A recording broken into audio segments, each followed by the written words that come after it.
I'm ready. Jason, Regional Rumble, take 1.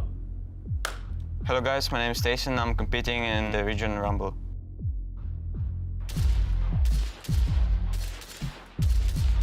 I haven't played this map since so long.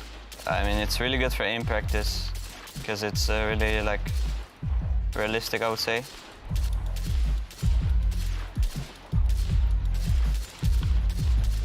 Okay, 71 hit, 44 missed.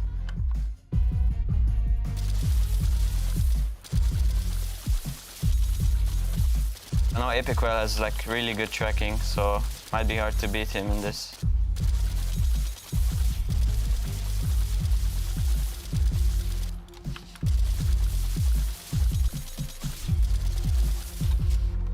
Five.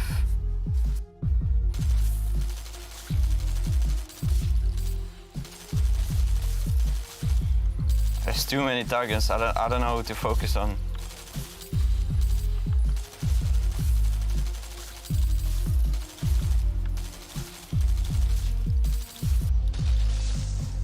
I think I could have done way better.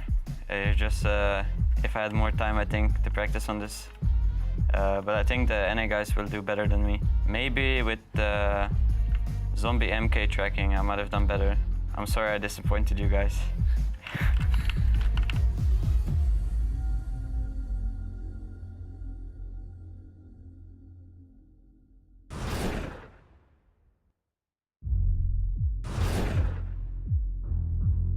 My name is Bizzle.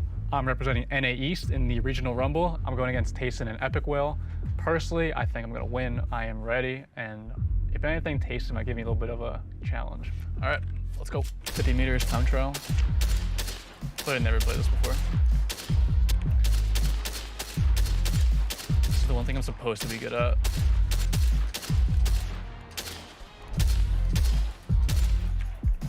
Oh Lord, 61. That's bad, right? That's definitely bad. Went awful. I felt so bad. 61, there's no way I won. If I won, I'll be very surprised. Let's go. 50 meters horizontal. I should win this. I'm missing too many shots. I need more headshots. Yikes.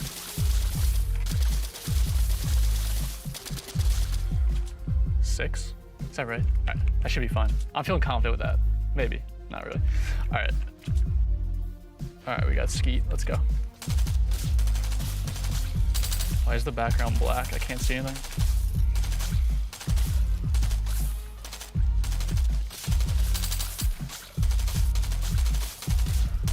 Spawn. All right, 66. That's okay. There's no way they'll win. I should win, I think. Probably not.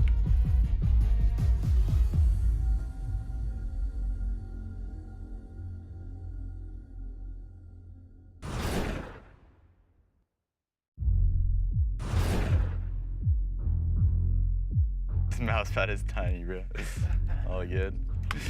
All right. Hey, what's up, guys? My name's Epic Whale, and today I'm going to be representing NA West in the Regional Rumble. First one's 50-meter Ranger. Starting it up. All right. It's more like a flicking map.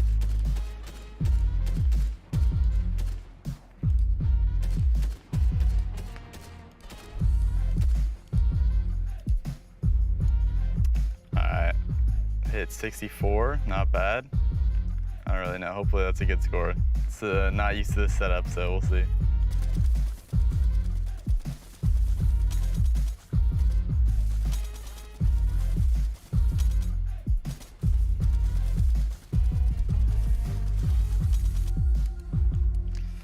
We got 3 eliminations, all right, that's solid. Ran out of mouse space a few times, but we good.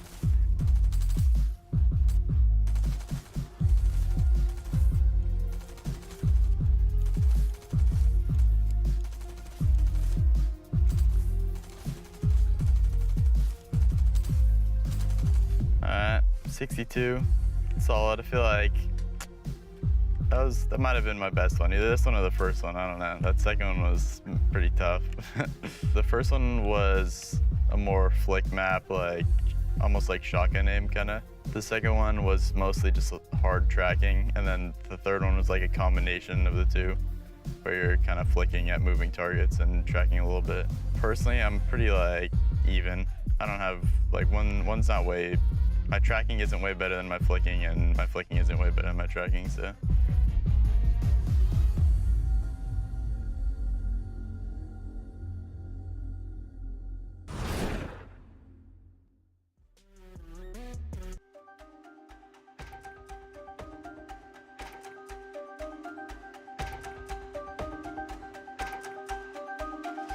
Today in the FNCS. The lobby is filled to the brim with high-profile duos. The notorious duo of Thomas HD and Tripper didn't make the cut yesterday, finishing 26th on the leaderboard. Can they frag their way to Victory Royale? A consistent high-ground team trying to make their way through a lobby full of high-ground happy teams. Being beat to their normal playstyle on day one. Will iDrop and Jerky have an easier time on day two? All eyes are on today's action as we lock in 12 more duos for the EU FNCS Finals. Get ready. Day 2 of the EU semifinals starts now. Hello and welcome back to the FNCS. This is day 2 of the semifinals. We've got 6 matches, 6 Victory Royales to qualify for finals, and of course, the top 6 will move on as well. We're ready to get the show started, so let's jump on that battle bus. It's game time.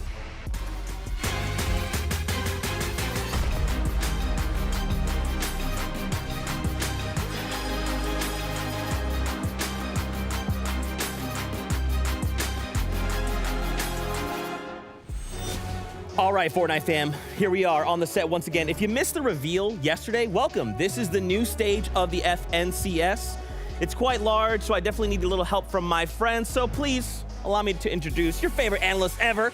It's Reese Hub, it's Mini Miner. There they are, look at them. They look so incredible. My knees ain't what they used to be, man. Yeah, I can tell. Yeah. One day on set. I thought I'd get down in a good position. Yeah, one day on set, that's I it. do that, Knees yeah. destroyed, that's what happens. We have freedom now. We do. can kind of move around, so we're gonna be a lot more tired than normal. Guys, how are we feeling expectations coming into day number 2? I'm very excited. We've got 12 more teams going through today. We saw 11 teams going through yesterday, both through consistency and through those Victory Royale. Semi-finals are always great to watch, and I personally can't wait. Yeah, we've obviously seen, 11 like you mentioned. This is kind of the second last step for teams to qualify through, right? Tomorrow's going to be the big one, the last chance. And today, we're going to see some shakeups, absolutely. There's a lot of these duos that are sweating, right? They're thinking, okay, we only have 2 days left. If we want to make the finals, we got our Victory Royale. We got to make it into top 6. Let's go ahead and get this popping, okay? Let's talk about the broadcast schedule. Minnie, let's come on over here. Let's do it.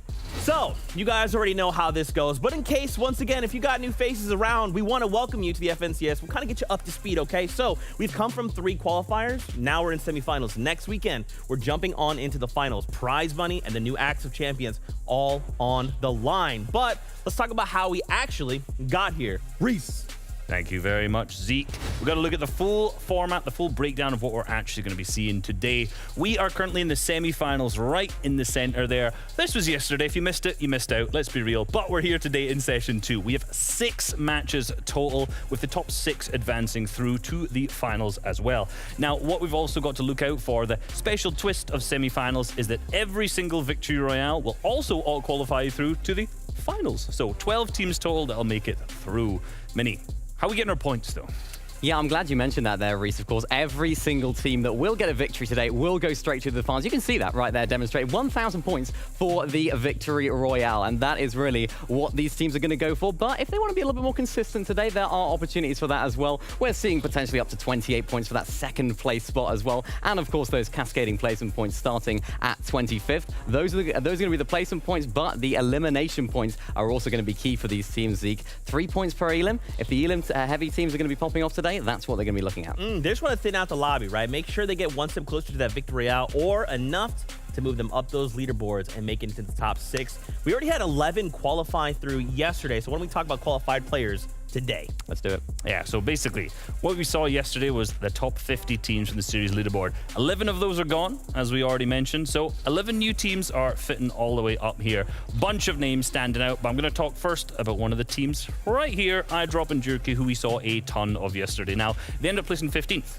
I think a lot of us expected these guys to qualify, let's be real. Yeah, I mean, I certainly did, because I predicted them, and they did not qualify. So but did Zeke. Zeke did as well. Yeah, he did do that. But, I mean, they struggled a little bit yesterday at Reese. They struggled on the high ground. There were plenty of other high ground teams there for the taking, and unfortunately, they just took it at the wrong time, I felt like, and it wasn't quite working out for them. Yeah, I mean, these are guys who take high ground early, right? They take high ground at the first moving, at the start or the end of it, and try to maintain it all the way through. In like a lower level game, like a Cash Cup, potentially even, you know, like some of the earlier rounds of FNCS, this will work.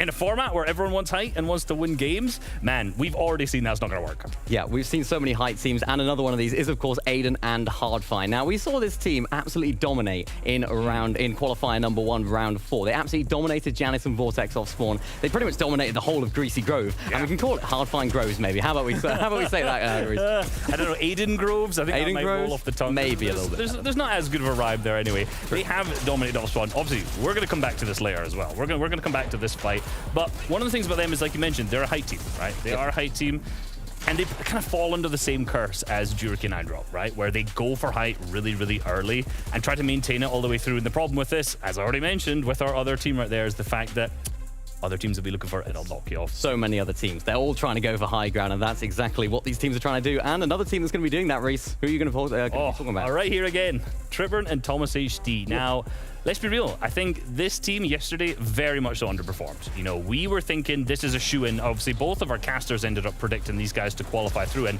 they didn't. They really, really struggled in the mid-game. Like, I think there was 3 games out of the 5 they played where they went down in 24th. So that's like right at the start of moving zones. Yeah, really not ideal for them. In the final 4 games, they actually picked up only 3 eliminations across those final 4 games, which is very uncharacteristic. I mean, we saw them in the Duo Cash Cup earlier this week. They won it, and they had the most eliminations out of all of the teams that were there. So very, very uncharacteristic for them. Yeah, it seems like they're just not playing to their true potential right now. Like, we know these guys can frag out. We know they can be super good, but something seems off about doing it when it matters. Yeah, it's very true. Another team that are sharing that same thought is Swillium and Leche. Now, we saw them yesterday have a little bit of trouble off spawn, as it always is. It's Shonka's Speedway. There's always trouble off spawn. But, I mean, Swillium and Leche, you know, they didn't have the greatest start to yesterday, but in that 5th game, they did have a very, very good placement, and they're feeling confident going into today. I saw it on Twitter, actually. Leche was saying he's feeling very, very confident. They had a very, very good last game. It was a 7 elimination 6th place, so they're feeling confident today.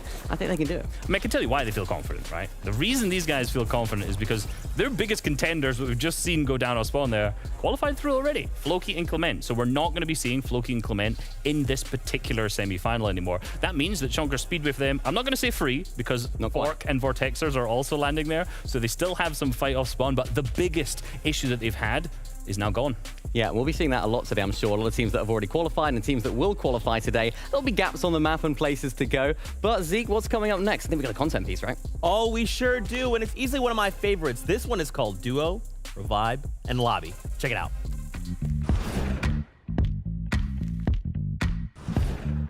What's up, Fortnite family? We got a little game we're going to be playing with our EU pros. 3 Fortnite legends beside me, Hen, Janice, and Chapix. And our pros are going to have to decide whether they want to duo with one, revive one, or send one back to the lobby. We have Chapix, Janice, and Hen here. I'm gonna do it with Chapix because I think he's a very good IGL and he's a very good fighter too. I don't know what I'm gonna do yet. Janice? Because I think we would really make a good duo. A duo with Janice because he's a great player, great IGL, and I like him a lot as a person as well. I'm gonna have to do it with Chapix. There's only one reason for this. I'll go with Hen. I think he's one of the best players in the world right now. He's crazy. Not as crazy as me, but he's pretty good, you know what I'm saying? Duo with Janice, because we have the experience and I've played with him quite a lot and done well with him. I think I would choose Chapix because I played the most events with him and I feel most comfortable with him. Janice, because he's a really good player and a good IGL. So, goes there. Hen is such a good solo player, and he's like solo clutcher as well as me. If we revived 10, we would have had to revive him again in that game, so... We have Janice and Hen here, two crazy mechanical players. I think Janice would be that extra help in leading the team, so I'm gonna choose Janice. Hen just being an absolute demon. Revive Janice, because he's one of my friends, and yeah, he's a pretty good IGL. I think I'm just gonna revive Janice because I'm a nice guy like that. I'm gonna revive Chapix because he's a really good player, good IGL, and yeah. I'm gonna revive Chapix because I think he's really good. I'll go Janice. He's kind of same as N, 3x FNCS champ, and you can't really go wrong with it. He's a really good player, but although he likes to sing down the mic and he's really loud. Chapix, like he's such a good player as well. You can test me in the tournament once. Yeah, you're gonna have to go back to the lobby, mate. I will send to lobby Hen because he's one of my friends, and I think he doesn't mind about that. Yeah, Hen is the last one left, so I'm gonna send him to the lobby. The last one would be lobby. I need to put it to Chapix because I don't know him that well, so. If playing against him would be the biggest competition, so I would not like to have him in the game. And I'm sadly gonna send Hen back to the lobby. Janice to the lobby. Not because I hate him, but like, yeah, it's just a leftover. And I'm gonna send myself back to the lobby because I gotta stay humble for my G's.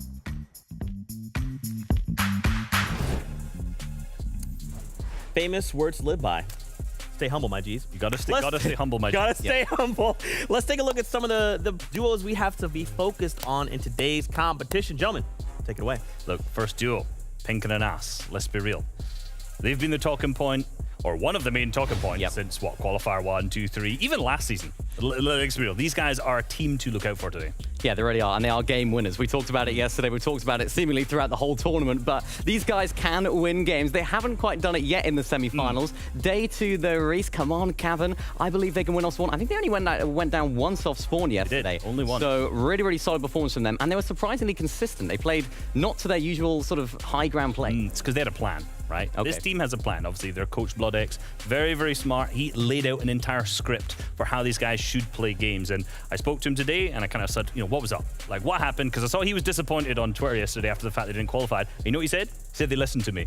Well, that's helpful. Well, apparently. You'd think it wouldn't be. But here we go. He said, these guys have now evolved so far past that they are their own players. If you've watched them over the last couple of seasons, you'll see how good these guys have gotten. And a lot of that structure in the plan is the reason for it. But now they've almost outgrown it. They want to make their own plays adapted from that. That's crazy. I mean, it's something that we haven't seen too much of, coaches getting involved like that, but really great insight from Reese right there. But another team we have to talk about is, of course, Rox and Kovacs, landing at Rocky Reels. They are uncontested today, Reese, and they're one of our more low-ground teams, aren't they? Yeah, they're one of the teams who just kind of stays the low. Again, we talked yesterday about Floki and Clement and how they were that opportunistic team who would take low ground in the end game, be the ones who are taking advantage of the fact that no one on EU really plays it that well. It's Rox and obviously Kovacs at the same time. These guys are so crazy, right? But one of the biggest issues, we're talking about low ground, they're so good, but they're mid-game. If they get through the mid-game, they're fine. But basically, I think only one of the games yesterday, they even got any elims in that mid-game. So that early mid is going to be struggling for them. Yeah, it is. But Floki and Clement, they're out. They are. Well, they're through, not out. That sounds wrong. They're through to the finals. So I think a little bit of a more open playing field for these guys on the low ground. We see them, of course, landing at Rocky Reels. There's 4 of those cooler boxes there as well. So they're able to pick up those white health, and they're able to sort of tank zone a little bit on the front side, and then keep to that sort of low ground and really just claim it over any other geo, which is always great to see from these guys. They know what's up. But another geo we're going to be talking about is, of course, Pablo and Swag. Yeah, I mean, these guys, we haven't seen much of this season. We saw them last season in the finals. They ended up placing 24th. So definitely not the finish that I think a lot of people would have expected, because these guys have been coming up a lot. But now, obviously, you can see them landing in the Joneses. They were way up at the top left-hand side of the map. And I'm very much so understand that they said, no, we're not doing this anymore. We don't like this top easy kind of, look, I was trying to figure out the right word for it. I say the poverty drop set with all the kind of stuff split out. Didn't like that. So this season they've gone back for a POI, but I don't want to say it's not been working out that much, but the placements haven't really reflected that good change yet. Yeah, they really haven't. They haven't actually made a set lobby all season, which is not too great from them. But they do, of course, have the Joneses. They have the taxi that is there as well. We talked about it. You know, the vehicles have all been removed, bar a few. And of course, that taxi could be absolutely vital in the mid-game rotations. We talked about how maybe it's not something that they're too strong on, but that taxi could definitely be of value to them. Yeah, and one of the things, I was speaking to their coach, Mikkel, shout out, of course, and he was saying, right, that these guys guys have not basically played together a bunch of season because they were both on holiday at different times. So they've missed a bunch of the practice. So we know these guys are really, really good last season, and maybe they're just a little bit not practiced. Maybe right now, by the time they've managed to make it through to semifinals, we're going to start to see them on maybe not peak yet, but close to peak performance. And then, hey, maybe come finals if they qualify through, this could be them at a really, really good level. Yeah, let's hope so. And of course, you'll have to see Reese for the conversation with the coach. It's always good to see how it makes my job easy. Exactly, you that's get to very sit true. and chit chat with him. Oh yes, Exactly. Let me know how it goes. If any of them want to chat to me, I'm also available, but that's okay. I think, Zeke, we're going to talk about some drop spots, right? Yeah, thank you guys so much. You guys just absolutely eliminated me. Let's talk about matchups. So we've kind of talked about duos individually. Now, right, we have to put that in the context of a head-to-head matchup. Over in the Greasy Grove, we got Hard Find versus Nano. So what can we kind of see coming out of this head-to-head matchup in the Grove? I mean, there's also a third team here as well. That's right. So don't forget that. But let's just assume there was only 2 to start with, just for the simplicity of it to go through, right? Greasy Grove, we already said this yesterday, one of the worst drop spots to try and contest because it's so 50-50 in the main building at the minute. I'm giving it to Hard Find, though, because these guys in Qualifier 1, 4-0 against Janice's team. So, like, they're looking really, really strong off spawn. And, you know, Nano and Lou, we saw yesterday what they were going against Floris in game 1. They were. Before they dipped. And how did that go? Well, they didn't go too well for them. It was not the best. But they only, I actually had it in my stats. So, like, they only went down once off spawn. Yeah. But then we realized, didn't we? We realized something. They moved, right? They moved, so if Floris, they went down once off spawn when contested. So you go 1 out of 5, that's not bad. But the contesting team, which was Floris' team, moved. So we can either say 1 of 5 games they went down off spawn, or you can say they lost 100% of their spawn fights, which, you know, is a little bit unfair to say.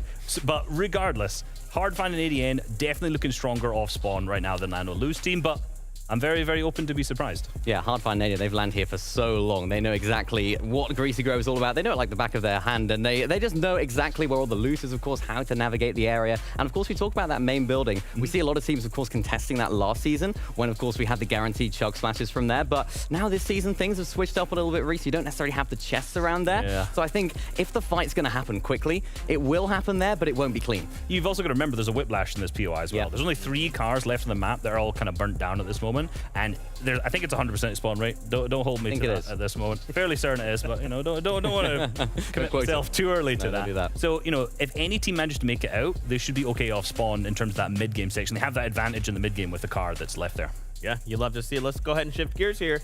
We got to talk about our next matchup. We got Astros versus Flodax. So if I'm correct, it's going down at the Bugle. You are very correct. Which is, I mean, I'm not gonna say I enjoy the Bugle because they absolutely lose off spawn every time. But these guys are pros, and that's why they're competing. You know, we should not base the POI strength off if you win or lose spawn.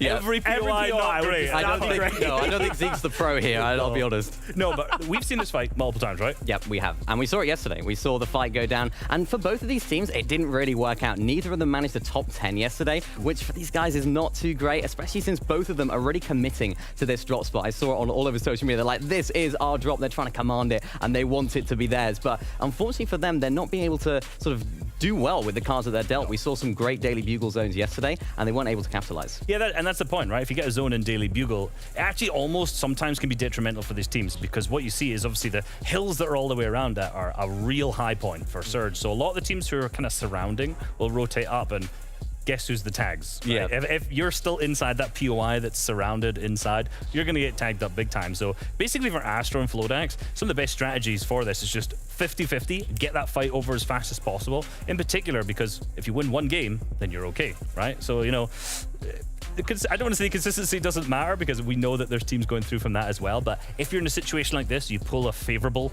I'll put in air quotes, zone, might not be so favorable overall. Tough. We'll see though, right? We have 6 games out ahead of us. Anything can and will happen. This is Fortnite. Got another content piece to throw y'all's way.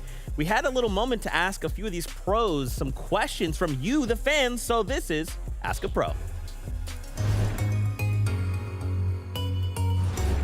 Crazy. I don't even remember the feeling. It was too surreal, you know, it was too different. It's very nice to like win with a team. My day just consists of just Fortnite, really. Grinding beats talent, so if you put a lot of time into it and work on your mistakes and everything that you do, I'd say you definitely improve a lot. I usually get up around 1 or 2 p.m. I don't really have a daily routine. I'm just waking up, going to school, playing Fortnite.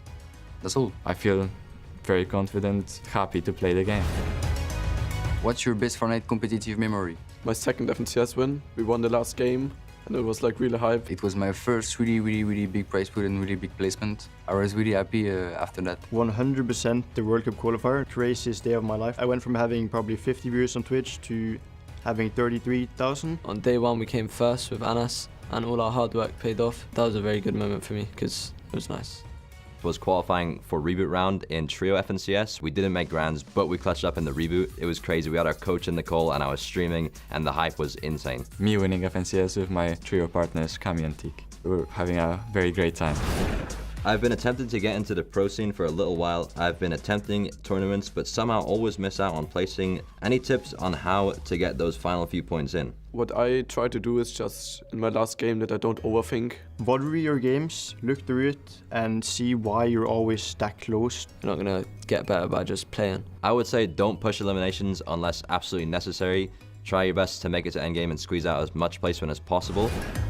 How do you guys keep a good mentality when things are going bad? And how hard is it to come back after having those things happen? If you stress about it too much or get mad about it, you're just going to make your tournament worse. It's just how it is. Zones aren't always going to put on you. You're not always going to get the best guns. That's on you. Can't blame the game for that. Keep hope that the game will come, because it usually does. Just make sure you don't tilt. What does a daily routine look like? I don't really have like a daily routine. I normally just wake up, drink a coffee and just play. So I stream for a few hours, play the tournament, play some late night creative or customs or something. Doing 200 maps and I'm doing like arena. I'm gonna try to implement running, but that's not in it right now. I like to play 1v1s, I like to play 2v2s, I like to play 3v3s. Who is the best solo duo trio in Europe? At the moment, Melibuka. I think the best solo in Europe actually is me. I think the best solo player is Tayson. Yeah, maybe Tayson. Tayson? It's definitely Tayson. Obviously. The best duo is Quiz and N. I would probably say Queasy and 10. Queasy and Hen, 100%. I think we're probably the best on our day. Aqua and Vino. For trios, I'd definitely say me, Anas, and Thomas. It was Tayson, Hen, and Chapix. Best trio is Queasy, Thomas, and Anas. And I don't think a lot of players compared to them, they have like the perfect combo. You know, I'm never gonna not thank the players for participating in Media Day. I'm telling you, just fantastic content comes out of that. It's great to see. So, we gotta talk predictions. Come on, Al, we got 11-2K, we got Shy Wager, and then we'll break all of this down. Oh, you guys are gonna give them clap the second day, okay. Yeah, this is a more legit clap this time. Yeah, okay. Don't expect it for day 3. So tomorrow it's gonna be even bigger. Yeah. Or less. Or nothing. Or nothing. Yeah, nothing. Probably less. I'm fine with nothing. Yeah, okay. All right, okay. So, Get gentlemen. sound effects for it if you want it. Yeah. There you Use go. explosions or something. That would be fantastic. Let's talk predictions, okay? So we're going to end on you, Reese, because you're the only one that actually got it right coming out of yesterday. Say it again. Right, okay? That's the only one you get. Gloss over that. So, yeah. So why don't we start with you and I, Mini Miner? We kind of have the same predictions, right? Jerky and I drop Jerk King and the big drop, as some come to know them. What happened yesterday? Yeah, they struggled, didn't they? I mean, we weren't too happy with their performance. We were expecting them to do so much better, but of course they weren't able to get that victory, and that is exactly what we thought that this team would do. I mean, we thought they would go for the victory, and they didn't. And they tried. They tried their best. They were able to pick up some refreshes, but it wasn't quite enough. And I think the fact that there were so many different high ground teams there, I think it was going to be a little bit tough for them. But now they are contested, and you might think, okay, they're contested. It's going to be a little bit worse for them. But I'll have you know, I do think that, yes. You do think that. Yes, I know what do you think, Steve. that, We're on the same wavelength. But their best placement was when they were contested in qualifier 3. They came 6th. So their best placement when they're contested. So before you say, he's they're going to drop it. He's going to drop it. I think do well. the big problem when you look at their games yesterday is that there were many, they could have called on consistency. If you go back and watch their games, they easily could have called on consistency. They just wouldn't give up height, right? And so if they can't have that maturity today to understand in games where, look, we can't have height, we're not going to just completely throw our game to take height. Let's just drop down and try to play this game out. They very easily could have been already in the finals. Yeah, and also timing for that, right? Imagine if they'd tried to go for height later on. They could have so easily every won. game. Every game. Is this Aqua? You know, there's that Aqua syndrome that they got going on here or something. Like, I don't get it. I mean, we saw that all day yesterday, right? All these teams. It was always just that one team that was like, wait, just a little longer than we need to wait. Now is go time. They win, right? So maybe that'll happen today. I mean, who's learned patience from yesterday? 11 is Thomas and Trippern, 100%. I feel like it was just a show off, you know. They wanted to give Reese a bit of confidence that his team through, give us a little bit of a simmering, nice engagement, enticement, entertainment on day number 2. Look, if we're talking about yesterday's games, I would put it on everything that in game 4, if I drop in Jerky, don't completely throw height Thomas and Trippin win. That's true. You look at the game, everything was set perfectly. Juriki decided, you know what, I'm salty. I'm actually just not going to give up. Even though my game's already lost, I'm just going to give it up. So hopefully Thomas and Trippin today will come through and be able to secure it. Okay, and that to be clear, these were our same predictions from yesterday because we believe in these duos. Not losing faith. Not losing faith, but Reese, you were right yesterday, so you get to swap it up today. Indeed. Talk about Anas and Pink. I've gone with Anas and Pink, right? I mentioned, right, they were kind of displaying from the plan. They kind of discourse from that. That's not what we're looking for. They know today what they need to do to actually just pick up one win. Yeah. Or even that consistency. I think they got it, no problem. Okay. You like to see it. Well, we'll see at the end of the day. We'll see how it all goes, whether you're right or wrong again. We'll see. But Fortnite fam, it is that time. This is day 2 of the semifinals in EU. If you guys are ready, then so am I. Let's start the competition with our casters, Levin, 2K, and Shy Wager. Thank you so much. I mean, so far for the pre-show, Zeke, Mini, Reese, they dropped all the bars. It's time to get towards the excitement, 11. Second day of semis, brand new teams, they're ready to go. Yeah, very similar stakes, right, in terms of being able to keep the hype levels up. A lot of these players are still fighting for the same thing, a chance to play in the FNCS final. Yep, and right now, there were 5 games yesterday, 6 today so far, so a bit of a marathon for some of these teams. How much does that change, though, really? We'll see, because the first part of that race starts right now.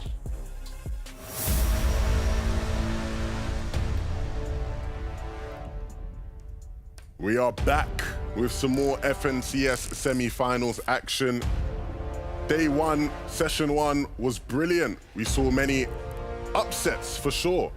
If you were someone who made a prediction list, there's a good chance it didn't quite go to plan for you, but hopefully some better fortune going your way in day 2. But a new day means new off-spawn battles for us, Shy Wager, and it seems like we are going to get the taste of this first one here at Greasy Grove. Yeah, Tropex, Victor coming in, ADN and Hardfind as well, 2 new arrivals. I think Victor and Tropex are at the bottom of the session 2 echelon, rolling through, so they will be looking up at many teams fighting this fight. Taco Man in the business 211, you're happy to see that. Of course, man. Gotta love Waco and Lada. Oh, Tropex not really liking the way things are really going off spawn right now, but we'll be able to just bolster up with his teammate Victor. I think the biggest issue for teams is just that glide in, finding a usable weapon, being in a position to really hit that first shot and strike. Lou and Nano, lots of experience being able to play yesterday 11. That must be a huge advantage, at least, on control for the first game. Yeah, and of course, this is a team that is very accustomed to landing here instantly, right? You're seeing Tropex's duo making sure to secure the whiplash, and be able to sort of get that into their control. That is going to be one of the main attractions of this POI as a whole. Yeah, so, you know, IO car's disabled, the vehicle's kind of down. When it comes to having whiplash, how's it even possible out of this POI? Well, of course, it's not actually a fully functional one right off the bat of spawn. If you take a look at in-game, it sort of looks like it's broken down, right? The tires are gone, there's no wheels on it. But if you do happen to find some chonkers off-road tires and slap them on it, it will be a functioning vehicle, and that is sort of how players have been able to work their way around that. And of course, we know the benefits of having a vehicle, the ability to add a bit of consistency to your mid and early games, right? In terms of finding great positions earlier than the rest of the lobby. Yeah, all about zooming towards the end game as well, minimizing all the randomness that can come from zones switching left and right. Past that as well, we'll watch some of these teams off spawn when things don't fully work out. It gets a little bit tough overall in terms of pacing and speed. AD and Hardfind, they expected 2 teams to be here. In the past, whenever they're contested 11, I haven't seen it go too well. Well, the big thing, right, is that AD and Hardfind have had plenty of success this season contesting off spawn. Yeah. They've been brilliant at Greasy. They win this fight. They were beating Janice and Vortex out at this fight. There's a whole reason we're not seeing Janice and Vortex here actually at the moment. The big thing for these guys, though, is that you can't split Greasy this way. If there's 3 teams just all trying to get loot from Greasy, that's never going to go well. And so at some point, you know, somebody has to give way. Somebody has to go down. Otherwise, you're in a situation where, you know, you're having a scrappy, you know, sort of loot path where you're just trying to find the outskirts of loot. This is nice, though. A replay of how Anas and Pink were able to find an elimination here over towards Command Cavern. Yep, it's all about just making sure you utilize all the verticality available at that drop. We were just watching 2 very different POIs and how they move, the utility that they have, and now it's just utilizing the cannons as well. And Greasy's more so horizontal, kind of, you know, Western type of house-to-house fight with sands just barren in the middle between streets for an awesome pick over here at the Cavern. They have so much to take account of, not only in front of them, but above and below them as well. Yeah, they typically land towards that top side, and there's plenty of loot there. Of course, at the very top, you have the ability to sort of get that scan down, and once you scan, you sort of have an idea of where people are below you as well. The verticality being very clear in that regard. This time round, doesn't seem like they were contested up top, which is great. We did see that be an issue for them, so we'll have to follow out throughout the rest of the day and see whether or not somebody does give them some issues toward that top side. Regardless of who it is, though, they'll be happy it's not Malibuka Mustache this time round, as those guys have already qualified, and we know what kind of beast they can be. Absolutely fierce, and just the biggest surprise, I think, for them as well. Past that jerky eye drop, kind of similar to Thomas Strippern in terms of the way we rolled things up. It looked like, you know, they had an inkling of just qualifying overall. Yesterday, they're here again, and the story kind of changes in Logjam. I already see a few enemies. Is that a landing that happened? Is it contested? It is different for them on day 2. Yeah, so Nefreezy and Lucia are contesting today. No fight initially off spawn, which has actually been a trend around the lobby, right? We're seeing a lot of these places that have been contested. No big fights off spawn just yet. Maybe some of the ones we haven't seen, there's been that going down. But for iDrop and Juriki, the circumstances today, you could argue, aren't as nice or as kind to them as they were yesterday, and that proposes a new challenge. The big thing, though, is I don't think actually those new sort of factors will play much into how they do. I think more so it's down to them. Yeah. Right? We talked about during the prediction segment, there were plenty games where they very easily could have just decided, look, we can't hold height, let's just go down there, you know, play mid ground, play low ground. We'll get deeper into the game, get some placement points. They're good enough players to get eliminations in these lobbies, qualify through consistency. Very easily could have done it, Shia. Yeah, I think it's the same thing. It has to be said for Thomas and Trippern when they're rolling in. You know, they understand who is on height, how they're overall playing. They too can roll that way. But now if everyone tries to go for the consistency value, if everyone kind of sticks in that spot, things might get very hairy. Changes from day 2 or from day 1 to day 2 as well. Fury going down in the feed, and I don't see it happening inside Cavern at least. That's a POI switch that's somewhere else on the map, and they're in trouble as a result. That hasn't worked yet either. It's interesting, right? Because you talk about what happens when everybody goes for that sort of consistency style. Starts to look like game 2 of yesterday, right? Where Greasy and Hen have high ground. Nobody even is looking up at it. Nobody on second height posing a challenge. And so in that instance, if you are the one team that decided to just commit for height, you know, you're laughing, you're smiling, you're licking your lips at the prospect of playing in the FNCS finals like those guys did. But that's a long way away, right? We still have to get there, and we'll see the trials and tribulations of trying to get it. You see Nako and Dan up on this hill.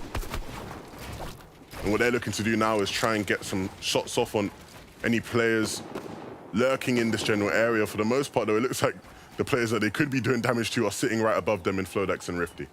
Yeah, I think for both these teams, the biggest issue is finding space to lead overall inside these semifinals, when the entire wave is about winning a game and getting way towards the upper echelon, but you have a few teams there who are really trying for the VR.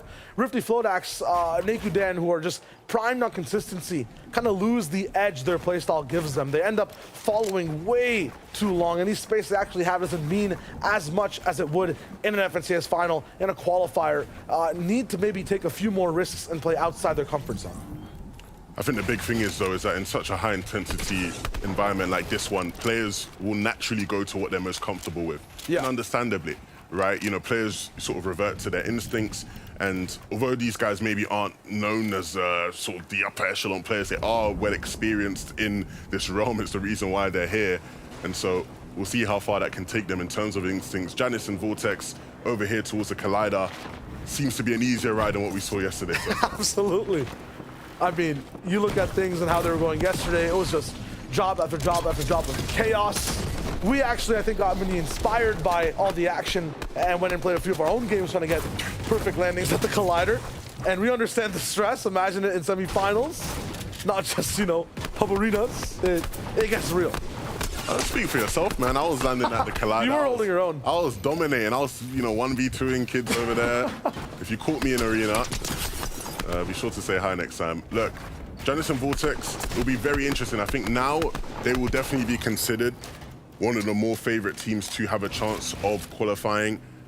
It feels weird because it feels so far removed from the Janus and Vortex a season ago, who looked like genuinely a team that was about to push into that category of being one of the elite dominant teams in the EU. In fact, many people would argue that they show that they are that last season, and it hasn't quite been the same beat this one, but obviously still time left to play in the season. I think that actually might be really good for them overall. When you have these high expectations on these big names, sometimes you don't live up to them. Sometimes when a qualifier, even one game goes wrong, you're that much more harder on yourself. Maybe for Vortex and Janus, their stocks went down a little bit, gives them more breathing room to try to adapt to each other, adapt to the way map changes are going as well. It gives them that ease of pressure that's there for the community, especially, you know, based on the POIs they've been having, the uncontested as well. I think now there's finally just a free ride for this duo to just roll in. I think it's the complete opposite. Really? I think there's more pressure on them because, of course, they were at this high and they've decided, okay, we're leaving Greasy, right? We don't want to deal with that. Janus, of course, is this two-time FNCS champion. He has very high expectations of himself. Ooh, a nice little fight here in the zone over at Coney Crossroads.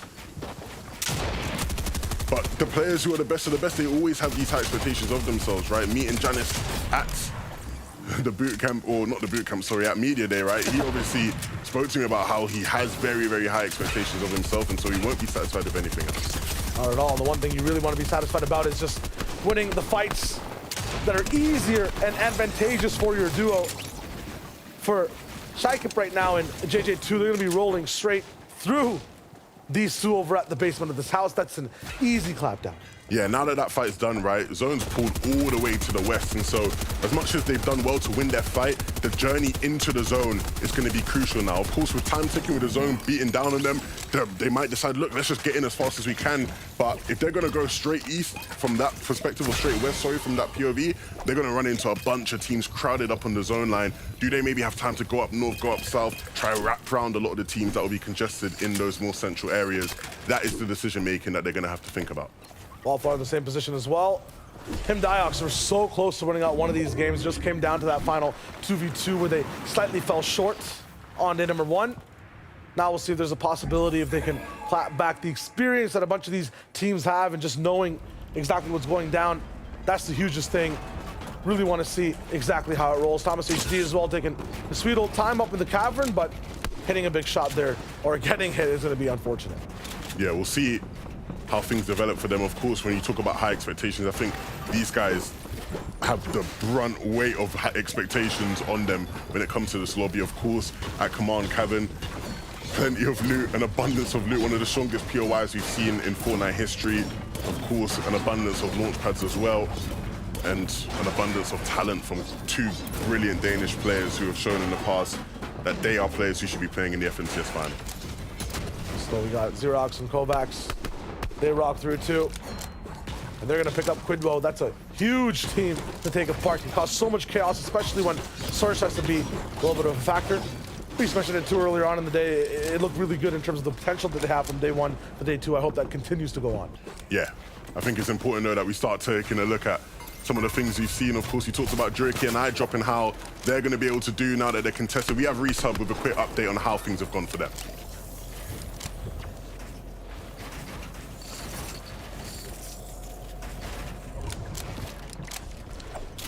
We'll see Reese in just a second right now. Jox and Skyzoo will be shooting about 43 below. You talked about Surge previously, Levin, just right before this in terms of the way it can make things a bit chaotic. That's the next thing that teams going to be focusing on. Do damage or get dealt damage is the big kind of formula that teams try to follow. Jump Shock and in tow. Jox doesn't even care about building at the moment. He just wants to land a few shots. Going for a few more. Just skirting around in the air. These guys are just so accurate. Skyzoo and Jox can see everything happening. They have a perfect storm fight once again to get ahead of Surge. The question is, can they hold on all the way to endgame and really take control of a win and a ticket straight to the final? Yeah, I think very much that fight seemed to be worth it in terms of they had the heal sustain the zone for a bit longer. But the big problem is now, right, they actually are in a bit of another fight. So you see the launch pad comes through. They decide, look, it's not worth our time. The biggest issue now is getting into zone. You can see so many players having their eyes in the storm, aware at the fact that these teams will be rotating in late. It's all about overcoming these hurdles I see across the map. Jerky's also rolling in. Him and iDrop pick apart another team as well. We've seen them stumble multiple times earlier on and lose a lot of both their shields, ammunition, and the impact they can have later on in the game. There they are at the bottom of one of the hills.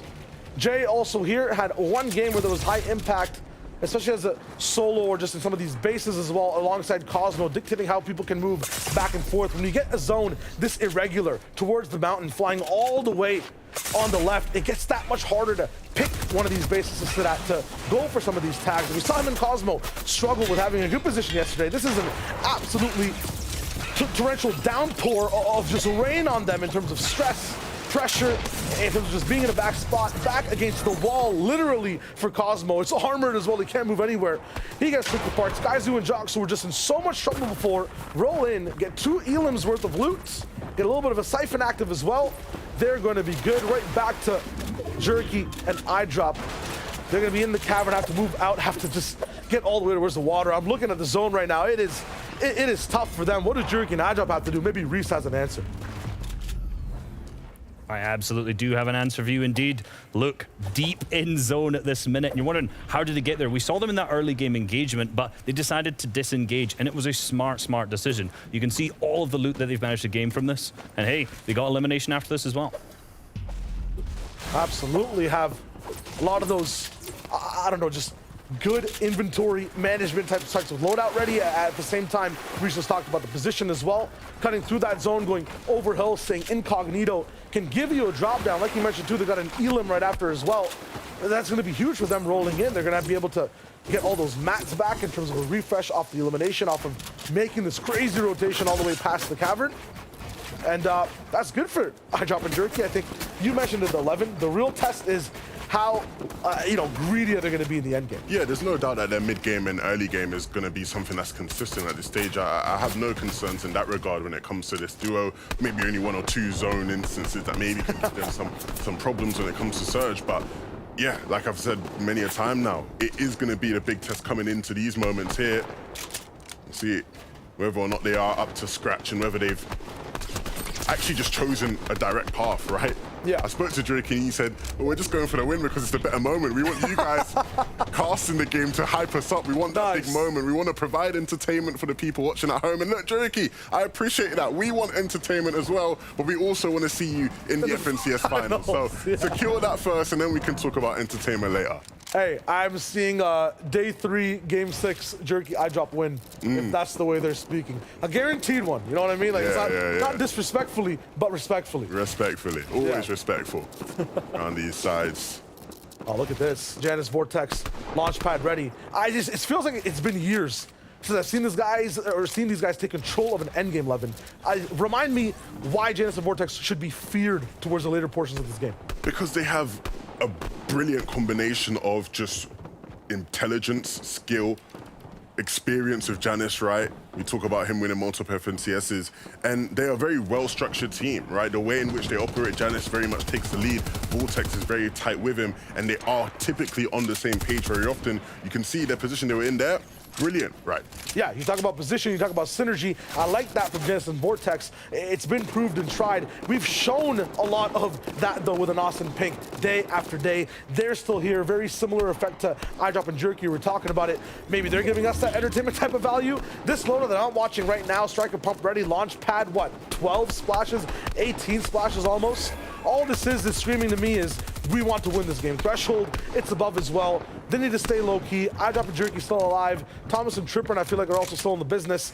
Height should be just a no-fly zone for this team right now. Yeah, this game has set up perfectly for them, right? Very, very northwest of the map. They land topside command. They've been able to ping away at people all game long. Surge hasn't been a problem. The problem will become, are they able to hold on to height? How do they go about that? They have the pad, so it will be very enticing, but you can't afford to lose your head for it. You can't throw your game away in order to try to secure height. Maybe playing for consistency will be the better option for them. Yeah, you look at the map right now, too. It looks like I'm looking at a high school prom. Everyone just at the walls right now. No one having the courage to hit the dance floor and go towards the middle of the zone. I mean, it is scary.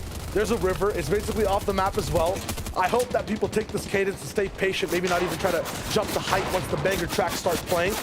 Pablo and Swag, though, I mean, we're expecting them possibly to be the strongest team, or the team that has the biggest chance out of the 6 new ones that are coming in. Or actually, it's way more than that. I feel like that, the qualifiers. It's the 11, right? That are coming in to get one of those wins. It's all about that low ground type of synergy, and we saw a lot of those low ground teams fester and do a little bit well towards the end, not maybe secure the dub completely. For Pablo and Swag, they're survivors. They're able to do it game after game. They have zone as well, it looks like for now. Unfortunately, Swag down. The pattern not the same today.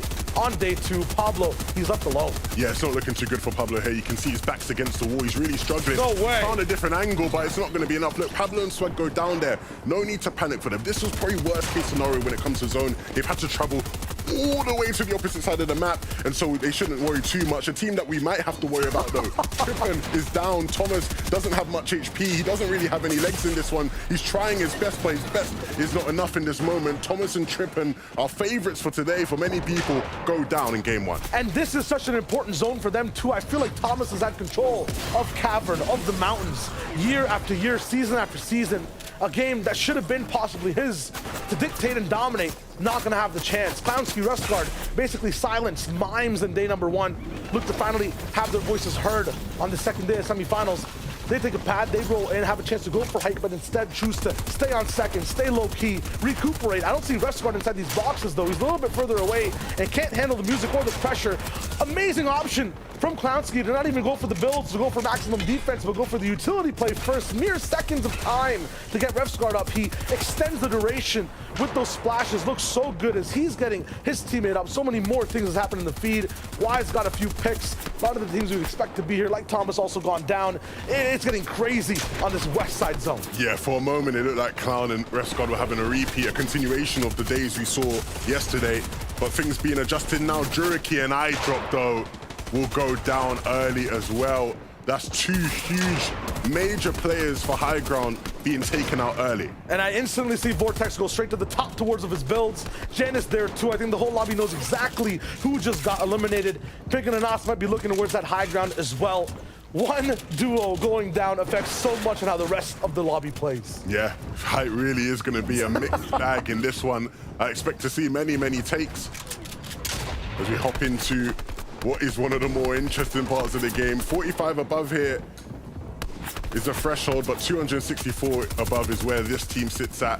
And with a launch pad available, the options are endless for them. Kovacs finding Deox, and he did have a launch pad that I saw earlier, so that's going to be huge towards the end of the game for him and Xerox. Wildflower also picking up loot, and he has so much loot rocking through. Vortexers going down, unfortunately. He's not going to be off spawn. That's an issue. It's going to be towards the end of the game now for that duo. Going to be splintered apart. Michael's going to be the one all the way on high ground for the moment. Astro also trying to find his way all the way up top. Wildflower now. We just saw Deox go down in the feed beforehand. What does the situation look like for the moment? It's going to be trouble towards height though. There are going to be big changes. Anas and Pink trying to go for it. Let's see exactly how they will end up faring as the clutches happen down below. Michael and Hookah are also just popping off individually, getting a lot of picks. Michael now dethroned. The king has fallen down. Pink is the one who's there, but his kingdom split in half as Anas does not make it to this portion of the game. Another game where it looks like Pink is going to have to try and fend as a solo, but instantly being chopped. Pink gets taken out. He's out of the game, and height once again is available. It's Vanyak that looks to take it. He was the one to get the finish, but a surprise, surprise. Benji Fisher, Mr. Savage, looking to try and surprise the whole world right now as we head into these final moments. Mr. Savage back in control of the low ground, looking to try claim it for his team. Patience is a virtue, but low ground is where the insurance is kept. It's where the magic happens. Savage and Benji looking for it, looking this in perfect form. I see these guys in this position. I get flashbacks. I get nostalgia. This is going to be amazing. The drop down too. The harpoon in there. Benji and Savage, they're ready. They're rolling as another clutch potential on the bottom right gets deleted. And that elimination was so huge. They were running out. They were running thin. And this is what it means to them. They are trying to get in now as well. Benji sliding through. He hasn't got many materials. And so you see the desperation to try and find some sort of elimination. It's not looking good. He's down to bare bones. No materials. And so Mr. Savage now left to try and clutch for himself. And clutch he may just. He tried to hit that shot. He will get the elimination as well. And the mats will keep him going for just that bit longer. He needs to try to stay in the game. Pressure being applied to his walls. But just a moment of cool for him now. Evan flowing left and right, hitting every single beam. A King Kroba just trying to find his way and slither through a maze, but he gets found out. The walls drop and he's down. Now it's all up to Kovacs and Xerox. What can they do? Launch pads in tow. They've gotten so many eliminations. The heels are all the way up the toe towards the top. Armored wall put down on the ramp as well to buy them a little bit of time. And the zone pops back on the opposite way as well. It's perfect. Their position, their structure, it's ready for a win. This is brilliant for them. You see the win condition. They want to go for the heal off. Lowless and ST. Lowless trying to stay in the game as long as possible. This is his ploy for consistency. Can he stay in the game? Can he hit a big shot as he drops down though? It's going to be difficult. He hits one, Flowdax goes down. He gets the finish as well. He's taken both out. Lowless, how have you managed to do that? Low ground now seems to be his at the back of the zone. But as he goes forward, he might run into Zrox and Kroggy. This is going to be so difficult, but a brilliant attempt by Lowless here. And while we watch all the low ground shenanigans happen, it looks too easy. It looks sunny and just absolutely bright towards the high ground. Vanya and Karmi ready to hopefully take a win for themselves, but they have entire turtle shells and just absolute bunkers of bases of defense to break all the way towards the low ground. Lowless is still in a panic, trying to find out what to do. There is a duo on his lair looking to hopefully clash towards him at some point. That is Xerox. At the same time, Kovacs right now on screen. They've been absolute menaces from the fifth zone all the way towards the end, but they're going to be in a duo v duo situation. The basement is overflooded though with Lowless, security guard, highwayman ready, and he takes both of them out. How was Lowless continuing to do this? Lowless is taking out duos as a solo. He doesn't care. He doesn't need help. He does it again. He keeps hitting shots. How has Lowless managed to go through team after team? It doesn't phase him whatsoever. And you can see the inventory. He can just sit in zone at this point. He doesn't need to do anything else. The job is finished at this point. He can just sit there while he collects the placement points up. You can hear, they know the sound cues. They know he's in the zone, but he can just keep hiding out here. Another max med missed as well. He's done so brilliantly. ST will be so impressed in the back. He just continues to stay up in this game. The med miss will be so key to keeping him in it. He's counting everybody out. Karmi and Vanyak thinking, where on earth is he? We just have to stay in the zone. But up to this point, Lowless has been absolutely magnificent. How he has managed to hit shot after shot, 5 eliminations. He's going to keep his team in the game for now. But what a performance this has been. It's all about a road trip from loot spot to loot spot now. A purple road for him to climb. It's going to be about 30 seconds of time he needs to buy. I'm not sure how much Karmi and Vanya have in the take for heals. Lowless has about, 30 seconds still left on a few of these miss. He is jumping a little bit and mantling. Every time he does that, he's not going to have a chance or time to heal at all. Still moving around. Zone now clocking in 3 seconds. There's another big mantle. Karmi goes down. Vanya is up though, and it's fine. Their high ground control, their domination, it's good enough to get them to the finals. That's amazing. Lowless though, the highlight package, the plays 11. I haven't seen that in so long. Lowless with an absolutely spectacular performance in that end game. An absolute all-timer when it comes to the FNCS. Never before have we seen a solo with that much confidence, that much finesse about themselves. Going through, taking out duos like it's nothing, clearing low ground with his striker pump shotgun. A phenomenal game for him, and definitely the right step in the direction to trying to play in the FNCS final. Absolutely. We can see Karmi and Vanya roll in there as well. We talked about high ground, how important it is, who kind of fills that vacuum. I mean, there was a vacuum cleaner on low ground, just siphoning up the whole carpet. But up top, Vanya, Karmi, I mean, that was really good from them in getting the win. Yeah, they will definitely be happy as well.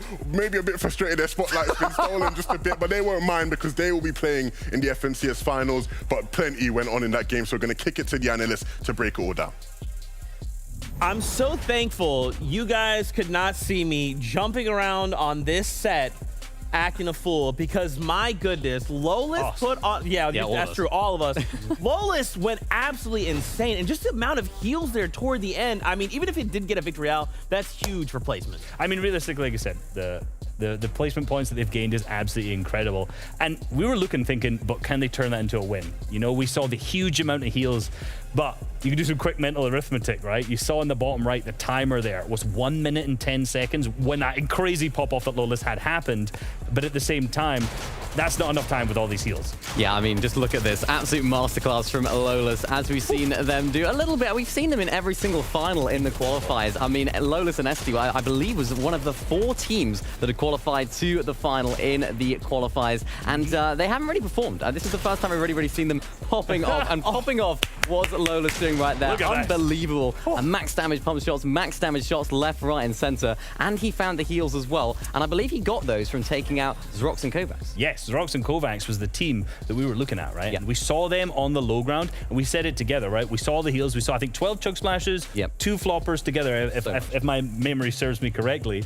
But I think it was, what, 20 builds at that time? Yeah. And at that moment, you got to sit and go, do they have enough to be able to get, like, they're going to have to refresh materials at some point. Like, and I mean, if they'd done this in endgame, that would have been beautiful. Yeah, it really would have. And I think what we usually see from this team, they try and claim the front side of low ground, but because they didn't have the materials to be able to do that, they had to go backwards a little bit, try and find that refresh. And ultimately, there's the chugs, and that's where they got them. But ultimately, that is where they fell victim to Lola's on the low ground. And this is where it sort of all started to go wrong for them. You can see the materials being dropped, just trying to scramble for anything to keep them alive here. And unfortunately for them, I mean, you saw a little refresh, but unfortunately, as it so happened, they couldn't quite make it happen. They dropped down, and that was what they fell victim to. Lola's on the low ground. We talked a lot about it. He is incredible. I mean, that's the refresh you need, though. It is. If you want a refresh, you want to find a refresh of someone who's got 12 chug splashes, 2 floppers. Yeah. Like, even though they don't have many mats, you're still getting the siphon from that. So you're still getting yourself something. So, hey, worked out for him. Second place in the crazy pop-off. Yeah, and we can't forget, of course, once again, Carmi and Vanya, you guys are going to finals, right? Huge congratulations. We just had to talk about that performance. Oh, yeah. Okay,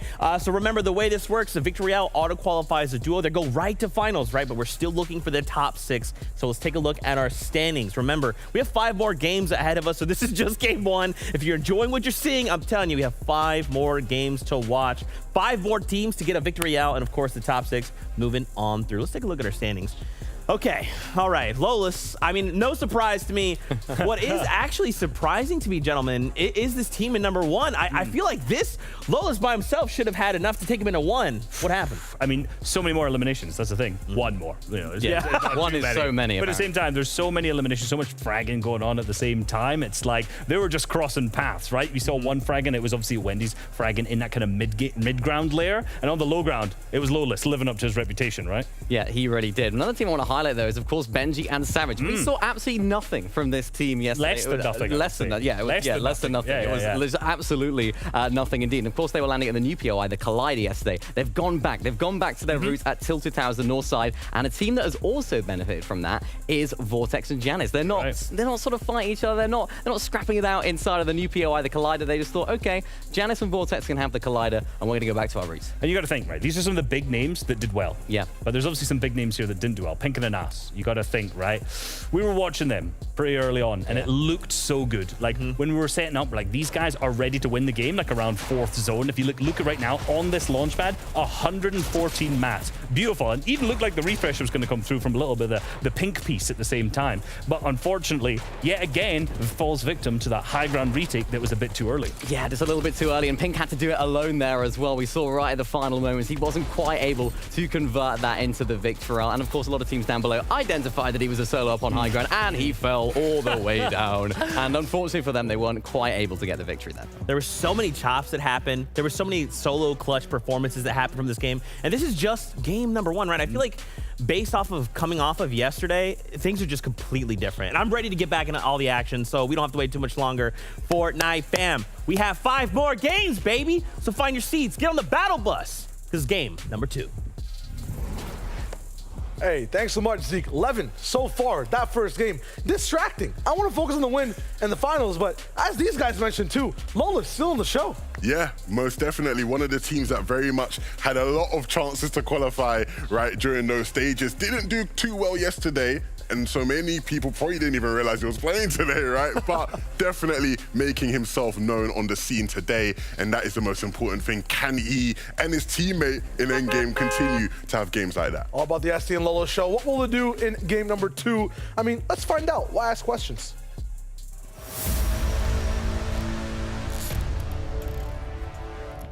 Answer is going to be hopefully tons of damage, hopefully just lots of action for them. It starts at Camp Cuddle, I'm pretty sure, specifically.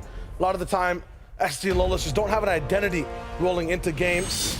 Let's see if that changes so far today. Who else to focus on as well? I mean, we have big fights over at Greasy. It's still a 3-way conundrum between so many different teams. ADN and Tropex, obviously 2 players on 2 different ones, looking at coming in on the day and looking at some action. One older team, I believe that's gonna be, wow, I can't believe it's actually the same name. It starts with that N, my friend. Nano. Nano, yeah. Lou. They're gonna be, I was gonna call them like N-Lou for some reason, I have no clue, but here they are, Nano Lou, they pick apart one of the teams in quick fashion. Victor now down, both fighting for the Lodge. It's not going too well for Victor at all. Yeah, of course, we talked about the 50-50 nature of this POI. and trying to alpha that main building. It didn't go too well for Tropex and his duo, but I'm sure Nano and Lou won't be too bothered about that one. We have an update over towards Logjam though. Juriki, he gets the elimination credit for both of that as well. That's nice on the points.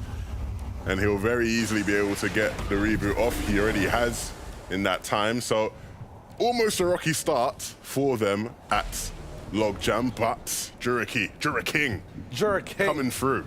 There's King Michael too now, so who actually holds the crown, Levin? Who holds the crown? Well, I guess that will be determined based off of how the next 5 games go, right? So right now he's Jura Prince. Jura Prince? Yeah. Okay. That makes the most sense. We have to give him the crown in a little bit of a second. Okay, cool. I'm down with that. Sanctuary fights. We gotta love the sanctuary fights, Levin. Over here, it gets absolutely intense. We've seen Hen and Queasy kind of roll on these sides. I think it's the most memorable thing I've seen in Sanctuary. A big pinch that happens over time. Their team doesn't even land here, so, you know. If your most memorable moment of Sanctuary is a team having a storm surge fight here, then... Listen, this is like the retirement home of POIs, I feel like. You know, it's supposed to be peaceful. Retirement. It's supposed to be, you know, okay, we haven't gone for Command Cavern. We haven't gone for these crazy launch pad places. We just want to have somewhere that's quaint, nice. You get your food at specific times. You get your loot, you get out. Whenever a fight breaks out here, I don't think either team fully expects it, especially the intensity of it. It's just kind of awkward. I think everyone's just looking to get a little bit of loot and do the best they can consistently all the way towards the end. JJ2, this is another one. The first fight that we saw in Game 1, Levin, it happened so fast. That is not the case this time. Yeah, and they want this fight to finish quickly, right? You can see in the bottom right the sort of white line pointing towards the zone. The zone, once again, has pulled towards the west, right? Yesterday, it seemed like the lobby was geared towards Queasy and Hen. Today, maybe it's geared towards, you know, all the command teams. Yeah. Right? You know, Thomas Trippin, they didn't use it first game, but... Piggin and us didn't use it either. The first game. Hydra and Jerky, didn't use it the first game. Cool. Well. Lolas used it, Camp Cuddle team. But yeah, true. That's a great point. Yeah. No, that is a great point. 50 points, huge in terms of just consistency overall, right? Like, you want to just keep racking that up, get towards that closer to 150 mark. That's what we saw yesterday. Clintonberry kind of rocking with towards the last game. 143 points, and he was almost untouchable towards the end of the day. That was in over 5 games, though, so need a little bit more than that on that game 6. Bevy's still rocking through. All the shotgun in hand, looking for a few more rat-a-tat-tats on either side. Nice try, but no cigar just yet. Yeah, this fight has been a lot longer and more drawn out, but it might be coming to a quick conclusion here. Some damage being dealt. Bevy's returning the favor. You can see he's just sort of dropping down, trying to find that right angle. But there is a third party coming in. Shady and Milad just sort of hiding in the shadows right now, waiting for their opportunity to strike. Both of them might have seen one of them just creeping behind the wall. I don't think he did. He's not aware whatsoever. Can we get an awareness check, my friend? They're about to line him up. 3, 2, 1. We hear pew pew. That's my favorite sound. Oh, okay. I guess there's no... The awareness meter is actually off inside the sanctuary. Once again, it's a sanctuary, 11. It's about peace, tranquility, even in the off-spawn fight. No violence. If we actually took POIs, like, genuinely by, like, their names, that would be kind of funny. Yeah? I might just start doing that now, you know? It might be the way. Yeah, man. Oh, man, I'm wondering how some of these fights went so fast on the rest of the map, specifically Greasy. Why the patience kind of canceled out there. Why the patience at the lumberyard canceled out. I think one of the biggest things you mentioned is on Greasy, on the lumberyard, a lot of teams just choosing to split or take it slow, right? I think that first game, at least in the lumberyard. In that first game, things went slower. Everybody sort of dropped evenly. But what we saw in this game was more akin to what those POIs are. Yeah. Right? Where people very much, it's a very 50-50 spot, especially with Greasy. If you want to control Greasy, the best sort of path to doing that is by controlling that main building. True. And so teams all 50-50 on that building. We didn't see that game 1, we saw it game 2. In Logjam, it can sort of go a mixed bag either way, but my general analysis of Logjam today is that I don't think the Freezy and Lucia should be even trying there. We'll see though, of course, but they almost had it. They had got eye drop down, to be fair, but hey, off a trade deal, right? And you live, you make the big jerky or Jura Prince. My bad, I'm getting the names confused. Staying up, but Thomas Tripper on screen, up in a big position. How'd they get here? Maybe Mini has a clue. Yep, well, I'm actually going to be talking about Chonka Speedway. We talked about it in the pre-show. We talked about how Swillium and Leche, they had a little bit of a rough time yesterday, but now that Floki and Clement have qualified through, they are definitely on fire. We see them taking out Vortexes and Fork. Well, just taking out Fork, and Vortex is managing to get away. But for Leche and Swillium, it's a really, really great start to the game for them. Yeah, that's interesting, right? Because, of course, now that teams have started to qualify through via yesterday's games, that does, you know, pose the opportunity for some of these other teams to have that say. Leche and Swillium will definitely be one. I feel like we always see them in every competition at Chonkers at some point. And never quite the story that a lot of their fans will be wanting and maybe the people watching at home will be wanting to see. But maybe today can be the day they do it. Some consistency would do them a world of good. We got Wavy through OMG, or ONG, sorry, and now you just through. That's actually Stompy and Jew, so if you're wondering who that is. Stompy, yes, the Stompy. If for whatever reason you were put in a time chamber after Season X and you've just been released, yes, that's Stompy, the one that won that one FNCS. The first FNCS, actually. Yeah. Wasn't winning for the first 3 games, I can tell you that. Might not be winning his fight here. Yeah, it might be very reflective of how that FNCS started. I like that we're just focusing we're way back there. This isn't an FNCS broadcast. This is a Season X recap we're doing right now. Oh man, Heidi rocking through. Butte up there as well, or I guess not up, just part of the duo watching for now. Well, yeah, these guys are dead last yesterday, right? Oh, so, wow. Yeah, not the greatest day for them. And already the start's been a bit higgy. But Heine has a chance to redeem himself and his team. Getting control there as well. Ooh, sort of got baited into that one, right? He thought, oh, I got your wall, I can come in now. You can see now he's the one sort of pedaling backwards as he tries to alleviate some pressure, use the time to get the shields up, and he has the shields for that. But maybe if he's too slow, the res will come through, and he's aware of that. And now getting on the aggressive. He's taking walls, that's that French ping right there. And he's hitting shots as well, gets the finish, which is huge. But can he confirm both eliminations is the question. A nice shot there, and Heine doing the business. Stompy and Jew taken out of the game. And a chance for the last place team from session 1 to put themselves in contention. All about giving the slick as well. That was just nice both ways. 175 on the first strike. After that, another triple digit and more follow-ups after the fact. Heine, you're talking about the French ping. I'm talking about also that last place or age. Combine them both, you get a 1v2. Yeah, I'm happy. I'm happy because Wave and Jew, as much as I love them, I also have beef with them. You have beef with them? Yeah. For why? Well, Reese and I, as we do, playing the Duo Cash Cup. Yes. Game 1, we're popping off as we do.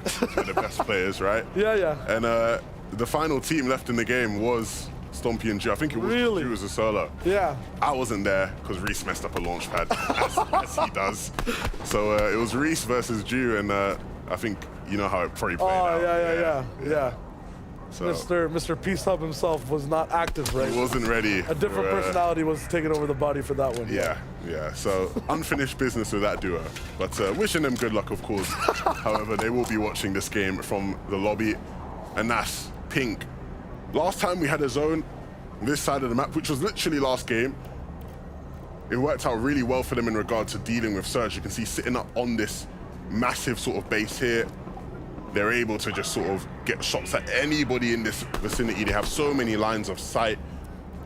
And actually, one of the big issues, right, is that a lot of teams realize how powerful of a position that is, and so they try and rotate around it, right? They try to go, look, we're going to stay as far away from there as possible. You can see, iDrop and Juriki, they've gone as far to the west of command as reasonably possible, at least, right? Just to try and avoid the teams up there. This is them like kind of in the zone as well. There's a bunch of teams that are now just rotating in from the south side that already have dodging cavern planned. They're etching towards the shores on the left. They're angling to come in from way far away and not cut through the middle. This is uncharacteristic on screen though. iDrop taking this much damage, not covering his feet. I mean, for a deja vu type of zone, an effect like this, a mirror zone entirely of the last game, you would assume some of the teams that did well up to at least half and half would be well-tempered, would have a game plan now set and ready and tested at least once, ready to go again. Jerky and iDrop right now are looking a little bit finicky, at least inside this space. Yeah, if that kind of continues, it's not going to be great for them at all. Like you said, iDrop sort of with a bit of a blunder. They do have a shield keg, which will be effective if they do need to maybe trade damage for Surge, right? You plop it down, open up an edit, and you can afford to overpeak a bit because you're, you know, sort of re-healing yourself as you go about it. But yeah, very high expectations again with a somewhat favorable zone for them. Absolutely. For them, I think it was just unexpected that there'd be a few people there. It's all good. Boomy Moneymaker, they jump all the way up top of the command blimp and maybe try late times, or people might have to rotate way past as the zone comes in to get one of these higher up positions. They're challenging Anas and Pink up top. We'll see if it's possible for Boomy to be up here and stay for free. We just saw Thomas and Tripper on screen as well. They'll have another chance to try to roll in for distance attack, but 13 above, Boomy needs to land a few more shots. Yeah, so when we talked about the effect of, you know, Command Cavern being so strong and teams trying to avoid it, right? Pink and Nas thrived, they were fine. They had the best sort of position in that general area. All the other Cavern teams last game, and it seems like in this game as well, as we tune in here to Trippin and Thomas not being in the game, they're all struggling with Surge, right? They all are having their struggles. It was Jay and Cosmo, Trippin and Thomas. We saw with Moneymaker and Bloomy, even though Zone is pulling towards that general area, there aren't enough teams there for them to get damage on, and they're all struggling as a result of it. Thomas and Trippin, though, in game 2, another game where it just doesn't look like a win is on the cards. Not only am I in the mud and you in the mud, Shia, when it comes to predictions, but a lot of their fans at home as well will be, you know, absolutely. I'm scared for my life right now. I'm in Denmark, you know, all the Danes are going to be fuming. They're going to be furious, you know, if these guys aren't able to qualify, so.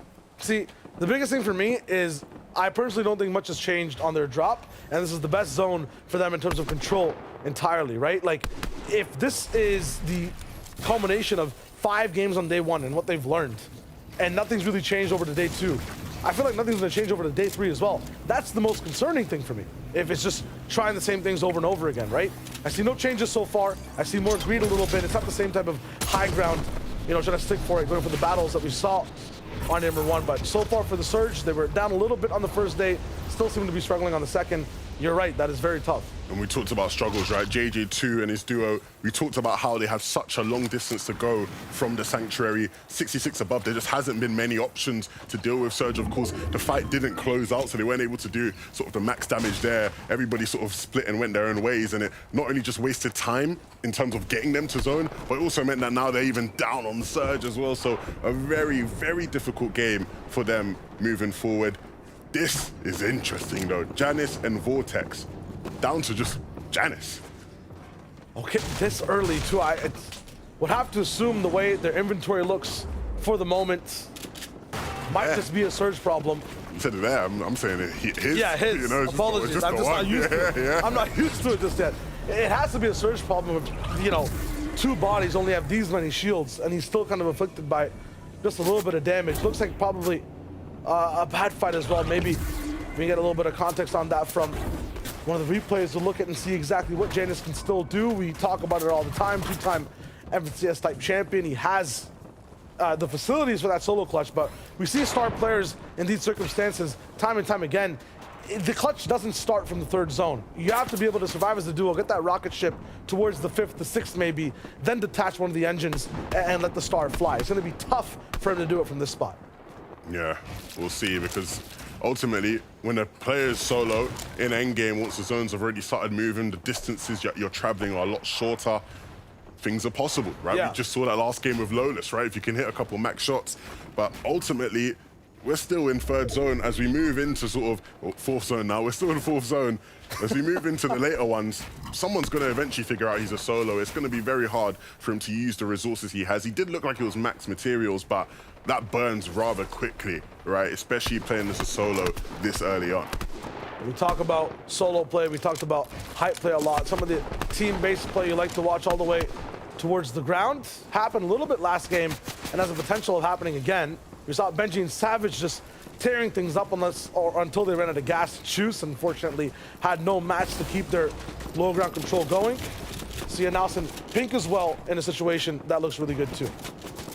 Yeah, when it comes to what you're saying with Benji and Savage, I love that from them. Yeah. Right? And this wasn't necessarily a massive pop-off game, but if they keep just doing that, getting deep into these games, deep, keep going, game after game, they'll be in a very good spot to try and qualify on consistency. There is a home on low ground that right now that's kind of vacant, right? It's not going to have you going straight to the finals guaranteed off a win, but you're right, through consistency, right? Through maybe more of a risky type of play where you have to have all 6 games active.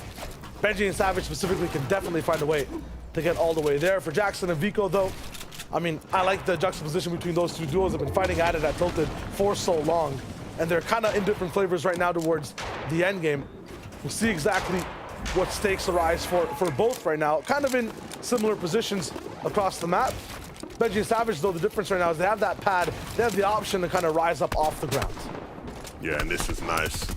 A decent sort of amount of surge, and you can see how proactive they are right now in looking to make sure that they can increase that tally, taking shots at walls, looking for opportunities as they come about, and definitely another opportunity, right? A launch pad is going to be huge for these guys because Savage, with just 79 builds, isn't as luxurious as maybe you'd want, but the pads will save him a lot in terms of distance, and fingers crossed some lock on the zones will go a long way for them as well. Big thing too to notice that just happened inside that feed. Walks, another elimination coming in, another chance for a low ground team to really roll in. And Janice actually picking up one individual. Jerky and iDrop though, you're gesturing to 11, 36 below Surge. A team that has that zone that were contested off spawn and got rid of you know, the problems so early, who had a free fight, in trouble and just about to take a lot of damage. Yeah, and you know, we already highlighted it. It's because they chose to go far west of command. They didn't want to go down in a more congested area, and so they've just not really seen many opportunities to get their tags. iDrop and Jerky now desperately trying to find them, and look, I like what they're doing here. This is going to be their best bet, but the big problem is that if nobody makes themselves exposed, it's going to be really hard to find anything. You can see just constantly looking for anybody to make the blunder, make the mistake of opening a wall, a window, anything it is. But just nobody opening up right now. It seems like they had all the right decisions made, but it's just for this specific zone, this specific game, it's unfortunate circumstances. You mentioned dodging the middle, but there are not many teams going around either. This is a chance for iDrop to get some damage on the board. Still doesn't. You know, it's like there's 3 buses still left. Towards the end of the day, you miss one, it's gonna be fine. The second one, your parents call you can't get that one either. The third one comes too early, and now you're just left stranded at midnight with no way home. For iDrop and Jerky, they messed up on that first rotation. Unfortunately, no one kind of passed by them. After the fact, they grab zone lesson. They can't fight people as they start to move. And now, everyone's gone in, launch padded above them. They never had a chance, a good timing to look towards the skies, forced to go all through their shields. iDrop now down to just 150 pot. Jerky also just chugging down as much blue goop as he can. This is just tough for the duo. The opportunities have been there, they just haven't been able to connect with the shots. iDrop now realizing there's an opportunity arising, but 50 players means that things are going to sort of slow down in that regard. And so now their main focus is going to be, how can we salvage something out of this game? How can we find a free, easy picking, some sort of elimination that gets us back up in the material and the shield count? Because in that regard, they are looking incredibly dire. Have to just get this game back from shambles. I think Janice and both Tripper are in that position as well. Had a little bit of a lapse on the feed personally myself, so we'll see if Janice is still inside the game as a solo. I know for me, looking at it, the last update was they locked in one elimination and had a refresh. Tripper's gotten to this point as well. Up top though, looking at high ground, looking at how things go. It is Vedley and Lotix looking at taking control of this game a little bit. Walks right below them though, Diop's now flying. Here's Lolis, the star from game number 1, looking to push that 60 points to maybe even triple digits, to a 120 if he repeats what he did before. He has a teammate this time, Levin. It's an even better chance. This is looking very, very nice. If the SD can come into the fold now and add that extra bit of firepower into the mix, things are going to start looking real comfortable. You can see he's looking for that right position to drop down and find somewhere to call home for just a moment. The extra wood will do them a world of good as well. But things are looking interesting. What's going on height though? We have Voxy and Eggrim who have set to take it. And this maybe is a bit of a surprise for them as they get landed on it. So instantly deciding it's not worth it. Maybe this will be a decision that we'll look back on and go, was the ultimate deciding factor. Leche and Swilliam though, who we talked about, finally having Chonkers be a bit more of an easy ride for them and making great use of that now up above on high ground as they look to try and pick up some eliminations. Leche doing some damage. He might need to drop down a bit closer. Moneymaker on second height. He's in a bit of a blind spot for them, so hopefully they find the angles and deal with him as soon as possible. But things are really looking good for those boys. Yup, and as they start to pressure a little bit of that low ground, a rift gets popped in the sky, so high ground will be busy for now. Jerky down, Tripper also taken out. Look at the amount of people up in the sky. Vedele has a second chance to go for height. Leche and Swilliam, looks like they almost had things for free. Another duo rolls in. Look at the inventory. Leche does not have a rifle at all. It's just that SMG. It cannot be a voice in this conversation. It can't do anything to stop these players from landing, and already one person over top gets shot down, an in-9 from Leche, and a spray after the fact as well. It's an Austin Pink who somehow almost have height, understand who's there, and use patience as a third teammate for themselves, waiting for the chaos to ensue and then maybe take it over after the fact. Yeah, they realized how many teams there were trying to take it, so opting for the safer route, and that might be the best decision they've made just yet. Swilliam as a solo though, having to try and find his footing in the game. You can see, and that's really looking for any weakness, any chink in the armor of the high ground hold, but Pink ushering him towards the front of the zone, making him know that our time will come. And then Benji as well, down on low, pops off in the feed. I see classics all around. The dual spray with edits in the way from an Austin Pink. Benji popping off on low ground as well. It's one of those EU end games you'll have to see. Towards the mountains, is pulling back up again. Here's Lolis, here's Esti, Deja Vu. It's almost the same zone. Same players with the next buff as well. And this time they're up against the big raid bosses. Benji, Savage, take them down, steal the power, and they're ready to bump up the game, get off the ground, get off the rocks, and soar towards the skies. Benji saying to the Frenchies, you hit pumps, I hit them harder. A brilliant elimination now as they make their way up into the zone, trying to find a bit more of a comfortable position. Benji's got to close off his back though. He has to be careful. Milad goes down to Kiduo in the feed, and he's not done either. Maybe, just maybe able to stay in the game. That's a huge elimination. Gives him an extra bit of time now, and he secures his spot in the zone. He's going to be chilling for the moment. One of the only solos down on low ground so far. Ways and Julian Calm there too. Dandif, huge high ground take against an Austin Pink. To the sky there too, to maybe even try to help him out. We'll see exactly if they can hold on to one of those 10th place reigning kings that we know love taking back height. They're ready to pounce once again. Meanwhile on low, Savage 120 and leaves this man back in the box, sets up a trap, another shot after the fact. The spray will come through. Savage, man, you're just too cool at this one. Isolates the finish, gets a few of the mats, goes around the left side as well. A little bit of mismovement, but it's planned. You thought he was confused? Nah, just baiting out the Yilib on the backside. Med Mist also used. Just has to find the movement to get above the hill. Bubak and Fury now have controllers. Pink goes for the fight in the zone. Is this enough for him to try to roll in towards things? It's chaos towards the front side. There's only, what, one team inside the zone. They must be confused. For Bubak and Fury, this is easy. Winnings, this is easy. Ends, they just let it roll in. They win the game off of patience, off of just, you know, letting the time fly by. And they're going to the finals. Absolutely vicious from those guys towards the end there. They took high ground at the perfect moment, like a thief in the night. They snuck through and nobody even had a clue what was going on, and they steal the win away from everybody else. They will be playing in the FNCS finals, and what a way to do it. Taking out a big favorite in Pink at the end there as well. Bubak and Fury take game 2. I feel like I'm at a surprise birthday party. I feel like the lights just came on and I was like, oh yeah, we're watching the game and a winner will go towards the finals. So many things happening in that back half of the zone. So many stars trying to just fly towards the skies. But as you say, it was a burglary, Revan. Like, it was done. Yeah, look, they were fine with it. They said, look, we'll let all of you fight. Yeah, you fight him,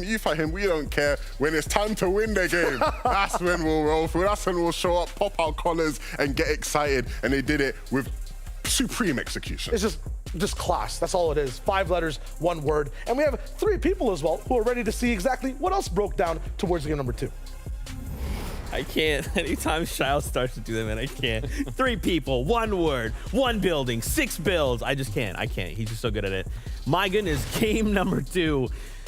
Once again, we're seeing the same. We saw this all day yesterday, right? These duos, they fight for this high ground, and then there's always this one dude just sitting in the back like, wait, they've dropped the time ball. to shine. It's our time to shine. It's ready. It's happening. It's us. I mean, it looked like Leche and Swillium were going to be the team to win it, right? Yeah. It's kind of classic story where we see them up on high ground. Well, I think they took it like the end of the second moving zone, something like that. Yep. But then, you know, here we go. That's the exact time. End of the first moving right here from that beautiful land on. But we saw how this ended, unfortunately, with the fact that all the players down below had a really good understanding of the map. And they knew that there's rifts here.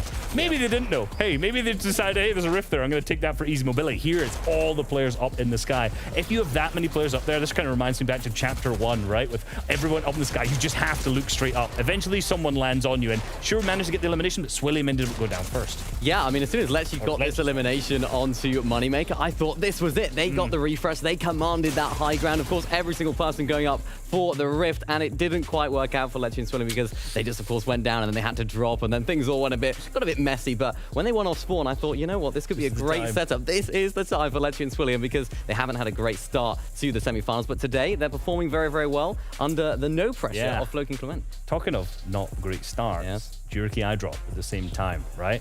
Now, we saw last game, right? They were in Storm, they were deep in, they ended up in this congested side early on, but this is kind of things happened a little bit different this game. Notice the positioning here, right? Fully on this far west-hand side of the zone. So once they finished that, we saw the early game clip, right? We saw how that ended up. They played that full west-hand side, the full dead side, and now notice, right? They're only 28 above the Storm Surge. Now, this is because if you're fully on that dead side so early, who are you going to shoot? Everyone's on the far side, and we saw them struggle and struggle and struggle, of course, be one of the teams who hit the rift. And I mean, you're just skeet shooting at this point. I dropped 25 HP, you know? Yeah, down to 15 HP there as well. And we talked about it a little bit, Reese. We talked about how they might have thought, we got the 2 eliminations off spawn. That'll be enough. They went to the less congested side of zone. They tried to pick up some tags, but of course, there's nobody rotating there. There's nobody going to that side of zone. So there was just absolutely nothing. I'm sure they were looking, they were trying to find tags, but there was just nobody going there. And ultimately, that is what caused them to go down because we saw them trying to scramble for the surge, but it was a little bit too little, too late. But for Bubak and Fury, they're going to finals, right? They are indeed. And now we have to kind of turn our attention back to the standings. Right now, Hookah, Seiko, right now sitting in that number 6 spot. The standings are pretty close here, right? Especially after just a few games we've had. Penji, Fishy, and Mr. Savage, though. I feel like that's the big surprise for me. Yeah. Yesterday, didn't do too much. Today, though, they're like, hey, semifinals day 2. We're awake. I mean, we're here. It's all about the drop spot, right? It's about the drop spot. They switched it up, of course. We talked about it. They were going to the Collider yesterday. They switched it up. They let Janice and Vortex have that, and they are, of course, benefiting from that as well. But they've gone back to their roots. They're going to the north side of Tilted Towers, which they do have uncontested. They know the area very well as well. And what they're able to do is they're able to get through to these end games. And for a team that I thought they might qualify through just one pop-off game, I thought, I'm going to give them one game to do really, really good and then qualify.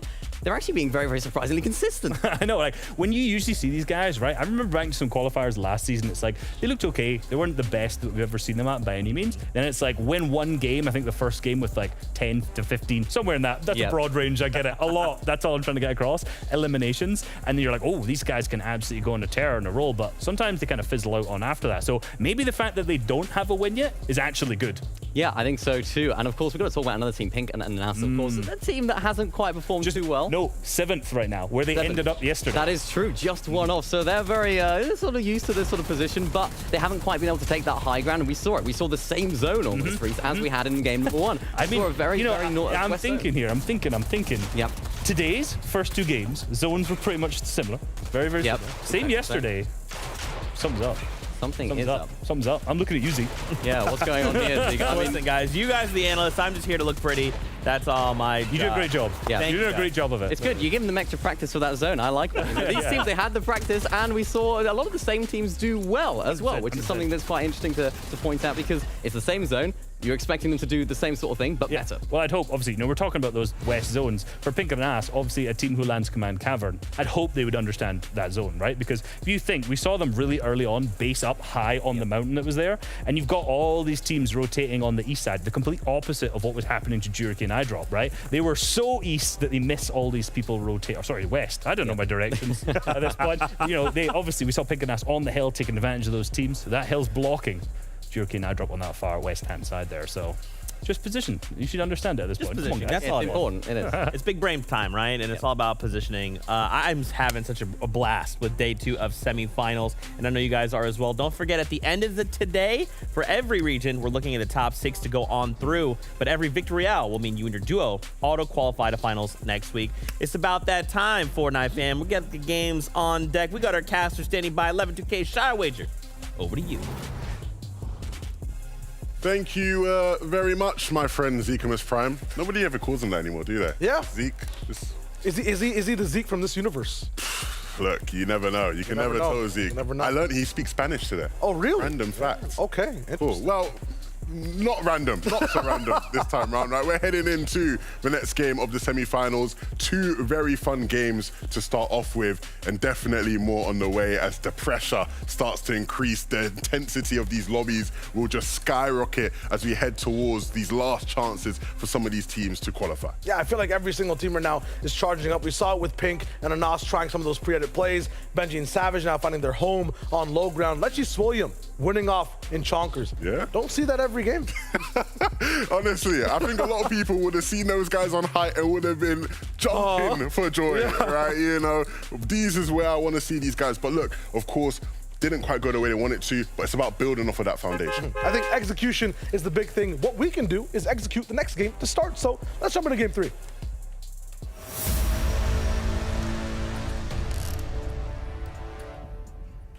Game number 3. We've had 2 very special games thus far. A large amount of teams who have been very big surprises in these lobbies for sure. And a lot of off-spawn fights going pretty much how expected, I'd say. Yeah. I think going faster than usual, though, I think. I would expect slow in the first game, slow in the first game, faster in the second, too. I'm not sure exactly how fast the Chonkers one was. Big shout outs for Mini showing us that it did happen earlier on in the game. Look at the speed right now, though. Pink taking out Bloomy almost instantaneously. Clowns are going down to Astro. I only see, no. There's still definitely 3 teams here. Eno and Lou ready to go, and they are going to just clash straight away super fast. This time, though, a little bit of a difference. There is a trade rocking in. Gonna have to get Neno back on his feet. A little bit of pressure from Victor, but he's gonna get absolutely baited. No chance whatsoever. My man taken out. This time is where, you know, ADN Hardfind, they want to have a little bit of a say. They want to have a voice before it becomes another 2v2 again. They want to be a pure third party. As they try to do things up and top from the crane, there's a 4th voice in this conversation. ADN needs to just calm down for a second. Yeah, you saw he was sort of getting in over his head there. He was so excited at the prospect of being able to just fight a dwindling solo, but quickly humbled. And these guys actually will be very fortunate now that they've just sort of had a, I wouldn't say easy ride, but they've played this one out towards Greasy Grove very well. They get in, they loot up, get a loadout relatively quickly, and then they're ready. Yeah. They've kind of found the map to success pretty much, at least overall in the 3rd game. If I was to ask you to guess, what side of the map do you think the zone went in this game? Yeah. What would you say? Let me consult my script, right? We should be on page 3. Oh no. I've been sending page 1 zone 11 to the back end, to John Fortnite over and over again. I think we're gonna be stuck on that west zone. Yeah. Another west zone, my friends, another west zone. That's my fault. I forgot to update. It's the same zone. It's the same zone. You are correct. Are we gonna see the same outcomes though? That's the question. I don't know. See, I'm just confused because usually for me, I'm just putting zones down that help Hen and Queasy. That's kind of my job, right?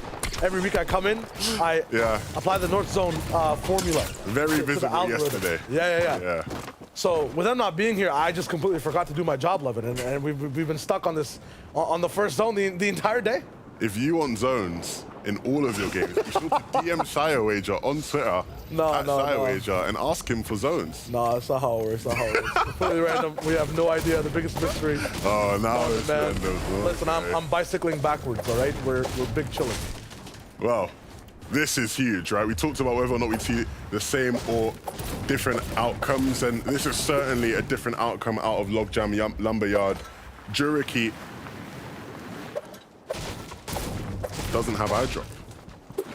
I didn't know where to go with that. That was the most dramatic pause of the 21st century. Look. I was like, Levin, nothing's happened. He has happened in loadout. What are you possibly going to say here? I was, doesn't have eye drop. I was going to say that. I don't know where I was going with that one, but I just started talking, and then I did what casters do. Yeah. It truly be like, I mean, you spit facts still. If someone tuned in right before or right after the dramatic pause, it would have been completely accurate. True. Yeah. Well, the big thing now for them is how do they get back into the game? Juriki looking to try loot on the outskirts, get some stuff up, get some materials. Probably going to come in, try and reboot, eye drop, but then instantly, you know, the game is already sort of hindered in that regard in terms of timing. We, of course, saw last game when they had this zone, they struggled with Surge. They're going to have those same issues again this game, so it's not setting up to be a good game so far. I actually like it for them to be late and delayed, right? Because what happens is they'll probably just end up playing more patient, more scuffed. We'll see more teams on off time coming in from the backside of zones. They get to be forced, they're forced to play correctly, in a sense. We'll see. We'll see how that plays. I'm optimistic. We'll see. Yeah. Because it's going to be very stressful for them, right? Yeah. When you're a team in such a high intensity lobby where the stakes are so high and you've just had your sort of game, you know, handicapped so early on, right? Where you're just given these scenarios that are going to limit you throughout the game, you're going to have to go huge, right? And look, if things are getting tough tight, they're in next to somebody else's box, they hit a couple max pumps, massive refresh, everything looks good, then you're spot on, right? They've got back into the game, things are looking good. But getting into that position won't be easy, and actually winning it as well will be even harder. All about just confirming what you can towards the end, towards the backside, looking at patterns as well. It's the same thing over and over. JJ2, I mean, they're so far away, and what I'm seeing the biggest difference on the map, the Joneses instead of the Sanctuary. It looks, if I'm looking at the mini-map correctly right now, both spots open. For some reason, though, these teams choose to just fight each other. Now, I know you always have the laydowns as to why. I don't even think you can answer this question, Levick. I can't answer this question. I wish I could. If I had the answers, I tried to have the answers, guys. That's sort of my here's job. my answer. What's the only thing, right? I'm being serious here. Usually, it's a timey-wimey type of thing. Okay, it's Surge strat. It's guaranteed fight for Surge. Well, they understand that, and they will have to do that, right? We saw how it affected these guys last game, right? They didn't get enough damage for Surge, traveling all the way across to the west side of the map, and it just wasn't great, right? But yeah. The difference between this game and last game is going to have to be that they actually do close out this fight. Somebody has to win this fight. They can't both just disengage at a certain point. Somebody has to win. At the moment, JJ2 looks in control, and so maybe it'll be them. Tries to get a reset on the edit, isn't able to get, but does do a nice lick of damage there. And so, again, he really needs to be on it and pushing, aggressing. The Harpoon was nice, opened up, exposed his position, but they actually are maybe trying to turn the tide, speed up the tempo of this fight, but JJ2 doing really well to make sure to mitigate that. This is actually really funny. When they have SMG ammo and have the spray available, they're staying way back and only using that, not really going anywhere. As soon as they're forced to use the striker pump, they're forced to just have shotgun shells left in their inventory. Suddenly, JJ2 and Shykip, they roll in and have to work as a team. They start to do cooler things. They go for pinches. Thing is, though, Pablo and Swag, they've stayed towards the back so much, expended all of their materials. Pablo has none now, but still do have a lot of ammunition. In terms of that spray, Pablo down to just 7 HP, 6 seconds of time to be able to use 3 now, 2 seconds. Pablo should be down with the striker pump shot as well. JJ hits 2 shots and ends that fight. Yeah. Finally, somebody winning it out. The big problem is, though... Is this a win?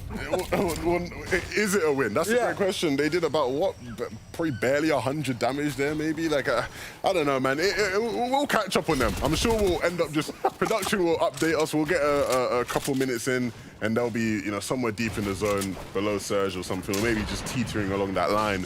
But definitely not ideal right now, as the zone is starting to sort of close in. You're seeing all these teams gathered in around this area to the east of Tilted Towers. A bunch of teams in this general area.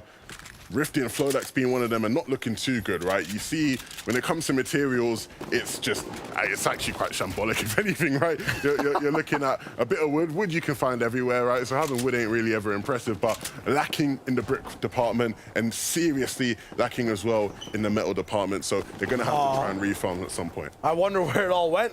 Well, we take a little bit of a zoom out. Yeah. No surprises there in terms of where those resources were put towards. But ultimately, spending resources ain't an issue as long as you know you can get them back somewhere, right? So absolutely, we'll see if that is going to be an option for them. Mr. Savage and Benji, you've not actually been able to tune into their mid and early games, but they have been incredibly successful in that regard. They make it deep into these games. Every single game so far, right? The first 2 games have been brilliant. This West Zone is really nice. What on earth have I seen from Mr. Savage? Mr. 200 IQ doing 200 damage there. Wowza. Oh my goodness, Melody's head must be made out of metal because this man's shots are just magnetic. That was nuts from Savage, just so accurate. Mini might have a reaction to that. He might have something left to go. 3 straight 40-point games from the duo on screen right now, but what do we have on the sidelines right now? Let's see from Mini. Yep, not quite that, but something very, very interesting indeed. We just saw SD and Lolas, of course, just outside of that command cavern area. They went for a little double beam, went very well for them. But something that's interesting to note, they actually broke down the breakable trees, the timber logs outside of their area. And that is the reason for them, picking up some tags. And of course, picking up the tags is, of course, Anna's and Pink all the way up on top. This is the team that they have to look out for. And that is the reason why they're chopping those trees down. It's actually really smart because we saw Nasa and Pink use exactly that to hunt down many different teams on the south part of the cavern. And, that's one side. You keep it organized. You keep it a little bit slow. On the other side, you can be parents that give birth to Mr. Savage. And he, he might not even need to use a mouse. I don't know what peripherals he has and is rocking in with. Maybe his hands are just connected to the machine themselves. He's inside. It's a Matrix type vibe. It's just nuts. You are like the best hype man ever. I'd love you to just, if I was playing Fortnite tournaments, I'd love you to just sit behind me and just spit bars about how brilliant I am. I had a chance to do that because I got knocked like, what, 10 times per game when we were playing today? Oh, we ain't gonna tell you. We don't talk about that? Yeah. We ain't gonna talk about Don't allow it. This is one time we don't allow it. Yes, yeah, but for Savage specifically, that's how well they're doing. And as we saw, the stat that flew on screen, 3 40-point games. I mean, we're ready to see them in the finals. I'm gonna be sick. I looked at you. I'm gonna be sick. I looked at you. Keffy, what did I miss? Keffy, you bad boy. Wow, okay. Little harpoon play there. Doesn't result in elimination. If he was able to combine it, combine it with a nice little striker pump shot as well, boy. I literally saw you gag, bro, mid-sentence. When I see stuff like that, I just find it so cheeky. I love it, that's what I'm all about, bro. That's a mad one there, look.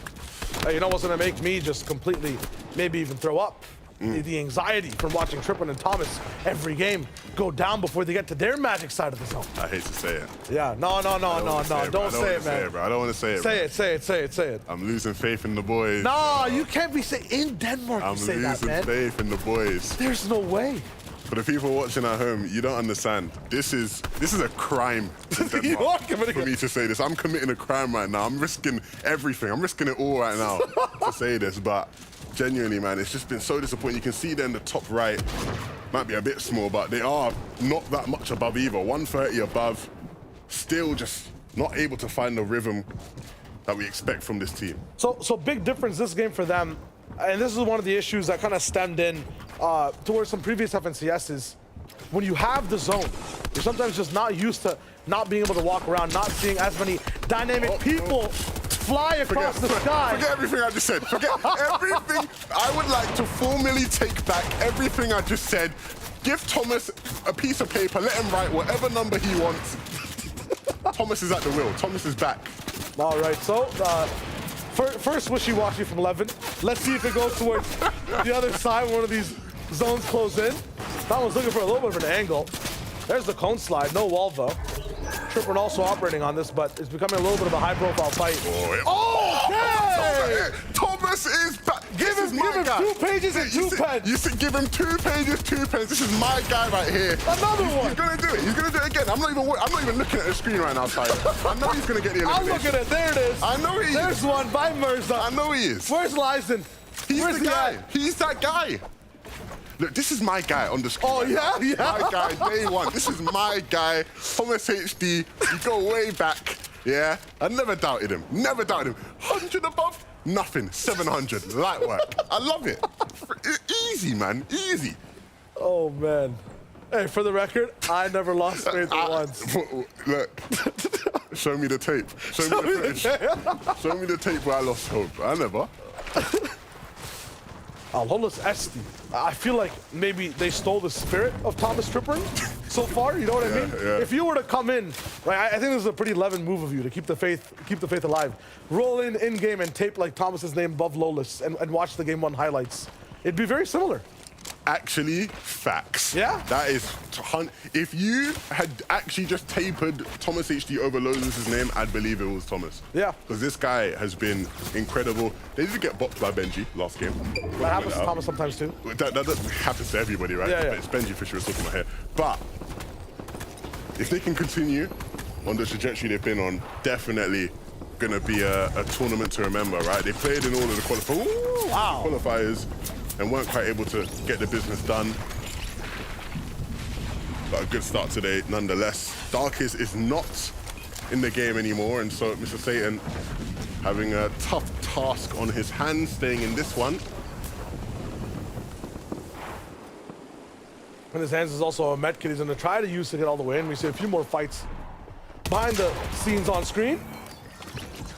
Jogs and Skies have been so good at just being able to survive and win a bunch of these third-party engagements. I'm wondering exactly what it is that's keeping them completely from the end game.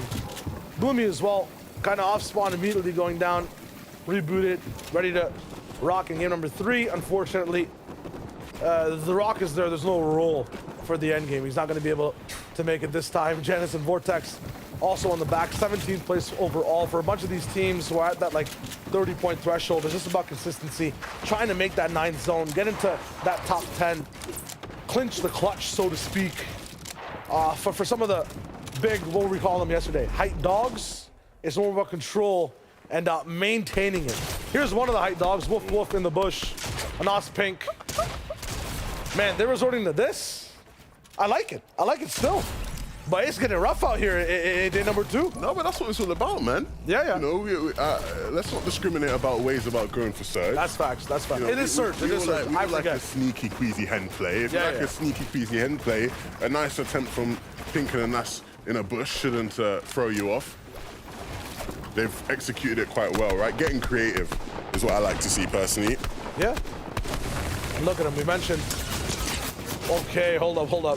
Before the mentioning, what is this from Pink? There's just no way. He's alive. Pink, son. Pink. I think he's doing it now so they don't get done in after. I respect it. Now watch. There's a med kit up inside this box. He's going to be fine. I'm manifesting this. So for anyone who maybe doesn't quite understand what just happened there, those trees, when you knock them down, they actually can destroy structure, they can do damage to players. Pink knocked them down, maybe in an attempt to try throw somebody else off, maybe they'd roll into somebody else's builds. They rolled into his builds, he ends up just, you know, doing damage to himself. And the purpose for it, that purpose is just so no one else actually topples the trees when they're moving. It's a 6-head play, bro. Right now, somebody is tuning in to the Fortnite broadcast for the first time. They don't know that you're a serial troll. I'm not serial trolling, though. They think I'm being genuinely serious. Nobody does that. For anybody who wants to be a professional Fortnite player at home, nobody does that. That wasn't good. That was bad. That was a milk from Pink. Milk from Pink. Yeah, that was... Strawberry then. Well, Pink milk. You combine them, right? Typically strawberry milk. Yeah. I do like strawberry milk, though, so... I'm telling you, the play works. We rock it in. Look at the map for a second, too, and exactly how things are rolling for the rest of the server. Benji Savage separated from the entire lobby. I feel like in class right now and in damage stats as well. They've just been rocking every single endgame on low ground. 322 for Thomas. I'm going to make this stat up on the spot, and it's not accurate. Okay. Every time I see this man land shots and ad-lib it with a snipe, he gets top 3 in the game. Completely fake stat, but it sounds so good. It sounds accurate as well. That's the funny thing. Like, I would believe that if you didn't say fake stat, probably. Yeah. Look, the boys are back. This is the one. This guy is smiling. You guys can't see this. Beloved is smiling so wide. Bro, I'm excited, bro. I just want to see these guys win, bro. Yo, low key, I want to see that smile wiped off your face, but I also want Thomas and Tripper to qualify, so my heart is broken in two. Wait, there's someone in the Twitch chat. Oh, biased casters. Casters aren't supposed to be biased. No, you can root for people. I can't change how it goes. I don't control the observing, you know what I mean? I'm just telling you what's talking about what's going on. Hey, CSA Milo, this happening on screen right now. Left wall open. Sometimes the room is hot. You need a little bit of breeze, you know what I mean? But if outside, it's just absolutely lethal bullets flying around in terms of the weather, you might want to keep your windows closed. No chance if there's lightning inside your living room too. They were not up on surge. That was happening. Or the potential for that to happen would start. Unfortunate for the boys, but Milo can definitely bring it back. Julian Common Ways also starting to become alive inside this feed. They should be a force to be reckoned with. In terms of surviving as a duo, I feel like they have the ability to do that very well compared to many of the other teams we see in this lobby. Towards the end as well. Tripper and Thomas getting a little bit greedy with the way they move. Challenging is above them and then completely going right towards the line of sight and moving in. Indian and Heartfind don't actually try to rattle back and hit up another challenge. As a result, Tripper just walks over and should be, the highest point of elevation on the map right now. Yes, they're further away from where zone actually locks in, but they should have a pseudo height rolling into the next circle. Yeah, this is going to be interesting, right? Because I'm sure one of our analysts maybe at some point on the desk will be able to give us an accurate update on this, because we've obviously not been able to watch them from our spawn, but I don't believe they've actually been getting the vault, because I don't see the launch pads. Usually Trippin holds the keys. To the game? He holds the keys to the car. What were you calling it yesterday? The language of the pad. The language of the pad, right? And Yeah. I've not seen the pads from these guys, right? And so that would suggest to me that one of the other teams is maybe taking the vault from them and getting that. But you know, maybe I'm wrong on that one. I'm sure the analysts will try an update on that. Only thing I think of is that they are leaving earlier, so they can be ahead on surge, and they're giving up the pads and possibly even giving up the vault. They're not giving up the pads. The pads have been taken. There's a good chance maybe one of the other teams landing there is like taking shots at Gunner, the NPC that lands there. And he doesn't land there, he just spawns there. But Gunner, you know, because once you like take shots at him, he like starts coming towards you. Like he's on the smoke, he's on the beef. So maybe one of those teams is taking those shots. Lawless and XD in a bit of trouble here, right? In the backside of the zone. And this is tough. They're gonna have to use the floppers to stay in the game. Lawless using a med mist, but he's down. Team that we were very high on with some struggles here. Lawless not gonna have a say in this game. ST though. It's 6 zone. Yeah, he will have a say, but for how much longer, right? You can see him just scrambling his way in, low on materials, low on HP, doesn't have anything to get that side of things up other than the minis, and so things get really, really dicey for him. I don't know if he'll be able to pull off a Lawless-like clutch, because as you can see, the zone is pulling up over the hill, and that's going to make things really tough, especially for this team here as well. Benji Fishy's down, the res will come through, but all of a sudden, a team who've been very consistent in a very awkward spot. Live, Savage also pumps straight from the back all the way on Logan, and they elevate after the fact. Benji actually survives and starts to move in. 50 to pop as well inside the box, but unfortunately, we're moving way far away from the backside of the zone. They're getting pulled even further, and Osh taking down Janice, so a chance of high ground. The clouds kind of parting, sunlight shining through, ascension for them possibly all the way towards the top, and yes, they start to go. Axe Force, though, there with the clash, they end up crashing straight down to second height, and that's now all the way up top. They got 3 limbs as a duel so far. They've connected, they have a little bit of control, and they have a little bit of a seat on a plane towards finals. Yeah, you can see they're on it, and that's making sure to look at second high, pressure them as much as possible. Axe Force and Yusri will look to go for it if he's not careful, but in the back of the zone, Thomas falls! He falls to his demise. Thomas might have just thrown the game there for his team. Trippin still in the game as a solo though. What can he do in this situation? But everything falling apart for the Danes right now. He was trying to go possibly for height, had no match left all the way towards that top side. Maybe just a slip of the finger.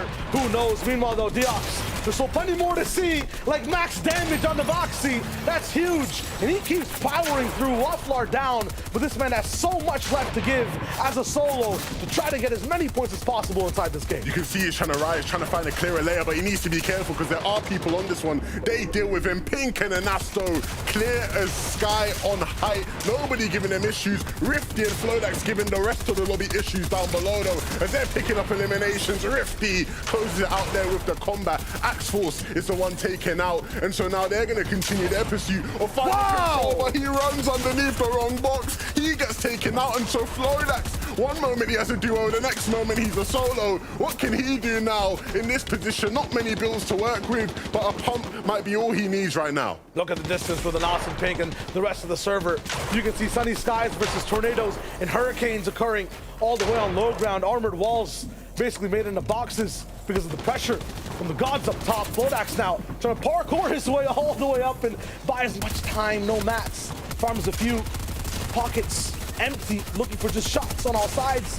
The Frizzy now going down as well, up close and personal. There's one man in the box. Bush is the last one left, but he's getting beamed too. The Cypher keeps it alive. 2 seconds, 1 to be able to play with the zone. Now 29 HP is going to be fine for the moment. Shady down. Lucian then bounces back, has a chance for the revive as well, but nope, Med Miss will be dropped to be able to use it and just get all the way back up on white HP for the moment. Stompy and Ju also here, keeping it low key, have a lot of materials to use as well, and also be his focus next. Flodax now at the bottom side has to go past the armored wall. It's too thick. The chainmail cannot be pierced, and he goes down. Now the pressure's really ramping in. Last top 5. Can it stay alive is the question. This duel on low. When the armored wall dropped down, the placements are perfect from everyone down on this road. But how long is the trip? Can they have enough gas in the tank left to take it all the way to the VR, to take it all the way to the finals? That's the question. Su now in the business too, looking for his own shot. Goes past the grasslands. Leon goes down, and Oscar with a big pick. Lucia now finally down. Then there's more clashes happening. 3 different teams left, Levin, as they have a little bit of patience to keep rocking through. And Austin Pink on height. They keep the space. They keep class, composure. They want this to be just a basic game for them. A walk in the park, just in the day, at the job for the duel up top. They made it look so easy right now. And you can see the pressure, the chaos, the confusion down low. They haven't seen the sunlight in days. Basement brawlers on the low ground. They have no idea what height even looks like. A little bit of a shot on the right side. As much damage as possible from Cookie Sue, but now it's that final 2v2, and look at the loadout. Splashes in the business, floppers too. This should be a shoo-in for Pickin' and Os. Anything can happen though in this final fight. They've been so cool, calm and collected. Stompy and Ju, they have a win condition of their own, but it doesn't seem like they'll be able to out-heal Pickin' and Os up above. We'll see whether or not they take the gamble though, whether or not they'll actually be confident in their ability to heal out here. But if not, it might be an all-out fight that goes on. For Pink and Anasto, it's about just staying composed, making sure they don't give them anything, don't give them that hope. Stay in this game. You can see them just staying, trying to make sure they keep their HP up as best as possible. And Stompy and Ju realizing now that he needs to try and hide. Don't give them any extra heals, and it's not going to be possible. He needs to take the fight. He's not going to be able to out-heal Pink, doing everything he can now to make that timing so difficult. He tries to hide away. I don't think they'll be able to find his knocked body, and so he's just going to have to be relying on the med mist he has now. But there's no hope for him. There's no chance he can out-heal the arm chest that Anas has available to him. You can see so many more heals to work with. He has so much more time in this game, and Anas, who has been one of the more consistent players, an absolute tank, someone who rarely ever makes mistakes, finally securing a spot in the FNCS finals. Pink and Anas, they've been brilliant throughout this season. They've shown us in many different competitions why they are so great, and finally executing this in the semi-finals. And they're executing it in their style, on their terms. It's not a hosh-posh type of low ground win. It's not desperate. There's no chance whatsoever. It's just too good. And, you know, Reese called it at the start of the day. He's been right so far so many times. You know, it hurts me to say it, but props to him so far. They make it look like they always do, man. Super easy. Look, Pink and Anas making it through is absolutely huge. A duo that had very, very, very high expectations of themselves and finally delivering. Like you said, Reese Hub was bang on the money this time round. And so we're just going to kick it to him and the rest of the desk to gloat about how brilliant the one and only Reese Hub truly is. Hold on. I was going to sing a song about champions, but I'm a bit afraid, firstly, of my singing, and secondly, we might get DMCA'd. So. Yeah. Production, this just in. We're going to need a bigger stage. Apparently, we can't handle this. Reese's brain is too large. I was going to say I'm going to make room. I'm going to make room for his big brain. Reese, I'll just stand over here. Wow, Pink and Anas finally going on through. You love to see it. You love to see it. Straight up, this shouldn't have been an easy prediction, I'm not going to lie, because this should have happened yesterday. We talked at the top of the show about the mistakes that they were making, you know? The fact that they've come so far as players, and that together, right, that they need to be making their own decisions, and instead, let's say they were listening to their coach who was making great calls, but these players are now so good that they've elevated a little bit past that plan, and it's just great to see them go through today. Yeah, it really is. I mean, yes, Reese, you are correct. Well done, you got it right. But it is all about Pink and Nas. They absolutely popped off in this game. And of course, it was another west zone, so they've had enough practice at that west side of the zone. And I think what really set up this endgame for success for these guys was they actually were sitting in a bush. I believe it was about third zone. Did you see that? Indeed. They were sat in a bush and they just waited for a player to come on by. I'm not quite sure who it was they picked up, but they picked up a huge unlucky player. A very unlucky player. A very unlucky sad player. He's crying right now. But no, they picked up the refresh and they used the bush to their advantage. And I think that's what really set them up for success. I mean, literally, you have to be careful. If you are a player of high caliber or of low caliber, mid caliber, wherever you fall on the spectrum of skills, you have to be careful of every single bush you walk through. Let's be real. People could be hiding in it. Every single time you'll see top players just build a ramp, build some walls if they're rotating anytime near them, because players will be sitting in there and things like that will happen. I'm just surprised that someone was able to be taking advantage of it that way, right? Like, come on, these are small technical things. You can't be making mistakes like that, especially not in semifinals. But once again, congratulations to Pink and Anas. They find themselves Victory Royale, which means the next time we're seeing them will be in finals. But the day's not done, right? We still have a bunch of games to play. Have to look at our top 6, right? See how things are going. Any kind of thing standing out to you guys coming out of this game? Benji and Savage. Yeah. I think Benji. I want to talk about them. Yeah. Go for it. Fire away. Talked about them a lot. I mean, Benji and Savage, they're doing it. And they're doing it on low ground. They're staying very consistent. And something that I really want to pick out about that game was, of course, the revive. Benji Fishy went down on, I believe it was first moving zone, and Mr. Savage was able to pick him up, and they both had the chug splashes to use as well. Really, really great play from them. And, of course, a deserved top spot by a lot as well, if you haven't noticed. Big margin. A good amount. Big margin. They've been playing well, and you know what? We haven't seen them play well like this season yet. So I'm very happy. Benji fan, Mr. Savage fan. I'm sure everyone is at this point, let's be real. Second place still, Lolis Nesty. We've talked a lot about West Zones so far, and I'm going to keep talking about West Zones because it's important. These guys land south of Camp Cuddle, which is a West POI right now. And look at the position they are in the bottom. You can actually see they've not moved. This is where they drop. They just have not moved this whole time. And you can see the Storm Surge right now is 223 above because they're on that side. All the players are rotating through them. These guys at one point were 600 above Storm Surge. Wow. Just by sitting there. I think that was with no eliminations. No eliminations, yeah. No eliminations as well. So they were just fragging out from this position. Now you can see the position they've moved to now. It's just almost fully centered zone as well. So these guys are putting themselves in the positions to do really well and get deep into game. Well, maybe not talk about how this game ended because it wasn't so great for them, but they were set up to do well. They had everything in place. This is a duo I really want to see competing in finals, right? Because I feel like they absolutely... Dude, I hope so. I mean, they're absolutely crushing the competition. But it is that time once again, Fortnite fan. We're getting ready to jump on the battle bus. We have more games for you guys. I mean, I hope you guys are enjoying all of the action. Remember, if you like this, there's also NA East. There's also NA West. We're also back tomorrow for more. So just hang in there. Keep watching some incredible Fortnite. Hey, Try Wager 11-2K. Set us up for the next game. I got you, Zeke. You're talking about if you like this. If you like Zeke, he's going to be here after this game as well, Levin. That's what I'm really focused on. That's what you're waiting for, right? For the game to end so you can watch it again. Look, I'm waiting to see who will be the next team to secure their spot in the FNCS finals, right? That's where we all want to be at the end of the day.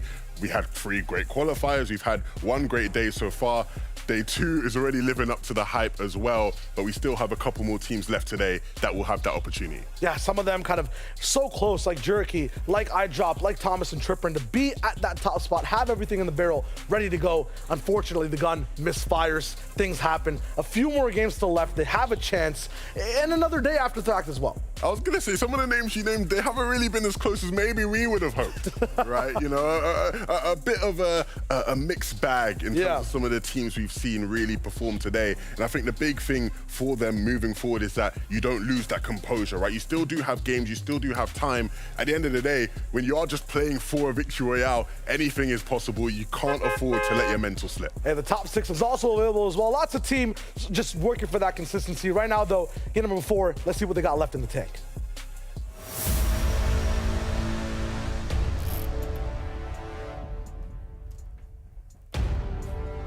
We have another game on the way. It's been a brilliant day so far. But I think the big question coming into this is what on earth is going on? Off spawn, Victor and Tropex deciding this time to wisely dodge out of the Greasy fight. But I believe we saw some players going down at Greasy right off the bat as well. So things really kicking off early here in game 4. The fight never ends, and as a few people drop down into the lobby, Some people just dropping into the POI. It's I drop. And I have no more drops to go with after that. It's so fine. that's all you. It's cool. Look, I got you on this one. Juriki and I drop. Last game, couldn't do it at Logjam Lumberyard. The big thing is though, Nefrizzy and Lucia did incredibly well in that last game. Right, they were the representatives from Logjam, right? They were able to secure themselves, and so even though we're bigging up and hyping I drop in Juriki, look at the standings, look at the bottom left. The Nefrizzy and Lucia, they're sitting in 7th place right now. They've been the better team out of Logjam today when it comes to the overall standings, and they might win out this fight once again. I drop goes down again. This is what, the 3rd game in a row where he's been the one to go down first. Juriki left as a solo now, trying once again to keep his team in the game. Gonna use the geysers to get right out of here. Typically, they'd be using this geyser to get up on this shifty hill to get surge tags. That's not even an option. That's not even a thought in his mind right now. All he can do is think about a plan and a way to keep his team in the game. But a disappointing start once again. But for Nefrizzy and Lucia, a brilliant, brilliant start. Absolutely, and you have to assume that those thoughts, his heads, for both those players, I drop Juriki, is going to be cloudy. How do you get back into the game? How do you get back on pace towards going ahead and surge, trying to get a VR? Are we even close to maybe going towards that top 6? Do we have a chance this game? Well, I mean, good news for I think everyone on the map. At least the scenery and the setting will be different. We're playing around Rocky Reels now and the Sanctuary. And we look at this fight happening again. Finally. JJ2 and his teammate Typer here. It's up against Bevies. Yeah, that's a serious awareness check right there. Yeah. I mean, weren't here last game, right? So maybe that was the whole, just over safety. Is that his teammate? Yeah, it is. Types in the business. Love the outfit, by the way. Is that what it's come to now? Whoa. The outfit. No, it's a nice outfit, man. Look at that. Hitting the emote too. Dance on him. Both big in the business, but my man is a 1v2. It might be a 1v1 if JJ2 loses his footing. Ooh. I call him out, see, and that gave him the courage, the passion to hit the shots. That's the relationship right there. For the people at home, Shyway is replicating the emote in person. I wish they'd just record you doing this stuff and like, instead of the analyst doing a package, they just show highlights of you during the game. Crazy stuff. Well, another fight at the Sanctuary. This time round they win. Last game was the Joneses. First game Sanctuary, second game Sanctuary. This game, last game, a lot of stuff on this side of the map. That's what I'm trying to say right now. Words aren't my specialty, surprisingly enough. Caster, by the way. Yeah, well, look. I've actually scammed my way into this position, actually. Oh, yeah. I deceived the world and told people I was a caster. I'm actually just a guy. Yeah, it's just, this man was tall, right? And so we're like, we need one tall person. It has to be, you can tell no lies, he's just too tall to him. They don't do that at that hemisphere, latitude, I don't know, altitude. That's your words aren't your specialty either. Words are, I will, yeah, no, sometimes. Chonka Speedway. Yeah. Let's talk about Chonka Speedway. I'm down. Leche and Swillium at Chonka Speedway. Let's talk about Leche and Swillium. So specifically, Leche, Swillium, Chonka Speedway. If they win off spawn, they can win the game. If that doesn't happen, it's trouble. Now, yeah, okay, forehead, you know, what are you getting at? There's no room for consistency for this team. For them, it's VR or bust. And the first hurdle they have to fight, just there's a lack of control on it overall. It's not like they get to get shielded up, get a few weapons, attack the map a little bit, get one rotation in, and then fight a team on their terms. It's almost immediate. And if your glide is wrong, if your chair is angled the wrong way, if your arm is itchy, all of that can affect how that fight goes. There's so many factors outside the game. I don't even want to bring up the ones that can happen inside of the game right off of spawn. That's tough to have in the mix as your win condition. It's unfortunate for the team. But that's the nature of the 50-50 fights.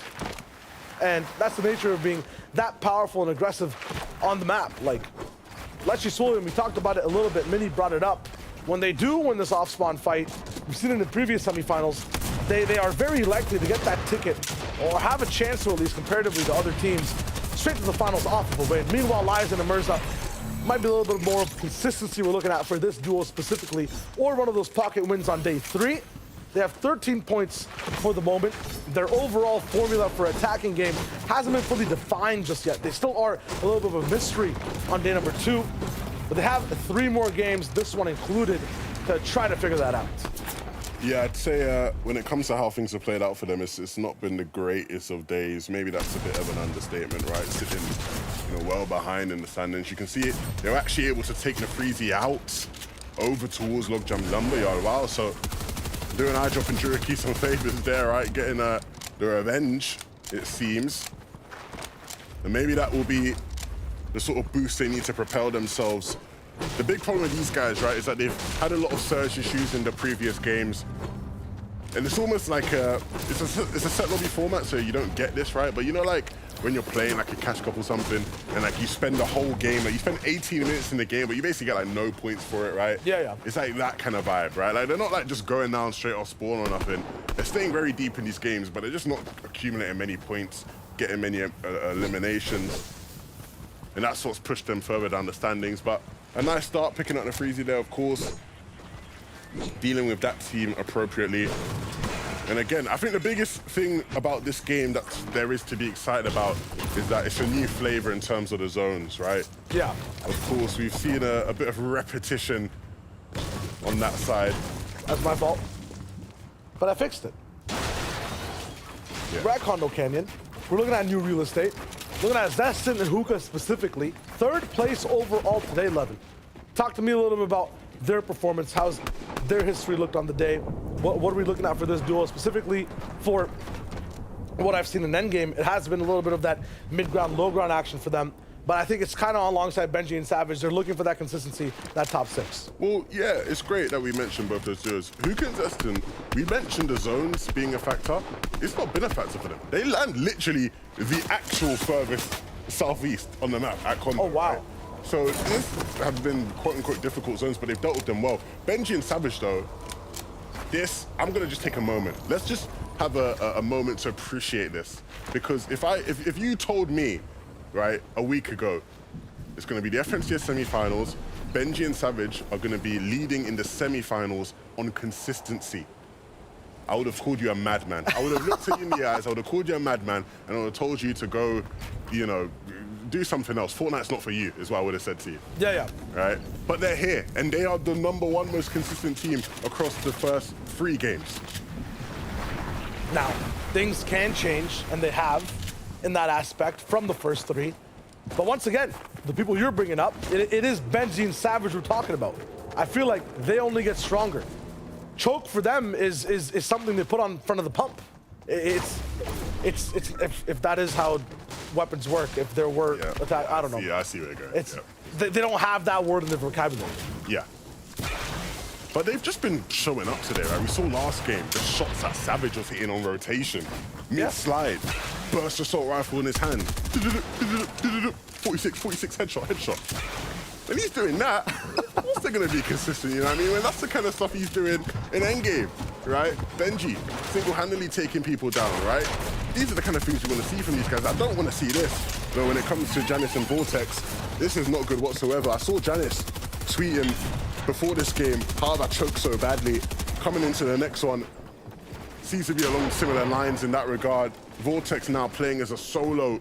It's not looking great. They are sitting just outside of that consistency threshold. They're sitting in 9th. They want to be in the top 6. And so this kind of game, going down at this point, would not be ideal whatsoever. Vortex has a very, very difficult ride in terms of trying to find and salvage anything out of this game. We'll try his best for now. A lot of people around him are just looking to slightly play passive and not make too many mistakes just yet. 25th and 34th, respectively, are the teams surrounding his box, and they still have a chance to just have a few good games and be all cool. Vortex is just disrespectful. Has a way to get way far away from the teams, but chooses to just hit the roof above him and alter the flight line just to cause a little bit of damage. So much available in terms of heals inside his inventory, but doesn't elect to delay too long. Shmeki takes him out. Gabix and Shmeki over on this side of the map. Now a bit of a change from what we've seen. Pink and Nash just qualified through topside command. They decided we're hopping right in there. They're landing topside command now. And not only are they landing there, Shayo, not only are they landing there, they are actually being coached by Pink. Really? Yes. A man of many talents. Yes. Plays the semifinal. instantly looking for profits. I like it. I love it. Yep. I love it. I hope that percentage is above 20 in terms of If it was finals me, cut. I'm taking 50% of the If it was me, I'm taking 75%. Look, big expectation. Now that we've dropped that news, everyone's going to be watching them, right? You have Pink in your corner, giving you all the straps, all the tips, right? You're landing at the POI. What can he do out of it? Nice to pick up Vortex there. That will do wonders for Surge as well. But yeah, this is great. I actually met those two as well at the media day. Wonderful guys. Schmecky, like, he's look. In-game the same, or? Okay, nice. That's the only excited. Yeah. He's a cool guy. Yeah. You know, like when someone's just cool. Yeah, like cool as in like folded arms and like sunglasses cool, or just like level-headed. You know, like Monster D-Face, the enemy. Yeah. He's a cool. Schmecky's Nice like that. tagline, yeah. Yeah, he's just cool. Yeah. You know, Schmecky's just a cool guy. So we'll see. Leche, hot-headed.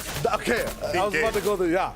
In game, he's not cool right now. Hot-headed. He doesn't have Swillium with him, and so he's trying to take out that anger on U3. And wow,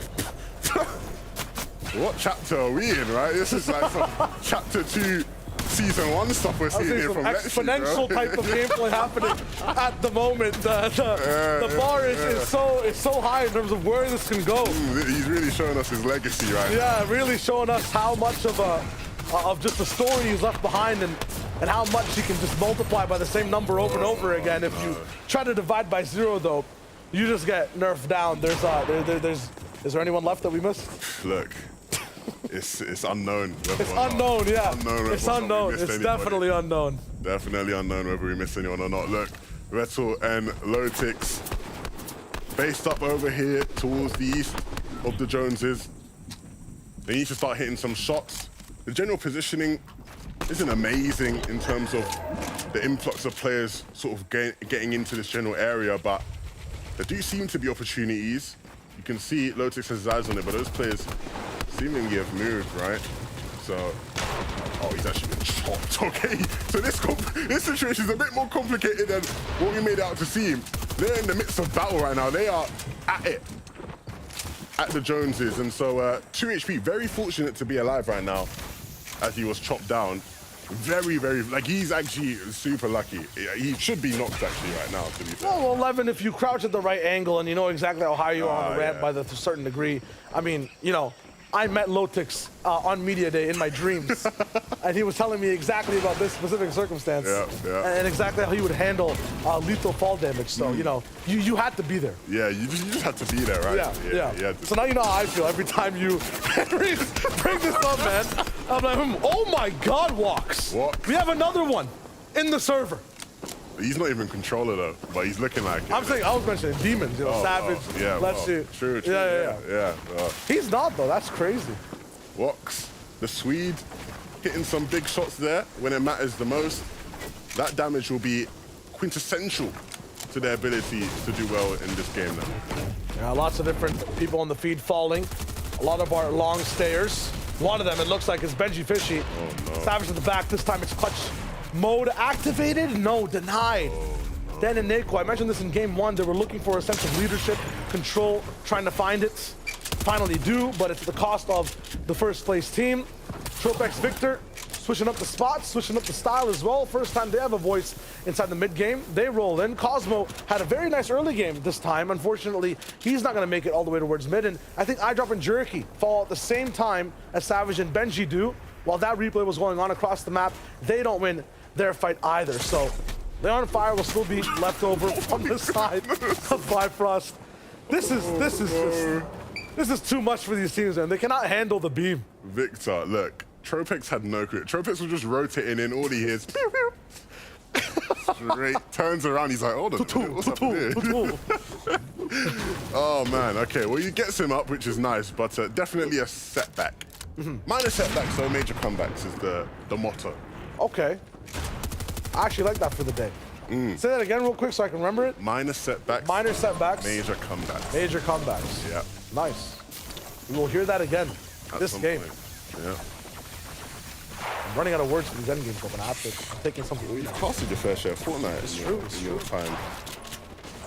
Sometimes you gotta say the same things twice, 3 times. Nobody will notice. You sure? There's some people who are diehard Fortnite fans. You know? Like us? Yeah, no, but there's like Twitter accounts dedicated. I've heard of people, and big shout outs to them, they're taking off work to watch the semifinals.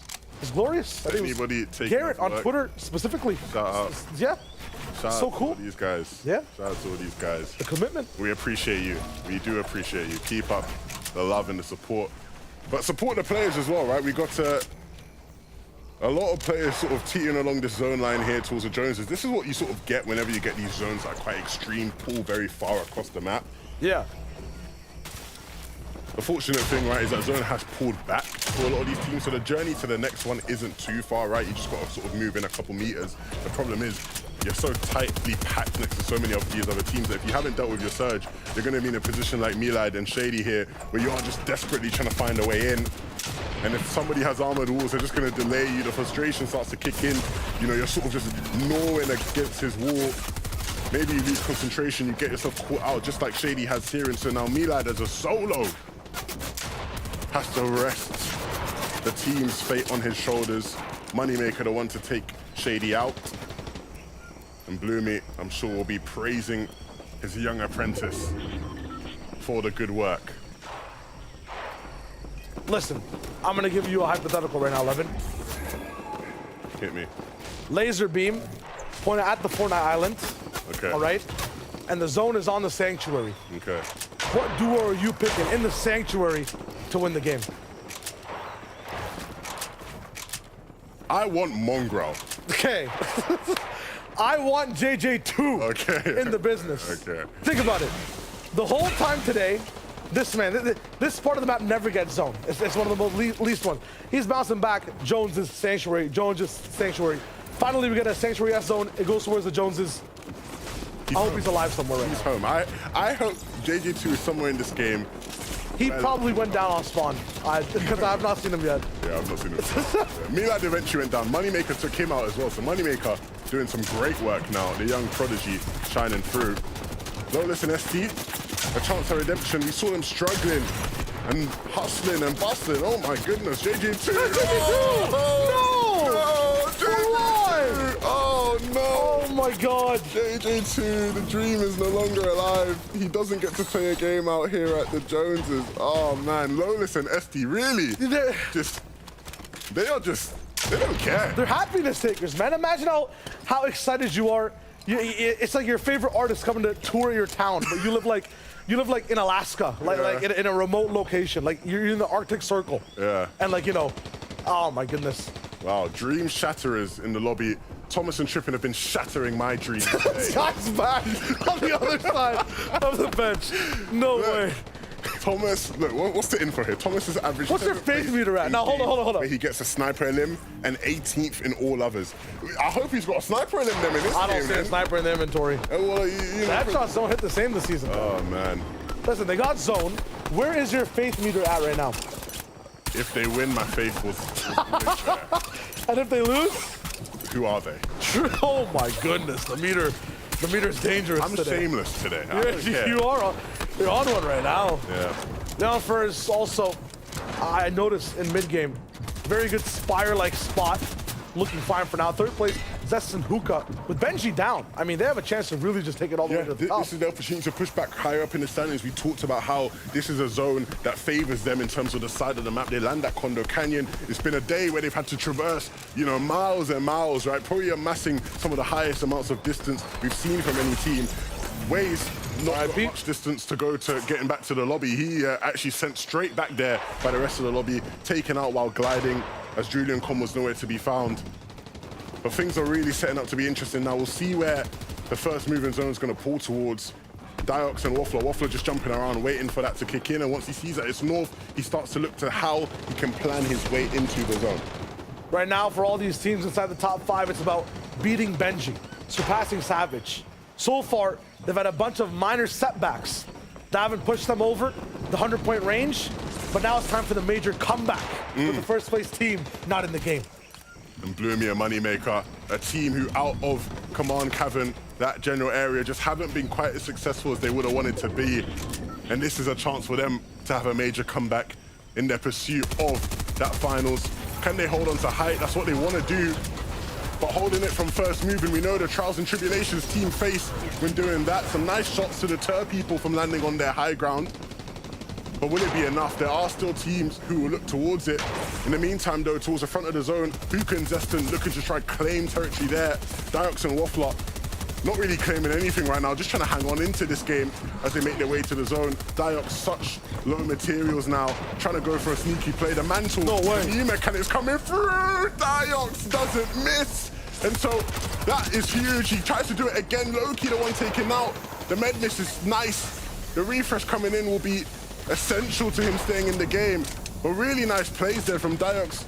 A struggling player in the back of the zone, thriving in that environment in the meantime. He'll move. Zox is in the business too with Kovacs, trying to find that revive. It might not be possible for the moment. Indian hard find all the way on second height. They're also moving in. Hookah now finally down in this home zone that Zeston has. It's been a type of invasion by the rest of the lobby. Too much for them to handle. The security is just not there on their builds. He's going to be forced all the way to low. As many mats to work with. Meanwhile, though, as he's active, you look in the feed on height, it's getting crazy. So many different trades towards the skies. Zeston gets to just live and ride by. For Zox, it's also so good. It's low-key for everyone in mid and low. Height change, so many hands now. As Melody and Keffi in the business. Another pad all the way up top. Keffi has to get ready for the land down, but no contest at all. That team goes for second height. It's straight into Thomas and Tripper's boxes. Bloomy gets absolutely shattered in half, taken down. Big refresh for the boys. They have a chance to maybe take this up all the way from second height. Yeah, you can see Wendy there as a solo trying to do what he can to stay in the game, but this is who we want to see right now. Thomas and Trippen, they aren't going for height in this game, and maybe that's the right choice. Staying on these mid layers, Thomas trying to path out a place to go.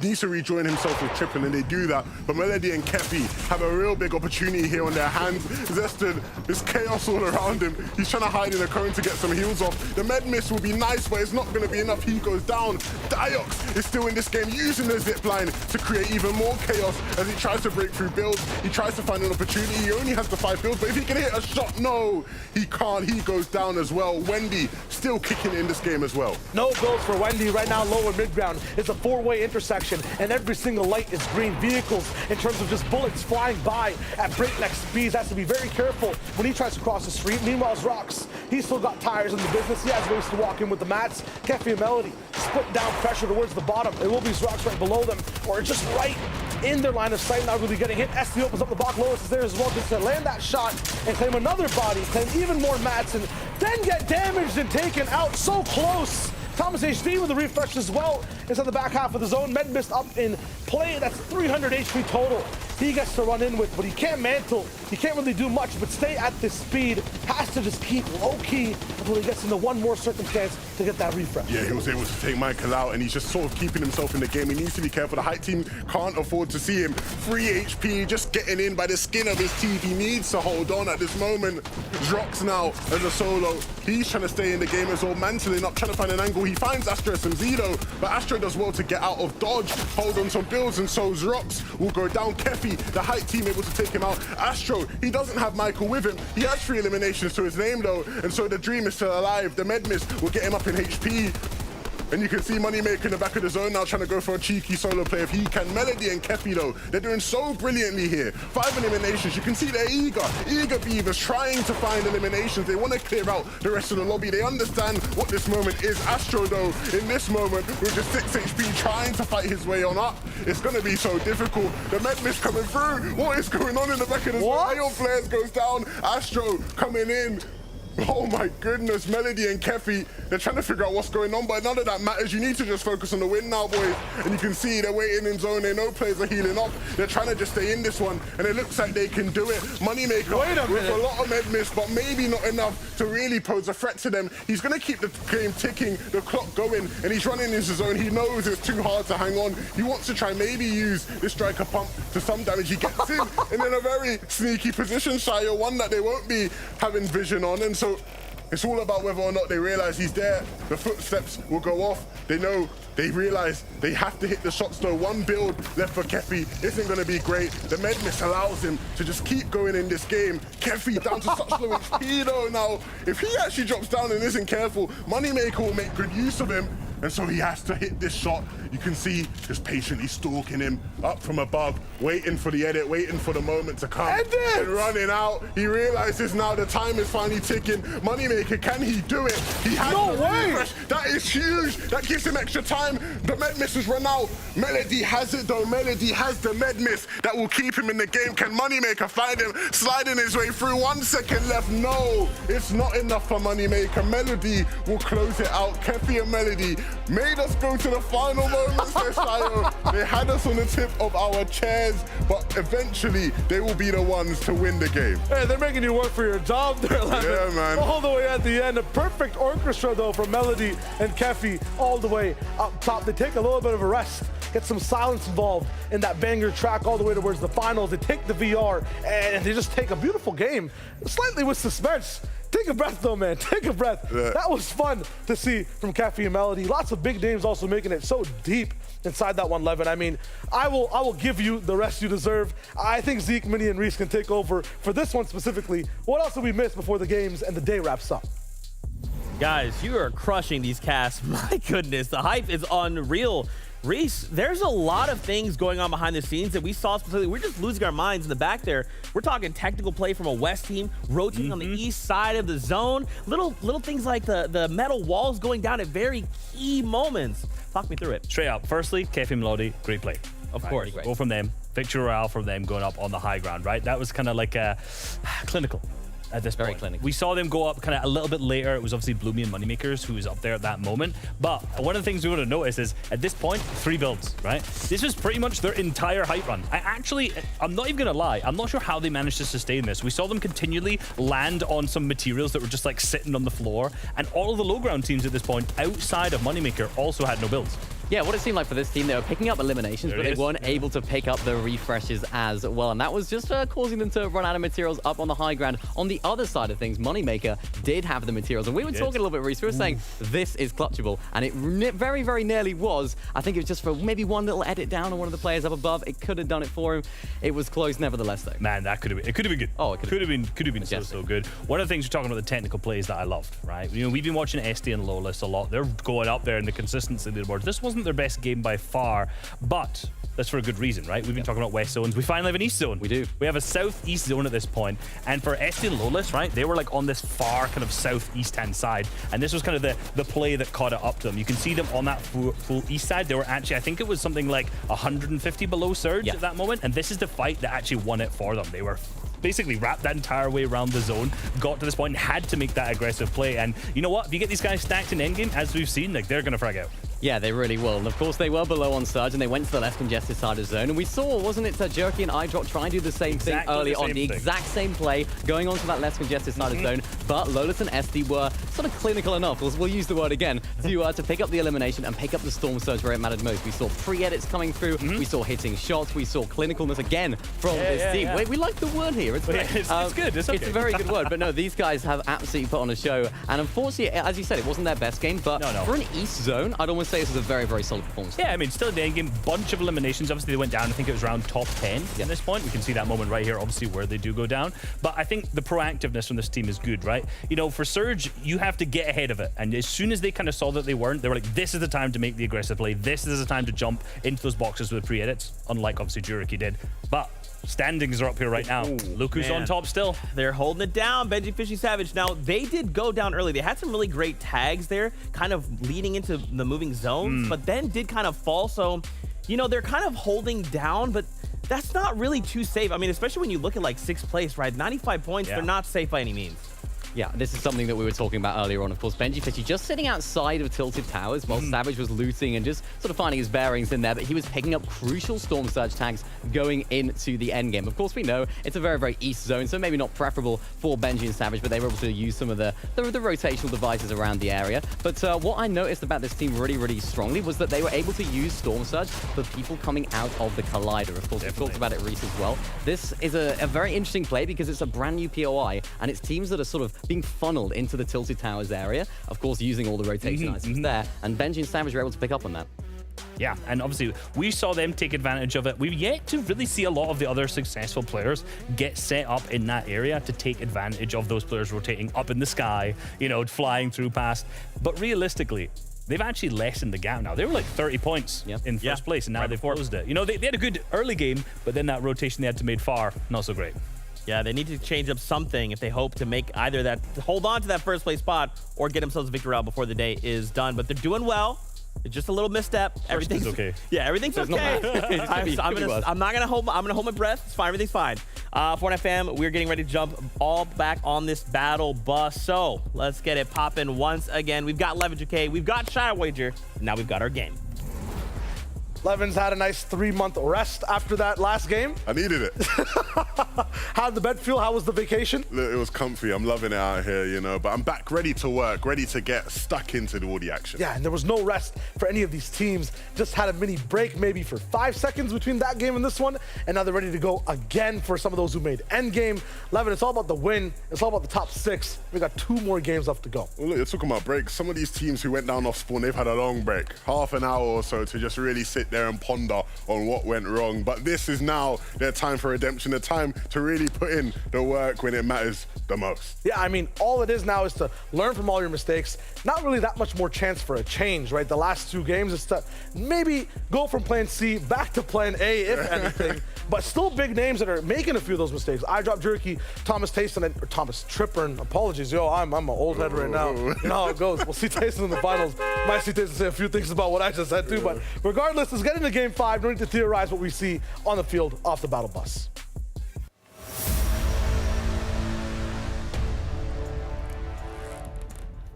Time for the penultimate game of day 2, session 2 of the FNCS semi-finals.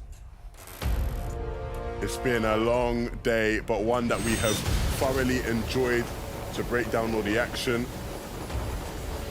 And a fight that we have thoroughly enjoyed to watch over the past couple games has been this one over towards Greasy. And so we're gonna see how things kick off here over at the main building. Alien and Hardfind not actually getting the weaponry that they need. Hardfind does, and so he takes down Nano, and that drum shotgun will come in clutch. Wow. Hardfind winning it out. Alien couldn't beat out Loot, but Hardfind came in with the insurance ready to strike. And finally, they end up taking the fight fast against Nano super early. Talk about early droppings. Yeah, it's Jerky. Just completely timbered down in the lumberyard, all up to the big drop to win this one out. Yeah, and throughout today, it's actually been the shoe on the other foot, right? In the previous games, in almost every single game now, it feels like since game 1, iDrop is the one to go down first. Juriki has to do the dirty work.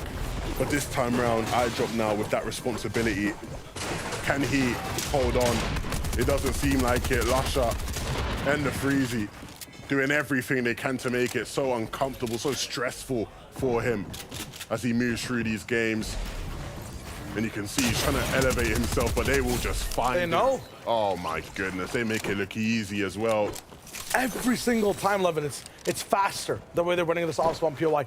Every single time we see iDrop on the outskirts, the shingles of these buildings in the lumberyard taken down by specifically the Freeze. He has the tracking in tow. He knows exactly when to split off and go for the fight, go for the hunt. And they are slowly climbing up the ranks as well. A team that was kind of in 20th place off of a little bit of 5th-6th zone action and a few off-spawn fights going well their way. 12th place now overall. In game 5, that's a good spot to be at. You make it to where some of these end game placements as Nefreezy, you're gonna be in a spot in game 6 to hit that top 6. And speaking of a team who have definitely entrenched themselves in that top 6, Lawless and SD, a team who, if they are able to hold on and qualify through to the FNCS finals, will very much feel like it's been a long time coming. They have basically played in every single session that we've broadcasted of FNCS. And some of them have gone quite well, some of them haven't gone too good. But this one so far, not looking too bad. Neko and Dando over here towards the south side of the Collider, up against Jackson and Vico, a fight we've seen from yesterday. We haven't tuned into it much today, but nevertheless, it has still been prevalent. And Vico almost catching Neko there, just didn't have the striker ready to... Oh, strike? Right. Anyway. Close one. This fight will continue. Yeah. You can see They're building up towards the top. Jackson, the tree in his way, but won't be enough to stop him. Connects with the shot. Snake and Dan will go down. The Spaniards. I did see those guys at Media Day as well. Nice. Nothing really cool to say. How long was this day, man? This was a lot. It was a long but fun Media Day. My only interaction with them for the most part was me walking behind them and saying, "Vamos España." So limited communication. You speak the language of the pad more than most languages available on Earth. I've seen it. Tropex. Speaking the language of sleeping at Greasy Grove. Doesn't matter how it goes. I mean, I like the adjustment last game of landing outside it, and they made it pretty deep into the game after the fact, but didn't find much success inside the 4th and 5th zone. They go back home, but at home, there's no love. In Greasy, only war. Stopping and Julie are here now, and that's gonna be a tough one for a bunch of teams. Not sure where they were starting the day, but I don't think they were really aggressing Grove this fast over and over again. yeah, this is an interesting one to see those guys over here, to say the least. They obviously are a team who we did see have a good run. I believe it was in game 3 or 4, but been rather quiet outside of that for the most part today. But for Hard Find and ADN, a really nice start. Hard Find with 5 eliminations. Can we get an elim check right now? ADN, got to start picking up the weight here, mate. I know ADN, so. Okay. I'm not flaming him. Yeah, Respect, we have to add it respectfully after. Yeah, but he knows to respect. Okay. Benji and Savage still in number 1. Mr. Consistent. Hey, they missed out on a game, though. And they're still at number 1. Says everything you need to know about the previous games before that, right? Yeah, I guess so. It's just banger after banger. But, man, after game 5, if they don't get towards that 130, 140, it's not free, you know? There'll be a cost in that game 6. True. A good game here would mean that game 6, they could maybe sit back and relax a bit. And so we'll see whether or not that they can keep their composure. It's very easy to get ahead of yourself once you're in first place. They want to keep it not difficult, windy, and good looking. You know what I mean? I don't know what you mean. I'm sorry. Easy, breezy, and then... Oh my God. Yeah, they want to make sure everything is just flowing. Luscious locks down on the end game and just, you know, in general. Look at this, where we at? I'm actually liking this spot a lot today. Sanctuary and the Jones. I'm loving it. Unironically, I am loving it. It feels like Risky Reels Season 7, Chapter 1. Oh, wow. Everyone is here. There's some sort of challenge. I don't know what it is. It's a classic type beat of, So, sorry to cut you off here, but what I want to know more so than anything is what happened to Coach Pink? Why are Schmecky and Gabix here and not at command? So, I think this is just purely theoretical. Okay. Pink just qualified for the finals, right? Tunes in. Actually, this is based off my Media Day experience with Pink. Oh, really? That I had in my dreams. Okay. Let me give that context real quick. Saw they played in that last game too, and Pink didn't want to bother anymore. It was like, it's fine. I did my job for the day already. There's not much more I can do. Maybe they also kind of just saw how the fight's going over here. Why not just go third party? Why not just have a fun time overall? But we'll see the changes. Lola's ST, we talked about them just a little bit. Getting so close to Benji and Savage now. That's what happens when you just skip out on one game. Second place, the people who are hungry at the bottom, they just come and try to find you. Not gonna be a complete home zone for them, but not too far to crawl away from Camp Cuddle. Meanwhile, Thomas HD and Stripburn. Visible frustration from Mr. 2K on my right here. Faith meter has been thrown in the trash, actually. In the recycling. Gotta respect the city right now. And we can't take it back. We can reuse it if possible, 11. Unless you want to keep the faith meter way far away. Look, they are max materials right now. They're looking for some positioning to find some surge damage. You can see making sure to get out of command cavern, almost a covert cavern there. It's command now, getting out of command cavern. And they have got launch pads this game, which was something I was wondering about because we hadn't seen them with them. But yeah, it's not looking great, is it? Because let's be real, zone's pulled all the way towards the south. They got to keep going. If I was them, I would just get in the river and just rotate all the way down. You want to get in the river right now. You see the left side of your screen. I mean, it just went away. The same river that has like 17 different people ready to follow them and 10 more people waiting to see who comes through the river. Talking about, bro, they can just go. No, 100%. There's more people down there. Fine. They Oh, swim okay. through. They're fine. 100% they're fine, though, bro. So then do it. There was only like one team maybe that if they were to be seen, they'd have a problem. But then you build in wood, maybe even brick, because brick is a lot easier to find. I feel like it'll farm in the southern area of the map than wood. The wood is not really great, other than like the cactuses, but they're not great either. But anyway, I'm getting on a tangent about like small specific things about the game here. Look, Thomas and Trippin, just do good. Yeah, find Surge, do good. You saw they were trying to do damage over towards that tilted side. Wasn't looking great. Merza, Ryzen. Nice. Doing good now. Nice. Yeah. Good job. But they need a win. That's the thing. Nothing matters right now for them but a win. Last time we saw them, it was similar, right? Last game, we saw them, they were getting like an elimination. It was not bad. Not at all. But yeah. I mean, we'll see what they have in the tag. Many players all around the map. Mini Miners here with some info on a few. Thank you, Shai. You just mentioned there a team that needs a win. Another team that needs a win is, of course, ADN and Hardfind. Hardfind here picking up so many eliminations off spawn, 5 in fact, which really sorts them out for their Storm Surge early on. This is a really, really great position for them to be in because, of course, they need the win. They can just chill now on the Storm Surge side of things. Just chill, loot up, stick around here for a little bit, but they don't want to stay here for too long because, of course, they don't want to get caught out by the other Storm Surge that's going to be coming. Oh, yes, okay. Thank you, Mr. Mini Miner. What that basically means, what he's trying to say, what we can see now after watching a bit more of the game as well, is that they get to skip a bunch of these steps that every other team is taking. In getting the win, it's going to be clear and an easy path and road. They just have to make the right steps to avoid any type of altercations. They don't have to edit open boxes to keep up with Surge. 5 eliminations, that's a lot of damage. And when they hopefully do win this game, we can see the start of that story early. Get that. Nice context past that as well, though. Xerox, Kovacs, they're in the business. Moneymaker, Bloomy. How did they get in 6th? because they came second last game. Respectfully. Yeah, remember Moneymaker didn't want to let me breathe. Yeah. At the end there. Listen, see, I was actually just watching you and the sweat beat up. See, look, the swim rotation, a bit late. A bit late, Candid, but yeah, look, downstream. I love me a good old. Who says there's no more natural map mobility, right? I do.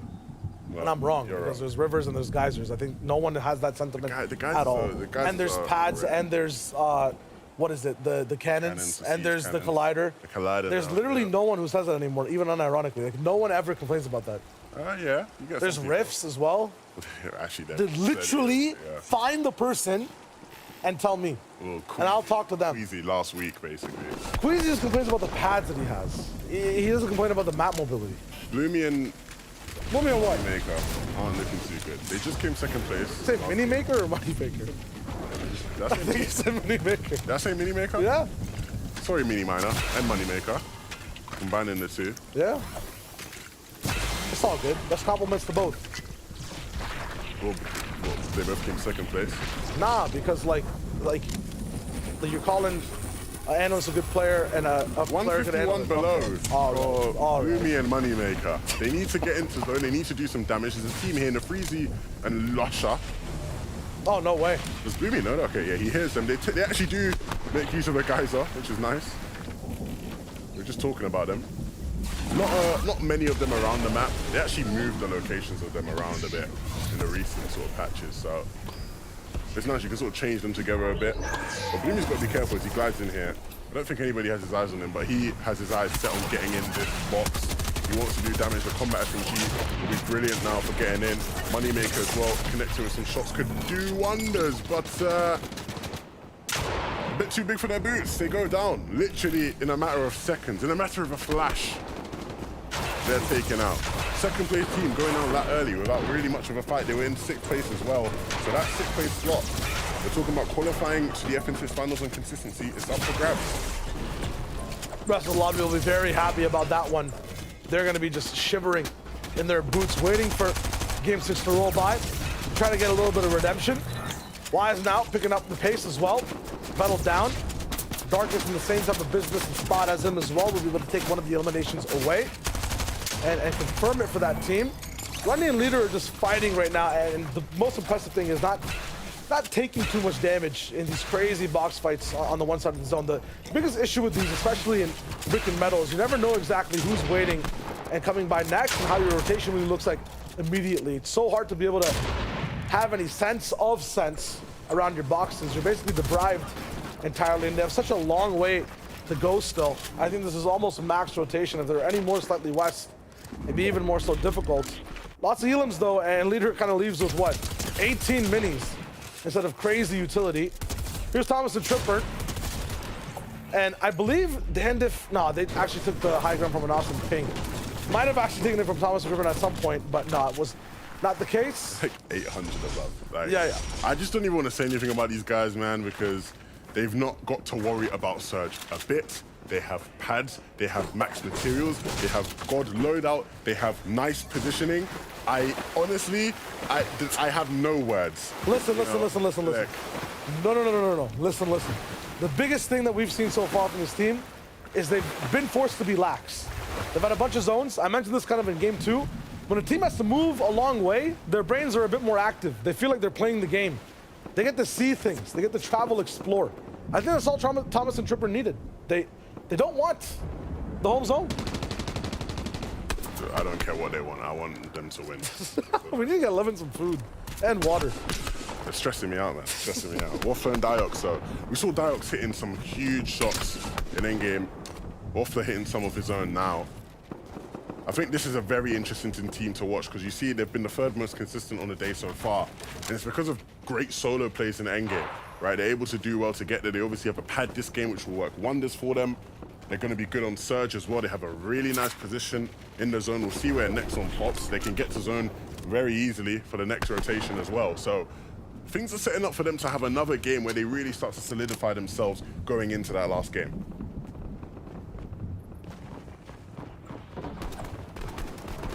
We talked about the bottom of the kind of top 6 dropping down and opening up as well.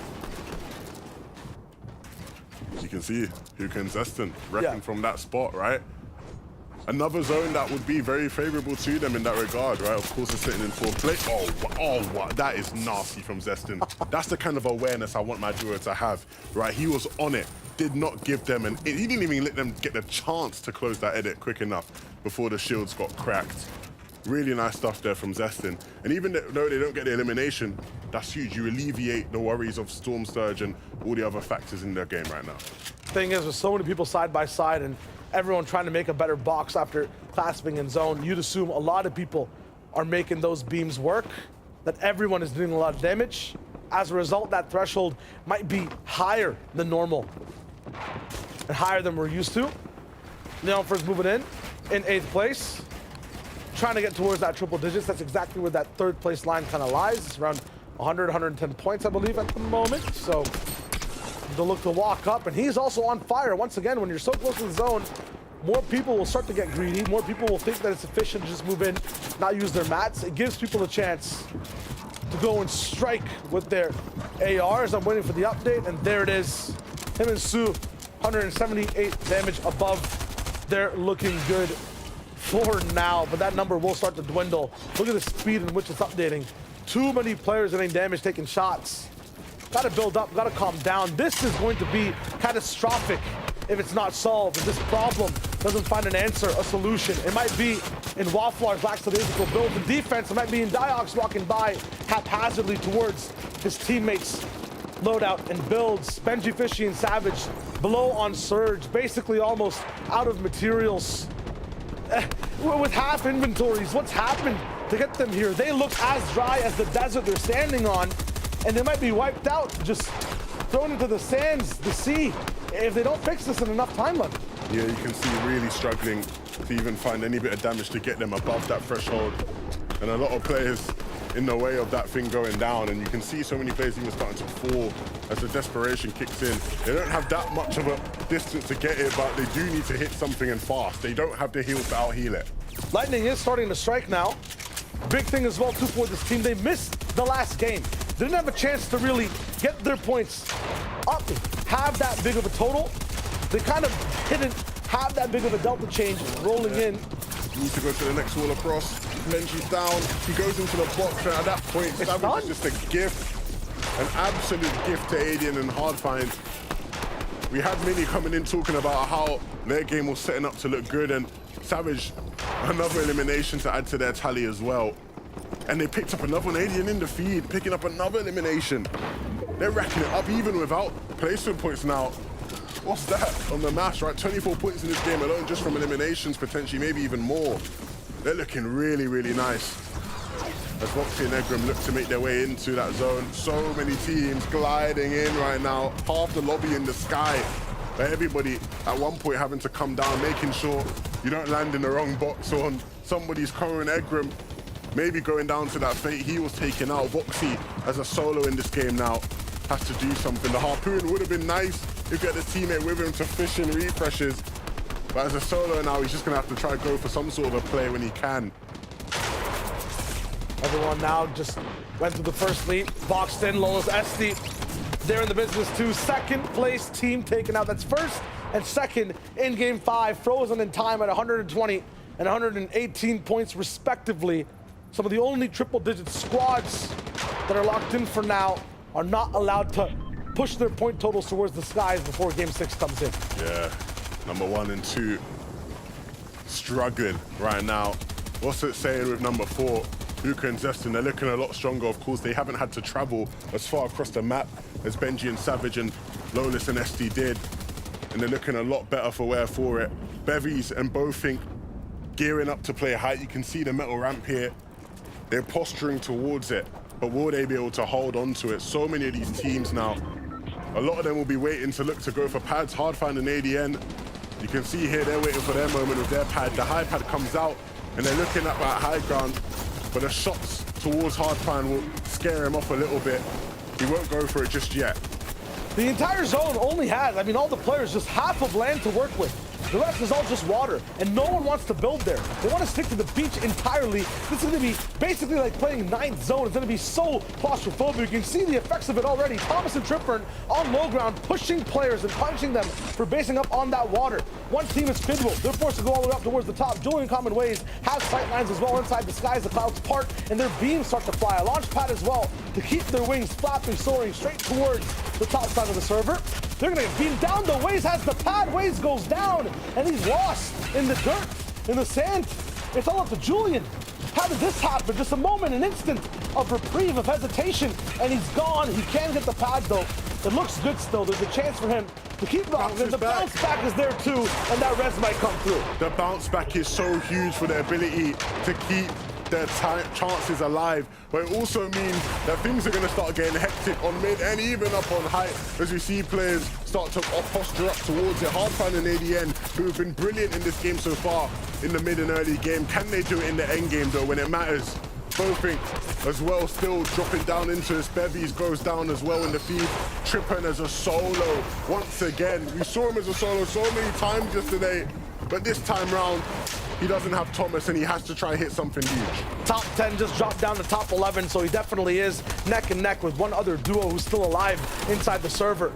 Trippin not only needs to live, he needs to find a miracle in a space where it doesn't exist. Satan dropped down, chopped out. Rifty is just too good with it as he keeps rolling. One elim, and now his game begins. Trippin for the moment is trying to still get towards that top 6. Up top though, Flodax and Rifty possibly getting ready to lock in a win of their own. Yeah, Luca and Zestin down on low ground. You can see they're trying to create frontside. Trippin doesn't want any part of it though. He wants to get back in the zone. He has a med miss, so he has a bit of time here if he needs it. But he also hits a big shot to keep him in the game. Wave, Stompy and Drew out of it. But Trippin now running into a box where he shouldn't have ran into. He goes down. Hardfind and ADN now dropping down to low as well. Can they hit some shots on here? ADN looking for it, running in. They're pressuring their way in and they find the elimination onto Swag. They take him out of the game, but they're forced down to relegate to the backside. And they have not many builds, not much HP, but that won't stop Hardfind. It won't stop him. Hookah taking out Zestin, left with his pants down. He has nobody to round him to help him out. And so Hardfind keeping it going. ADN did fall But what a shot. 10 eliminations, double digit for Hardfind. Look at all the health bars. It's so messy inside this end game. Yes, Hardfind is still doing the work, dealing the damage, but it's costing him so much every single time. Down to a sliver, down to none. He's gone. Rifty and Flodax, the only sense of organization, the only sense of synergy, a dual dynamic that's left in the server, are looking to just wrap up this game, sign their ticket straight to the finals. But there's a king still on the throne. It's Michael who's trying to stop their entire reign and force a defeat on the rest of the lobby. Janice and Vortex are here too. Two teams trying to control lower ground for the moment. It's the final time. Let's see what actually breaks down. It's going to be a three-way fight between all these teams. The lull of a moment as they all prep up, split mats, and get ready for the final showdown. One solo, it's Michael. He's not going to make it to the final duel. He drops in, so the throne is ready. Two teams, a 2v2, 8th versus 4th or 2nd right now. Let's see who can really get in. Yeah, 8th and 4th, that's what it is. Rifty up top. This is good for consistency as well if they don't actually wrap it all the way in, but they're looking for beams. This will be a slow ride the whole way through. I'm not completely sure about the mat count between both teams right now, but as soon as that first tag gets found, it'll be explosive. Janice has to get ready, has to cover every single angle plus the spray. It's got to be an umbrella that protects them like a turtle shell at the same time. Something like that does not exist. They have to do something miraculous in this moment. Janice already getting hit a little bit by the storm. Flodax Rifty really dropping down the pressure. Vortex is reading it. He's waiting for the weak point. Rifty kind of blocks it out. There's no chance. Still 2v2 riding. 7 mats ready for Rifty. Looks like he's trying to drop down at some point. I hear harpoons on one of the sides. Ammunition is still good for both teams. Janice now trying to clap back. No builds, just one on Vortex as well. They're on the all-in. Flodax now on defense. Big pump shot. It's there. The striker strikes now. It's time to bite. Going down. Rifty is looking for the next shot. Edit there. Finds Janice. 136. They can wrap it in. Another one. Rifty, kind of insane, and wraps it in. Straight to the finals. Game 5. It's their VR. It's their control. And it's them just happy, elated with that victory royale. Rifty and Flodax did not wilter. They kept their composure. Janice and Vortex, they ran out of mats. Time was ticking for them. They used the SMGs, but Rifty with some big shots there at the end. What a way to do it. Vortex stood no chance. Janice had to fall to the wayside. Rifty and Flodax will be in the FNCS final. And I like the way they did it too. They started the conversation. They never let Janice and Vortex talk at all. It was spray, spray, spray, reloading each side, one person on defense, just building for Rifty, the covering the holes, the gaps. That was phenomenal. We see so many teams make mistakes, not able to close out on the moment, especially against such top players like Janice and Vortex are. But for Rifty and Flodax, very well executed win. We're going to kick it over to the analyst to break that one all down. But we're heading into the last game, and what a 5 games it's been so far. Man, oh man. Look at that. We get another duo making their way to the finals. And finally, Big Z and Vortex decide, hey, we would like some screen time. Let's be here in 2nd place. I know, right? Like, Janice and Vortex, a team that usually I'm not used to seeing play second in a game. Like, right. Thing is, like, what I've seen about this team is they're super volatile. Very, very, very volatile. And usually what happens is in that final game, if they're not doing that well, which, you know, before this game, they really weren't, right? They weren't in the top 20 at all.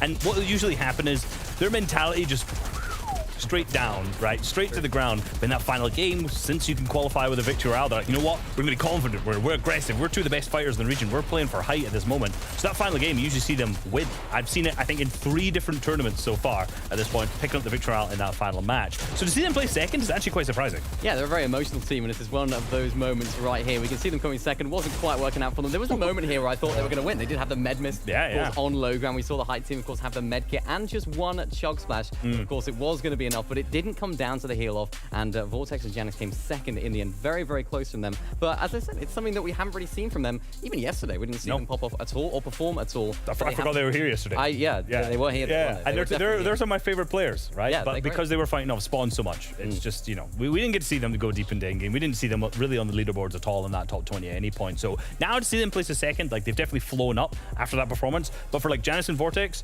next game is going to really matter. And I don't know if they're still going to need the victory royale to qualify through, or if they can get into that top 6 or not with the points that they have right now. Yep. That's a tough spot to be in, right? Now, we do still have 6 games tomorrow. So it's not completely closed out, but anything can still happen. Now, let's remind ourselves here of the standings. So we did see Benji and Mr. Savage. They got eliminated kind of way too early on there, and it happened the game before as well. So this lead they had surmounted, now gone. Do you know why? So for Benji and Savage, right, they were center of 3rd zone in game 1, 2, and 3. Yep. Right? Comes to these two, 4 rotations for them to make it. They get stuck behind, too slow on it, and get picked up, unfortunately. Now, if you notice the delta there, down by 3 placements, same with Lolis and SD as well. Thank you for the visualization, Zeke. I really appreciate that. Both of them are down 3. They were first and second by so much, but after that game, they've dropped so much now. Yeah, they were, and it's a team, or 2 teams, that are sort of relying on those west zones if they are going to pop off. But of course, now we've had a couple of east side zones, and that one more of a south zone more than anything. They just haven't been able to pick up those tags, and of course, using so many materials on the rotations, it really does sort of cause them to run out of steam a little bit when they get into these end games, and that's the trouble for Mr. Savage and Benji. They're trying to play low ground, and for that, you need the refresh. Absolutely, but team that you talked about, actually, in mid-game at that point, Michael and Astro. 13 eliminations. I think that's the heaviest, the most that we've seen throughout the entire weekend so far. I mean, it's only been 2 days, so, you know, let's be real. 13 eliminations, and it's like, that wasn't even that deep into the game, right? If they'd managed to stay alive in this, they could have gotten way more. Aiden and Hardfine, of course, another team that have absolutely popped off. And, of course, off spawn, we saw Hardfine picking up so many eliminations. Oh, I'm on the wrong one. I was you know what? Confused. I'm giving props to Astro. You know Astro's great. They're doing so good going up on the leaderboards. You know what? Why not? Yeah, of course, Aiden and Hardfine popping off. And we saw that off spawn. We saw how that set them up for success here. And they sort of went from a team that we weren't expecting to do much in the rest of this tournament to someone that, or a team that we thought, actually, you know what? These guys could actually qualify, maybe through consistency, but I think they might still need the victory. Absolutely. This moment right here is so interesting. See Hookah down below on basically with no HP, and he's whiffed. He's majorly. But see Zestin, his teammate, opening up that wall that moment, actually missed the shot there. That miss was crucial because that would have just ended that run. There was, what, 20 HP at that moment? So that one whiff that came through there, that could have actually almost saved their entire tournament, potentially. Yeah, that's right. We only have 1 game left to go. Man, I still just can't get over that win. And I think the biggest thing for me is with 1 game left to go, you know, a lot of these players are thinking to themselves, we need this victory royale. For some of them, they're not even close to qualifying, right? If they could get that victory royale and just say, we don't even have to play tomorrow, that's going to be like a huge confidence booster going into next week's finals. Yeah, it's very true. And this is where you sort of define yourself as a team. It's like, hang on a sec. Are we going to qualify through consistency, or do we have to go all out for the victory? It's now or never for these teams. It's the final game. And for the teams that are going to need the victory royale, maybe we see a little bit more cagey, a little bit more calm performance. And for the teams that need the consistency, probably more of the same. So it might be quite stacked. I'll translate that. If you're below 20th on the leaderboard, just go for height. Yeah. Go for height. Go for height. There you Win go. the game. Win the game. It is as simple as that. Go for height. This is the last game of semifinal 2 here in Europe. One last time on the day. Shy Wager 11-2K. Over to you. Zeke, you couldn't have said it better in any other way. It is the last final game. 5 games so far of conditioning, 5 games of stress for so many teams on the day. For some teams, Levin, it's been 11 games so far almost, right? Like, it's insane, and this is the last chance on the day to really lock it in and get towards the finals. This is where players can maybe start getting into their own heads a bit, right? We've had so many chances up to this point to try qualify, and we haven't quite made the mark. But you have this final opportunity today. Of course, there are more games tomorrow, but like the desk said, you don't want to be playing tomorrow. You want to get it wrapped up today. And so this is their opportunity going into this last game. Yeah, you don't want the added, stress of trying to analyze a few more teams. You know how the lobby's playing. You have your stakes set for you. As Reese said, though, if you're 20th and below, it's kind of tough to hit that top 6. One more game, one last chance. Let's see what EU's got.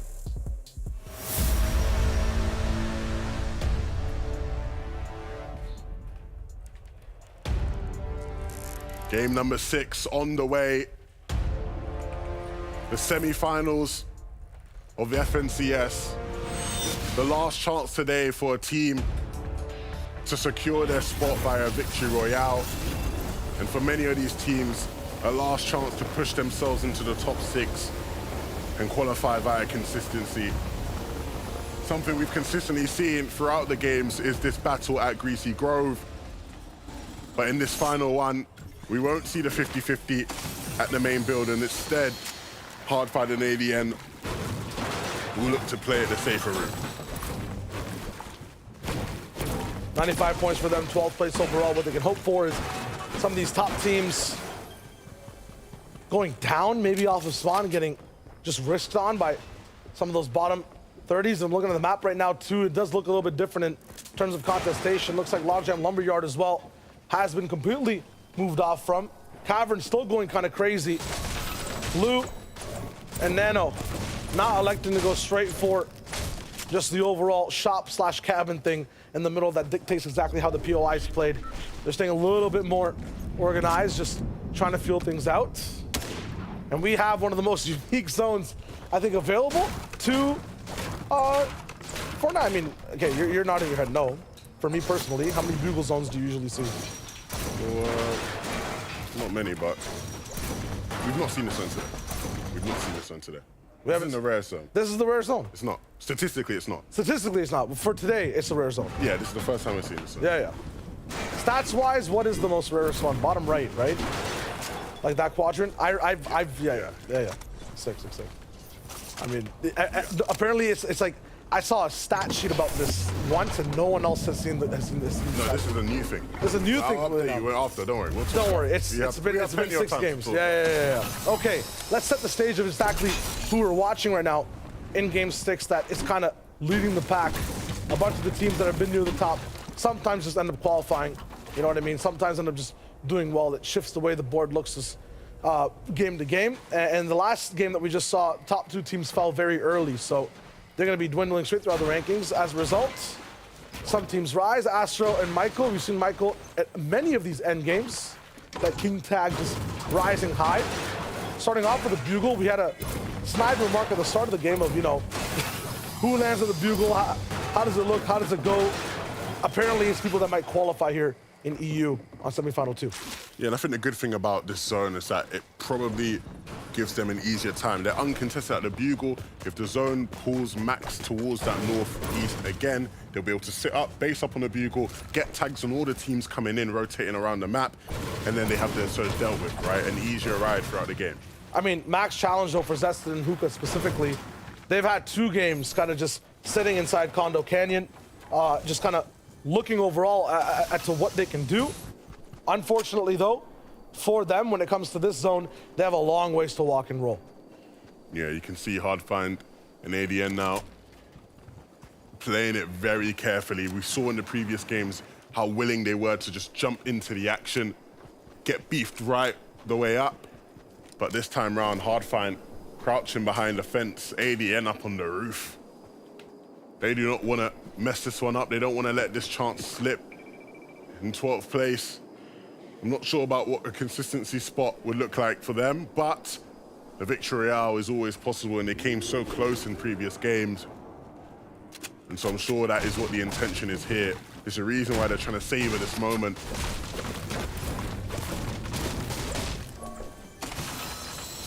I think it's all about just doing the safest type of strat or the most consistent line from point A to the goal and not taking any risks, not seeing any other teams, especially volatile ones. And for Benji and Savage, this should look like the most different situation out of the whole day for them. I think they just held that gold crown up top and wore it. First place, I think, almost out of the gate from game number 1. They are gone for what, 2 games? Or maybe a game and 3 quarters? Gained 10 points and are now 4th. Yeah, they really let the game sort of slip away from them over the past couple. Obviously, we're in first place, like you said, Shai, about when they had a change in the zones, right? After the first 3 games, when it was fully west zones, they felt comfortable, they were in their element, things were looking good. The previous 2, where the zone hasn't gone towards the west, they've struggled for better position to find the same tags. We saw Savage and Benji are both hitting crazy shots to get them up in that regard.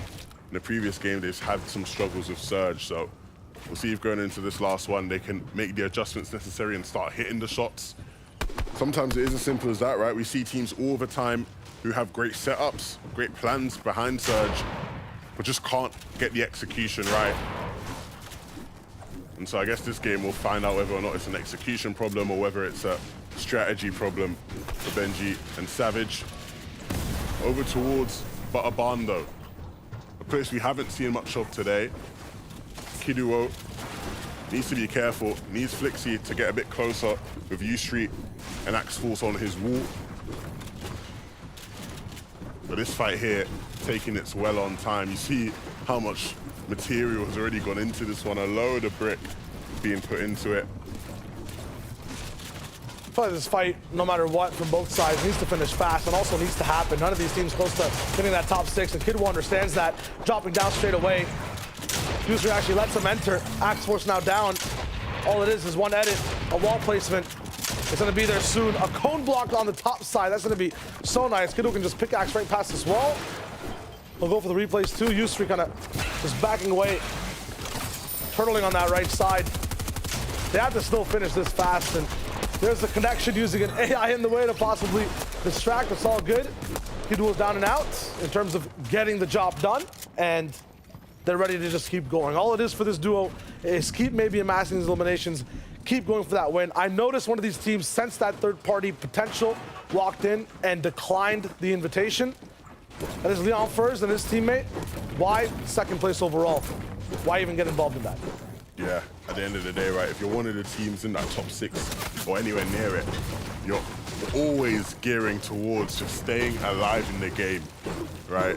Even if there might be an opportunity that comes about, you'd have to have nerves of steel to be able to roll through with it, especially when we know just how tipsy-turvy things can get in a Fortnite game like this, right? Where one moment you go from looking on top of the world, everything looks great, you might have just gotten a refresh of thinking, we're on our way to the finals. Next moment, you're sitting back in the lobby thinking about what could have been.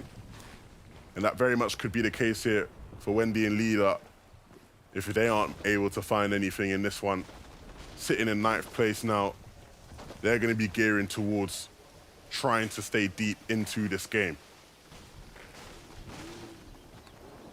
It's dangerous rotating like this, though, next to teams that are desperate for eliminations, moving in ways to get more action, get more loot, and up their chances of winning the game.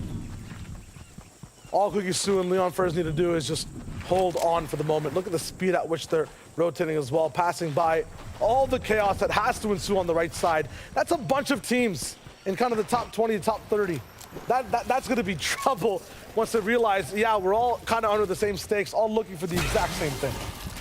Yeah, take a look here. Lawless and SD sitting in 5th place. They started off the day so hot, Lawless with some phenomenal play, some of the best we've seen in an FNCS period. And they've slowed down just a bit. The last couple games haven't quite gone their way since that electric start. And really, that start is what sort of carried them and kept them in such a great position, right? You look at the amount of games they've had where they just haven't quite been able to pick up an elimination since then, or maybe haven't quite been able to make it deep into the game. It's been tough. I mean, the chances we were looking at as to why that was happening, they had zones a lot of the time. They also had just really good movements all the way into a certain part of the game where they kind of caught a duel by surprise. They had an advantageous third-party position. And it was also just really big on Lawless for having the opportunity to go for that clutch. Now, though, they will have to travel. They'll have to be just stretched to maximum capacity. And as 5th place flies in the sky, we see 4th place cannoning by. That's Benji and Savage in the air, still rolling through. This is the line that we have to watch, though. 116 points. Xerox and Kovacs. I'm still trying my best to Pavlov myself into saying those names and move away from the Augie. I like to say Xerox, but I like to say Kroggy, you know? Yeah. Yeah. Kovacs, if you're watching this back after the tournament, change your name to Kroggy officially. Change your name to, yeah, Kroggy. Nice shots there from Xerox. A couple decent tags. And those go a long way in this game, right? When you're trying to stay in this one. We talked about how difficult it is for these teams to move in towards the bugle, right? You already see that one team in the bottom right of your screen based up on top of that hill. So anybody moving past gonna have a tough time there. Victor, with some sneaky plays. The combat SMG, he didn't even have many shots left. No way. Does he get the second though? Does he get the second? Swag has to push in. What can he do? Swag will take him out. But Victor did a lot of damage there because Pablo obviously goes down. He was able to get him back up, but you see the timing now. They're 300 above, but look at how far they are. They're like as far away possible as you can be. They might be the furthest team out even. Yeah, they have to move even further too. I feel like whenever we see a zone pull up top right, it only pulls up top right again. Yeah. These zones, they like to pull max a couple times, right? They do like to do that. I think it's very likely the next zone pulls back though. which will be good news for them. But at the same time, if you look at where they're rotating in on the Sanctuary side, there's going to be a lot of teams based up there. Real danger moving in towards the shores right now. Similar stakes for ADN and Hardfight on your screen, and Kidwo ahead.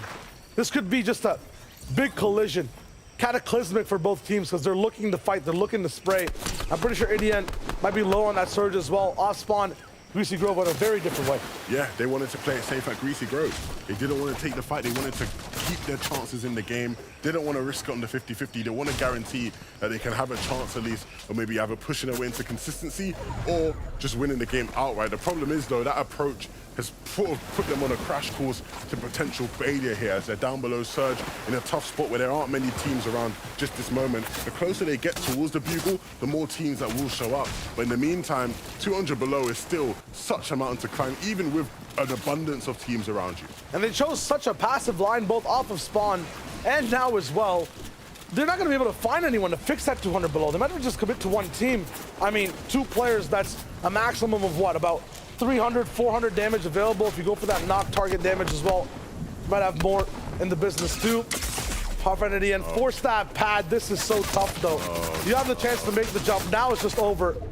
I think you commit to the keg even almost, but it's going to be, yeah, double tick. There's no way. It's just up to ADN now. He has to clutch this.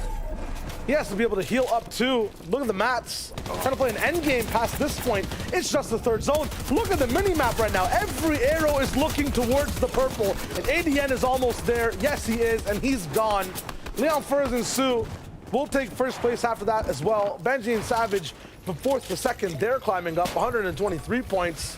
Looking safe for now, but it's so detrimental back and forth. Many big changes in the leaderboards. Big changes in defeat as well. I see iDrop and Jerky versus Thomas and Tayson happening. Trippern takes down iDrop. Swag also down. You talked about the ticking time. And that's exactly what they kind of fell to, right? Swag not being able to have the loot, not being able to have the chance to walk in. He's gone. Thomas not completely eliminated. And that's a legendary striker that's available. Yeah, and this is really interesting, right? I talked about how maybe we see a pullback on third zone. It's gone max basically again. So another journey for all these teams to travel. The teams who are already set up in zone will be having a real nice time waiting and watching as everybody tries to make their way in side by side. But we already know the kind of issues teams will face once that happens. And we know the issues that Thomas and Trippin will face if they actually don't get this win today. Think about it this way. 2 days, you're a top-type team landing at Cavern. You haven't qualified yet. That 3rd day, some of these teams moving in, some of the teams around the map, they might start to stop respecting you and go straight for the same drop you're landing at. The big key here, though, and the big silver lining for them is that when you look at where they were, 8th place, they aren't far away. They don't have to all in. We know, the analysts discussed it in depth. This game is going to be a game where everybody's trying to go for high. Anybody below 20th, all our hopes ride on the victory route, but they don't need to fall under that pressure, right? All they need to do is stay consistent, stay in mid-game, and stay alive together. Too many times now, we've seen them play as a solo, either one. Stick together, stay deep in the game, top 6 is theirs. So let me give you a snapshot of what happened last game. It was a 4-5-way height fight. It was almost a game 6 in terms of stakes all the way towards the sky. Thomas and Trippin playing mid, staying together, staying fine, slipped up. It's the exact stakes you're talking about, Levin, and they failed already in that 5th game. Is that what it takes in game 6?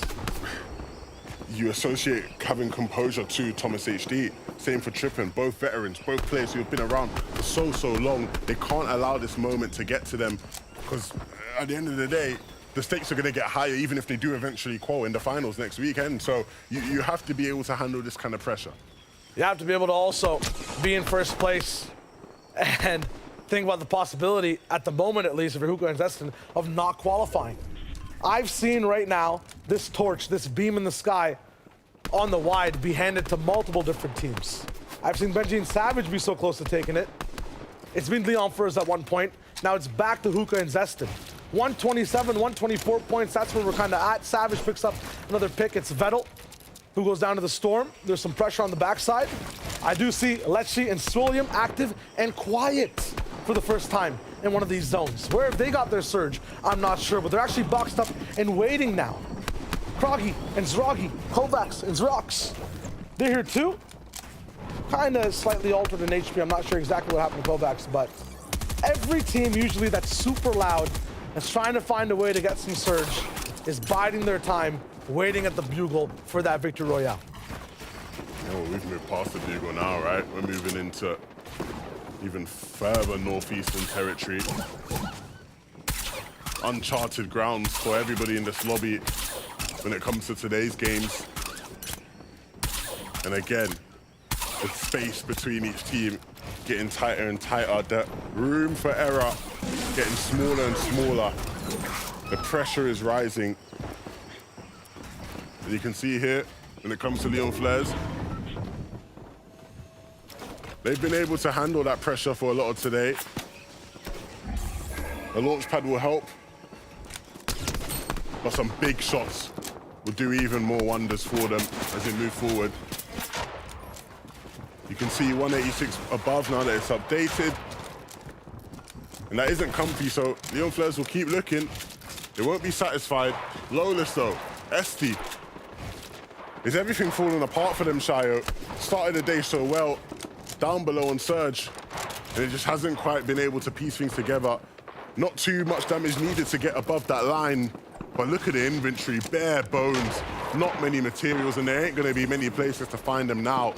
If you want materials, you're gonna have to fight for them. You're gonna have to pick up an elimination. A launch pad might be the saving grace for them at some point, but ultimately, this is not looking like a game where they're gonna amass many points. And with so many teams bouncing in around that line of 6th place, looking to push those boundaries, this could be a tragic way to end the tournament for them. This is not day number 1. Ending your run in 4th moment, there's no safety net whatsoever. Esti slapped in the face and has to back up. Now the back door also being broken down. Lola's down to 24 HP. It might be over. Surge striking as well. Lowless is down. The clutch meister of the day is gone. Esti in a second will be sniped down. They're in 5th place currently and might just fall 120 points. Max pull. He's done the damage on the Cosmo. It's fine for now and got the knock, but it hasn't just come in just yet. Esti is gone. From 1st to 6th, it's a 10-point differential. That's how close this day is right now. That means from 6th down to almost even 15th or 20th, there's a chance for teams to have good games, climb up, and make it. None of these teams are safe. They can't go down. Benji Savage survived till the end. Leon Furs is first for a reason.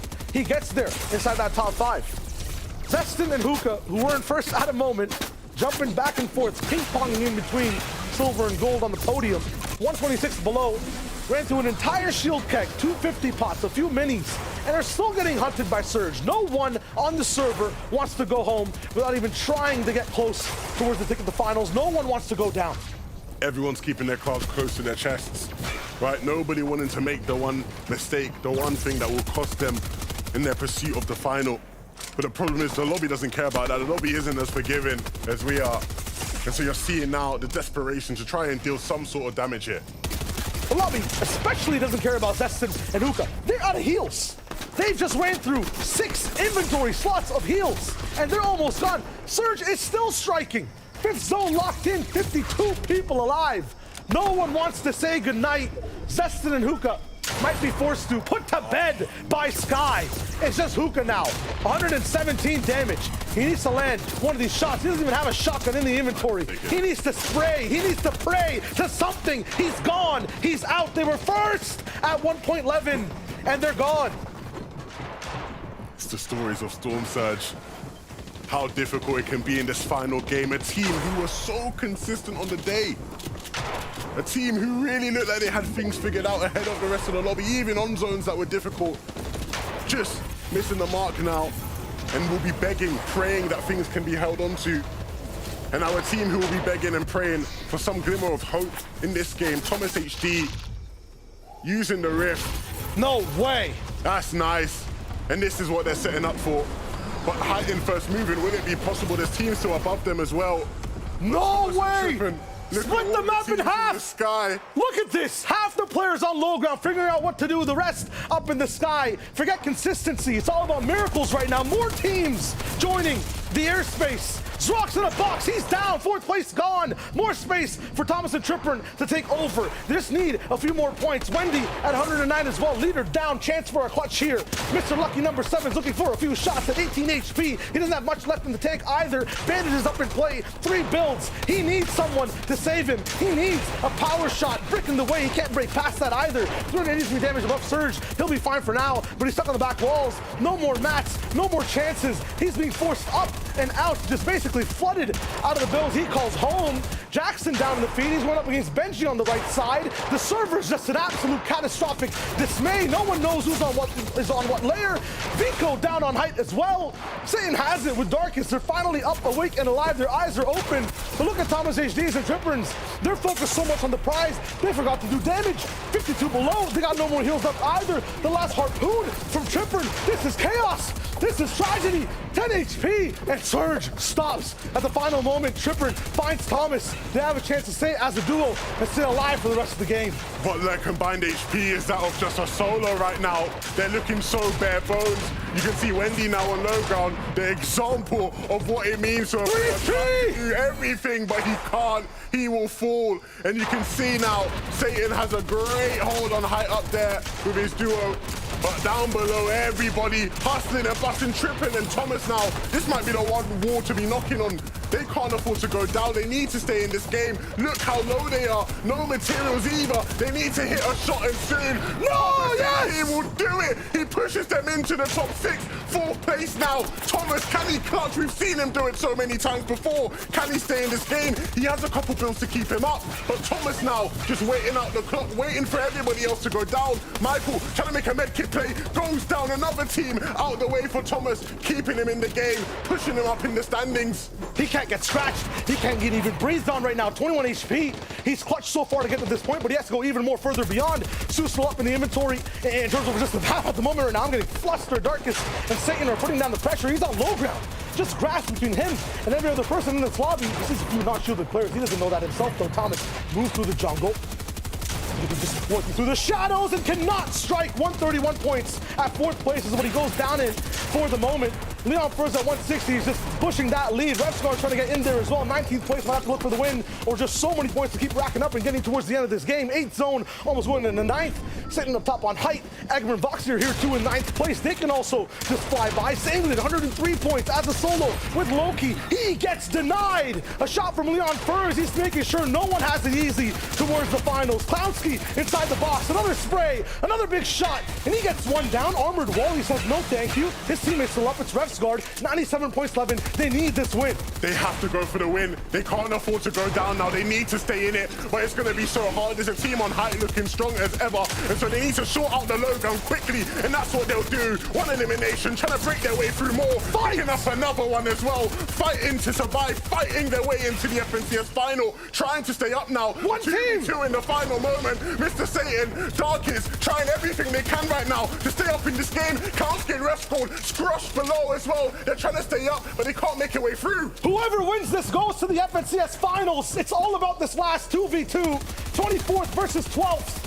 Who's gonna rock it all the way in? Klaus got low HP. Refsguard laying a trap. He trades. 1v1 now. The last chance. Here we go. Big shields on Refs. He takes the first shot, but it's done. Darkest locks it in, and he's going to the finals. What a 2v2. What a way to secure a spot at the big throne in EU. What a way to do it. Wow. They secure their spot in the finals in the final moments of that game. A 2v2 and a nerve-wracking one at that. They held on to height for so long, and even in the mystery of battle, even with his teammate down, he did not fold. He hits the shot onto Refsguard, and he wins the game. Game 6, what a finish.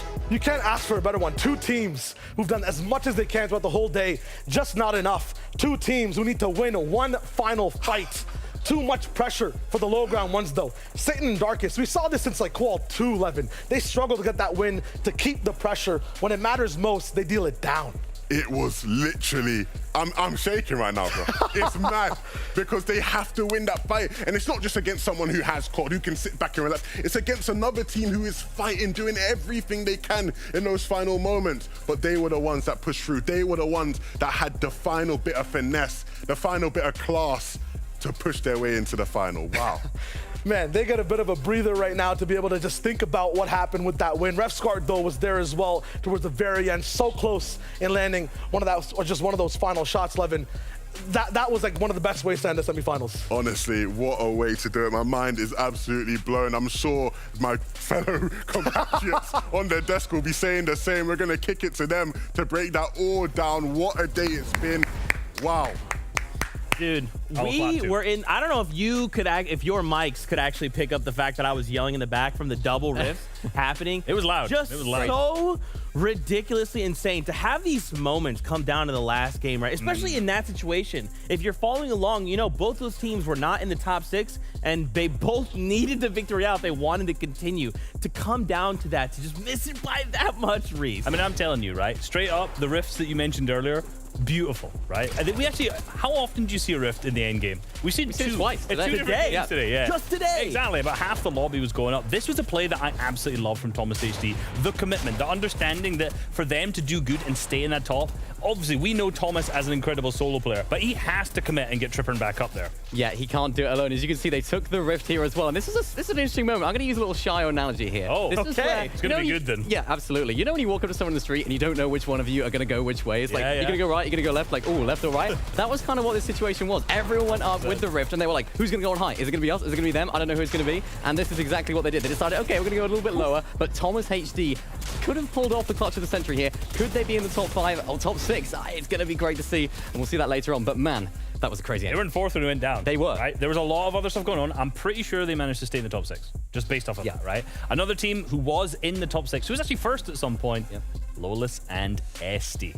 Now, this is a shame, right? Because we talked about how good these guys have been doing on Surge this whole time, right? And yet, mid-game was their fall down. But guess why? Full max distance zone. These guys are fully at that southwest side, dropping near Camp Cuddle. And this could not be a worse zone for them. And you know, without cars now, a lot of teams haven't adapted to this style of going to the complete opposite side of the zone and managing to get Surge at the same time. A lot of players, you know, Hen and Queasy, notorious zone complainers. We love them.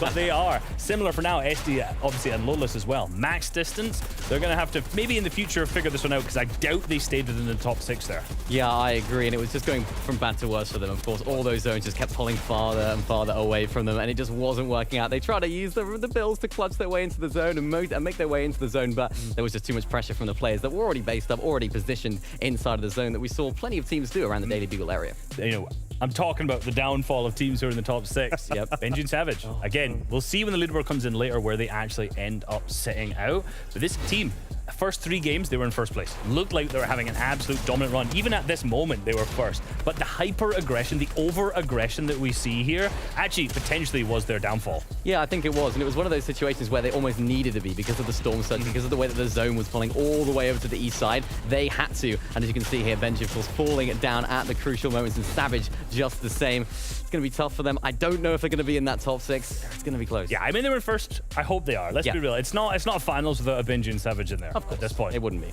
And it's good to kind of go ahead and qualify now, right? Not have to worry about tomorrow, because remember, we still have the one tomorrow. 6 games there, so it's like, okay, whew, all right, everybody, sorry about that. It was close. It's just a joke. We're going to be in finals, haha, right?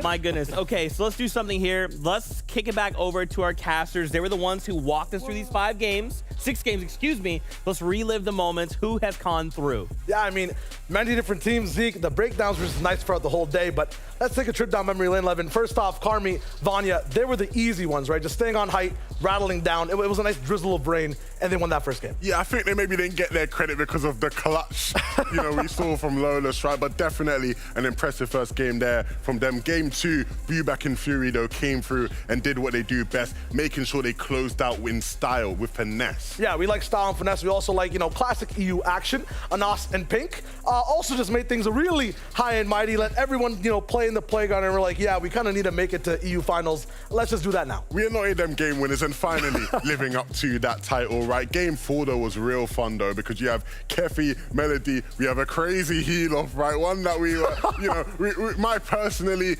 struggled a bit there in terms of the lung capacity, right? We had to replace Levin. This is not the same Levin that we saw casting the first 3 games. It's a brand new body and mind. Game 5 also saw, kind of showed us a brand new way to attack some of these VRs. Rifty and Flodax rolled in, and I think it's a well-earned victory royale, or just, a ticket straight up towards the finals. So they've tried many times throughout the quals and semis, and they're here to stay. Yeah, they cleaned up incredibly well, and then Game 6. What do I have to say about Game 6? Do I really have to say anything about Game 6? You know about Game 6.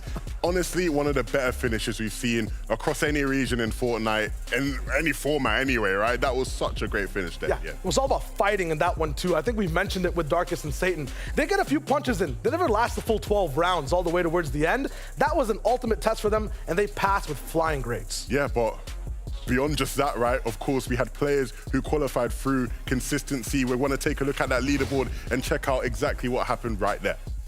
That's right, man. We got to take a look because we can't forget at the end of today, the top 6 will be moving on. Questions on the mind. Thomas HD, Tripperin, Benji Fishy, and Mr. Savage. Take a look. 3rd and 4th, they did hang on. Mini, they hung on. They just about did. And of course, they had a little bit of a comeback towards the end there. I think they set themselves up well enough in those first 3 games to the point where you thought, even if they had an absolute nightmare in the final 3, they're still going to be qualifying. It was looking close, though. It was. Towards that final game, actually, the last 3 games, all 3 of them, I mean, I was getting tense. I'm not going to lie. Yeah, I mean, when it comes to just the way all of these 6 teams, honestly, the top 10 have been playing throughout the whole day. It could have been any which way. As soon as one person drops for a game, I think everyone else's eyes and ears perk up, and they start to just go Brazingo mode towards the end of these games. It's crazy. Yeah, it's one of those fun things where, of course, you look at the standings and you sort of go to yourself, wow, what a journey it's been, right? Because so many of these teams were sort of in, out, finally, in the end, securing their spots. Personally, a weight lifted off my shoulders seeing Thompson there. Honestly, the stress levels for me going through these games, right? In the last game, when we got to them, I didn't even want to talk about them. Shia was forcing me, talk about Thomas and Trippin, talk about them, right? I didn't even want to say anything. I don't want to jinx it whatsoever, but finally they make it in. That's right. Let's take a look at our qualified players. So, thanks for production. This is such a helpful graphic. We can take a look, right? We've got where the duos have come through, what qualifier, and the semifinal round. So this is kind of our first set of duos. We have another 12 going through tomorrow. Is tomorrow going to be, I don't want to use the word easier, that's not the word I'm looking for, but maybe more manageable? Because I know we're removing 12 from today because they've qualified. We have 12 new teams coming in tomorrow.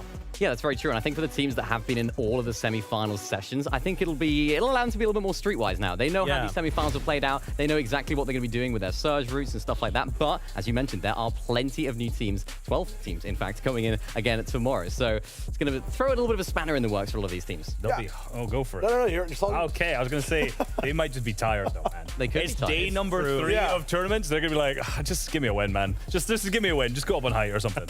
No, when it comes to it, I feel like day 2 was the easy one. In 3, we finally get that reboot type of gameplay. I think everyone's ready and knows what it takes, especially this game 6 that we just saw. It'll be like that starting like game 3 or 4. Did you watch these games, brother? There ain't no easy ones. You know what I mean? There ain't no easy ones, but I do think that's a great point there in terms of, when you've played that many games, right? It's just mentally, you're just sort of going at it and again and again and again, and that's where you see concentration slip. You see these little mess ups, hiccups in people's games. If we're using the logic of, they'll figure things out. Storm Surge could have said that for today. Right? We could have said that for today for a lot of these teams, and the same problem will arise tomorrow. You have a bunch of new teams coming in. The dynamics all around the map will switch up slightly here and there, so it's not going to be easy whatsoever. I think honestly, if you haven't done it and you've had all these sessions to do it, you're going to be going into it with a lot of sweat dripping off your forehead. Yep, right, a lot more pressure coming in tomorrow. Let's remind ourselves of the predictions.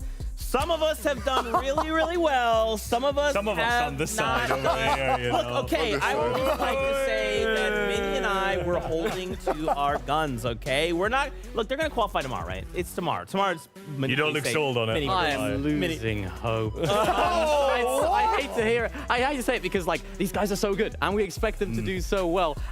Yeah, I was kind of hoping we weren't going to go through predictions today, Zeke. Is that what we're talking about? I know. I don't really want to. You wanted it. I'm in, and yeah. Hey, Minnie had an entire wall of pins and threads for every possible jerky way he makes it final. He just tossed it all down. You guys heard him, right? Yeah, I tried. I mean, I'm the new guy, right? I'm the new guy on the set. Nobody knows who I am. I've had 3 times.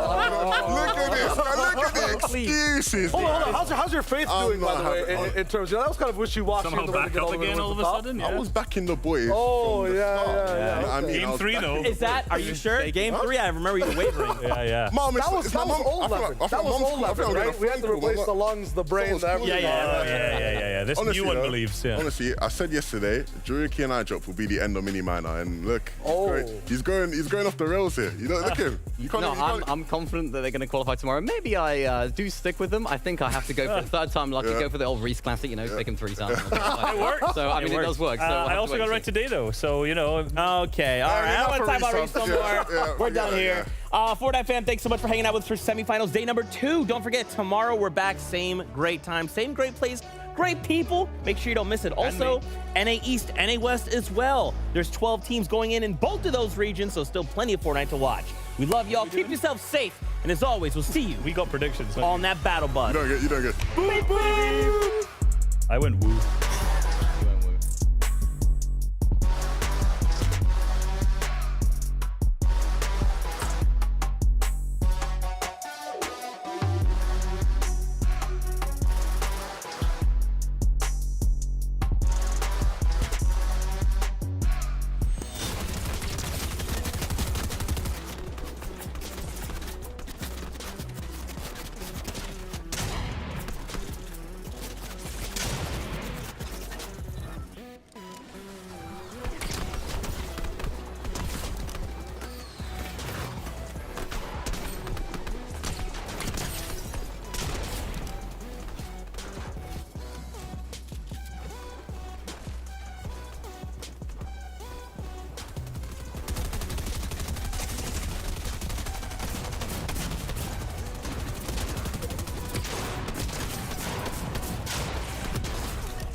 I'm ready. Based on the regional rumble, take one. Hello guys, my name is Station. I'm competing in the regional rumble.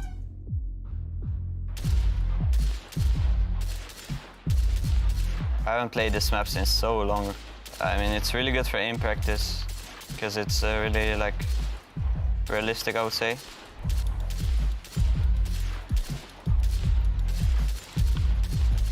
Okay, 71 hit, 44 missed.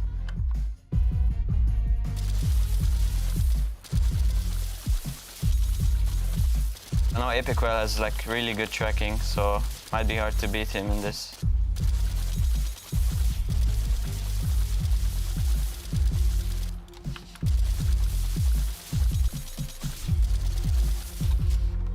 Five.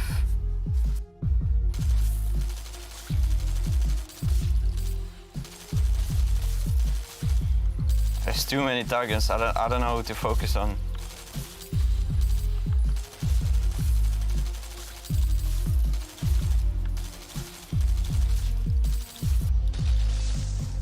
I think I could have done way better.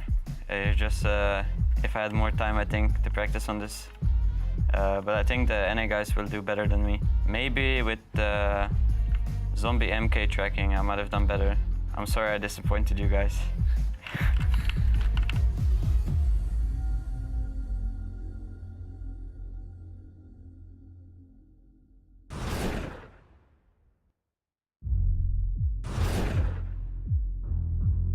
My name is Bizzle.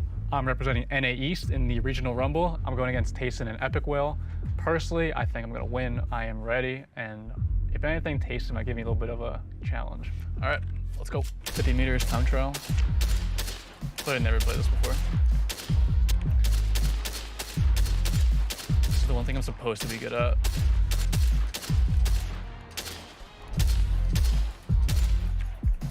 Oh Lord, 61. That's bad, right? That's definitely bad. Went awful. I felt so bad. 61, there's no way I won. If I won, I'll be very surprised. Let's go. 50 meters horizontal. I should win this. I'm missing too many shots. I need more headshots. Yikes.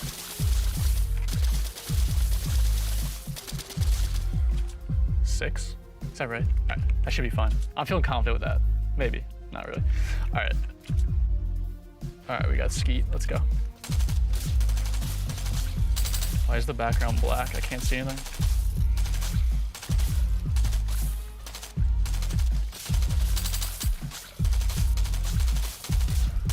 Spawn. All right, 66. That's okay.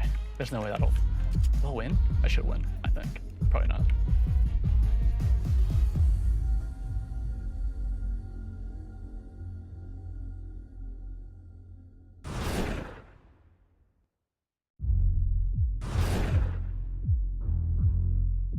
This mouse pad is tiny, bro.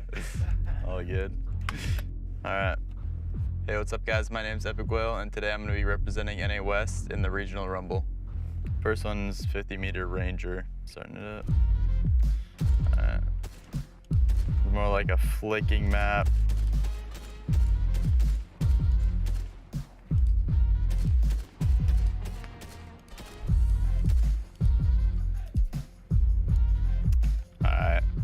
Hit 64, not bad. I don't really know, hopefully that's a good score. It's not used to this setup, so we'll see.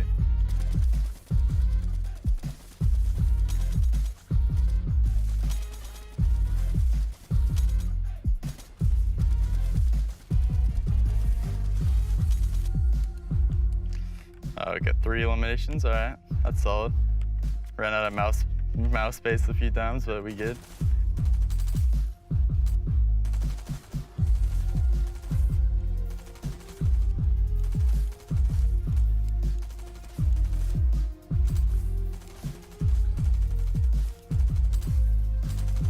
All right, 62, solid. I feel like that might have been my best one. Either this one or the first one, I don't know. That second one was pretty tough. The first one was a more flick map, like almost like shotgun aim kinda. The second one was mostly just hard tracking, and then the third one was like a combination of the two. where you're kind of flicking at moving targets and tracking a little bit. Personally, I'm pretty like even. I don't have like one's not way. My tracking isn't way better than my flicking, and my flicking isn't way better than my tracking. So.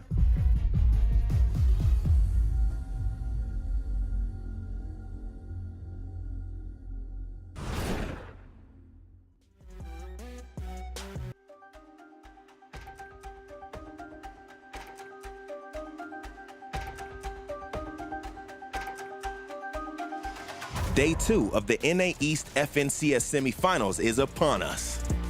Rokane and Joji will be hopping into the lobby after Rokane's incredible performance in Qualifier 3. OMG Me Too and Shadow played the consistency game yesterday, but just missed out qualifying. They had at least 14 points in every game played, at least 1 elim in every game, and never placed lower than 17th. Many names are still seeking a spot in finals. Bucky, Macwood, Cease. All are yet to qualify. These lobbies will be stacked. FNCS NA East Semifinal 2 starts now.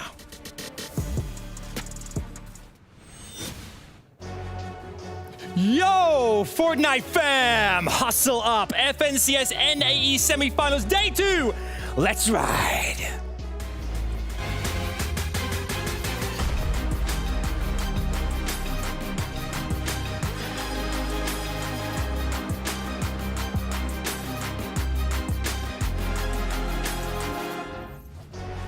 It's a new dawn, it's a new day, and we're feeling groovy. That's right, we are here for FNCS NAE semifinals day 2.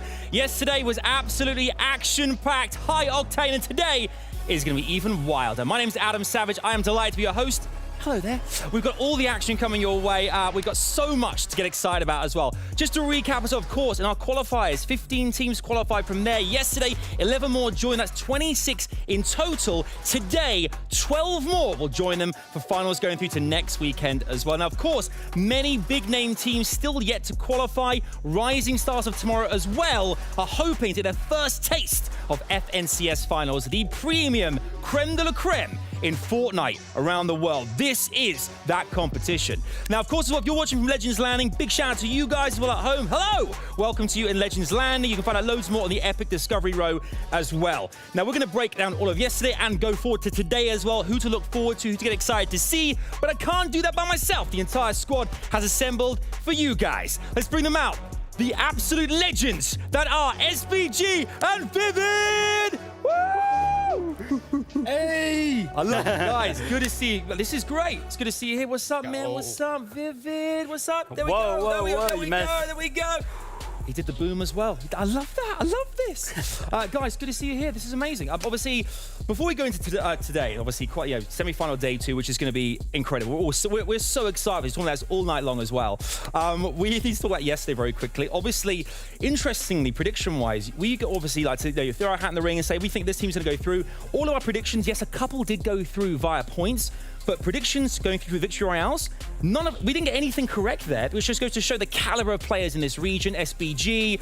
I mean, there are so many great duos out there. There are. Quick shout out to Vivid and Sundown for nailing their picks yesterday. They qualified through consistency, but we saw some incredible games, some solo clutches, and some teams doing some incredible things, making plays in those last few games, the last few moments to qualify. Vivid, well done yesterday. Yeah, thank you so much. But no, not well done to me. Well done to Slacks and Clarity. They played so consistent. Love to see them in those end games every single time. Gave me something to really root for, since that was my prediction. But then all those other teams, it's just so much action, like Threats and Rise coming in at the very end, getting that Victory Royale. Love to see it. We saw big clutch plays. We're going to see loads more today. Let's talk through the broadcast schedule. SBG, check this out. We got the big screen again for the peeps at home, man. Check it out. This is our broadcast schedule. I mentioned at the beginning of the show there. Qualifiers 1, 2, and 3. 5 teams from each qualified in those qualifiers. And of course, semi-finals right here in red. You can't miss it. Obviously, that's this weekend here. We're on day number 2 now, May 21st. That is happening today ahead of finals next weekend. But of course, let's talk about the format, how players got here in the first place. Vivid, what do you got for us?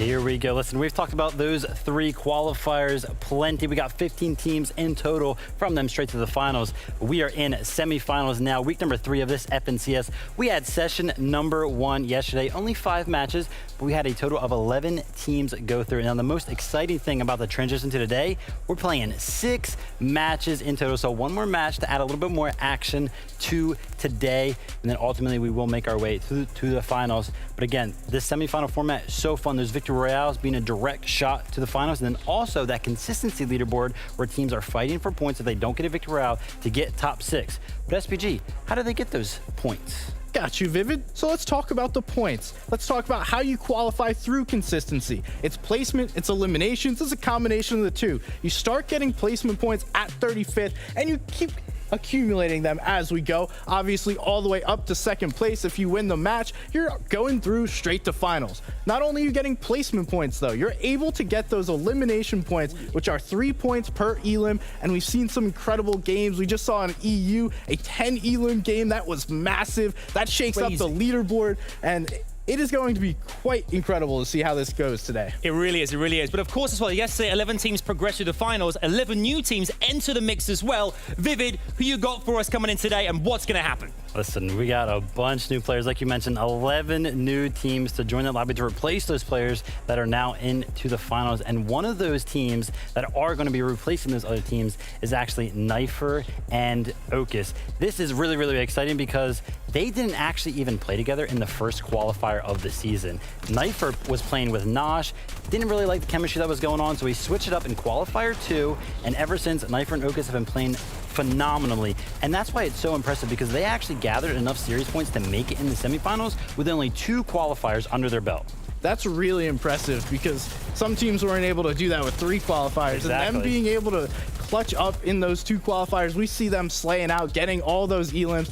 This is a dangerous duo, and I like you mentioning them. Another team to watch out for is Kaz and Who Fishy. We see them going for plays. We know Kaz, for the longest time, he was one of the players with the most FNCS finals appearances on the region. He's still at 10, that is quite impressive, but a couple players have passed him. Together, these two are going to be looking to make plays. They are the veterans of the scene, and much like we've talked about the past couple of days, instead of it being just one veteran and one newcomer, this is a perfect pair of all of that experience that's going to be looking to qualify to finals, Vivid. Yeah, you really got to love that, the fact that Kaz has made it to so many of those FNCS finals, and then Who Fishy, those great YouTube videos that we always love to watch. Yeah. But here we are on the 2nd page, another duo that we have to talk about. We've talked about them a bunch throughout this FNCS. Muzz and Avery. We know Muzz, previous FNCS winner. The storyline there is great, by the way. Comes over from OCE and just starts to dominate the NAEast region and joins Avery, none other who has played along the likes of like Booga, who we know is back-to-back FNCS champions, you know, whatever, right?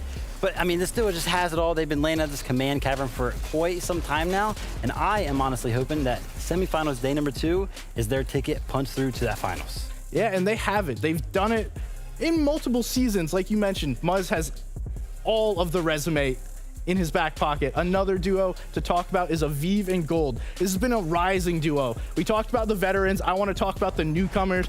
And Aviv is an IGL who is starting to climb up that ladder, trying to get to that top of the IGL list within the region. Then we're also talking about Gold, who is that next level fragger. We saw some crazy plays during day 1 of semis with Scare Bear. This is another player that I'm looking to make some incredible plays here in the day today. Gold, Aviv, they have an interesting split going in between Sleepy and Bugle. And between that, I think they're gonna have some success.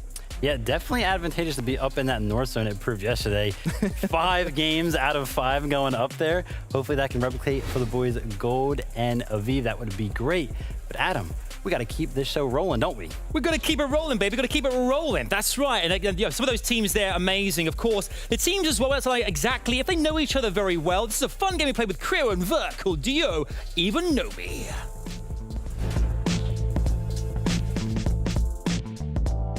So my first question for you, what is my favorite POI of all time? I've only known you for like a year. Unfortunately, that was wrong, my guy. Not Bony Burbs? Nope, that's probably my second favorite, but my favorite is Fortilla. I won solos there. My other question for you, What is my favorite food? How am I supposed to know this? I'm going specific. If I know this, then like we're like best friends. All right. Chicken wings with buffalo sauce and ranch. You pretty much got it. Wait, really? Yeah, buffalo wings. What about the ranch? Yeah, I miss ranch. With the new Zero Build game mode being out, who would win, me or you, in a tournament? That is just obvious. Don't even lie. I said me. I said me. Best aimer. No, I'm the surge carry. No. I'm the surge carry? Yeah, I'm the surge carry. And I have better movement. All right, last question. What is my biggest weakness in game? Don't get me started. I said being scared sometimes. I said mentality. That's a good Is one. that like the same thing? Kinda, yeah. I rage sometimes, Yeah, a little too much. He'll be getting really mad. Time for me to ask you some questions. If I could unvault one weapon from the game, what would it be? Yeah, I know. I already know. I said pump shotgun. Gold pump. Gold pump. Yep. Because you know I'd be hitting 203s only. I know. You have some pretty good aim. I can't lie. Yeah, the pump aim. It's the old man aim. All right. Next question. What has been my favorite Fortnite chapter or season so far? I said Chapter 1 World Cup. No, Chapter 2 Season 1. Really? Like that was like Winter Royale.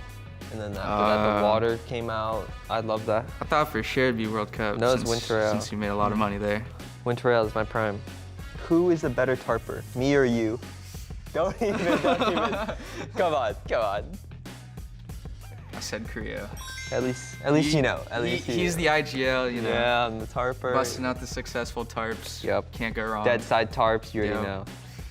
Don't get offended by this one, but if I could duo with any pro player that isn't you, who would it be? I said Prime Bucky. Bucky. That's my boy. Yeah, that's my old duo. That's when you guys used to do really good. Yeah, so. the old Crucky era. Bucky, if you're watching this, I'll take you back, bro. Just let me know. That's it. I'm done playing with you, bro.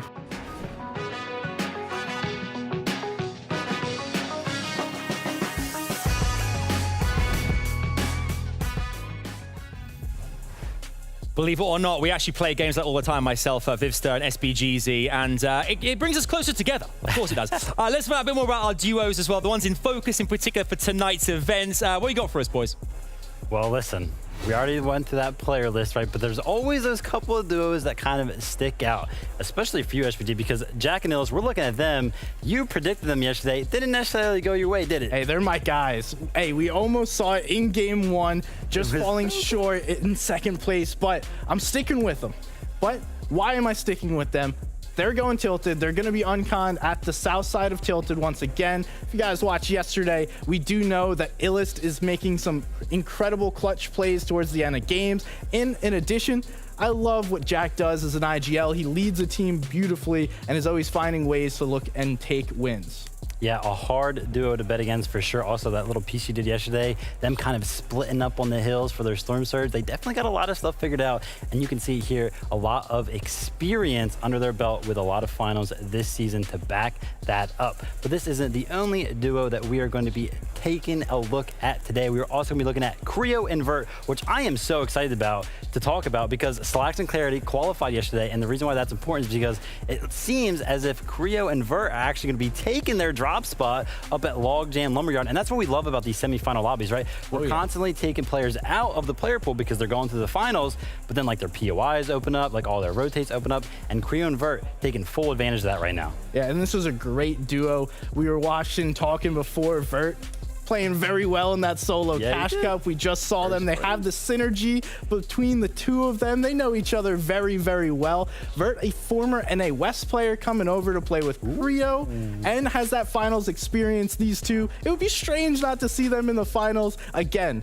Have the POI. They literally have a game plan laid out in front of them from yesterday to go and move forward. So likely these two will be advancing. Who we got next, Vivid?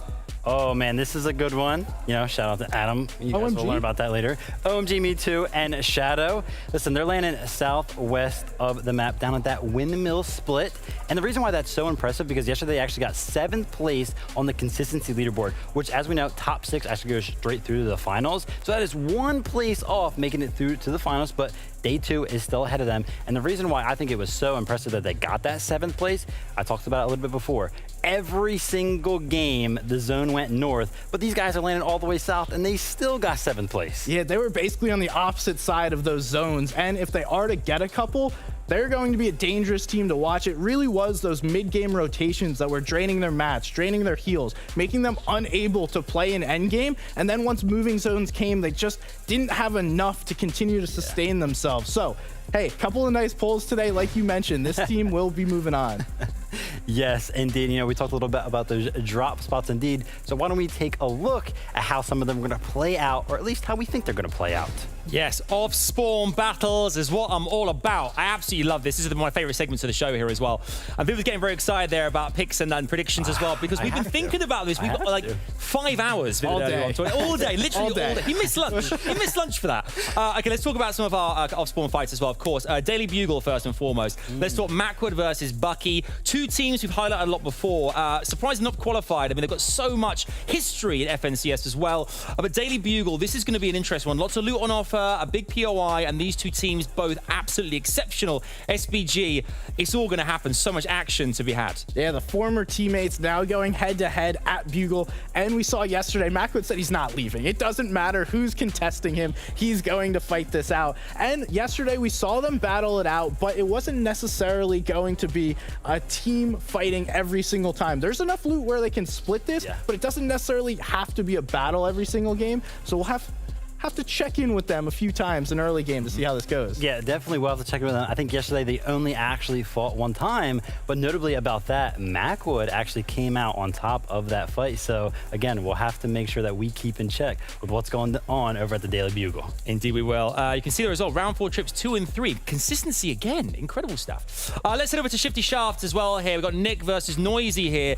You can see some series points, some stats on screen as well. Again, 2 great duos were going head to head here. SBG, I think Nick as well, you know, as Noisy, both will feel this is their moment. Day 2, don't want to leave it to day 3, have to do it today, but contested at Shifty, it's going to be interesting. Yeah, and typically the fights we've seen at Shifty are 50-50. Some players decide to split it. One goes low, one goes high, but ultimately it has been that 50-50 where teams are just going and trying to win this right away because there's not a ton of loot here for either team to play off of. So you have to win this quickly, and if you don't, teams are going to start to third party you. And, well, I'm not sure who's going to win this because both Nick and Noisy have great duos. Yeah, they really are both great duos, but listen, I think you said it best. The reason why it's usually a 50-50 is, right, they can end it very, very quickly in that case. But if these fights start to draw out, it takes a long time, then you have the likes of like Creo and Vert, who are right up there just a little bit to the northwest. Walking right in. Yeah, and they could just come in and get their Storm Surge to like a little third-party fight. So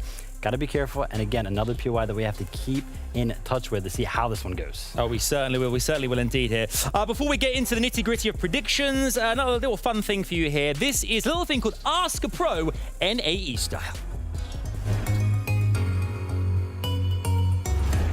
Even though I don't always have this great of an attitude, but, you know, I'm working on it. I feel like streaming is huge and just like people like showing your personality. There's just no feeling that comes close to that. Just shower every day, just once a day, that's all it takes. Like anything can happen, to be honest. What is the optimal shower frequency for performance? It's crazy, that's a question. I like to go at least once a day when I'm waking up and yeah, just feel good and not dirty, yeah.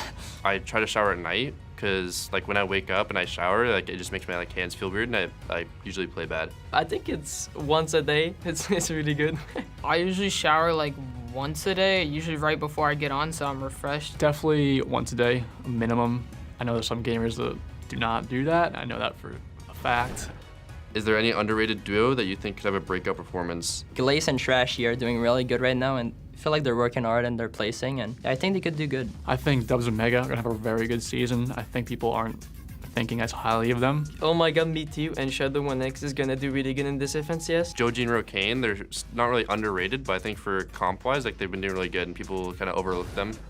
What's the most effective way to make a name for yourself in the community? To be honest, just like do all your socials and just try to place as high as you can. Probably just placing in cash cups mostly. Like people really look out for like solo tournaments, especially for like looking for like a new duo. Like people want to see how you can do like by yourself. Just know that you're really good if you stream every event and place well. Everyone roots for the underdog. So if you're making a name for yourself, FNCS is the place to do that. How did it feel getting your best placement in the FNCS Grand Final? I got my best placement in Season 5 in Trios, and it felt great because I never did really good in a big team mode. 3rd place in Squad Meta, so that was Chapter 2, Season 1, and that whole FNCS was very fun. I love squads. I wish we have it again someday. First time, it was pretty good. You know, I got second like 4 times in a row, but so like towards the end, it was a little annoying. It honestly felt really well, but at the same time really sad because I could have like won a lot more. And When you see the leaderboard and then you're, I don't know, 1st place, it's always like just the best feeling ever. Who is your role model? I really look out for Brugge, one of the best players in his story is really, really good. Like everyone hypes me up and says like what I'm capable of, so it's honestly myself. All like the Liquid people like Chap, Tom, Poach, like all of them, they're like super inspiring. Like you can do comp and keep content going as well. Probably a tennis player like Roger Federer, who has like been on top for a long time and has a great attitude. So back in the day, I was watching Apex, Temper, Fakey, and fast forward to today, I'm on their org, and that's the most ridiculous thing ever. It's amazing. We only ask the important questions here on FNCS. How many showers should you have a day? I'd say 2. I would say 2. One in the evening, 1 in the morning. Hey, 12? 12. One every 2 hours, SPG says. One every hour. Bit weird, but that's SPG for us. Okay, honestly, before we get into the whole, the prediction side of things, and I meet the cast as well. Obviously, we are so close now to going, semi-finals day number 2. Yeah. We're coming to you as an ex-pro as well. Obviously, we've seen a lot of clutch plays, a lot of solo victories over the last 2 days here. As a pro, when your teammate goes down, is eliminated, on the comms, are you constantly feeding back kind of info, or you're letting kind of your teammate just go with the flow and whatever they choose to do, they do it? I feel like this is definitely a stylistic type of thing, right? Like it may change up from duo to duo, but I can tell you from experience that I love to have like a calm ear to, kind of walk me through some of the situations, tell you your mats, right? We always know that these solo plays are happening, but really they're still a duo, right? Because you still do have your duo in your ear, telling you those comms, mats, positioning. We hear it all the time when we check in with the players, kind of like, oh, listen, you can rotate that way, or there was loot back there. So still technically a duo, even though they're playing solo. Interesting indeed. Right, we're almost there for game 2, but we need 2 more to complete the squad here. Let's give it up for our casters here. We have MDF and Sundown. Come out here, boys. Let's go. Let's Here we go. Here we Day go. 2, baby. Feeling good, man. Feeling Trying good. to get after There we it go. today.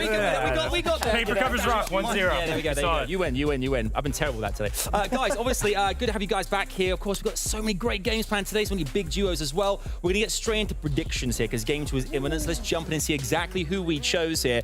Now, okay, I've gone for OMG, Me2, and Shadow. Vivid kind of early on, so okay, that's Adam's team. This is because they're currently dropping, they're uncontested there, they're kind of in the windmill area. I think Rotate's got 5 northern zones yesterday. Today, I'm feeling some southern zones could be good for those guys today. And of course, I think they qualified first last season and semis in day 1 as well. So they're looking good. They came 7th yesterday. SPG, tell us who your pick. Who have you chosen? So I like that pick, and I'm sure Vivid did too. But I have to stick with Jack and Illest. Those were my guys yesterday. I'm not switching away from them. For every reason I said yesterday, they have the ability to win the games. We saw it in game 1, just falling short. I'm going to see it again here in game 1. Going into the end game, they're taking it. Okay. Wow. Okay, strong stance Calling there. a shot, He's too. calling, yeah. Vivid, let's have a look and see exactly who you went for as well. Who was your pick? Who do you think? 5 hours of deliberation.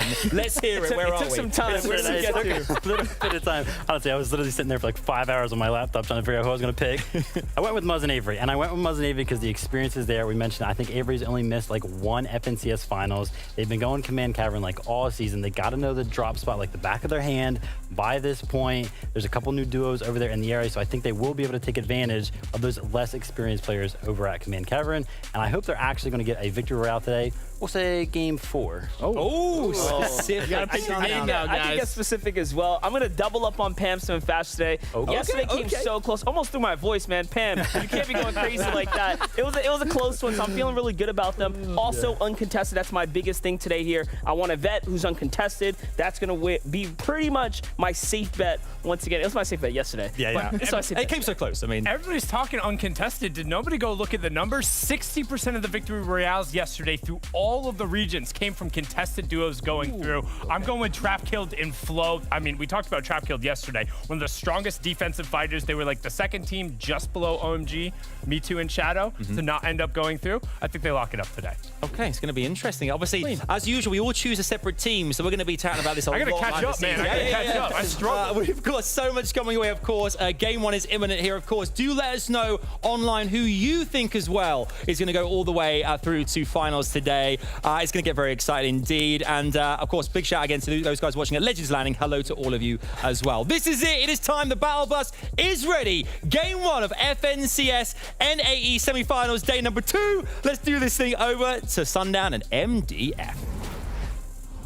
Thank you so much, Adam, Vivid, and SPG. My name's Sundown, joined by Monster D-Face here to call all the action. We saw 6 games over in Europe. Now we'll have 6 games in NA East before we get over to West. I mean, East did not disappoint yesterday. No, like I said at the start of this whole thing, those 5 games were explosive. We had a couple games there where I was trying so hard to contain myself because, hello, we have a long weekend in front of us. It's 3 days of casting as far, and you know, of course, the players are playing, so it's as difficult, but my gosh, it did get exciting.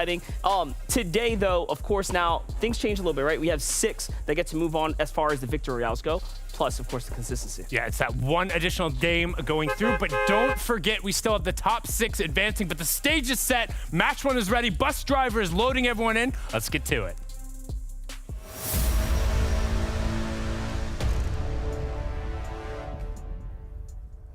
And here we have it, ladies and gentlemen. The battle bus is underway this time around. It's going from the southwestern portion way on up to the top. You can see players are already beginning to take to the world. Contested drops down at Synapse Station. Have players getting knocked. That's Voyal v. Casker. Avery's going to find himself taken out pretty early as well. Not sure what that was all about, but already things are beginning pretty explosive. It almost feels like we're picking up where we left off yesterday as far as the action goes. Today, though, Aoxy on screen as our first highlight of choice, already getting pushed in by Polo. Yeah, you can see Polo and Shonye trying to get a little bit of aggressive here. A team who didn't necessarily find a ton of success in the qualifiers really just fell into the pincer movement that came down in Greasy, whether it was Jackson and Mason just pushing in or another team who was pushing them out. But so far, hey, it's looking like it's a new day. Also, new day for Cesis. He's getting on the board early, taking out Nico.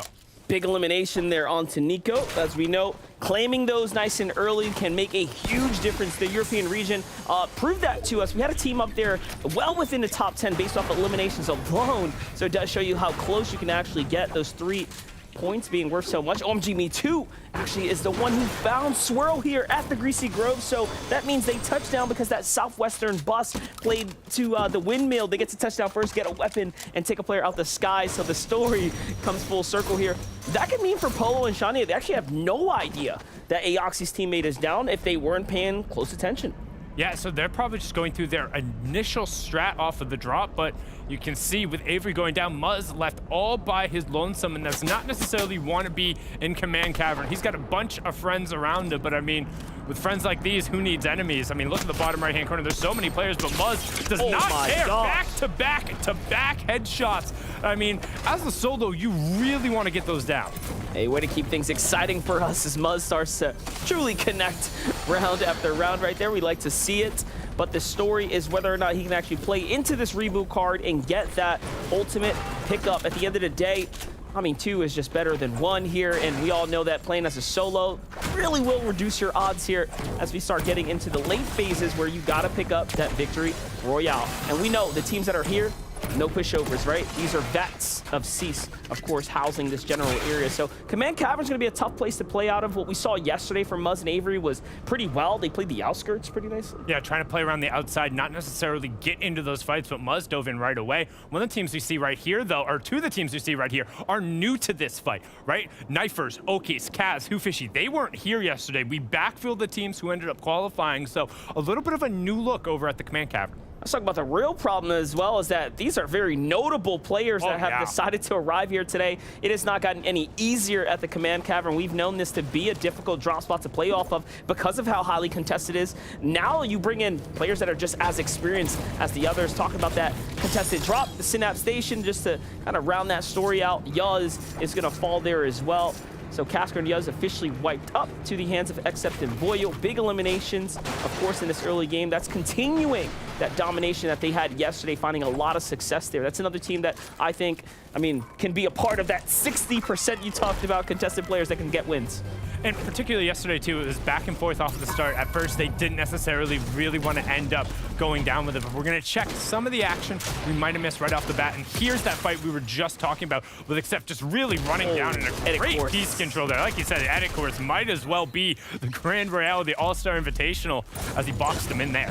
Very cleanly done there for Accept and Voyo, and just like that, they're up to 6 points. Way to jump on up, and as of right now, they're definitely leading the competition. Shadow's gonna find another knock onto Swirl. If the first time wasn't enough, OMG Me Too picks it up. Shadow says, hey, hold up. Save some space for me. Let me go in and get that Elim too. And we've talked about this before, how if you're not able to 100% get the guarantee and chase down the other duo, sometimes just hanging around near those reboot vans, you can farm a couple extra points. And don't need to harp on every single point, every single elimination mattering, particularly when we're here in the semifinal stage where the winner goes through, but the top 6 will advance. Shadow and Me Too were just, I believe it was 3 points, 4 points off the pace yesterday. Hey, if they're able to farm out 1 extra Elim, that could be enough. And we see this happen time and time again. That battle bus is truly important.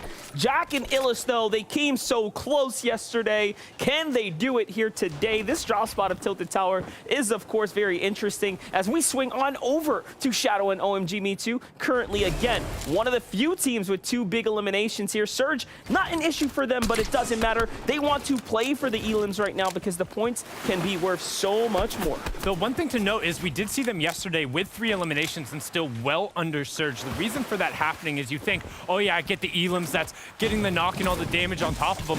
But you noted the bus path, they came from the bottom southwest corner. If you're knocking somebody out of the air right off of the rip, that's only 100 damage. There's no shields there. So yes, you look, it's like, hey, this is 2 eliminations on board. That's pretty good. The reality of the situation, that's almost exactly 400 damage and no more. And it looks like Adam Savage had a either inside scoop or a really good feeling about this team because OMG Shadow and OMG Me Too and Shadow were the most consistent day 1 duo, averaging 14 points in every game, or finishing with at least 14 points in every game. So that's impressive after 5. Yes, but don't forget the context of that stat, right? We're playing in a winner-take-all format where the teams who did better than them got pulled out. So yes, of course, the team who did not end up going through in that top 11 and had a pretty good day, yeah, they're going to be the most consistent team going through. Of course, considering 11 of the duos didn't play yesterday, so they had that leg up. However, that being noted, there's a reason why we predicted them going through. They have looked very good, not only this season, but last season as well, where they kind of just propelled themselves onto the scene. Yeah, let's jump onto your duo of choice today. Trap Killed and Flow. They were in the feed yesterday, finding a good set of eliminations. Seems like a team that once they get the spark rolling, it's hard to stop them. Did we actually see them make any end games and do anything notable, though, is the real question. Yeah, they had a couple really solid end games. I believe it was Trap Killed in that final game where we were talking about, hey, he is a really good defensive fighter, and putting them in a defensive position, he was able to kind of set himself up. However, it didn't end up translating all the way over as they were in that. It was the 13th place mark, as we end up calling it, of course, yesterday. Top 11 did advance, but now somebody who was just on the outside looking in as Tieko and Enkas, they fell in the final moments of that game where they were just right on the border and got taken out. On the other side of them, Danny and Clue, who in Qualifier 3 were so incredibly close to qualifying, had their wheels fall off. They want to get back on that bus. Danny and Clue were, of course, met head-to-head with Diego and Bizzle yesterday, who just had such a good day. Now today contested once again, so let's see if they can take anything they learned from those struggles and apply them here today. Clearly, they're being contested for TK and Playify, a team that played relatively okay yesterday, looking to bounce back right now and play these next hot 6 very, very well. 6-game formats definitely change the dynamic when it comes down to being consistent in the end, because now you have more chances to prove yourself, and of course, 1 extra chance to play at that victory royale. Just hit that bullseye right in the middle, and you will move on today. There's Ignims and Aim Red. This is their draw spot, the Collider. Just continue to stick around this general areas. The zone is actually pulling pretty much east and sort of center. So for the first time, we're seeing, again, our late games start to come together right now. We're still in the early portions, though. We're still going pretty north, though. We talked about it yesterday, how we had 5 of the 5 end games finish in the northern part of the map. We're pretty much right over the top of Bugle, and as far northeast as one of these first zones could pull, we could go a little bit farther. With that being said, all of these teams are now going to be packing in pretty much right on this line. The Collider is right where the teams are going to be forced from the western part of the map, so anticipate people to try and get a little big, look a little scary, say, hey, don't come near me in this circumstance, all right? We need some room. And you can already see Knifer and Okius a little late to the party. Bottom right-hand corner, they got at least one duo staring at him and another one to the south who can make their life difficult, and we're going farther north, Monster. My gosh, center in the zone is the Daily Bugle, City holding things down. But Knifer and Okies, remember, they land at the top of the command cavern, so definitely have the advantage of the drop spot, and the fact that they aren't being landed on means that they have everything up there to themselves, and they shouldn't have an issue at all with Storm Surge because they have that general advantage of the high ground from their position, from their drop spot. For Knifer and Okies, this is easily a team you can put inside that conversation for taking a victory royale today. Nounsy and Sprite, however, have been struggling from their drop at the Collider. It looks like a Mythic Burst was picked up though for their troubles here, and already have themselves a little elimination, but heals pretty mid with the heals. The mats though pretty bad.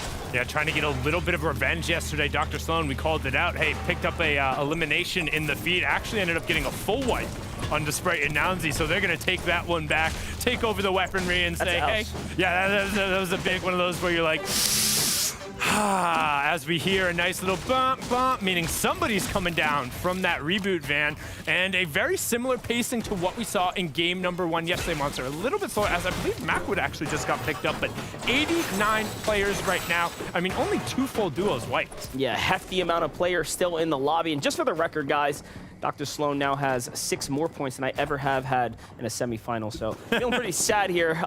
Hey, but we got to give you a little bit of credit. You were a threat back in the skirmish days. You had some really good performances, all right? I got about 30K in earnings. I'll take that. Hey, got earnings check. Earnings check. I get earnings checked a good amount of players out there. Still proud about that one. For Donnie, though, he's got to safe check his teammate right now. He's going to go ahead and hit the dash, looking to get out of Daily Bugle. This job just a little too contested, right? It's center zone right now. There are better places to play for the save here that might not bring as much attention, and this is why you're seeing him dash to the outside right now, hoping there isn't anyone holding it down.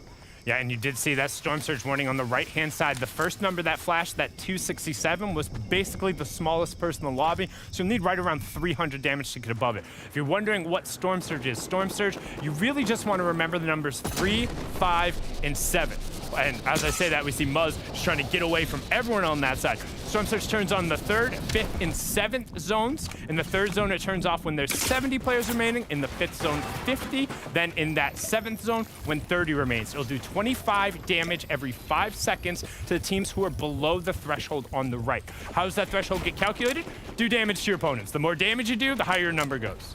That is what it is right there. Do damage to your opponents. But for Avery and Muzz here, Muzz's problem is he's got to get Avery up. And there is, of course, Polo, Capalot here, just hanging out at the Coney Crossroad. And his duo is also still up of Shoney. Macwood's going to get knocked there in the feed. That's a big knock as Donnie just went to go pick him up. So already he gets saved, he gets taken down. And that might have just been a quick snipe out the sky. We'll see how that ends up unfolding. Here's Knifers and Okies, whom, of course, have made their way on into the Sleepy Sound. They're actually playing dead side. They're playing the northern portion of the zone. Very interesting take for them. Yeah, but as you mentioned, normally the less sparse side of the map or the dead side, you can see 1, 2, 3, 4, 5, 6, 7.5 duos sitting on top of each other. And again, we talked about pacing yesterday, how NA East really likes to kind of feel each other out in the first game. We were at the exact same number of players up. It was 92, quick shot over to 91 as Enkuz ends up actually getting picked up by Pose. But in 10 seconds, that 25 damage every 5 seconds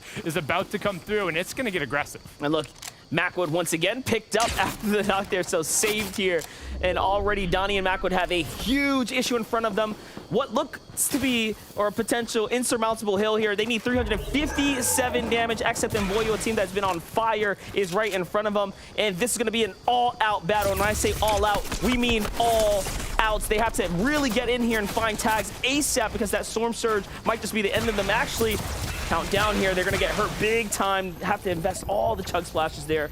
Voyu and Xep surely have to know what's going on right now. And this is something we've talked about on Storm Surge, how if you're not already box to box and you're underneath, even pushing somebody out in the open just screams to everyone else in the lobby, look at me, look at me, look at me, I'm gonna be taking damage, and you just are bound to get shots thrown at you. They take a little bit of chip damage, and now Voyu and Xep, they're ready for this. They know they have to push in or else they're going to get sent back to the lobby, and all it takes is one fight and then they can wait. Muzz ends up getting cleaned up by Shonye there, as now we'll have Macwood and Donnie finally get wall to wall. This is crazy because what's happening right now is Macwood's taking a wall while Donnie's trying to heal. Donnie takes a wall while Macwood's trying to heal. They want to offset and get damage in, but it takes too long, and Donnie finally gets tagged there. A big hit onto Voyu and Xep. The shots are coming in. It's not actually looking too good for Voyu for a second there, but the clock is ticking. Someone else will end up sniping up those eliminations. Actually, Bryce there gets Macwood. Xep gets Donnie, so that means that they were the last players to actually damage them before the Storm Surge finished them off. And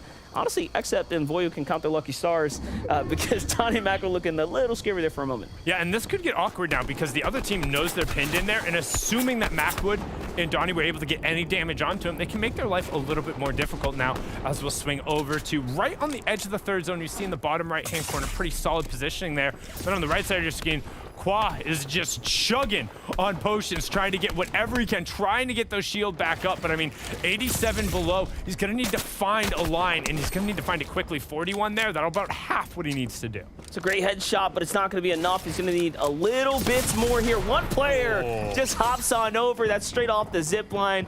I'd pay money to see that from their perspective. Demonics and Nick just come on in with a huge shot right there. Swipe up the loot, and look at how quick they're gone. They don't waste any time here. Time to get to that next zone and move on with the lobby here. Pamson and Fatch poised up on the side. Illis and Jack sitting here dead center, looking outwards, trying to hold players out at the edge of zone here. Just trying to make it difficult for the opponents right now. No free rotates over here.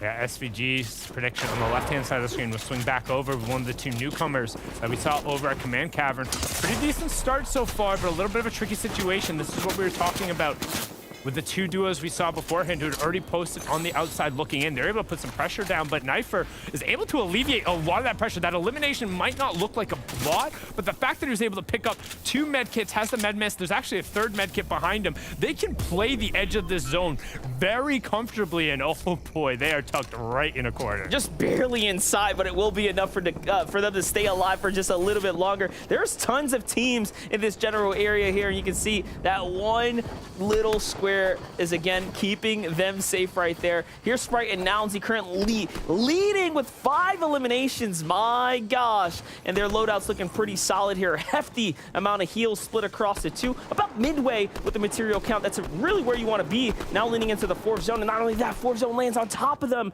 So it doesn't get any better than that. Yeah, don't forget that 4th zone is the one you want to be piled towards the outside on. The 5th zone is no longer a concentric safe circle. It will cut and intersect on the outside, making it the half and half. Then 6 through 9 are full moving. It's kind of our transition from the mid game into the end game, and that's where you're going to see the priority on positioning start to switch up. So now we're going to swing on over to Adam Savage's day 1 prediction, Cease and Tragics. He didn't want to run it back, but they're having a much better start to the day so far. Yeah, Oki's actually knocked in the feed there. We're going to jump over right away now. Knifer trying to play for the save here, and things are getting a little dicey around this general area here. You can see players starting to sweep all around them. That's not their wall to the left, so they have to be very, very careful. Luckily, everyone else is more focused on getting to the new zone, and Okies will be able to get saved here by Knifer. Talk about a clutch pickup when it's needed most here, and this actually might just work out. Notice how many teams are moving in front of them. That's going to create a general line of, honestly, cover for them that they will be able to recycle here, as no one on this backside invested a launch pad, and look at that. They get effectively a free rotate, and they need it so much right now. This is so scary though. Like, you're just assuming that nobody is hanging out in these boxes. Nobody wants to open and edit, but throwing some shots towards the backside of that zone, they're going to be able to pile in. It's going to be a question is, hey, is there enough room? Is there enough free real estate? They're slapping this baby, trying to see, and right now, the answer seems to be yes. They're finding just enough of the grid space to get in there. They heard that player chug splashing just nearby, and that is why they're getting very, very curious here as to see, where are you? can we do something about it? But instead, layer themselves up. They want to get out of that low ground. It can get very dangerous when you're down at the bottom like that. Jack and Illis now starting to poise up for what is looking to be information grab on the lobby here. Trying to see around, see what's the competition looking like, because they pull this half in, half out. It could be very, very well for them, but no, it's going to go a little bit to their east here. This is great, though. They definitely have some time to work with, not like some of the other players, like AKA here, who have a huge rotate in front of them. They're going to have to cut all the way across. Not only are they below the surge, but they are looking pretty okay material and health-wise, so super unfortunate for them right now. But it's going to come down to launch pad and probably jumping in someone's box. I can see them double, like full out chug splashing here, hitting that pad and just landing on somebody. Yeah, they do have enough utility where if they want to wait it out between the chug splashes and the floppers, they can. But as we've seen, having those late game and the extra win condition, the extra utility provides so much value. And in particular, you add the two things together like you talked about, their position and the fact they're under from Storm Surge. Here it is. Really reliably launched. You kind of have to go. There it is. They full chug splash like we called and now hit the launch pads, but there's no team even for the max pad to land right on top of, so that's so unfortunate. They're just going to have to look back and hope they hit some tags here. 183 below. Did they get any extras? Doesn't look like it, but Shoney is right underneath them. Did they recognize him? If so, might be time to jump in, and there they are. Shoney and Polo are just next door. This fight should start to break out here shortly. Polo and Shoney actually stepping up here. The fight's actually breaking out. They have to commit right now. Nice for picking up another one in the feed with Okies finding the pair on it. Only one more duo does need to go down, so they might just try to wait it out, but they're completely out of utility. Might have to back up and pop the flop with only one more player going down, but AKA might be it. Luckily, he did go down to the SMG fire rather than the Storm Surge picking it up, but it is only a slight stall in their game number one chance. Polo and Shoney definitely getting off to the best start we've seen from them so far. And honestly, they're contested at the Greasy Grove, so this could be the perfect game to clock in and clock right out. Get that Victory Royale here. They are clearly set up. Max material and everything needed. Even a win condition with floppers now being just straight gifted to them. And it doesn't get any better than that. Very rarely you see teams contest like this just get here. And now Zone pulls their way. So much to work for here. Yeah, they just need to chill. He has all the materials they can want. They barely had to use any of the metal. Creo ends up picking up a knock onto Sin there in the feed. But as you note in the bottom right-hand corner, everyone has to move past them. Absolutely the entirety of the lobby. They just get to chill, which basically means for the 6th zone, hey, you get a pass. You can hang out. You can shoot at people. You can get involved. But otherwise, you can just rotate. As Knifer and Okies are doing now, they're going to take to the sky right away. They about face and see just the chaos on the backside of the zone as they try and just outlast. We're closing in on the top 25, which is the cascading placement points, and we're into the end game with the full moving zones. Notice Sniper does not have a high ground loadout at all, so they're opting to go straight to the low here. It's SMG and shotgun in play for Cam and Bucky. Making it off the drop was very important for them. One of the biggest struggles that they've had today, but they've gotten through Donnie and Macwood. They've gotten through their drop of the Daily Bugle, and although it's rotated outside, it is still looking pretty decent for them. Here it is. They're starting to set up for the attack now. What can they find? Refreshers are what every player in the lobby is currently hoping for. Mikey and Keys is a different story. He just wants to stay alive. He's just trying to heal himself. He's above the surge, though. Players are in front of him, and notice the important part is get in and get safe. And no, although he trades a huge tag, it's not going to be enough on high ground, though. It's my pick of Pamsu and Fat. He throws a body straight off. What was that all about? He lost Batch. Oh, no. Picks up Batch, hucks him over the side, but it was Nawson and Bryce, who we saw have a couple of very good moments. They take it away, and we get another almost bounce back. We're going almost right back to where that 5th zone was, meaning they don't have to invest as much to really hold this high ground. They'll be able to connect to some of these older builds. And we've been here before. Nawson and Bryce had that high ground yesterday. They let one of these games slip away, and it looks like they might have seen some formula that works here and now, and this is why they're playing for that high ground once again. As you can see from the side there, Pam is still up. Keep an eye on him.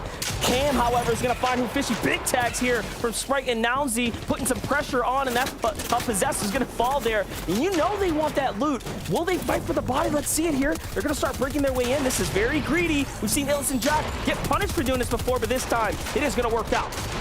Bucky finds another one in the feed. Him and Cam just racking off the eliminations. That's 3 from what we've seen, but this slight change in the verticality is going to cause chaos on the low ground. Everyone needs to move up 2 grid spaces. If you don't get there before the opponents, they're going to be able to about face. But as soon as I say that, we're actually pulling out and away from where we just were with the 8th zone. So a little bit of room, a little bit of respite. And as I say that, Paper's like, what are you talking about, Sundown? We're hopping into boxes. We're picking up elims. We're getting the med miss, and we're trying to make it happen. So is Sprite. And now he's sitting on 7 elims, and a great level change from Sprite. This consistency definitely matters. These points are super important in the overall scheme of things. You need more and more. Oki's still alive here, clutching out what he can. With every team that falls, more and more is being rewarded to him. Player on the backside, no shield in him. Does he take that risky edit? Does he have the heart to? Of course he does. It's a huge trade. Does he get the finish? And yes, he does as well. That siphon, much needed and welcome. It's XF2 falls here. A far fight, but not enough. Oki's gets another one. And the follow-up is all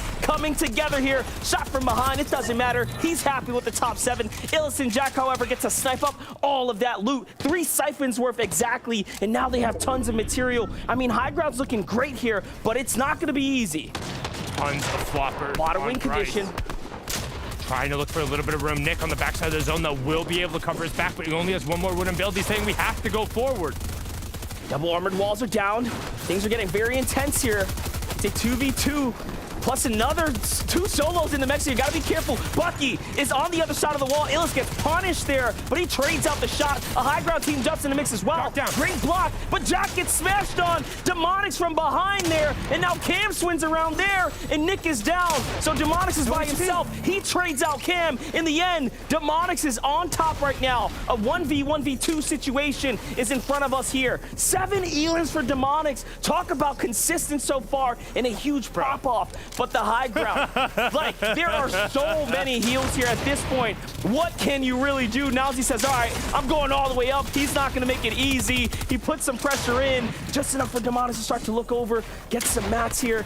But if he can't cancel the heal off, it is all over. There's no shot. Demonics would have to do something. He'd have to go full demon mode. Bryce on the other side puts a massive shot on him, but none of this matters. Nawson is sitting on an entire sushi shop of fish. He has the med mist in there. He was never getting taken down, but Bryce says, we're not letting it go that far. Brilliant way to clean up match number 1, the first Victor Royale and the first ticket punch to the finals. All the way through. 6 make that 7 elimination. The sushi bar was definitely open, so this win was inevitable. They took an order to go, and they're going straight to the finals. Nawson and Bryce end up pulling it in game 1. And they've looked really good. They've looked like one of the duos who has been going up. They've been challenging. It's, hey, just put a couple of more things together, and you're going to be able to get the victory royale. We'll immediately stamp on it game 1. Don't need to play the rest. We're good. And that's the best way to do it, right? We're talking about teams that have contested drop spots and general contested areas, and way to just get out, get the pressure off of you. It really doesn't get better than that. It doesn't get better, and neither did that match number 1, but now we're going to kick it on over the gentleman to take it away. Thank you, boys. Nawson and Bryce, game number 1. I mean, yesterday we had the same thing. We had a big hype game to kick things off. It's happened again. Demonics there, so close with 7 eliminations, but the boys reign supreme. The high ground comes in. We thought Pamstone and Thatch at one stage. Monsters pick when they go all the way. Was taken over, and there they are. They've gone through to finals. Congratulations, GG boys. Go all the way. The Nawson and Bryce. SBG, this was a great start for us as viewers. Oh, yeah. But what a way to do it, to kind of maintain that high ground, go through, and qualify for next week's finals. That was perfectly executed. You see them take that high ground there. They're able to play it all the way through the end. We've seen a lot of players not have enough mats to be able to hold that high ground. And these guys, not only able to hold the high ground, but look at all those heals right here on Nawson. Regardless of whether or not his teammate was able to get that last elim, Bryce, he is going to be able to heal off in Storm for hours. And we do see that play happen there. Beautiful execution, dropping one down and the other one going for the heal off. Yeah, very, very convincing victory royale. I love the fact that we kind of pointed out that that win condition was there in those floppers, but no, it wasn't even needed at all. Bryce just cleaning up the lobby, kind of the lobby doing all the work for itself, right? The low ground in that lobby was absolute chaos. We saw the likes of like Bucky and Cam down there. There was Knifer and Okus also in the mix, who, again, we mentioned them before. They're a team that is coming in. They weren't in session number 1, but they are in session number 2 to replace one of those 11 teams that we saw already go through to the finals. Yeah, we talk about how important mats are all the time as well, but having those heals as well, like floppers, splashes, is so integral to surviving the end game as well. Let's talk about Cam and Bucky for a second as well. We've highlighted these guys the last couple of days. Again, incredible stuff from these two.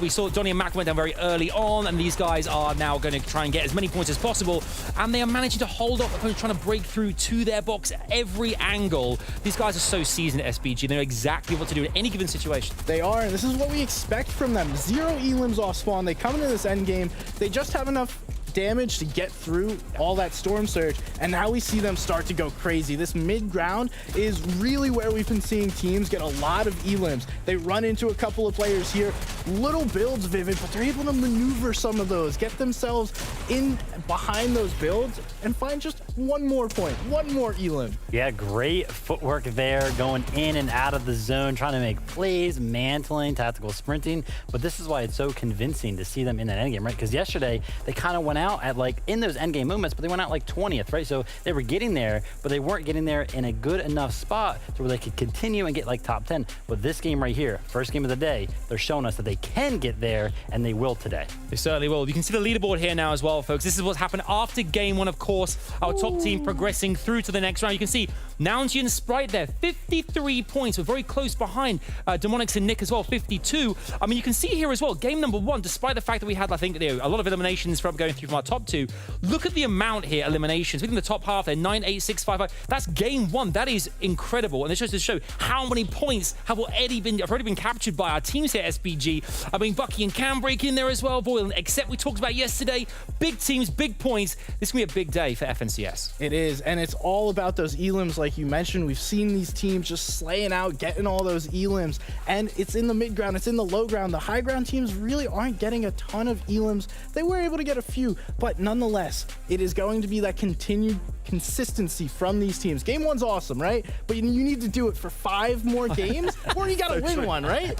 Yeah, or you can win one. And listen, honestly, I like the fact that Knifer and Ocus are up here early, right? Because I don't really think that they like to play for those Victory Royales, but they are a very consistent team. So to see them in 3rd place already after game number 1 is very, very convincing. And I want to point out that they are landing at Command Cavern. They're going to be up top at the Blimp. And the reason why that is possible, because Smacked and Cobalt were landing there yesterday. But as we know, from a Victory Royale, Smacked and Cobalt actually qualified from that spot. So that spot opened up. Now Knifer and Ocus are taking full advantage and showing why that POI 1 is so good, and 2, why they are so good at it.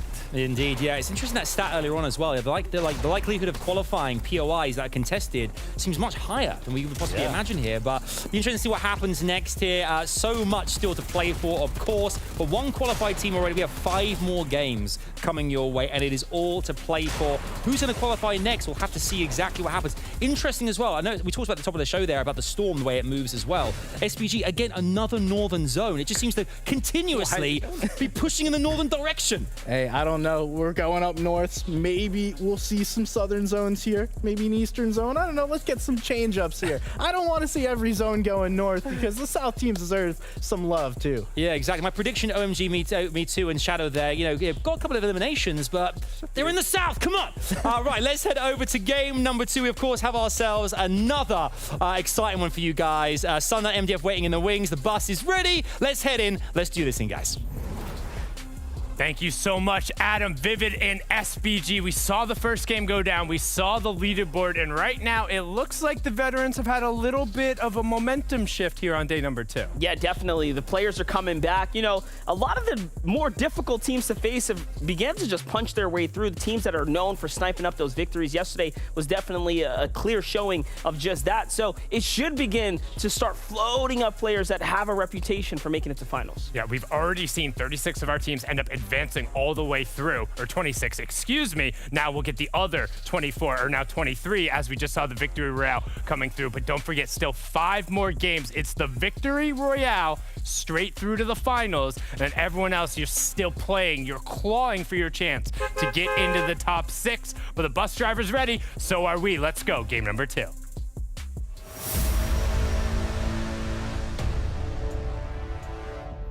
Strap up and get ready to jump off that battle bus, guys, because game number 2 is here. We're jumping straight into the action right now, picking up where we left off. 5 more Victory Royales in front of us to go straight to the finals. And of course, those top 6 consistent points are what are going to matter for some. Here's Swirl and Aoxy.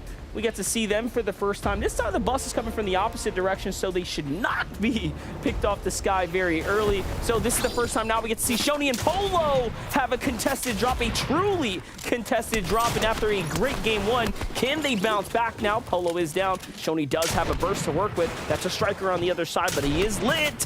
One shot is all it's going to be here. That's what it's going to take. He has to play for the splash here. That's a safety splash. Can he get one more? The tracking was just good enough, and he does get it. And just like that, he actually clutches up now onto Aoxy, but Shoney's down as well. Yeah, but just like last game, OMG Me Too says, hi, what's up? Nice little angle I got from the southern part. Even with the long bus, he's still able to find that elimination. That's crazy how he has that angle. Take a look from Sprite and Nowzy's perspective here of how it goes down at the Collider. This is the, again, mirror performance from yesterday, just continuing the aggression here at the Collider. Sprite catches one, Nowzy catches the other, and the Collider falls for Redux and Snazdon there. Again, just making quick work of their opponents and now playing this general outskirts area. We already know how important it is to actually claim the stone reservoir in the middle. If you can get there, it's the weaker position to hold, but if you can get it and actually get those materials, you should be in the lead here. Gotta be careful though, there's some defensive guards around, and ooh, he's on the prowl. And honestly, that guy is more dangerous than me in any one of your arena lobbies. Like, he will chunk out your shields, and you can see immediately how the disengage comes out. And Sprite's still taking more damage, trying to get chipped. And realistically, once you draw the aggro, he's not going to stop. You either need to create the distance or just finish him off. So could be a little frustrating now as we see Jock and Ellis and Monster. If you notice too on Jock's screen, hey, he was inside of that safe zone. You see the white line in the bottom right-hand corner. We're going way far away. We did get a southern pull on the zone here, but as we hop right into command cavern, Polarize and Nico trying to push through, trying to make their way into the catacombs, and they're going to be able to find the knock onto Cease. Tragic's hanging out above. Cease's Tragic's actually had a solid game as well. Any team that picked up around 20 or so points are pretty happy. And unfortunately, Cease is down. Can his body get floated up to the top and out? Nope. Okies gets the full finish. As we know, he is up top. The eye in the sky looking down. Avery and Muzz, however, trying to push into Nico and Polarized here. Their backs against the wall. Starting to run out of material. There's just one more left. They put that one wall down and he is gone. But remember, like we just talked about, Okies is in this general area. They can see everything that's going on here. So luckily for Polarized gets away, but Nico not as lucky as he gets punished down to about 10 or so shield. Yeah, but I mean, Polarized is sitting on a plentiful amount of shields there, but needs to be careful about not taking too much excess chip on that above 50. When you're below 50, you can pop those minis, no problem. Anything above 50, you start having to make decisions. Can you find some barrels, or can you get a shield cake dropped on you out of a chest? So that's pretty good. Yeah, he's gonna go straight to using that as well. No need to hold on to it. 2 big pots in the inventory here is much more valuable. Onto Sprite and Nowzy, whom again have gotten into this standoff against Sinetto and AKA last game. They managed to escape this area pretty much unscathed. They got their early game eliminations and just moved on. We also know that AK and Sinetto made it out the drop, so this is quite possibly not a fight they want to finish, but do they have what it takes essentially to go against the caliber of Sprite and Nowzy, who were here yesterday, as Sinetto and AK are just showing up for the first time today, so they might get their money's worth. They might get the full show. Yeah, but you don't want to be fighting Sprite and Nowzy early. I mean, we've seen they've had a little bit of trouble off of the initial drops in the contest. I feel like they just haven't found a strat that necessarily works for them with the new movement stuff. They're so based around timing, but once they get that ability, and once they're able to find the fights, they're always so strong. However, right now, this is awkward. You're running around in the open with literally no builds. Look at that little loot pile in the center. One of the strategies is, of course, to try to get things and house them up. We saw them do this last time. There's so much excess heal here, and they would actually hold on to it for as long as they could. But one thing, especially if you're landing in the Collider, and Vivid talked about it yesterday, there's next to no fast farmable materials, minus those just monster rocks that you find in the side. Notice how Nowzy only swung his pickaxe like 8 times total. Boom, half brick immediately. Yeah, it's actually the best part about the material counts that you can pick up here. And like you mentioned, like the only good part, let's be honest. The only big material. I mean, there's a bunch of metal, it just takes a minute. It takes a long time, and that'll lead you and honestly bleed your time on the clock there late in. So it's a huge commitment both ways. For Knifer and Okies, though, kind of the same story here. We all know that brick's generally pretty decent here. Metal's pretty good as well, but of course, it takes time sitting here at the command cavern. So typically, these teams are the latest, some of the last to rotate, and that can backfire. Yeah, one of the things that's really nice about it is generally there's a lot of space, but we saw this yesterday, and Jock trying to use the cannon aggressively, landing right down on top of this team. It looks like it was almost a half disengage from the other team over in Tilted, but they're right on top of Snaz and his duo now, and this might be a fight. Snaz and Reciprocal just kind of sitting out right now. Two-man team right up above. Jock's trying to look around. Okay, who is shooting at me? Where are these players? How can I put some pressure back on the other opponents here in the lobby? You can see Avery and Muzz in the feed there. We're going to swing right on over to that fight as Nico has been back down. I mean, if I'm Avery and Muzz, I want this fight, right? Like, you were on a roll towards the back half of yesterday. A little bit of tough circumstances in game number 1. Let's get on the horse and get going. Notice what Nico did there. He grabbed that card really quickly and tried to slide out, try to hit a quick dash and escape, but Nico getting pressured and chased now by Avery. Little does he know, he's going to face check into Tragics any moment now, but that scanner comes through. All the information's revealed. Gotta be mega careful now as Avery recognizes, wait a second, there's something going on there. I'm gonna back up. Right, but if Avery and Muzz had full information, they should know that that was 2 solos, right? They should know that's not a full duo. And honestly, if I'm them, I would have started pushing the issue there. That also means your teammate's far back though at that. That's true. Hey, maybe they play as fun. There's a reason I'm sitting up here talking and not playing. Makes right? for 3 solos, so yes, the risk is very high. For Alis and Jack, they already got 1 down. This is a little less risky for them as now should be a 2v1 chase down. There's no way they're gonna let them escape, and of course, this is right outside their home of Tilted Tower, so they know the terrain all too well. This should be all she wrote here shortly in the feed. Cam versus Donnie. Donnie falls. Cam's on top right now. Big fight going down over at the Bugle. We'll jump in there shortly, but first, Illis and Jack have to clean up house right here as they are on the hunt. That's not makes the edit. It could be the fatal one, and there it is. Huge tags traded. Jack's gonna back up here, looking to finish the job now. That was super dangerous on that side from Snaz, just kind of open it up knowing it was there, but he hits the advantage shot, and it puts him in a situation now where Illis needs to kind of dig in that utility. URC Jock has no excess shields to go over the top, and neither does Illis, so basically they have to resolve the fight very quickly. Oh, he missed! And instead he goes in with a harpoon and he doesn't find it, and Jock's gonna clean him up. That was so close there. Possessed actually snipes that elimination, so 3 points lost for Illis and Jock. Super crazy how those angles start to open up once you begin breaking builds, and the harpoon actually backfires in that kind of situation. You cannot miss when you're inside the box. Over at the Sanctuary, Cam and Bucky finish up Donnie here. Only Donnie though. That's the one in singular elimination that we saw picked up here. Have to guess that out on the outskirts there is Macwood on the run potentially. Yuz and Kasker versus Voyo, and except that their drop has been the biggest problem for them.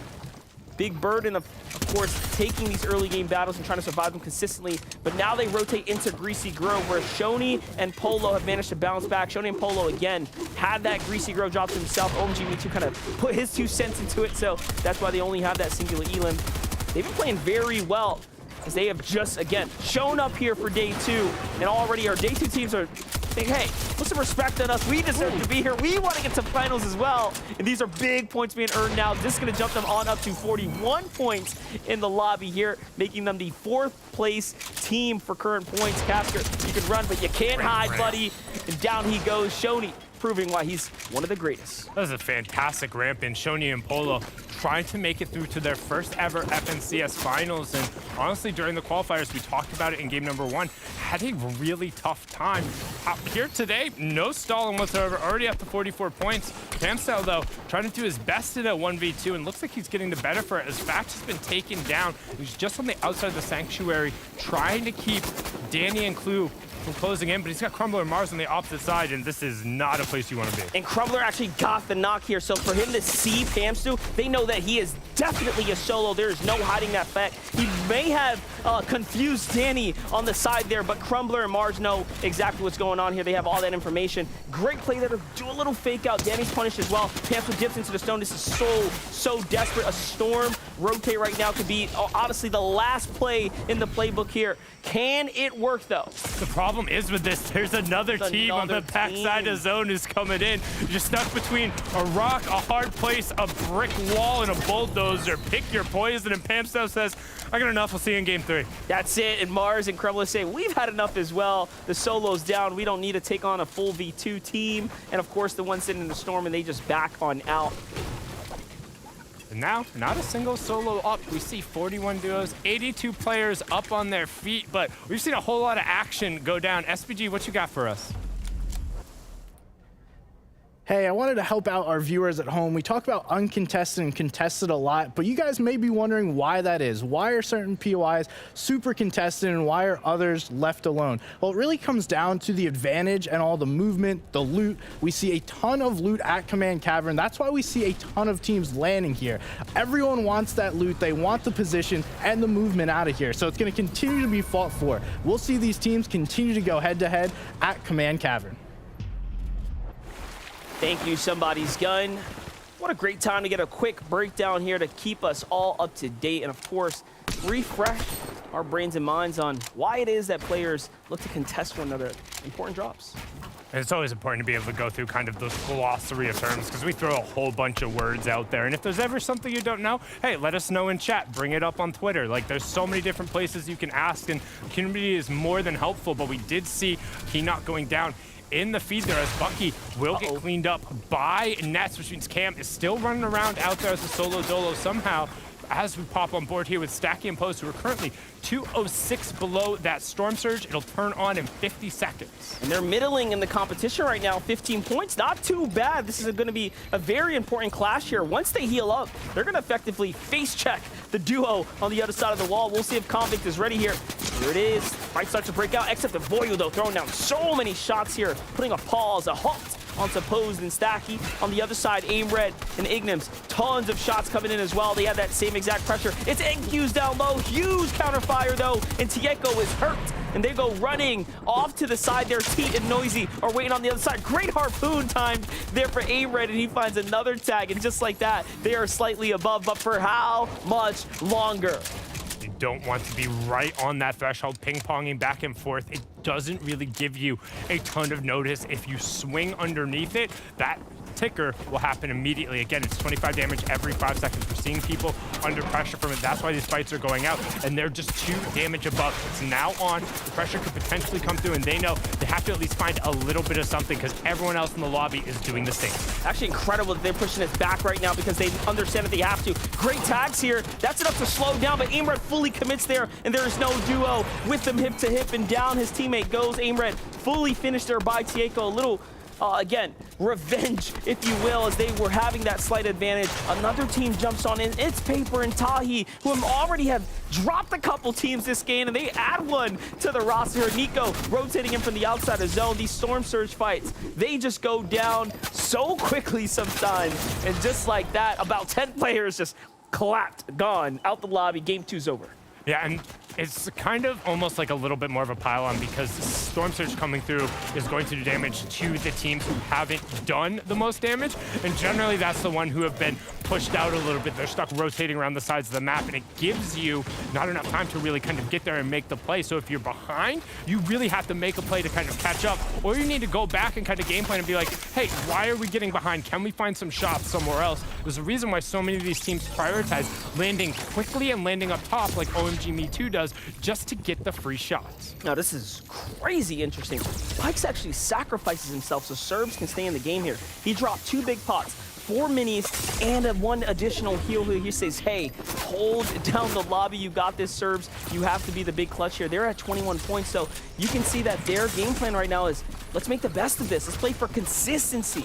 And that's something that we have talked into oblivion, where if you know one of your team members is going to go down 100%, if you're sitting at that 72 number, don't forget Storm Surge turns off at 70, which we just saw right there. But if you're a duo who's up, right, and that number says 71, it's going to be hitting both of them. Now, the play in a lot of circumstance could be, oh yeah, maybe we have enough shields and utility to drop all the way through. And a lot of times that's not the case. So it's, hey, jump over all the utility for one, let the lowest health player fall out, and let that player have a chance. Because at least this season, we've seen in NAE some amazing solo clutches. Yeah, definitely. Clutches can happen. Points can be earned even if you are by yourself.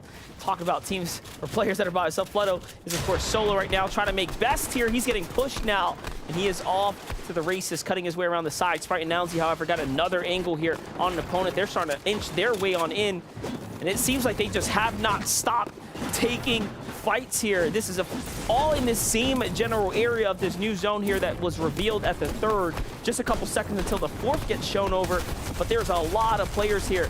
Sprite and Nowsy are posturing up right now to play some good defense and honestly make back some much needed materials for endgame. And I like this pace from Sprite and Nowsy. It's definitely a little bit more deliberate than we've seen in some of their other games. And I think it's going to play to advantage, particularly today where the lobbies have picked up and you can see Flutto trying to just fish on out with the harpoon, get whatever he can there. What can he find? Some excess wood, but he was already at 500 that could be able to fish out the striker as well. And Sprite and Nowsy should see those shots coming through. They might look to potentially jump over, but again, good discipline. Talk about a bad time to look away. Sprite lets one just slip right on out as a solo exiting the zone. Sometimes you never really know how much danger there is, and they pull a nice, short, close zone, so it's not going to be too difficult to go and edge their way over there. Flutto, who's a solo, this is the best case scenario. Excess wood, he can actually free-build his way on in, come back, and recycle it. Yeah, but decision. Yeah, but it's tough when that's wood, right? Because yeah, you want to excess build out, but all it takes is one person just to be like, nah, you're not doing that, to just burn through all of that extra. So yeah, you might have an extra 15 wooden builds, 20 extra wooden builds in there. One person gets a beam on that, and they're just gonna rip through it. Yeah, we definitely see it.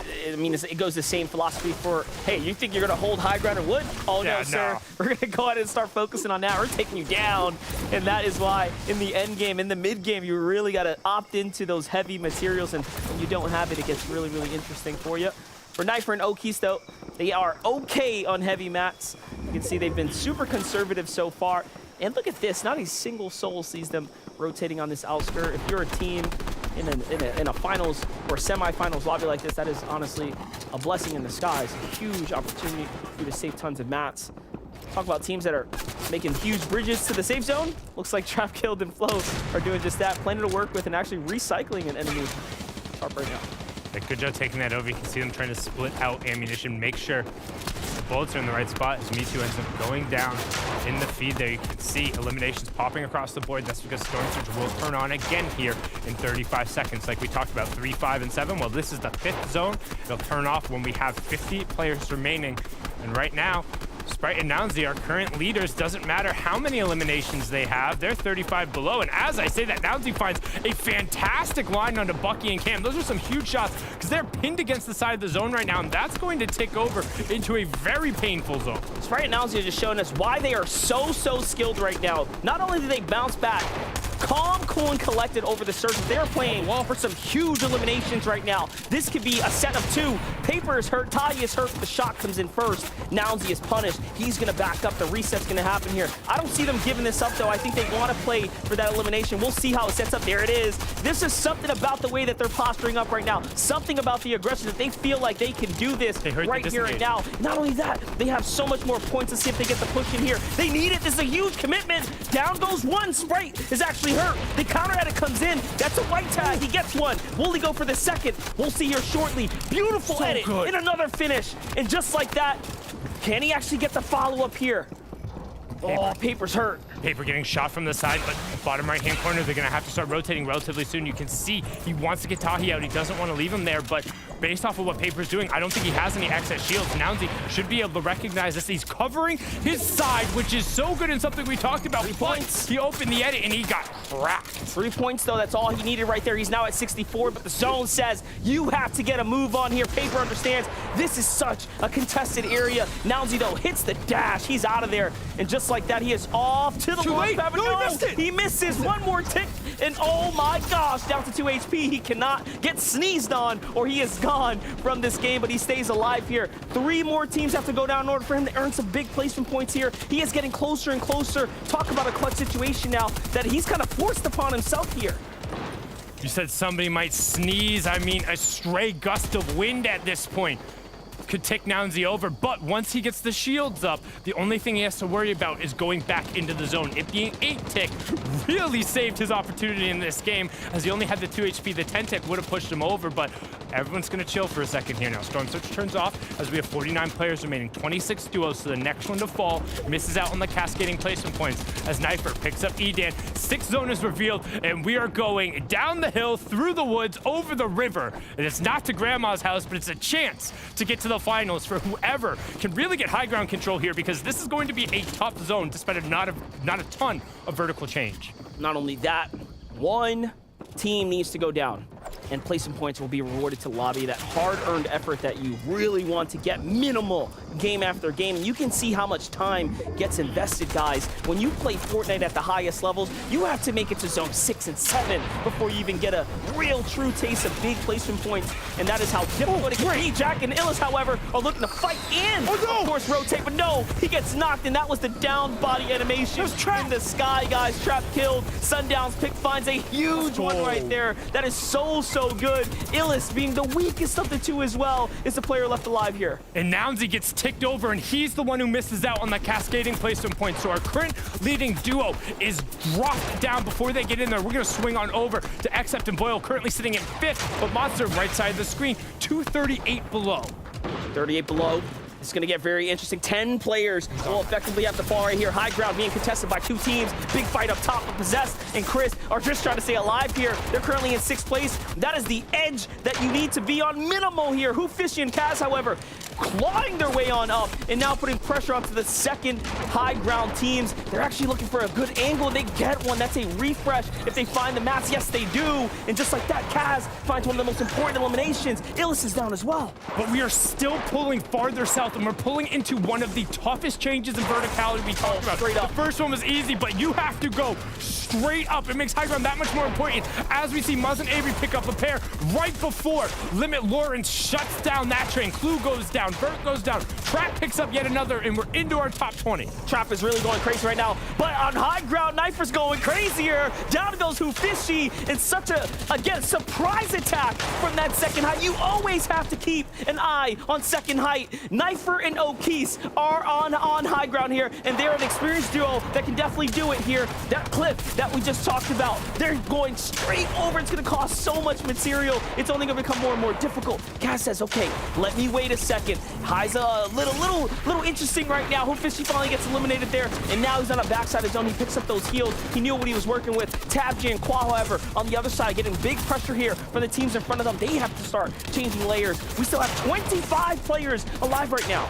5 solo riders going through 15 duos up. Demonics and Nick, though, with a ton of space. And Demonics had an amazing game last game. Got shut down in a well-played 1v2, but Blake and Limit Lawrence trying to take the advantage. Blake dropping all the way down. Does take some fall damage, but gives it just as good as he gets it. Only has wood builds, and that one's going to be burned through, so he's on none. Flo picks up another. Quad picks up another. Crumbler gets the confirmation onto Fabled Taco. Looks like it's going to come down to this here. 19 players. 18 players, 12 duos going as Crumbler gets the confirmation onto Flo. Flo is down. Winning is all that matters, guys. And of course, that will send you straight to the final. So every player matters here. Every team will always matter today. Nets, however, has to get a fight going here. Okis finds another one as well. He is clutching up big time right now, but what can he do? He needs the siphon. TK's not letting him allow him to actually heal. Qua loses tabs. G, it's not for free. Somehow, he gets up on to the only piece of high ground available, and it is so far off from the other opponents. He might just be safe for quite some time. It goes up high. But a duo, Demonics and Nyx are still here. This is gonna go right up and over. Do you have a launch pad? Do you have mats? I don't see it on Demonics. I don't see it on Nick. Who's gonna sacrifice himself and actually play for the mats here? Lawrence is in the bush. Oh, that's gonna hurt there. But at least they have mats now. They can do something. There's a zip line. I mean, make your way to that. It's pulling up and over, but Qua is just looking down. We talk about literal fish in a barrel, but that zone, it goes to a point. Nobody can get up there. Old Man Mountain claiming his toll. Qua's gonna get the victory royale, but I mean, there's no possible way. Mars and Clever, they can do whatever they want. Mars trying to find an angle, might have enough with the med miss, but this, it's so high. We talked about the change in verticality, and I mean, Qua's just chilling, man. Oh, wait, it's going to go back towards Mars. Mars will still have a single opportunity here. He is now officially safe, but for how long? Not much longer. Hey, there is a glimmer of hope in Mars, but it gets stomped out. That fire is out. And that is exactly why when I talked about those being some of the roughest endgame zones in this chapter in this season, that's the point where if you get a pull back over one of those zones, especially in the late game, there's nothing you can do. And Qual was up here forever. He's just chilling. He like literally no investment whatsoever. Everyone else fighting around the side, hoping you can sneak around. And that is a victory royale for Qual, Tabs, and Old Man Mountain. Hey, man, a victory for the ages Qual and Tabs G. Veteran Tabs G gets to punch his way to finals, so that's an end we like to see. We definitely want to see there. And man, what a game that was, though, to run out of material there. You know, this is why you play for those high ground spots. And it really shows just how much utility your builds and how you utilize them matters, because Qual and Tabs G were basically able to pick it up because they utilized what they had better. And in order to break down that second match, we're going to send it over to the gentleman, Adam, Vivid, SPG. Thank you, fellas. Yeah, indeed. I mean, the Storm sometimes blesses those in front of it, and Qual and Tabs G got exactly that there. We were talking behind the scenes there, just chatting about the different turnovers of high ground there as well. We saw Kaz and Fishy up there, then it turns over. Knifey and Okies together. You know, Okies obviously in the last game clutched up quite heavily. Suddenly they're together, but then the Storm just gives Qual this golden pathway to the mountainside, SPG, and they get the victory royale. You can't ask for any more than that. He had no mats too, so like he just barely got up there. And fun fact, Chimp and Spade were landing at the same spot, so that has now produced 2 semifinalists going to finals. Hey, that spot's open now, Vivid. Yeah, seems like it might be a spot that somebody else has to check out, because as we know, this team going straight through to the finals means that they are out of the semifinals because they no longer need to play. Indeed, that's absolutely right. I mean, these guys go through, joining Noz and Bryce from the first game as well, straight through. So any points they've accumulated to this point are now stripped, gone away, because they go through, and that changes things up on the leaderboard, of course, as well. Let's talk a bit about some of the other teams. Obviously, we mentioned Okies in the last game, but Knife and Okies together as well. We've seen some fantastic stuff for this team as well. You were actually considering, I think, picking them potentially prediction-wise to pivot as well. Oh, man. They've done very well thus far, because we're obviously keeping an eye on all the teams, but our predictions as well, we're always keeping an extra eye seeing where they are. But this team as well, fantastic. 2 games on the trot now, getting big points, getting eliminations, and looking very strong, SPG. Yeah, I mean, they've played so well. We saw that high ground take, but Vivid, I mean, you were about to pick them. What have you seen from this team, and what did you see from them previously that gives you that, like, confidence in this team? Well, first of all, Knifer made the previous FNCS finals, right? So he has the experience for sure. But the most impressive thing, and I mentioned it earlier on in the show, was that Knifer and Okus have only been together since Qualifier 2, actually. They weren't even together for Qualifier 1, so them gathering up enough series points to make it here in just 2 qualifiers was impressive to me. And then also, I was looking at the drop map. I saw that they had an uncontested top of the command cavern, because like I mentioned before, also Smack and Cobalt were out. They went ahead, took full advantage of that, and they were playing so well. They're against these end games playing very, very consistent. Yeah, and consistency, of course, key in anything in Fortnite, particularly FNCS. Let's take a look at that winning moment one more time, in case you guys missed it. You probably didn't. I mean, it was just so obvious in front of you, but that enormous mountain we saw as well with Qual there. Again, you know, a lot of eliminations, you know, going into this anyway, so regardless of having got the victory royale or not, they would have had big points on the board.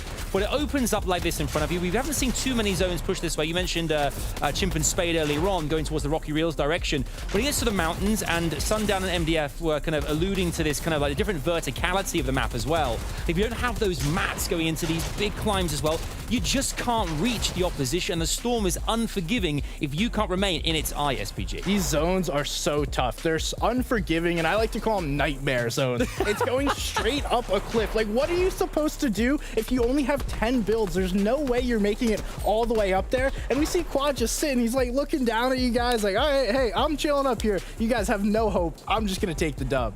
Yeah, and listen, we've seen these types of zones in Fortnite before, which is why I'm so impressed with Qual and Tab J, because let's be honest, he had to make the decision to go up there. He was aware of the possibility of this happening, which is why he decided to kind of build up there. The other duos, they could see the same thing that he could, right? They could see where the zone was going. They could have also maybe chose to build up a little bit earlier, but no, Qual made the difference. He's the one that built up there, and that's why he was rewarded with such a great position. Yeah, you can imagine the comms as well. Seeing the way the Storm shifting goes, come on, boys, this happening.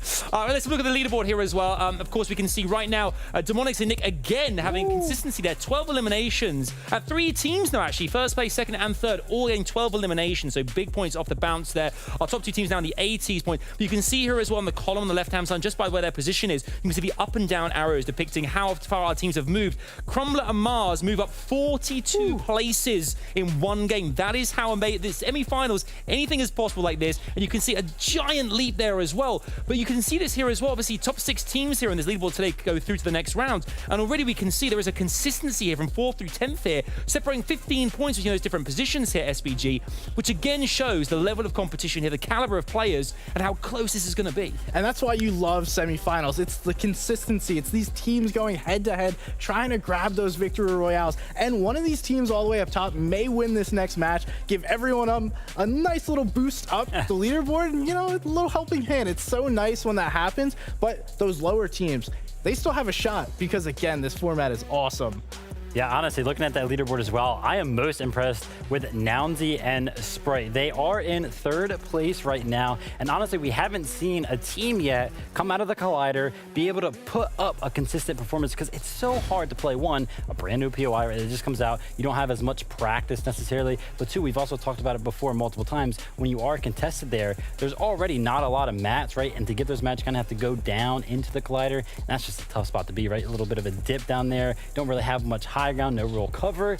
So these teams that don't really get a lot of mats out of the Collider, Sprite and Nounsy, though, they're proving me wrong by being in 3rd place right now, consistently finding those eliminations. Yeah, and they were able to have that path too. We talked about Slacks and Clarity G putting that path forward for another team, but again, out of the Collider, it was done yesterday. Those 2 can do it again. Love a new POI. Love a new POI. Okay, it's time for our next game now. It's all to play for in game 3 here. Who will qualify? Let us know in the chat again who you think is going to go through. Right now, though, over to MDF and Sundown. Let's do it. Thank you so much, Adam, Vivid, and SBG. And while it's bright on this stage, I gotta throw a little bit of shade because SBG said, oh, Vivid almost picked them, but we also covered in the pre-show, Vivid almost picked everybody. Sat there for 5 hours, went through every duo, so come on. Hey, man, you know, the stakes are high here on the desk. We're trying to have some fun with it. Vivid, of course, his brain works against him in this case because he may be overthought it, but let's jump into game number 3, guys. We'll see who's moving on.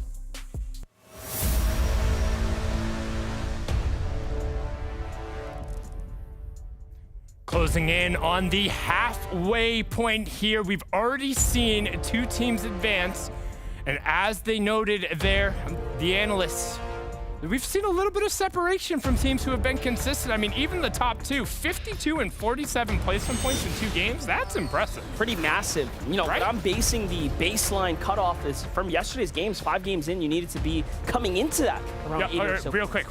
What are the odds Swirl gets to touch the ground this game? Oh, I think it's pretty good. You know, this time around, I can see the map. OMGB2 is touching out a little later. Polo and Shoney, though, oh, man. They're really putting it all on the line here, trying to land inside of the blacktop and play for the instant trade, one of the riskiest things you can do. And we already know if you stay outside, you warrant the attention of Shadow and OMGB2, so you do have to be careful out here. Shoney and Capalot, again, or Polo here, have a lot on the line. They're currently 45 points in the game right now, inside the top 10. So for Eoxy and Swirl, they're just trying to get something rolling, actually make it out for once.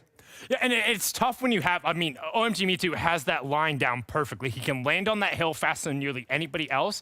And then if he belt faces with a powerful one of those scoped weapons, he's able to put down a lot of pressure. And right now you can see Swirl is actually getting the jump on Polo. He's yelling Marco, but he doesn't even need the response. Going to be able to find some immediate shots, and you can see how they're trying to get together and capitalize on this opportunity. But one thing, when you're trying to push these open spaces this early on, you haven't formed anything, particularly on these strats. And now Sean needs 2 builds, both of them wood.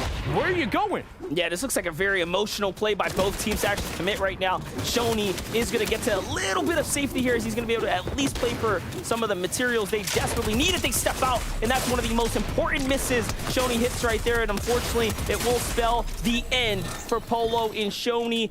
Top 9 now out, and that's going to allow them to really fall behind a bit here. So time to play catch up leading into the rest of the games. But you know, Aoxia World for the first time today have a chance to actually play for the end game. Yeah, they'll be able to get in, and don't forget, even regardless of where you stand on the leaderboards, Victory Royale puts you through. The ticket is the same. There's no money on the line. It's all about the opportunity to play for that new Axe of Champions, for all the prize money, the clout, and everything that comes with it. We're going to swing back on over the command cavern. A little bit of a better start here for Avery and Muzz.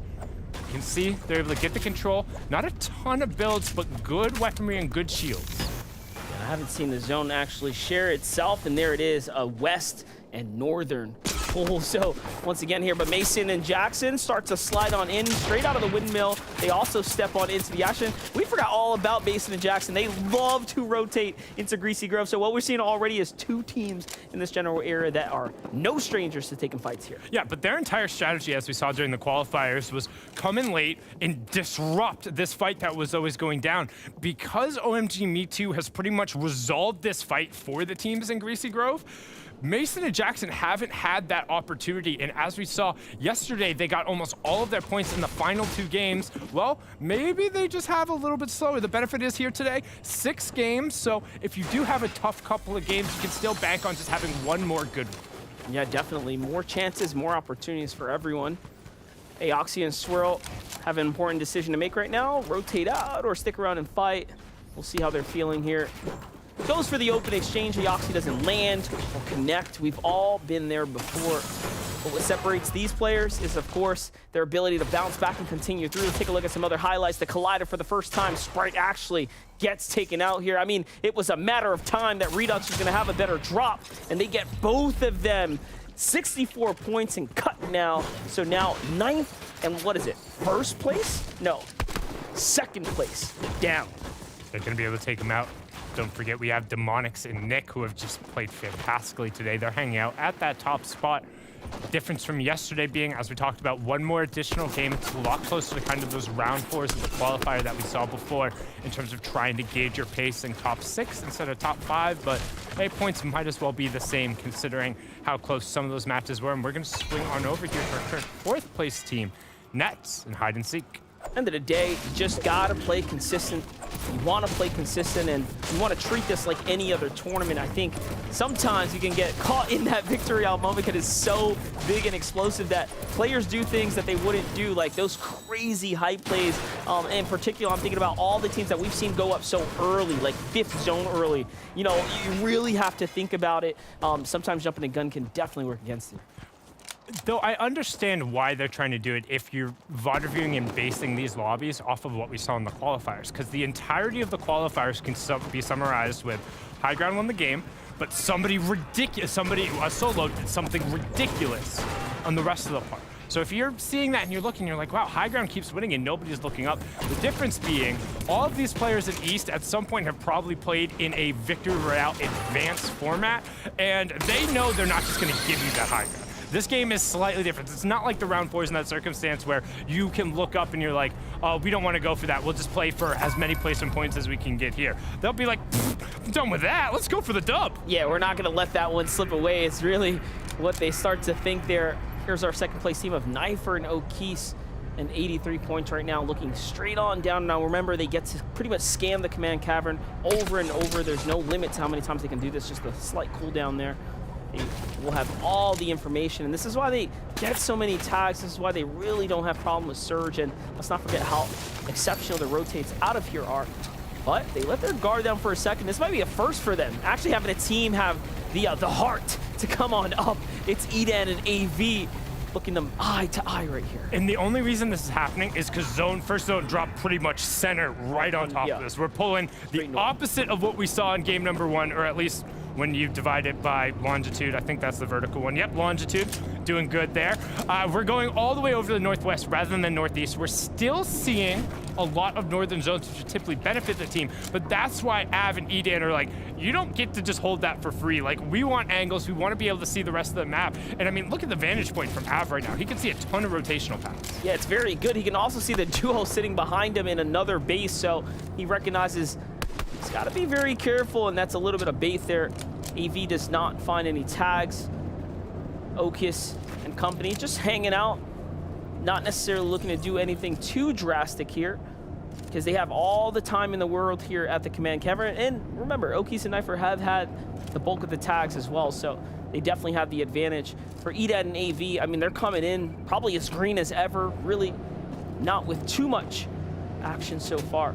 So they really will need the tags much more than Knifer and Okies. The one thing they're going to have to worry about is, of course, this team just looking to clash a little bit later. I love how you said they're coming in as green as ever, right as their outfit rotated to the green colorway on there. You know, nice little timing. Calculated. Yeah, I was just about to say, totally intentional.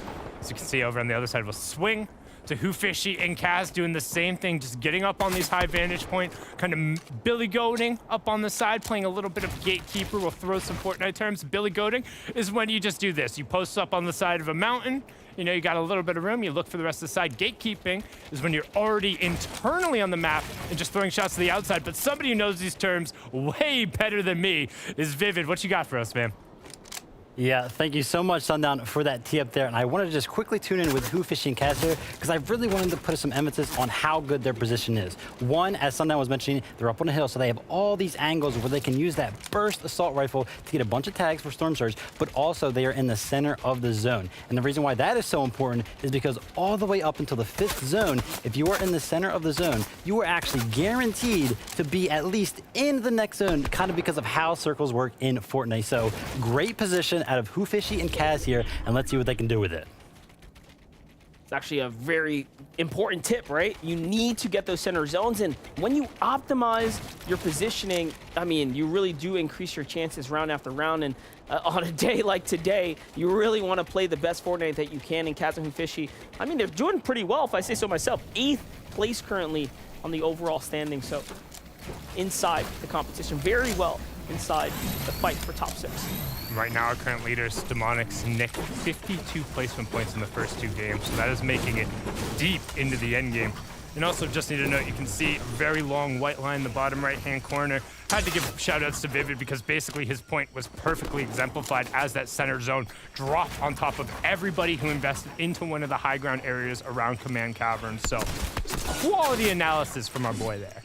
Nick and Demonics, however, are being held down the backside of the zone by teams that have strong positioning over them. And oh no, another team joins in. They find an angle from the left, and look at Nick looking around like, what just hit me? What was that? He was almost fully knocked right there. And him and Demonics have to fully shut down operations for a second and go ahead and hit the drawing board once again. On the other side, Paper and Tahi, I mean, we saw some exciting fights from them last game, taking Storm Surge battles, getting pushed on in the Storm Surge battles, where Paper was able to make it out alive by the skin of his teeth. But again, it netted him on up to 11th place. So, you know, sometimes that's just the difference. Just play and stay up. Did you ever think about that metaphor or allegory, whatever it is, skin of your teeth? Because there's not really any skin on your teeth, so is it just saying that, like, oh, you didn't make it because, like, that's not existing? Or it's like, oh, just barely a little bit? Like, how does that... Thin layer of drool on my teeth. Oh, okay, gotcha. Yeah, that's what it's about. Yeah, that doesn't sound as good. We'll stick with skin of the teeth, even though that is quite the visual there. There's now Paper and Tahi. I mean, bottom right-hand corner, you can see there isn't anybody near them. And this is a relatively long rotation. We're going pretty far, but... one thing to benefit here is that, oh, as I say, that Storm Surge running on the right-hand side, 170 below. We'll wait to see if that updates. If they're still below, this is going to get very awkward because you can see the gorgeous landscape they're pushing it, and they have to run straight uphill. Because now we're going to have Pamso and Fatch clear the land, yell a little bit of timber, see if they can't get an additional sightline there, as they are a little bit of a latecomer here, but they don't have to worry about Storm Surge. 246 above. Yeah, and those trees will always fall in the direction of players. So, you know, if there was someone in the bush, you can also drop that just in case. Nice little scouting. Yeah, exactly. Get that little bit of extra information. Maybe alleviate some questions if you had any, because you see there's a base in the distance. Little do they know it is actually not housed by anywhere. So Pamso and Fatch trying to play their smartest games, and honestly, that's their most difficult time. It's kind of this time here, this early game is what's holding them back. Yeah, and when you do see those abandoned bases, players generally refer to those as scarecrows. Similar function is you're never quite sure if somebody is in there, but Blake knows somebody's in there. He finds a huge shot into the swamp, and will that put him under? He's looking to maybe even get in the cannon and use it point blank, but good use of the sprinting to go back up a box after some initial shots, but they're still not back above. Oh, no. He eats some huge chip. huge tag right there. Lawrence is playing excellent defense right now to go ahead and back up Blake here. He is at max HP, so no reason for him to fall to the back line. Instead, he stands up on the front, tall and strong there. There is that cannon. There's a lot of usage. You can play with that cannon, but don't forget, it will work against you. You cannot build on top of it, so unless you break it, essentially, it will work against you in these kind of situations. But they're 71 below, so can't build on top of it and no longer has the primary fire in competitive and tournament playlists. However, that hasn't stopped some of our duos from using it very aggressively. I thought we were going to see one of those little moments there. However, your body still does damage. Oh, yeah, it does. You can ask Acorn. He saw that. Oh, man, yeah, we definitely have seen that. Yesterday was actually the prime example. Made it to the highlight clip, so go back in the VODs if you guys haven't done so already. Snazzing on the hole of that wall. He is just ready to jump shot. Oh, just before I can even call it, Lawrence is big time hurt here. 125 gone in a second. And all of a sudden now, the surge is also active. This is starting to hurt them. Snaz and Reciprocal have to understand now this team is under surge. There's no other reason anyone would be pushing this aggressively, this adamant to get inside the box or take a fight right now. For Knifer and O'Keefe on the side, they're well above, and we already knew teams were going to start pressuring them here at the command cavern because they've managed to put all those extra shots down in the lobby. So we'll see who ends up getting the first big pressure here. So far, it's not looking good for Blake and Lawrence, though. Yeah, they're trying to change the angle. You could tell they wanted to take a box-to-box fight with that legendary striker pump, but Blake just didn't have the angle, and now Lawrence is going to end up going down. They're going to slam the armored wall right in the face, just trying to make sure he gets a little bit. However, Storm Surge also still hits her teammate who's down, so he's going to end up taking some of that additional damage, and one more tick will take him out. He is going to then get eliminated, and you can see just dumping the shields over, saying, hey, good luck, Blake, go next, and this is what we talked about last game. That actually might work out, though. The body of Lawrence ticked over naturally. I don't think the Storm Surge actually finished it, so you might be able to get the card. That's a super cool, lucky situation that can unfold. Not very typical, but for Blake, he still has to stay alive. There's still all kinds of pressure. 4 armored walls have been invested, and still he has not managed to find the tags, and just a tick away, a moment away there. Serbs and Snaz end up walking away on top. Actually, Snaz and Reciprocal end up walking away on top there. Serbs probably gets the elimination credit. Back on over to the Collider. Teams have to get off this little piece of island, and Demonics is hurt. Nick falls down. Can he get trap killed? No. He slips away, and Nick is hurt, but he gets himself above the surge here, so he's got a couple moments to work with here, but Trap's on the hunt. Yeah, but Flo got knocked from the side. TK was able to get involved and potentially give him a little bit of room, but it seems like it's just going to be the knock as TK is now, oh, is he going to rotate himself out? Okay, he's going to rotate himself out. I thought he might have just full sent it right there and thrown in, but with the launch pad directly on top of him, med kit in there, yes, this is a little scary, but they have tons of things. I mean, he can even pop the bandage if he wants to. The real problem here is it will be a 5-tick soon, so they have to get up and out, and that might have been unintended. Trap kill actually hits the air vents and pushes him way up to the top, and you can see they want to nosedive straight down. No way you want to float around for too long here. Okay, little metal reservoir right there nearby. He'll probably end up working his way towards that. If it isn't bait, give him a second to kind of evaluate this and wait for his teammate, though. Flo's on his way on in. Seems like he will be able to make it. He skates onto the side here. Come on, buddy. Get inside. Okay, he misses, but the jump is good. What a great angle coming through there. And generally with a high pad, you're going to take a bunch of damage, but apparently everyone else was a little bit too busy, a little bit occupied as Avery gets a knock onto me too. You can see Jock down again. Illis trying to find a little bit of room here on the backside of the zone, but with the rotation coming in, going to need to double back in and try and top himself out on materials.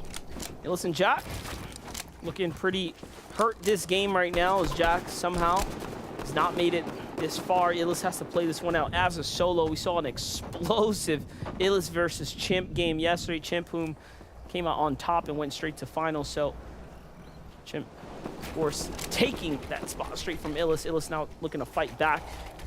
If you are kind of familiar or curious about what happens day to day, the points actually reset. So day to day, regardless of how good you do today or yesterday, tomorrow's a fresh kind of reset. All the points will be starting over. It's kind of like you're coming into a fresh opportunity. If you are just joining us, this is game number 3, almost halfway when we close this out in NA East. We'll have 3 more after this, and then 6 games over in NA West, and then we'll do it all again tomorrow to figure out who will round out the final lobby. But all of these teams playing right now are trying to join our teams who have already qualified through. Okis and Knifer Shots coming in. Knifers down. Okies has to play for the save right now. W carry in the distance here, has line of sights on a player, ends up pushing in on top. This has to be the team that saw the knock go down, that probably forced the action here. And you can tell that Knifer's a little nervous. He's already dropping stuff saying, hey, just in case, man, here's all the heals that you need to get out of here. Lobby starting to look in. They're not going to let them rotate for free. We'll see if it was worth it. This is a 5-tick. They have to commit a few splashes here if they want to keep his teammate up. Okies is just waiting, though, trying to play it nice and safe, taking his time. As it closes, though, it will get a little bit more desperate. Okies and Knifer trying to look for new angles. I love this right here. And it works. Rotating through to the south side, knowing that if they go straight up, somebody's going to hold them in. But unfortunately, as you see in the right-hand corner, most of the other duos had the same thought, saying, hey, the south side's pretty nice this time of zone. No, I'm not sure about whether or not they're going to be able to survive this, because the lobby started to get their focus on in, and that was because Knifer began shooting those builds as he wanted to pickaxe. Might have been a slight little mishap there. But again, although the shots are coming in, they do have enough heavy material here to put at least a little bit of a, puff your chest out and act like you have something to work with right now. They buy themselves some time. Yeah, you can see Storm Surge has turned on 25 damage every 5 seconds. Is active there, and players are on it. Except and Boyle right on the side. Avery and Muzz also there, and Okies and Knifer don't necessarily want this, but Boyle and Except look like they do. Boyle and Except currently in 6. Right here. That's so impressive since they are contested. So our second place team might just be going against someone who's feeling really good right now. And this is 2 and 6 right on top of each other. Yes, they're sitting literally hip to hip here, box to box. Volio and Except at 4 eliminations right now, already heating up. Remember, Yuz and Kasker are contesting them way down in the south station down there, the Synapse station. Volio now looking through the cone here. He's already, okay, so his floors have already been replaced, so they definitely know these players above are super, super close here of Okies and Knifer. Clock is ticking, though. Time to get out of here. Are they going to use their own launch pad or try to wait for an opponent? No, Okies and Knifer have no time to waste here. They go straight forward. There's a pad up top. A big tag from Okies, because why not? Put some pressure down. He can just do things like that. This is an indestructible build, so this is a great rotate here. I was just about to say, I love this rotation. The fact that they saw the pad on the side and instead they're going to be like, nope, we're just going to go the safe way because they need to reform materials. Exactly. They need to pick up anything they can. With 15 builds, if you get separated and then somebody shoots at you, that's it. Knifer makes a little bit of a mistake there. He skips away from Okies and has to force himself on up and over. That's going to cost him a few mats, but they are now back together. Mars and Crumbler on the other side, not facing those same pressures. They're in 4th place with, again, 3 eliminations, not bad. Already earning themselves tons of points. A team that's looking a little bit more desperate, a little bit worse for wear here is Bucky, whom's down, and Cam has to play this one solo right now. But we're into the top 25, so cascading placement points are in, and then look where the full moving went. We're going back over towards the fortress, towards those access mountains. So all the players who then rotated in from this way, they're going to try and find their old paths. Everyone was on high ground, it's going to have a little bit of an easier time, but that mid ground is going to be tough because you're occupying already built grid space. Leaving Gold, feeling like they want to puff up as well. They're go ahead and putting the pressure down from high ground here. They're saying, what's up? What are you doing down there? Just want to kick down the box. Cam now finds the launch pad on the backside. Here it is, way on up and over. That's a huge discovery for him. He's gonna land on top of this box. Oh, that could have been a big misplay there. The armored wall comes down, so clearly teams were shooting in, but it's already a commitment he's made here in the feed. Boyle goes down. That 6th place team that we were just hyping up is out. I saw Pamstu and Thatch still in the game there. Knifer and Okies are also somehow still alive, but no mats here. This is it. This is a full commitment here. They're gonna have to run into this box. They're right behind Convicted. Can he hit the shot that matters right now? He's gonna get one opportunity to jump on them without them noticing, but Trap Kill taking a ton of damage in front of it. Looked like he might have been able to get the reset. Illis is right underneath him. He jumps right past him. Oh, he saw him skate across, but no, not fast enough. No angle reveals itself. And instead, there it is. Illis finally hops out. And another hop, skip and a jump, and he gets past Okies as well. And Knifer's down. Okies is hurt here. Shots from behind here, but no mats. Does he farm or hide? He's gonna say, I'm gonna use this tree to go ahead and hide out. He's below the surge. That's where those big tags are coming from. So the pressure ever so high right now for Muzz and Avery, however, trying to work their way down. They're just skating their way through enemy builds here, trying to conserve what they can. They do have mats to work with. on high ground, it's the Quentin and Sphinx so far in this game. Cam still fighting for his tournament life here. He's at 5 eliminations, Sundown. Things are starting to add up for him. 5 elims, but no more shields. 2 more builds, 1 more build, zone ticking, and that's it. Did get in the cascading placement points, but didn't get a ton. Only an additional +7, but Pamso and Thatch up on the high ground, trying to make it through. Pamso currently sitting on 3 eliminations, and they have a bead on Anexia Narwhal. Instead, just opting to cover in front of him, not letting Fable Taco get the pressure on. As Hoofishy picks up 1, Coop Bear ends up getting the double onto Avery or Muzz, and will swing down to Aviv on the low ground. He's got 3 elims himself, uses the chug splashes. He's got a solid amount of builds though, Monster. He could make a play here. Yeah, pay attention to the zone, guys. He's going off the mountain now, so this is going to start creating big verticality, and this is why DeQuinta comes down. He finds Fable Taco, who's trying to play for that second height here, and already he didn't grab the map, so it's cost them so much here. They're really starting to run out of material on second height. Haji, Suscript, poising up for that high ground retake here. Next, he has to jump down. He needs these mats. He's desperate, and he gets taken out. Redux and Plague find so much. Hoofishy and Kaz on the other side of the barrel. Find Pamstel with the full finish and another set of 2 right there, and duos are falling before Hoofishy and Kaz. And oh my gosh, can they get Redux as well? No, instead they're gonna pause here. They're gonna go ahead and regroup. They need to breathe after that one. Trying to find a little bit of room, using the chug splashes, making sure they get together to min-max on it. Don't forget, it does have the AoE hit. With that script, no builds, trying to potentially mantle or get to the front of the zone. Kaz with 5 eliminations. He says, it's all on you, brother. As Hoofishy pops him in, he looks for the side. 114, brilliant shot, but can't find the second one, and he has no builds to cover up. As Redux is gonna get him, Ab finds another Playify, and TK still in it as Playify gets sent down the side, but he finds 1, he finds 2, and TK gets the other. It's a 2v2v2. Finally, high ground comes down. They're out of material. They have to get inside the mix. No longer are they free to go ahead and battle. Every team has a layer to themselves. Every team has elims to their name. This is the pop-off game for all the squads that actually needed to pull through here. Playify, TK, take the fight. Redux and Plague have the better angle. They win it over. Playify sits in the zone right now. Finally, high ground is there, and it's a 2v1 situation. There's a down player in the zone. Can he come out and face the music? No. Sphinx and DeQuinted end up winning in the end. Well, he faced the music, but it wasn't a tune he wanted to hear. And a brilliant finish there from high ground, being able to close it out. But we're still seeing these bonkers elimination numbers from some of the teams getting there. But good on Sphinx and DeQuinted to play this positionally. And one thing you can note here at the end, everyone is stretched so thin on materials that just a little bit of advantage they had made it so easy. The cool part about this is Sphinx and DeQuinted actually had a great amount of points coming in already. So they take tons of points and they push them out of the top 10, right? They were in 4th already, so that's actually going to give more teams opportunity now. Yeah, so everybody else, if you're on the lower part of the page, you want to see somebody who's up top end up getting a VR because they're out of the pool and it makes an artificial shoopening. But we've set the stage. We're halfway through. We're going to take a little bit of a break, so we're going to kick it on over. Adam, Vivid, SPG, take it away. Yeah, thank you, guys. I'm going to jump straight on Sundown's point with Matt's there as well. You know, DeQuinted and Sphinx, superb work, the high ground. We saw Pamston and Thatch up there again, but these guys go through and qualify Victory Royale style. Interesting about Matt's there. We saw so many solos at one stage, kind of hopscotching over each other, like no mats, matless wonders. You can see here as well our winners here. What an unbelievable performance there. SPG, DeQuinted and Sphinx progressing to the next round. Yeah, and this has kind of been the formula today. We saw it in game 1, taking high ground earlier than has normally worked, and it's been chaos in the previous rounds in qualifiers, but so far so good. These guys get this refresh right here, able to sustain just long enough, and once again dropping down perfectly to get that final elim.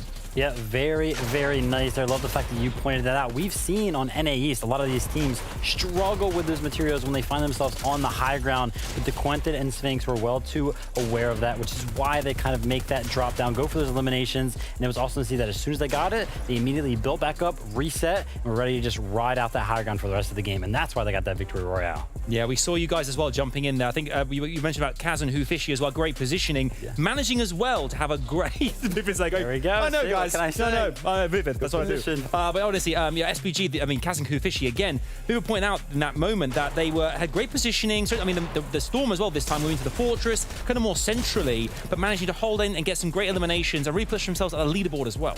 Yeah, and if you look at the position where this game ended, much like Vivid said, it's similar spot. It's only a few hundred meters from where they were actually positioned at the time. So great call there by Vivid. And then we see them just slaying out on the low ground. The veterans are playing that low ground, and they know how to play it so perfectly, picking players off and just grabbing all of those elims. Yeah, and we can see right there, looking at that replay, Who, Fishy, and Kaz kind of find themselves in the mix down low. Since that was going up the hill, a lot of those teams got squished. But honestly, we saw some life there out of Muzz and Avery because they kind of tried to make like this little bit of a play for the high ground, didn't actually end up working out. But who that game did work out for is Playify and TK. 93 points, finding themselves all the way at the top of the leaderboard. But look at this. First through fourth, very, very close, Adam. Wow, 21 places, should I say, Play and TK there. 12 eliminations, I think, as well, which I think is our highest that we've had today, especially. But today we had 11s yesterday, but 12 eliminations there, going all the way up to the top there. We can see Aviv there and Gold going 15 places up as well. But again, the top of the leaderboard right now is looking very, very interesting. I mean, we can see the consistency as well. 48 and 47 placement points for our top two there. 15 eliminations apiece there, SBG. We're starting to see now the veterans who have done this like time and time again, though, that they don't necessarily need in this format to have to force the victory royale. You can play it out and go through in those 6 positions. If you do though like this, you can just, the consistency, it wins every time. Yeah, and that's what you expect from Playify and TK. They're able to take that big game and shoot up the leaderboards. Another one is Aviv and Gold. We saw a great solo clutch there by Aviv. Gold goes down earlier in moving zones. He's able to finagle a couple more elims, and now they're up there. 15 places. That's a huge rise up the leaderboard. Another one, though, Bucky and Cam. We saw them once again in the end game. They've been doing much better here today, Vivid. Yeah, making it to the end game is what is important, but also, you know, to wrap back around to that point, the high ground even more so important. That's why we want to take a look, kind of check out like what kind of plays are being made for it, right? Like why does NAEs kind of have this type of meta where nobody really goes for it? But here, Muzz and Avery, and this is why we love to see it, right? They're veterans, they know what they're doing, and that's why they kind of make that launch pad play up here. We've seen teams time and time again kind of make this play with that launch pad where they will land instantly on the high ground, and kind of the high ground team isn't really expecting it. But right here in this certain circumstance, I think they were a little bit hesitant to kind of actually go for it. So they were in the air for a little bit longer than they should have been to kind of make it an instant play. It kind of got drawn out, and the high ground team was made aware of it, and that's why the high ground team was able to defend against it. Yeah, I think it's really interesting as well. I think the guys are pointing out as well, obviously the storm plays a huge factor. We saw that in game 2 as well, with Qual getting that high ground, that mountainside. But there was indestructible elements as well. The likes of where the fortress was, we saw these giant drills that you can't break through. How do they affect gameplay as well? Because if you are in that position, you know that you can't shoot them down, you can't break them down. Is it a blessing or a curse being in and around those machines? Because it can give you, I guess to a degree, an element of kind of protection that you wouldn't get with your traditional builds. Yeah, I think you said it perfectly. It's a blessing and a curse. You could use it as almost like an armored wall, right? It's something you put your back to, you know you're not going to take damage from. But when you see that and you have to go through it, it's like, oh my goodness, there's no way I can. Then you either have to go up, you gotta go all the way around, and it's a lot of damage taken from Storm if you can't effectively navigate that. Yeah, and that's why we saw, you know, that clip specifically, Who, Fishy, and Kaz, they were kind of down in that mix like I talked about earlier, right? Because the zone and the combination of the fortress being there, something that you can't break through, it's really hard to build around because it's so big. It kind of just forces all these teams into one central spot, and it kind of just becomes all these boxes and a lot of players without mats, no more resources because they've made it all the way to the end game, and they're just forced to fight, and just elims after elims down on that low ground, and then the high ground team just like, oh, look at this. We're just going to grab one elimination right here, and we're going to get the victory royale now. Exactly. I think that's what's interesting now, this turning point as well we've come to in the competition. We're halfway through, obviously the semi-final day 2 now. So teams are going to really have to start getting this one, because the idea of getting to day 3, the pressure knowing this is your last opportunity to qualify makes things kind of sticky. You do not want to be in that situation because there's a lot, particularly for the younger players not in the situation.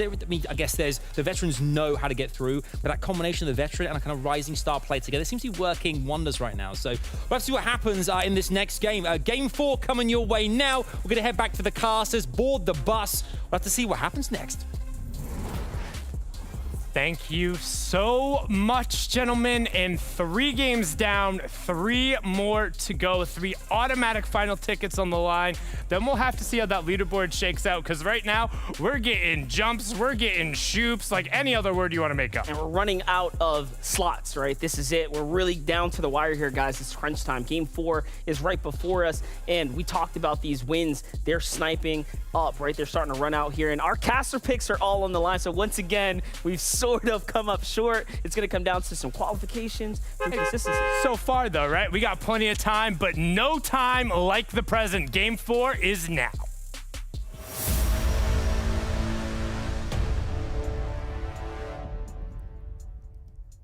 Game 4 is here, and so are we. We are ready to jump on this battle bus and take to the world with our Fortnite players. This time, it's a north to south bus split here, so you can see for teams like Polo and Shoney who have had this big fight here. Man, Polo and Shoney fell last game very, very early, right? And one thing to note about this too, as we're looking over, look for the shots coming in from the side, because in the bottom right-hand corner, the pink triangle that's all the way towards the bottom, that's me too. And he's looking for an angle, but this time Shoney, he gets 1, 2, 3, rat-a-tat, but Aoxy says, oh!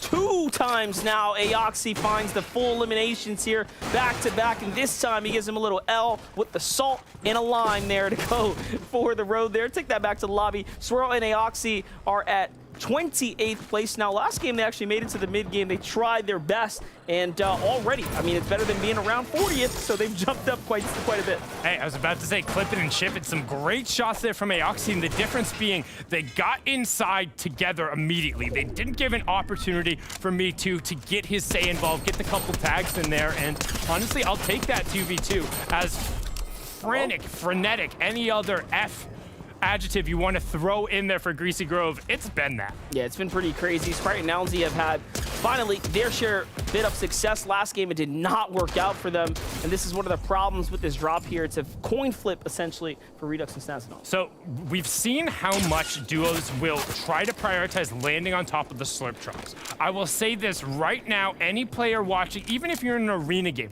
landing on the slurp trucks at the collider is a trap. There are no good weapon spawns near it. There are no good chest spawns directly on top of it, where if you're not able to get to a drop and get a weapon beforehand, you're stuck there hitting a truck. And sure, you have max shields, but then what do you do after the fact? Yeah, exactly. You're stuck there pretty much twirling in circles, trying to figure things out here, and honestly, scrambling for loot. You need weapons, of course, to go with. The zone's gonna go ahead and reveal itself once again here, landing directly above the command cavern here. This is as far north as it can actually go. And we've pulled a lot of north zones, but I gave him a shout out yesterday. I'm going to give him a shout out today. If you are a competitive player and you have not watched Kinch Analytics zone video, you are doing it wrong. That's all I'm going to tell you. I won't go in more depth into it because the entirety of the content is worth it. But go watch that video and it will explain why it seems like, man, am I getting more north pulls than usual? Does it seem like the zone's coming over here? All the info you need, go check it out. Yeah, and that's Kinch with a K. So go ahead and search good call. Good call. Over back to the collider, though. Sprite and Nownsy now have the problem of that other team that was on the other side of the wall. And just like that, Nownsy's left by himself. Sinetto finds it. AKA is there with Sinetto as well to play defensively. 2 tags come in. Those are so huge. Those are both white tags. Both teams are hurt. All the chug splashes come in. He has to see they're healthy, but he doesn't care. He commits anyways, and just like that, he's hurt. He has to reload, and it was so close. And Sprite and Nownsy go down. The last game, it was the Snazadon. This time, it's the Sinetto's duo. And just like that, they've lost 2 opportunities to the fight. And we've talked about them, how strong they are when they can make it off the initial drop. Unfortunately for them, the story from their qualifiers has been these clown fiestas that go on wherever they're dropping. And right now, just teams trickling in constantly, but AKA Brap finds back-to-back full burst shots and just eats through the entirety of Mason's shield. And there, I think that's the rest of their chug splashes too. There's no excess shield in Mason's loadout. He didn't pop a mini either. Yeah, mini's over on Jackson, so they're just prioritizing getting those shields down. Yeah, basically, Aoxy's really figured things out. They've, kind of had a rough first 3, bounce back, end up winning some early game engagements, and all of a sudden now, hey, they're at least putting up a good defense here. Jackson and Mason might have just faced all the resistance that they want at this draw spot here. Enough for them to go ahead and say, yeah, let's get on out of here. We got our tags. We've done enough. No need for any of us to go down here and now. We're at 41 points. We're still in this tournament. as again, we are just halfway through. This is game 4. Game 4 has to play out in full, and then 5 and 6. So plenty Fortnite in front of us. We've already seen 29 teams book their tickets, the 15 auto quals, the 11 from yesterday, 3 more today going through. We'll have 3 more from the VRs, and then the top 6 from the leaderboard. So if you're just tuning in, wherever you're watching, YouTube, Twitch, TikTok, Legends Landing, doesn't matter. What's up? How you doing? My name's Sundown, joined by Monster D-Face, and those are the stakes. You either win a game, you finish in the top 6, you get a chance to play in the finals. If you don't do that, you're coming back again tomorrow for one more try to extend your season. And right now, Elite Gold and Aviv, they're on the outside looking in, but just barely sitting in 7th. That's right, and that finals is next weekend. Oh, it's gonna be so hype. It's so close here. For Aviv and Elite Gold, though, the fight continues on. The battle rages on here, and they're in 7th currently. 8th place of Cam and Bucky have rolled up, and this is somewhere we do not see them very often, so this can get very interesting. Aviv and Elite Gold might be thinking, yeah, we fought some teams around here, but probably never the type of team that is Bucky and Cam this early, so they cannot let their guard down. And talk about Cam just being aggressive. He's pretty close. And I actually really love this adaptation from Cam and Bucky, where they're just saying, forget about the bugle fight, get whatever we can, and then let's get moving. Because if they don't get bogged down in that early fight, we've seen Cam just be a little bit unleashed. I mean, Bucky, he's been around for absolutely ever. You put the two of them together, and they have the capability of doing something amazing. They just haven't quite done it yet. I mean, you saw the content piece. Creo said, hey, if I had to choose a duo, get me back with Bucky, man. He believes in Bucky. And, you know, sometimes it's just that simple. Bucky is an exceptional player. And again, everything to prove right now as they are still in 8th place, hyper competitive. And again, all that matters is dropping into that top 6 currently. But let's take a look at Muzz, who finds Fishy down low. And then, of course, Knifer and Okis, who have had that same kind of parallel up top here at the Command Cavern. Hold things down, tag players in the distance, and play smart. How did Fishy get knocked? I'm just looking at the position-wise. No, actually, as I say, there's probably rifle shots, but look in the bottom right-hand corner. They are flying, and I mean flying at him. Muzz and Avery over the hill, not waiting for sunrise, not waiting for the horns. They're saying, we're taking this battle now, and I mean, you can see the blood in their eyes. And then also, what matters there is he can see the chug splash animation right there as well. Muzz recognizes, okay, we got a player on the right and left here. One of these guys are singled out. He's going to go ahead and top off his HP, and this is where Muzz will unleash himself. And Muzz is very, very scary, guys. Kaz and Fisher are playing so good today, though. They're currently in 2nd, so you have to assume you can't just run through them right now. They've been heated up.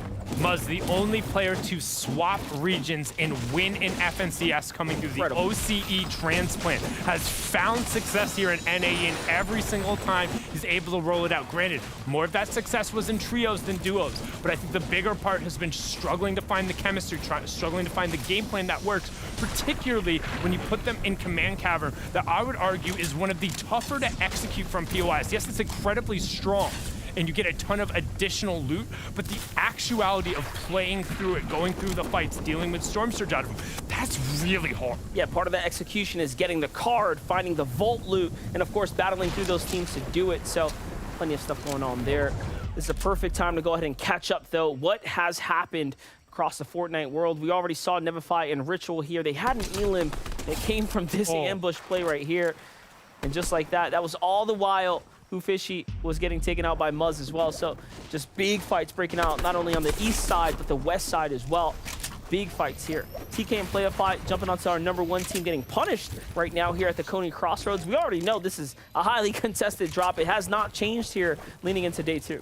Now looking at the left side of the screen, we'll see where that next zone is, and based off of the poll, happened a second before I could predict it. I was going to say we're going farther north. It is very rare when you have that far of a north pole that we're going to then go back down to the south. It'll happen occasionally, but now we are going all the way north. I think this might be one of the northernmost zones we've seen, so we'll see who's able to capitalize on it. One thing, though, compared to yesterday, it felt like when we got all of these north pole zones, the teams who would generally succeed in the north had a tough time. Yeah, Pamson and Fast being one of them, a few others that land at the Command Cavern, like Cam, like Avery, right? We had all these very much experienced players that should, you know, traditionally make it through these kind of situations you know, honestly, not get through that easy. But the foil to that would then be Mega and Dubs, who had almost every zone drop directly on top of their heads and finished in second place, and they were fine. They did well. They did do well, but they were also playing low ground. They didn't change their strategy every single time. I was thinking to myself, man, Dubs and Mega don't want to win. They just want to be smart and play consistent. That's safe strategy. The ticket's the same, right? Ended up being That's what matters. Exactly that. And that's why we see them in the finals today. There's no difference. There's no nosebleeds. There's no floor tickets. You make it to the finals, you get a chance just like everyone else. That's where all the money is. We talked about the brand new acts, and I mean, it's the clout, dude. For NA East in particular, NA East is the big region where you want to puff out your chest. You want to put that in your bio. You want to make the video. You want all the content from that W. Yeah, we see it. The first thing they tweet about is not how much money they earn. Where's my pickaxe? People tag people like Sundown all the time on social media. I see it. Luckily, I don't get DMs, but I'm sure he gets DMs about that one all day long. Nah, don't even put that juju on me. Oh, it's already in the universe. It's too late. I'll take that back. And here we are, as we're just outside the command cavern. We're going to hop on board our third place duo, Knifer and Okies, and they've looked good today. They're one of the teams we talked about at the start. They weren't here yesterday, and traditionally, and kind of when we filter in, it's the teams from the first day who they recognized most of the lobby. They had a little bit of an opportunity to kind of test the waters before. These guys, they're not sticking a toe in. They jumped off the diving board, cannonball, jackknife, whatever it was, straight in. You know what's crazy? Vivid said he was going to pick them, and then said, nah, I'm going to go bust. We already covered this. So I was sitting there right next to him. We were having the same conversation because it was like, this is such a tough lobby where there's like, man, based off of where people are dropping, who's got the room, it was really hard to predict, but he did make a very solid case for this team, and it basically boiled down to, hey, one of these three veteran teams around this area is going to be successful. Which one is it? And I mean, it's not a bad kind of hat to hang on. Yeah, definitely for Kaz and Fishy. They're also one of those vet teams up there in second place right now. And the zones have been coming their way. You've noticed that they played these same general mountains time and time again, really banking on the fact that things are going to come their way. And so far, it's been really good. It's been consistent, reliable, if you will. But Kaz and Fishy are hurt right now. They're punished. They're way below the surge. This is genuinely not a place we really see them in because of how many teams should be coming this way. And Macwood and Donnie cleaned up by Crumbler and Lars, who found a lot of success rotating late from that northeastern side. I think they're being a benefactor of the zones coming north, but not landing directly on top of them, not pulling all the way to that northeast and giving them some room to rotate around that more sparse side of the map or the dead side. And that's something Mars, going back in the day, he was known for doing in his arena games. Yeah. This man played arena for the Dubs, trying to min-max the points out there. And I mean, you know, I like to try and do the same thing, but he does it way better than I do. And he streamed it all as well. So to talk about making it difficult for yourself, he took it to the max. So that was like arena times 10, ladies and gentlemen. Kaz and Fishy, though, are in a fight here.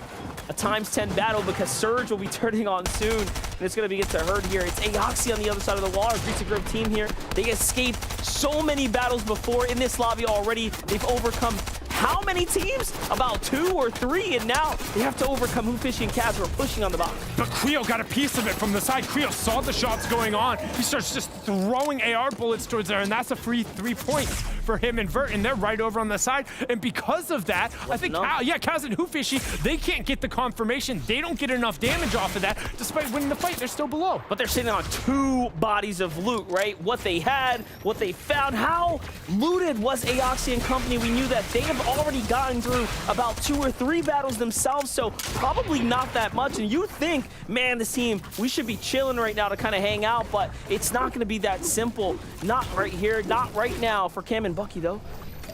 They're hurt. An interesting change of angle there from Cam. It seems like he didn't want to necessarily progress into the box in case there was someone there, but he's okay with that. We'll swing back on over to our current leaders who, they're still ticking. And I mean, you take a look, they're one of the few teams, they're one of 1, maybe 2 teams who's being hit right now, potentially another solo under damage, and 28 below. They have to find the shots, and you get opened up, you hang out there, the gargoyle gets slapped down from the side of the castle. Brilliant from Haji and Suscript, and you see just immediately collapse onto their loot. And Muzz and Avery waste no time to jump over as well. Cam and Bucky look like they find themselves elimination. There's another player here somewhere inside, and they let their guard down, and Ritual is all that's left. Neva flies down. Ritual is down now as well. A long rotate to the zone, but it should be easy here now for Cam and crew as they have their 2 elims, they have their surge tags. They are well above. This should be okay. This is actually a perfect time to go ahead and get caught up. So if somebody's gun, pull us in, my boy. So I wanted to show you guys two different positions. Knifer's on top of the hill. He's able to get a bunch of tags, and he doesn't have to worry about Storm Surge. Kaz and Fishy, they had to deal with other issues. Don't get enough damage. It's the early game positioning that's really important to get yourself ahead of Surge.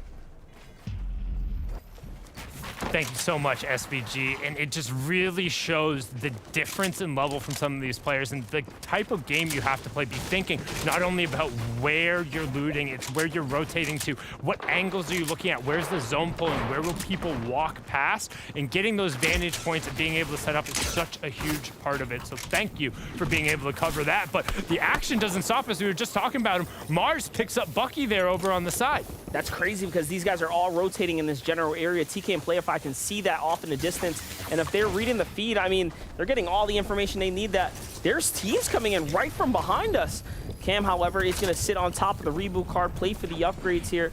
And now he has a decision to make. Do you go back inside the storm and face the 5-tick, or do you just gun it to the new save zone? He's got this launch pad, of course, and I mean, decision looks pretty clear. But it's still going to be 2-tick until you end up actually getting the half in and half out rotate. Nope, actually I lied. You're right. It's 5. They closed right there. I was one behind. Nope, you're good. As you see, we have the 4th zone reveal coming through, so trying to offset it. But this is where the med miss comes in such handiness and is a very valuable addition for the competitive players because you can run and still heal yourself. Before, yes, we had the ability to slide and still end up taking a bandage or taking a med kit, but you can only offset so much. Now Cam trying to sneak in, but only 3 ticks, 2 ticks in. There was still somebody else there hanging out in Paper and Tahi. They'll say yoink. However, they're not necessarily out of the lobby pressure as shots are continuing to be thrown towards them. When you check the bottom right, they got a lot of people looking. Talk about a team that needed the loot though as well. Tahi and Paper. I mean, Tahi doesn't even have a shock in here, so his striker gets delivered, and now he gets the upgrade, extra shields, more material.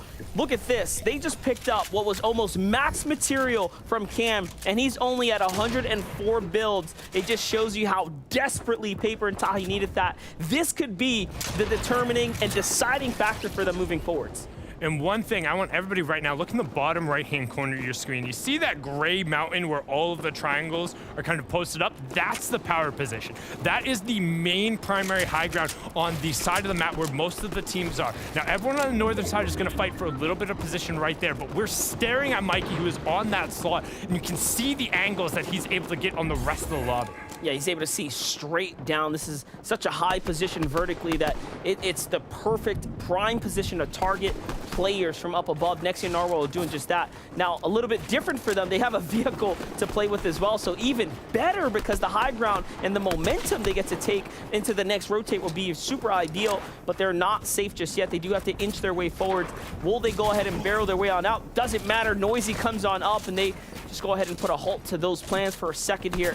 But Nexi, thinking about it, hey, we need our car, man, and he tries to drive this in. Has to be careful, though. You can easily break your build. And you can see that's why he's driving nice and slow. A team that's below the surge, though, right now. Jack and Illis, they're really hurt here. And also, the pressure's going to turn on soon. 18 seconds. You can see what they're trying to set up on the hill is almost an Evel Knievel style ramp. They just want to launch themselves. Now, you mentioned Storm Surge, 10 seconds, but peep the top left-hand corner and then remember the 3-5-7 rule. So zone 5, it will turn on. Because we're at 51 players, only one needs to go down, and back-to-back tags there with a shield break from Jock. He's going to continue throwing shots over there, but because there is only, no, like I said, 51 turns into 50 with Trash just taking out Suscript, and everybody gets to chill. We have 2 solo riders out there. Everyone else has a partner, and we are 1 duel away from the cascading placement point. So into kind of the middle of the mid-game as we begin the transition into end game, you can see Avin Edan right next to Shadow and OMG Me Too, just down and to the right of Jock and Illis. Yeah, it's basically like a false alarm going off right there for the lobby. But if we could get our eyes back on Nexi, I mean, and Mikey, I just want to see if they're going to drive that car off that mountain. That's probably going to be the craziest thing right now. And think about it from a player perspective. You know, you're just looking out, seeing what's going on, and that thing is going to come flying. So the chances of it getting targeted are super big right now. But again, a couple seconds, here comes the play. And don't forget about the additional add of those guys who's going through, and instead it looks like a high pad from 2 of those players, and Jock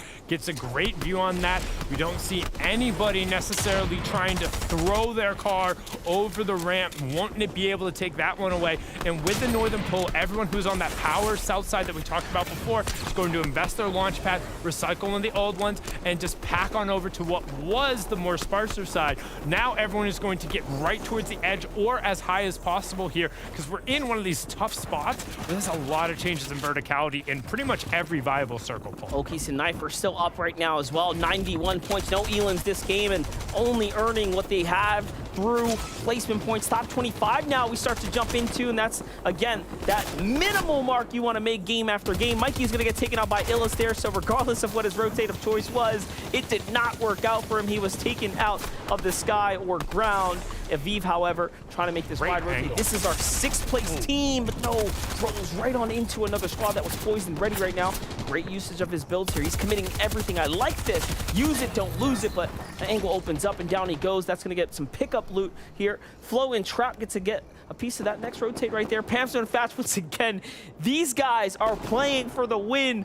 4th time could be the charm, though. And once again, they're putting themselves up on high ground. Zone's aiming their way as well. Could this finally be it? The difference is, I'm not sure how much is in Pamstu, but Fatch, 136 in terms of the build, and almost everything he's invested already was wood. That hasn't been the case every other time they've gone up. Pamstu still has 90 builds with him. This is their opportunity. They were so close yesterday. I mean, it came down to the final moments. Finally, they have a pretty solid, not even pretty solid, this is a fantastic height control. Yeah, it doesn't get any better than this one that goes off the mountain as well to play for. It's perfect. Playify gets taken out here, though. TK, time to turn up. No more materials. You're in 1st place. You need this refresh. He jumps in. He lays down the S15. It's not going to be enough. Nets hits the headshots that matter on high ground. Reciprocal sneaks up behind Pamsto. Fatch is hurt here. It's an all-out fight, and they're going to commit to it. Remember, 7 chug splashes they have to bounce back here, so plenty of quick heals, but they have to position up. They have to fortify the space. It's going right off the cliff. And notice how Pamsto literally invested half of his full materials there just to make sure they didn't lose height. That's how much they value. Here it is. Jack, though, has to play for the save right now. Notices that he needs to get up Illis here. They will work better as a 2-man team. Mars, however, on the low, after a great start, gets shut down a little bit early in 21st place. Not enough for him. Demonics and Nick, another end game. They have been so consistent today. Now, playing the slow ground and playing it so well. We haven't seen any teams opt in to keep the low ground the way we have with Nick and Demonics, and I actually love it. They're really just embracing that type of play style here. Muzz and Avery in an end game, though. This is getting exciting. Muzz takes a bunch of damage, but Gecko goes down, and the shots continue to rain from above. Boyle gets forced down, only 1 build left to his name. XF has done, but a fantastic reaction mantle there to stay on the same level rather than get separated. Creo goes down to Snaps, but we're going down and back up, which means if you're on the low ground, well, good luck. Pose and Encos find a pair there. We'll hop on over to Vert, but Pamsto and Fatch, if you're seeing this zone, you're thinking connect and then turn and look. It doesn't get any better for the high ground teams. The low ground squad starts to force and mash their way in. They're running out of thin air there, essentially. Demonics and Nick, though, another set of elims. That's onto Accept. That's onto another pickup there of Flow on the backside of the zone. So big eliminations here. The zone's going up and over the mountain. Panther, in fact, may have just gotten gifted something special, but you still have to clutch up. Vert is not letting this go. Not here, not now. Muzz is going to find Nexi there. Narwhal still in this game as well. What can Vert do? Nicely done. Oh, 1 shot away, and it was close, but not enough. But look at everyone. Everyone is desperately doing anything they can to find an angle, and this is the same thing we saw with Quad. These two are up here. Just chilling. Shots raining down. Literal fish in a barrel, but on the lower part of it, Muzz says, hey, give me a piece of that. They're all being funneled into him. They're racking up the points, and this is going to come down to a 2v2 to close it out. Muzz, Avery, Knifer, Okus, Pam Stoutback. Somebody books a ticket right here. I don't see the shots coming in from up above. They might just let a team actually reset here. Pam's on Fatch. Pam goes all the way back for material. Huge investment there. That could be scary. Knifer and Okus don't have mats. Muzz and Avery have enough to fight fight back here. What can they do? They're more focused on the low ground team. This is going down and off the cliff here. It's going to be all or nothing. An all in play now from Knifer on the other side. A big fight here. Muzz misses a shot. Very rarely you see that. And now the pressure starts to set in. Right camera peek is good. Nice material here. Muzz is looking strong. Avery is looking great, but Pamso and Fatch still have material to work with. They actually allow the low ground team to go ahead and re-splash up. The win condition, they're committing it here. They actually want to fight this one out. They want to take the fight. You have the OCE plus the C9 player against the French Canadians. Monster just put both his hands together, looked to the sky saying, if you're not gonna get it now, then when? But Pamsto, in fact, 5 eliminations. Here comes the drop down. Can they do it? They're waiting though. They want to get the lead first. A huge shot. It gets broken down. A side whiff. He doesn't miss. It's a 1v2 and no. Pamsto and Fatch go down. Muzz and Avery, they are so good. I knew it. You cannot count them out. They clutch up in the end. Vivid versus Monster on the predictions. OCE versus the French Canadians. And Muzz does what he does best. Back-to-back shots, the swap, the hip fire. It looks so good, but congratulations, PSG, TNA, Muzz, Cloud9, Avery. We'll see you in the finals, and honestly, watching Vivid celebrate, and then the foil there with just you kind of like, oh, it was so. How close can Pamso and Fatch get before they're gonna get there, man? Man, listen, they're playing so well. They were in 16th coming into that second place, and a huge amount of eliminations is perfect. Vivid, I'm sure you are buzzing right now. So first of all, tell me how you're feeling, because that's a big W. All right, I gotta do this. All hail the king of Fortnite. We are not worthy. Done it. We are not worthy. Begin the show. Vivid comes out here saying, yo, Muzz and Avery, gonna win it in game 4. They've gone and done it. That is crazy.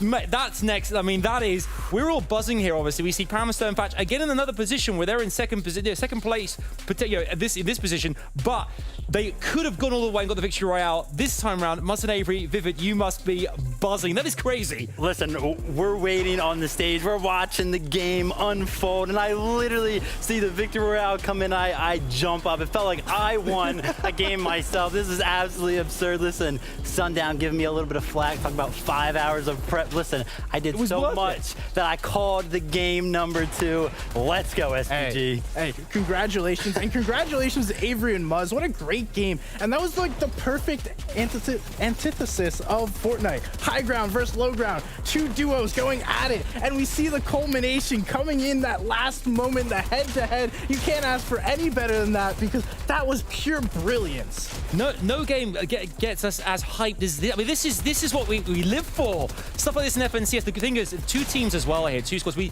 talked a lot about the fact that Muzz has come over from OCE. He's now, he's won that previous FNCS.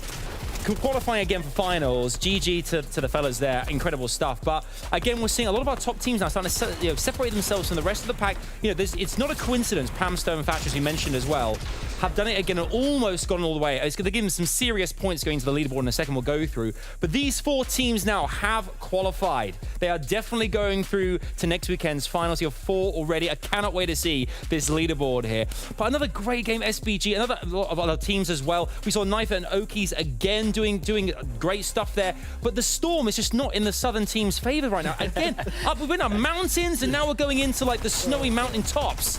It doesn't get much more difficult for those south-based teams, does it? Yeah, it seems like we're playing zones on repeat. Not only that, but we're playing teams on repeat. Every team that's won a match so far today played in yesterday's semifinals. So it is a huge advantage to have that experience, to play in the semifinals, get that under your belt, and then come back today so much stronger, so much more prepared than the 11 teams that had to, sit out yesterday and then come back today. Yeah, listen, we talked about it, I believe, at the end of the show. We talked about how Pamsto and Fatch were defending that high ground. We were like, man, maybe they should just be a high ground team. And look at this. They come in game number 4 on the day. They're playing high ground again very, very well. Obviously, at the end there, not cleaning it up so well to where they get the victory royale. But I mean, a second place, you cannot complain, because we see them in the 6th place position on the leaderboard, which, as we know, Adam, is a final spot as long as they hold it for the rest of the day. It really is. You can see SPG here as well. We see Pamso Fatch on that high ground, maintaining so well. they can just, when you get to this position here and the storm's in your favor and you manage to maintain from this height, it becomes a real simple process, I guess, for the duo, because they know that if they're in this position, they've got a few mats to their name as well, they can hold steady. And if you've got the accuracy these two players have as well, then everything is working in your favor. Yeah, the key is to chip away from that high ground and then finally drop down. Muzz and Avery forced them by that pressure to drop down a little bit sooner, so they weren't comfortable when they had to drop down. There wasn't a huge HP advantage, and ultimately Muzz and Avery take that. But let's take a look at this leaderboard. Okus and Knifer, they're putting on a show today. 121 points, 14 elims. It seems like they're everywhere in endgame. We've seen them basically every time, Vivid. Yeah, it's absolutely incredible. Looking at this leaderboard makes it all so much more exciting. Look at this. Only a 29-point difference between first and sixth with 2 more games to go. That is a lot of points to still gather up. We saw Kaz and Fishy. They had a little bit of a struggle with Storm Surge, but their other games have been so well that they are actually still maintaining a top 6 position. So absolutely phenomenal performance out of them. It's also great to see Nick and Demonics up here in second place, right? We were talking about how they were going to be contested today, and that is not phasing them at all. It's not that you can see Voil and Accept have crept in here at 7th place as well. I mean, Crumbler and Mars keeping their position at 8th as well. It's all to play for. I mean, there's so many teams who are in contention here, which I love. That's why I love semifinals so much here, is we have this kind of format where ultimately you do have to be consistent. We know that first and foremost, but with 2 games to go now, it is, I mean, a team's kind of at the bottom. Do they have to go for the Victory Royale, or are they thinking, yeah, we can maybe scrim through on those points? I guess you kind of have to go for the VR, SPG. You got to. You have no other choice. I mean, just simple math. You get 28 points for that second place, so you're not winning and then still being on the placement. Plus the elims, I mean, unless you're putting up like a 50 elim game, but against these players, that is not happening. Really. Yeah, probably not happening, but that's what we love so much about this format, is that these players, even though maybe the first 4 games aren't going so well, they can still fight all the way out to the end. And we saw that, right? DeQuinted, just in the last game, I believe they were around like the 20th position on the leaderboard, but no, they still got that Victory Royale, and that shoots them straight through to the finals. So 2 games left to play means 2 more teams going directly through to the finals, and it can be anybody on that leaderboard. Okay, interesting question for you there, Vivid, as well. You've now got, I mean, he will never let us live this down, by the way. This is going to be something that goes on for the ages. We'll never forget the Mr. Fortnite moment. Now that your team's qualified, okay, who would you, right now, say could be the next team to get a VR? Just because your team have, who do you like the look of right now? And I'll ask the same to you, SPG, your team as well, Innocent Jack. Could still happen. I'm sticking with my guys, but what about you, Vivid? Okay. Listen, I like Pamstone Fetch. This is the second time over the last 2 days that they've gone on height. I'm going to say they're just going to run it back. They're going to get height again. Okay. You had it right there, guys. Had it right there. Right, we're going to jump into the next game. We have 2 more coming your way. It is, I mean, the hype, the energy right now. We're feeling in the room. Who is going to go all the way in these next 2 positions on Victory Royale? So to find out, it is time for game number 5. Let's head over to Monster and to Sundown to bring us all the action. Thank you so much. And like they said, 2 games to go. Everyone's pretty confident in your pick, Monster, so far. They've had a good showing. They're up there in the top 6 so far. And the difference, Vivid just gave me the vouch. It might all come together now. I'm still heartbroken. What a phenomenal game. That's going to be one for the ages. It is very, very rare that we see such a clean 2v2. Let's get into game number 5, guys. Let's bring this home.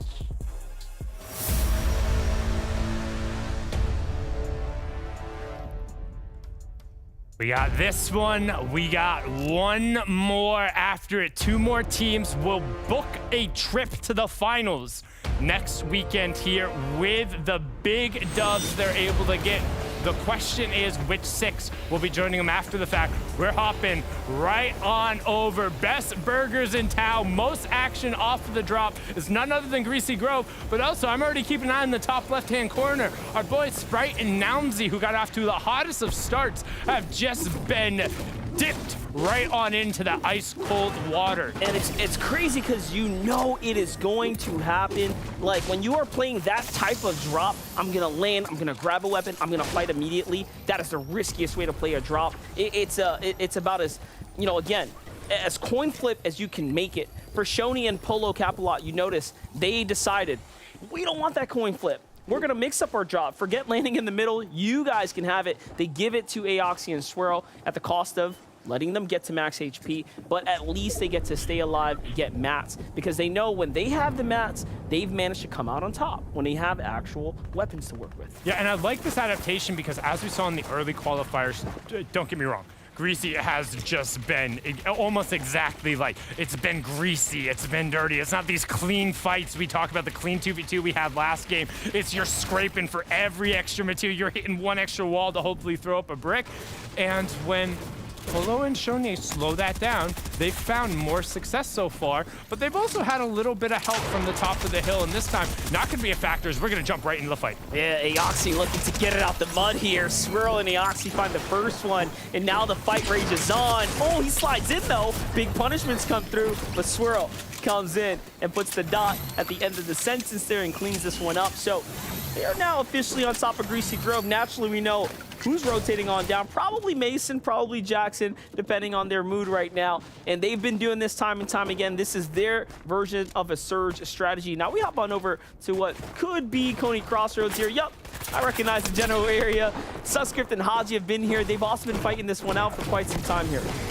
Yeah, and a nice little left-hand peek there from Suscript. They got some good shots, and I think it was just because he had the line of fire there, and you can see just how valuable it is getting the tags. Backing off, nice little upgrade there to his combat SMG, and that's not necessarily a bad spot, but one thing to note too, Monster, we're at Coney Crossroads, zone is to the south, so for the first time in a while, well, minus after that ridiculous game we had with Qua taking it home there, we're pulling back down to the south. This is going to work against me, though, so I'm a little nervous here. Pamson and Thatch are a northern team landers, right? They do go all the way up top, and then they come on to that southern portion. Only when they have to. This time, it is coming on here. But for Swirl and Eoxy, fight's raging on. Eoxy is the only player on this team leading right here. Swirl's gonna fall, so it's all gonna come down to whether or not he can get the trade. He does get Mason. He looks for the finish, misses the first shotgun shot. It's gonna cost him SMG bullets. Will he regret it? Doesn't look like it. Already though, misses the edit. Jackson playing aggressively. This is something professional players would do so well. They do not let having only white HP make them fear, right? They will take a fight. They will take a fight regardless of whatever health situation they're in. Yeah, sometimes all it takes is that one quick edit to turn the tables, and some players really do get a little bit uncomfortable when they have the full shields. They immediately go like, hey, I'm gonna back off and make sure I get them right back up, and it sometimes lets you reset the fight, but it actually needs to be careful. Only 4 builds left, and then runs through all of them in Jackson. Very well played from him there. Very, very well played. He had the slight lead there, not even a ton of material overcap, but enough to get that first wall down and go ahead and put Eoxy in a difficult position. And just like that, he's going to play for the quick pickup here. On the other side, Playify and TK, a team that's in 3rd place. Cannot believe that they've been able to play as aggressively as they have out of the far east side and continue to not only bulldoze through teams, but play for proper positioning. It is very impressive. Great shots from TK there, showing the far east movement. It's not necessarily being as fly as possible, but it's about being aggressive and finding the shots, finding the pins, and right now they got Bobby and Plur pinned away, investing into heavy mats. And if you see somebody investing into heavy mats that early, generally you want to get out of dodge. Like, you've won this trade as far as I'm concerned. You are more central to the zone. You force them to burn things they don't want to burn. You've gotten some tags, and you don't need to stay here, right? At some point, they're going to have to come interior to you, and there's no real loot between them and the next POI. And it wouldn't be a bad idea. Let them heal, tag them some more. Just keep getting Storm Surge. TK and Playify are tied for first in total elims with 16, just showing you that the only reason they're not in first is because they didn't get as much placement points, but the fact that they're in 3rd means they're playing very, very well. And we've seen some teams with just some bonkers placement points when you go and look at the leaderboard, just grinding those out, even with the +3 per each elimination coming through. Current leaders, though, Knifer and Okies, they're getting jumped on, and honestly, a really good insta floor and cone plays from Knifer, and he knows, no, we want none of that. They're trying to get out of dodge, but an even better reposition from the duo who's fighting that. Very, very rarely you see them actually give up the high ground, being bested this time around. Someone might have just figured it all out. Nico in Polarized for the first time come through and find success. This could spell disaster for Knifer and Okies. You do not want to lose opportunities to make these end games. We saw what happened in EU. You needed 130, 40 plus points around that threshold, so this is an important game. You cannot walk out of here with nothing. Even if you are in first place, you can fall out.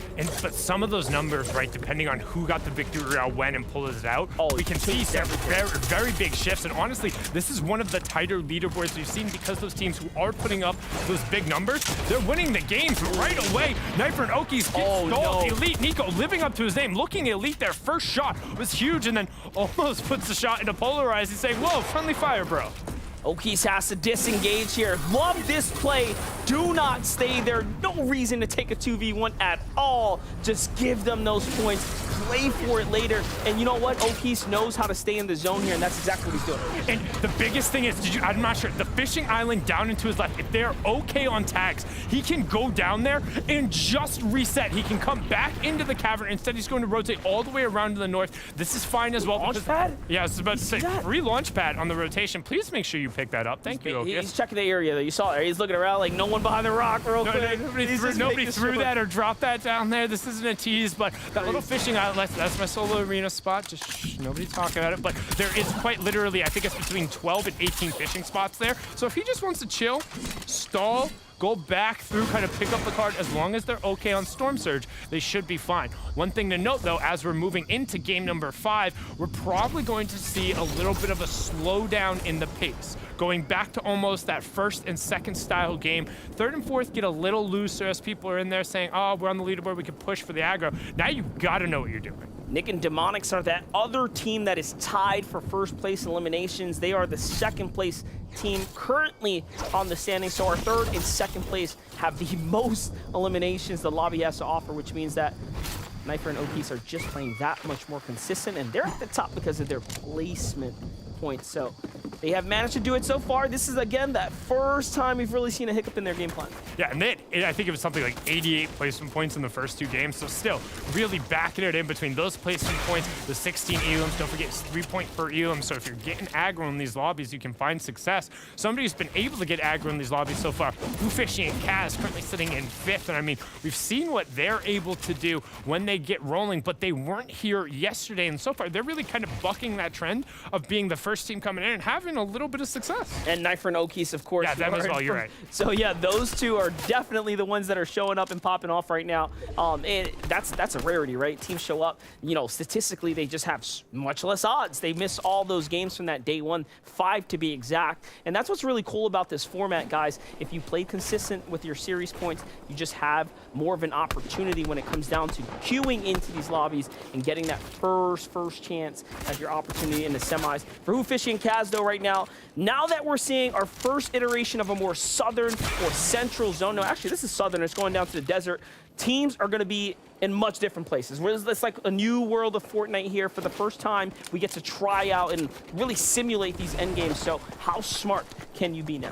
Yeah, it was very similar to that Game 2 zone we talked about, where it's a little bit awkward. You have those rough changes in verticality. They're not able to kind of cascade or waterfall off. I actually looked up what desert rock formations were called. I believe it was Hutus, but not sure if that's actually 100%, so don't quote me on that. But those things that are there, you know, they're smaller at the top, wider up there. Anybody who studied geology or they're smarter than me can look that up. You know what I mean. Those are really tough to build around, to navigate. It's very similar to the first time we saw that back in Chapter 1 with Polar Peak. Yeah, I didn't study geology, but I watched cartoons, so, you know, I kind of got the image here. Nailed it, yeah. That'll be good enough for me. Hutus, ladies and gentlemen. Take that one and search it up. Let's see it here. For Pamson and Fat, from 16th to 6th place after that huge last game. This is, of course, going to get me a little excited here to see them popping off and getting back into the conversation. This is my pick right now. Let's talk about this, though. This is the problem they had all day yesterday. Zone 2, Zone 3, they got tagged, they got held. They're so late with the rotate, and this is what really makes their games go south, that they get held out. But for the first time now, we're watching them play eastern side instead of going center. Can that make a difference? And that's the reboot we talked about with all the excess heals coming through. Okies was able to pick those up, and the benefit is, too, with Command Cavern, and part of the reason why I can support so many teams. I mean, you're going to be able to find whatever you want in here. Something was left somewhere, I promise you.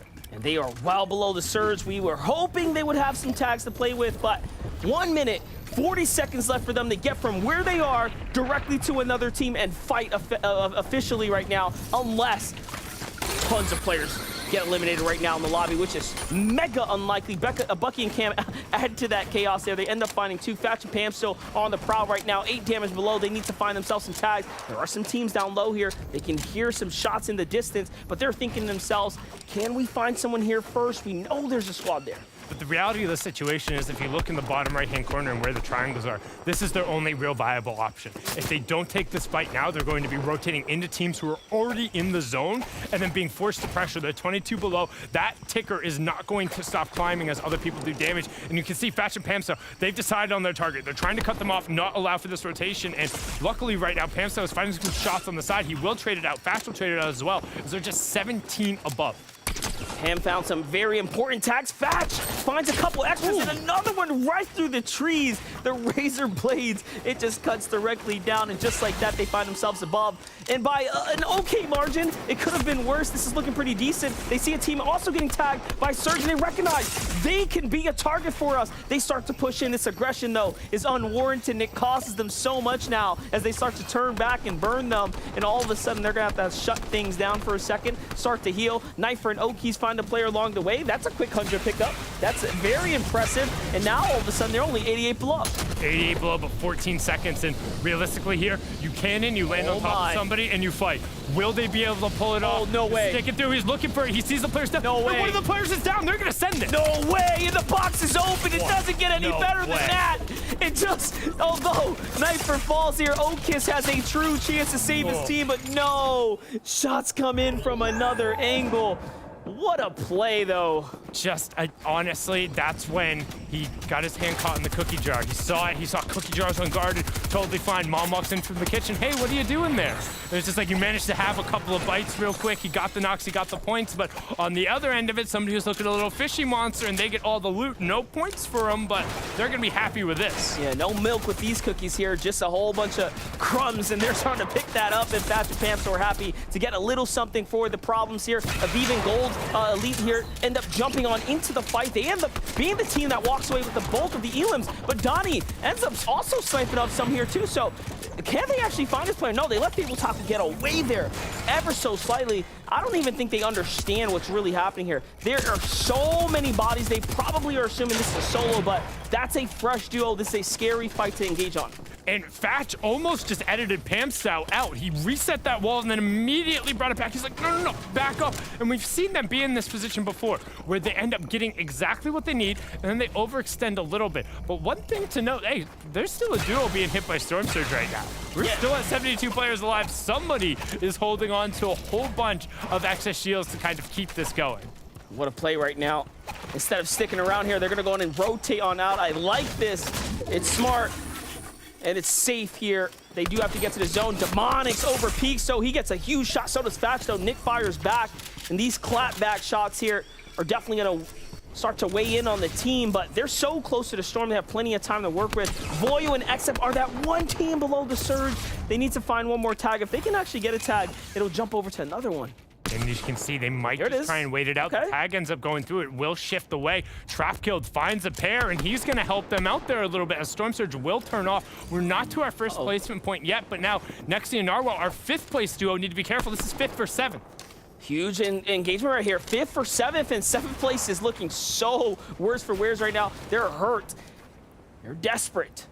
They do have the high ground. Narwhal and Nexi are late on that rotate there around the outskirts. Pay very close attention. That should be a team that is going to clash against one another.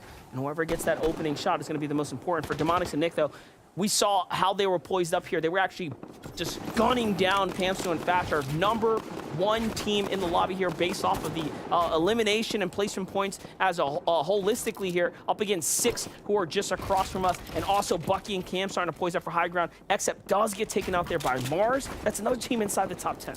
Yeah, putting pressure down on top of them. We saw 1, 7, and 11 all directly on top of each other. We'll swing back over to the other 7 on that side. That's Boyle. And Except looking for a little bit of room, and Except actually hasn't been confirmed yet. And you can see Boyle trying to see if he can't get just enough space to get him up. But if they get a beat on him, luckily he put a full box up there. And once you're able to kind of get that brick built, those burst rifles don't really chunk through them that hard. And that's why you never give up, even if you're a down body. You want to just keep shuffling, keep on moving. That's what Except did very well there. He wasn't just, okay, I'm down, I'm just going to wait here. No, he kept playing the game. He skated his way on over to his teammate, and that was the difference in allowing them to at least be alive right now. Because now they earn placement points. Even though it's a point, it's still a point. They are in 34th as far as the teams go right now. The next jump up will be around that, 25 marker or so. So it's quite a ways away, or 28, but you know, they got to keep moving. Yeah, next 1 point at 30, and then we get in the cascading points at the top 25. So it's kind of like, hey,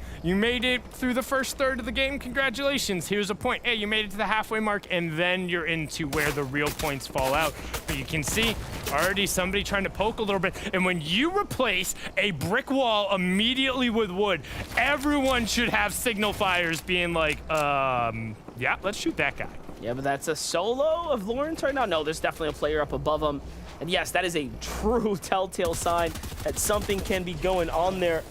Now, though, we're starting to look here at what's going on for Hoofishy and Kaz. They're starting to make their way in, currently in 4th place here, and they're doing so well, but this game is looking down and bad for them. They're starting to run out of material. Big fight here starts to break out, though. Hoofishy tracks her player right through there. Let's see some tragic slide on in. And W Carry picks up Accept on the other side, but our first place duo under a little bit of pressure here. You see Nick gets full confirmed. They are 472 below, and Demonix has found a nice little hidey hole for himself. OMG Me Too gets on the board. Bucky was the one who actually got the confirmation over to Nick. So a little bit of room for him there. We do have our 4th zone revealed, and pretty much everyone minus maybe 4 duos has already parked out their real estate on the edge. And take a look, Bucky and Cam actually jump down onto Demonix. Demonix decides to turn tail and burn out the side here, even going as far as jumping straight into enemy territory here. This is a desperate, desperate play. Now he's got to be more careful than ever. Of course, he can always retreat back to his builds, but it'll take some time. He's going to wait for the storm to start to come in. I'm paying very close attention to the feed, though, because I know Bucky and Cam are sitting right next to Pamso and Thatch. Where are they? Narwhal, however, starts to put up a fight here. He's well above the surge, but this is a fight for elims here, and they're positioning a 4th. They're going up against Mars and Crumbler, who have now edged their way back into that top 10 after falling slightly early last game, but the back of the wall is open. Narwhal takes some punishment. It's just wood behind him. So it is still very, very risky here. Enemy build in front of him as well. Oh no, he doesn't have control of this situation. It's starting to slip away from him here. Oh, 6 wooden builds, tries to push in and make a play there, but Mars, he knows when he has an advantage. Very well done cleaning that up, and goes straight 9th to 8th, and the zone drops pretty much on top of it, and we're getting very similar zone to what we saw in game number 2, Monster, and we talked about it. That's going to make high ground in second height, and how you utilize your utility so much more valuable, but look who's right on top of each other. They're right there. They're right on top of each other. Demonic gets taken out by Bucky, so he is fully eliminated. First place is out, and they were down at around a 125 plus points or so. Thatch and Pamso start to make a mad dash here to the new zone. They get a little closer, but not before getting trapped behind here, and you can see enemies starting to control some builds. Pam gets a refresher along the way onto Aimred. That's actually so massive. Once again, Pamso and Fat start to fight their way into an endgame. Aimred being the solo who was under pressure from Surge, zones on top of him, and it feels like at some point they're going to put it all together. Could this be it? We thought last game was it, but looking at the positioning right now, nobody really has taken away that dominant area that we saw Qua end up doing. Fishy and Kaz still holding on to their spot. They do have a launch pad. That's so important here. We saw that no teams had launch pads when it went up and over that cliff, and that was the biggest mistake for the lobby right there, because there was no way, no chance for players to build up and over. Playerfy and TK mashed in between 4th and other players that desperately need a win right now.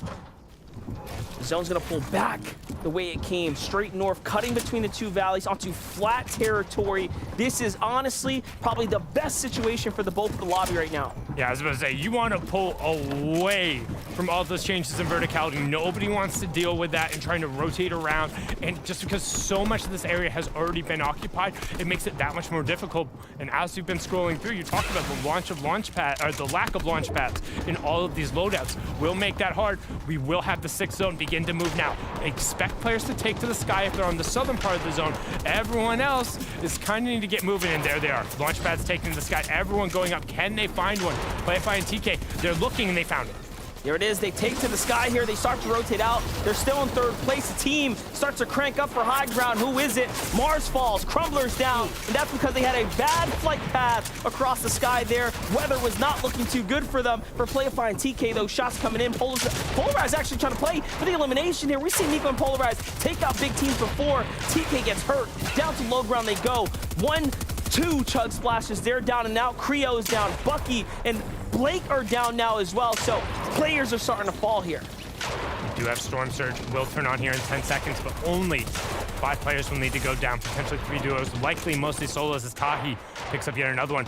Way up on height, Av and Edan. You also have Trap killed as a solo just underneath with Vert. You can see he's got players all around him. Cease ends up going down. Nico finds one. TK going to get the confirmation there. Edan dropping back over, looking for that launch pad, but taking a little bit of extra time. You can see TK is down. Playify trying to run it out as we close in on our top 15. Tragix falls there too. He had such a good game, probably the best we've seen today alongside Cease, but he is now officially down and out. I'm looking at names here in the mix. Bucky's back up. Cam is still here as well. Kaz and Fishy looking to edge their way towards a win potentially right now, and so are Pamsto and Fatch. They have now fallen to 5th, but that's okay because they're still up. They're still in this end game. There's still a chance here. Fishy finds Verteed. He's gonna go down. Pamsto has to commit an armored wall here. High ground though. Just no one is currently just looking at them, pressuring them. They're allowing them to live rent-free right now. If this pulls south, high ground wins straight up. It's going to be so incredibly hard for everyone else to force them down. But as I say that, look at the loadout on Bucky and Cam. They have so many shields, they have so many heals, they have decent amount of builds, and an armored wall. That's actually a very important call right there. The fact that they have material, we can see Bucky and Cam start to look up and edge for height. Playify is a solo here, lurking in the build. Only target in front of him could be Pamsto and Thatcher, but no, the shots come in. He was spotted out, and down he goes. And just like that, Lauren snipes up another solo there. Pamsto and Thatch make a dash out the side of the zone there. They actually commit. AV starting to run out of material. And Bucky and Cam chop them. Bucky and Cam were looking to the back of zone. They're saying, hey, they've been up there a minute. What can we do to drop them down? And look how much he still has. They have so many mats here. Oh. Cam gets shot. That's so important. They're going to have to stop here. The more splashes they use, the win condition starts to slip away here. 12 players alive, 17's up. Next, one of the only solos in this game here. Now going his way down to low ground. Cam finally breaks it, but no, lets his guard down, and it's Pamsto who takes him out. Bucky's now by himself. Pam is gonna find so much material off of Cam's body because they split the material before it all happened here. They have a chance now. Avi and Edan start to look up. They bring down Bucky. The fight is breaking out. Of course, the low ground teams recognize what is happening here. There's a true opportunity for anyone to go back up to height, and Edan climbs his way back up, but he is out of material. That is it. Pamsto is down. It's all on the Thatch as well. 2v2. Thatch finds one. V1. Can he do the rest here? Now comes the refresh here. He got to get some material. That's a good farm back. Clue's a solo there. Clue gets hurt. Aviv, Elite, Gold, still alive there on the low ground. Eden and AV on height here, but no material, so they are gonna have to commit on in. AV still has a little bit to work with, tries to reconnect there, but now the build fight goes out here. This is a perfect case scenario. The high ground teams are going head to head. What happens here? Elite Gold comes out on top. Down goes Eden, and the story starts to change, and another exchange there. Bam! AV is on top here, but no finisher for him, and all of a sudden, we're left for Clue. So left for Thatch here. This is a 1v1, and there's so many fishes who are down the zone. You can see Aviv went back. He tries to find the fish, and he tries to find the zone, but Clue, what looked like an absolutely hopeless situation, he now has the opportunity. However, win condition is in Aviv's hand. What can Clue do? Good shot right there by Aviv, down onto low ground. If Aviv takes us home, so do all the points. That's gonna open up a placement spot within the top 6. That's the ideal situation, but Clue needs this if he wants to go to finals. He may not get a chance like this again. It's only gonna become more and more difficult though. More and more materials start to get invested. Clue doesn't have much to work with. He loses a little bit more HP. And we're going underneath the bridge, so look pretty at his much, spine. Oh, this is almost all full built metal. He's gonna get some more materials, but most importantly, he has no heals. The longer he waits, bottom right-hand corner, 15 seconds to full close. We're going off the bridge, and while he can recycle, this is going to give Aviv a window to just say, I don't need to go down. I can pop the flop and chill. Clue has to force something, but instead, Aviv finds the angle, and he says, I'll do it myself. HP lead turns back, and we have our 5th Victor Royale from today. Congratulations to AV. They did it so well, too. They did brilliant. it with, like, so much comfortability. The high ground, a little bit more material. Elite Gold and Aviv played exceptional there. Shout out to Matrix. Now, they get to close out with 9 eliminations in a Victor Royale, and they do it in fashion. A couple extra heals there, the flop or 2. What a win. We'll see you guys in the finals. And if you're the rest of the lobby, you're incredibly happy with the result. If you're not the one getting the W, you see somebody who is really firmly in the top 5 catch a dub in the final. That's great. And it means so much. Those points are now officially not a non-factor. 128 points is perfect, and that is what we like to see. It really is. It really is. Yeah, Aviv and gold there. Thank you, boys. Incredible victory royale there. Exactly. It does really change things up on the leaderboard. We're going to see that in a few minutes' time. But, you know, look at Aviv, the setup there, the high ground. You have med mist, you had floppers, you had minis if necessary. When you have those heals, you have the high ground as well. It is the classic way to win out and get the victory royale, SBG. Yeah, it definitely is. When we talked about them at the top of the show, I experienced what they were doing in the early game, in the mid game. They've qualified and made cash in multiple duos cash cups this season, so I expected them to continue to play well and just continuing that momentum right into finals, Vivid. Yeah, absolutely great. And I love Sundown pointing out kind of his win condition right there. We saw him with the med mist, 2 floppers in hand. Basically, all he has to do is kind of use all of his mats that he has remaining to try to stay in the zone for as long as he possibly can. And then when it starts to get a little bit sketchy, he can just make that run back all the way into the zone, which is when he will finally use that med mist and those floppers, being very, very confident that he has way more heals than the person on the low ground, so that way he can win ultimately through that little bit of a heal off. That made me so nervous when he was going up to high ground with no mats, but to get that last shot, the refreshing was just enough for him to take that game. It was huge. Well done by those two. And we have so much more space in the finals now because, like they just said, a top team, now the points don't matter. Yeah, one of those teams you actually highlight at the beginning of the show as well, Cam and Bucky as well, are managing to be consistent as well. Obviously, we knew they had that conflict at Bugle there with Donnie and Mac. With these guys definitely coming out on top today with a lot of eliminations. And I think we keep talking about consistency. It's always consistency, because when you have that in this kind of format and you can kind of, regardless of the victory royale, manage to always be considered in the top kind of few, you're going to go a long way with it. Yeah, and taking a look at their games from yesterday, it was always, like I said, they were making it to the end game, but not far enough to get past like top 18. So they were never in a good position when they got to the end game. But today we saw, specifically in this game, they found an early elimination and they just ran with it, right? They had so many heals from that. They got their storm surge. I think they were like 700 above at one point. So they were absolutely chilling, and they played the rest of the game so well, which is why we saw them all the way through the end game. And I think it's that little adjustment. We knew them as a high ground team. We've talked about it multiple times, but today in multiple games, they're playing that mid ground. They're slaying out in the mid ground. And it's that little adjustment to go for the consistency that is mid ground. We saw them make a play for the height. Ultimately, they go down, but you got to make a play to try and win the game eventually. You can't just sit there the whole time. Yeah, absolutely right. You can see her as well. We haven't highlighted Pam Stonefatch in this particular moment, but Monster must be very excited right now because they're looking good in second position here as well. Vivid, walk us to the leaderboard here because it is mighty tight at the top.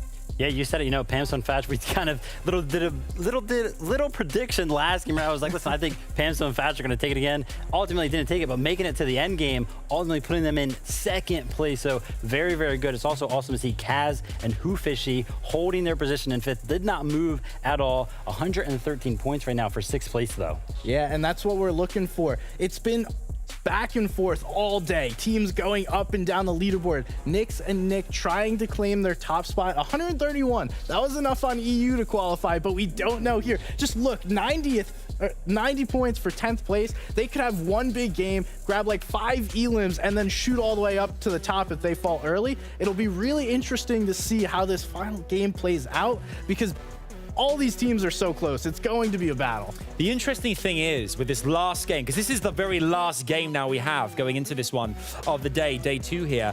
Obviously, 12 teams in total qualified today, 12 new ones coming tomorrow. If you've already been in semi-finals in day 1 and it doesn't happen in day 2, there is that element of pressure on day 3 that you must qualify. And I think now as well, in this very last game, are we going to see a team that is around the top 6 go through? Or are we going to see one of our teams towards the bottom just pop off, frag out, and go all the way through on that victory royale rule here in semifinals and go all the way? It's exciting stuff, SPG. Yeah, it definitely is. And we saw our first team that is starting off in day 2 win a match and move through. I'm not sure who is going to take it. I'm going with one of the vets in the final game, much like I would go with the veteran prediction king right here.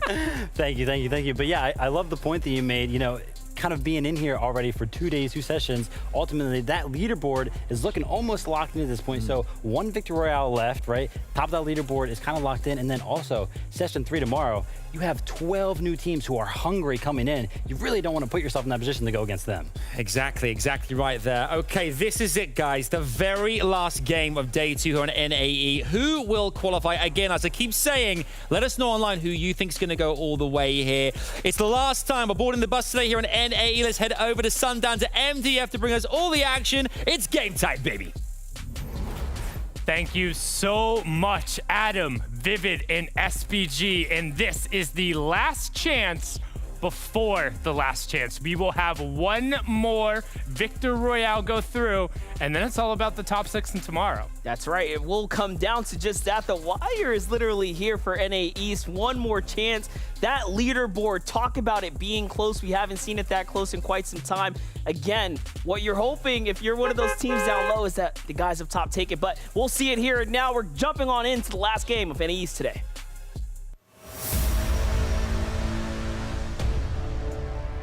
The wires are stretched and held tight. The tension could not be any higher. Our heroes will look to tempt the fates. The question is, who will stand strong against the snip, the edge that is that top 6? Who will claim the Victor Royale, and who will get snuffed out for one more chance tomorrow? Sprite announced that they got off to a hot start, and now they're trying to get a piece of it. Plague loses the weapon to the drop, has an HP, and it's not much of a dream. It's more than a nightmare, and brilliant by Sprite to about face and immediately cover the chest, saying, where you going, pal? Playing smart, protecting one another, and just like that, with every team that falls now, their chance at the finals is over for today. And you want, Vivid, Prediction King, all of that. I will Babe Ruth it right now, point to the outfield fence. I'm going to say Sprite announced you're going to win this game. It can be just that. They've sat out for 2 games, though. Are they cool, or are they still on fire? We'll see if they can actually put it all together for Polo and Shoney. I mean, they finally win Greasy Grove in a big contested fight for them. I mean, it's been back and forth here. Talk about a story of a quick start for Polo and Shoney, and then all of a sudden have to really claw their way back, where Aoxy and crew were just playing so consistent. These are the kind of contested battles that we've had all day here today. But we do need to talk about the experience gained from the team on the left. Yes, we're going to be jumping around and looking at these additional fights, watching the contests that go down, because again, hey, if you're out, good luck.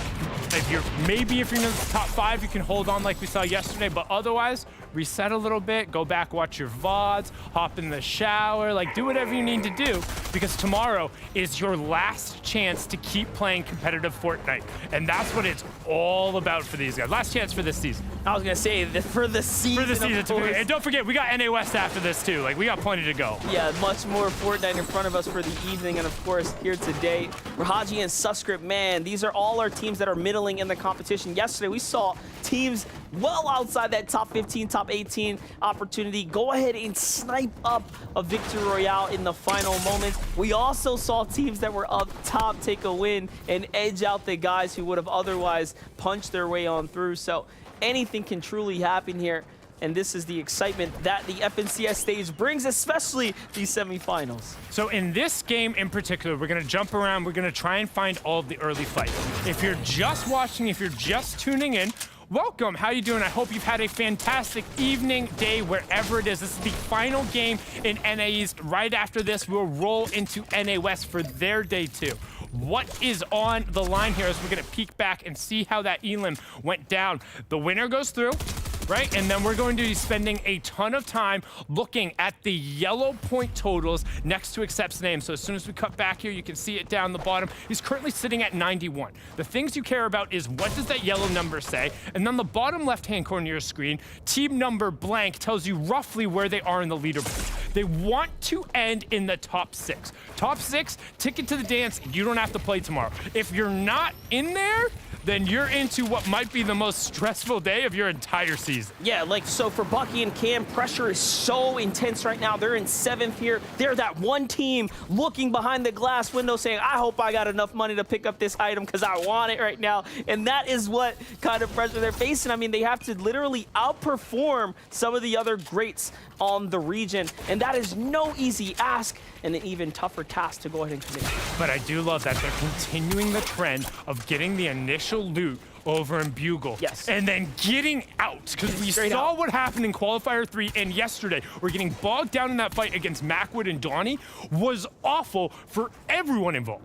Yeah, and you know, we also saw Macwood and Donnie winning most times as well, so they kind of understand, like, hey, yeah, you know, we can fight this team, but hey, we sometimes lose this battle, so it's not in our best favor to actually stick around, and that's why I respect the fact that they get out. Maybe they trade some tags there, they get into a little fight, but they never overcommit. It's not worth it at all. For Boxer and Convicted here, this is a fight that's going to mean everything for them. Both these teams literally hovering around the same overall mark for points, so they've kind of had the same all-in-all competition flow today. This is the Fortress. This is another fight that's going down on the outer edge, right? So they want to finish this up, you know, maybe play for a better spot, play for some high ground, and wait this one out. A victory royale can punch out any of these teams to finals today. Yeah, and they're getting out of dodge, and honestly, I'm a huge fan of that. I despise fighting out of the Fortress. I think it's one of, like, the biggest trap POIs to get cut down in, because basically everywhere that rotates around this side of the map gets a great line of sight on you. It's very similar to the Gorgeous Gorge in Chapter 2, where you go anywhere near that, you jump off of the side, basically everyone on the map can see you. Yeah, you get super exposed there. And you already know if the teams decided to kind of jump the gun, play for a high ground position, pretty much wraps, so you get punished up. Kind of like what we saw for some teams yesterday who rotated late. Hoofissy and Cash for the first time, getting shot early before they get to mountaintop, and this is super hopeful for that team because they're up in the stands right now. For Knifer and Okies, I mean, luckily they have a little too much on the line to overcommit right now because that could have been it for any of these teams right here. Nah, send it. I wanted to see Knifer hop in that cannon and just throw himself towards that. Granted, not actually the smart play. He did the smart play, just back up, hold the angle, especially because, yet again, Monster, where are we? We're over at Command Cavern. Where's that white circle? Well, it is inside Command Cavern. We're going pretty much north-central. Flo getting a knock in the feed there, gonna get the confirmation onto Golden with some help from Blake. My prediction struggling today, but maybe they can pick up a VR here in the game. I mean, like I said, I think we got a little bit of flack for it yesterday. Broken clock is right twice, so might have used up my goodwill there. Yeah, it could have been, but hey, if you wait long enough, eventually that clock would be correct. Hey, it'll come back around. You know, occasionally I get things right. It's not... For Hoofissy and Kaz, it looks like Bert actually sniped up their mountain. That's why they were swinging back to Okies and Knifer's position, but, you know, they never leave there, so it does punish them. And they have tons of room right now, and I'm just looking at the amount of utility. If they're able to top out on those chug splashes, they could end up in a great spot. Though one thing to note... What? Maybe just a little bit... Oh, hello? Wait, what? Let's try this again. Yeah, let's get a better angle here, gentlemen. There we go. Gonna be able to get the straight line. They don't want to go too vertically and expose themselves to some of the billy goats up on the mountains there, but if they're able to top out on the chug splashes, they'll be in a great spot. One thing important to note, they left the flopper on the ground. Seems like a very tiny thing, but we've seen so many of these victory royales come down to who has one extra med miss, who has one extra flopper, who can hang in the zone for a little bit longer. And now we're going to do a nice little tour of all our teams who are inside of that top 6. You probably wonder, why aren't you showing us any fights? Well, one, there really aren't any right now. If you're still up on your feet, you don't want to full send for an early game. We'll get a little bit when you go and poke for Storm Surge, but otherwise right now, we're just getting a tour of what everyone looks like, what they have in their inventory, and where they're positioned. The standings are so close that there is not a single team in the lobby that can say, oh, let's just get 2 elims and we're good. We're going through. There are about 10 points separating our top 10, which is ridiculous. Like, that is not much. Any team that falls in the top 10 quite literally see themselves playing again tomorrow another set of 6 games. Yeah, if you fall outside of that, even the first placement point, you might think, well, it's just 1 point sundown. How much can that ask? No, you might as well go play tomorrow, because as we've seen, somebody is going to win the game and get pulled out, and somebody is going to get just that 1 extra elimination, the extra 3 points chipping through. And the crazy part about it is top 6 move on for consistency. So if that top 6 isn't the player or team that wins the game, you are getting pushed down. They're going to take a spot. And that's literally what we saw yesterday, where we said, oh no, it might be over for Melito and Ignite. But then in the final moments, when this team who was already up there got pushed out, and they stole away the spot from Shadow and Me2. That's right, because those points do start to add up. Let's see here for Playify and TK right now, who are playing defense, as we need to catch up, because there's a lot of time in front of us. Quickly, just wanted to let you guys know, kind of show you why Command Cavern is so good and why Knifer has been doing so well out of it. So he kind of hangs up here, he uses that scanner to get a ping on players, gives information of where all those players are at because the POI is crazy. Then he has those cannons right next to him to rotate out and make a clean rotation to the next zone. Love being able to utilize the map. It's who can min-max the hardest, who can get a rotation for free, who can find an extra tag, who can manufacture that one elimination that gives you the extra 3 points. And honestly, if there was ever a team who's in tournament management mode out of this entire group who can just kind of hold on, maybe it's Demonics and Nick, but hold the phone. Knifer down. Oki's 35 HP monster. It's not looking good. 124 points as well. Remember, that #1 team was 6 points ahead of them, so that is how close 2 eliminations separate them. And for one team to be down, Oki's has to go so deep into the storm right now. Command Cavern has fallen, and finally, AV and Eden are the team to do it. They tried to do it before. They've managed to find themselves up in 4 teams somehow, so they can actually jump up. Yeah, Sin and Acro rotating past them, though, and now potentially challenging up towards the Cavern as Jock does get the knock onto Flow. So we're seeing some of our bigger teams fighting here, and this is what we saw last game where Okis tried to dip out in the zone. The difference is he didn't really break line of sight well this time, and now he has no white heals. The time is ticking, 20 seconds to find something. There is a campfire up here, though. If he can get to it in time, I don't think he can. You got to dig deep into that brain right now. This is Camp Cuddle. There are so many campfires, but where? He is just looking around. Where's the closest one? Nothing. Is there anything? Nope. And there is nothing before him. And just like that, Okis and Knifer are down in out 3rd place. Cross off of the standings here. Will 124 points hold up. It's gonna be very close. We're gonna be watching those yellow numbers the entire time in the end game, and we won't be the only one. We hyped him up as being one of the new duos. Well, Monster, we talked about 124. This is our 9th place team sitting at 101. So that is nothing. So close. We already know, like, placement points. A top 5 is already gonna surpass that. And particularly, too, we talk about the 3-5-7 rule when it comes to Storm Surge. Look at the top left-hand corner. 70-16. This is the fastest of the lobbies we've played so far. Yes, there are less teams in it because they get removed and going, but everybody needs to be going. We already see another team fall there. Illest is down. Will he get finished here? Pamsu and Fatch have a gift rotating straight towards them. They are going to need some tags here at the Sleepy Sound. A huge, and I mean huge risk that they're taking right now to play this northern side here and play defensively. As we know, their opportunities to find tags will become more and more limited as the lobby goes on. They have luckily found plenty here, and their loadout's looking exceptional. Now they start to dip back in. And one of the important things here to note, again, we talked about it. Everybody, while it is a fast-paced lobby, it wasn't fast enough to not give everyone kind of a temperature check on the Storm Surge, right? So while there's 73 players up, you at least see the ticker on the side so you know, hey, am I a couple hundred above or am I like right on that line? Because once you get in that 5th zone half in, half out, that Storm Surge is going to be so incredibly important. And right now we're looking at one of the 2 duos who's potentially underneath a Monster, bottom left-hand corner. They're in top 8.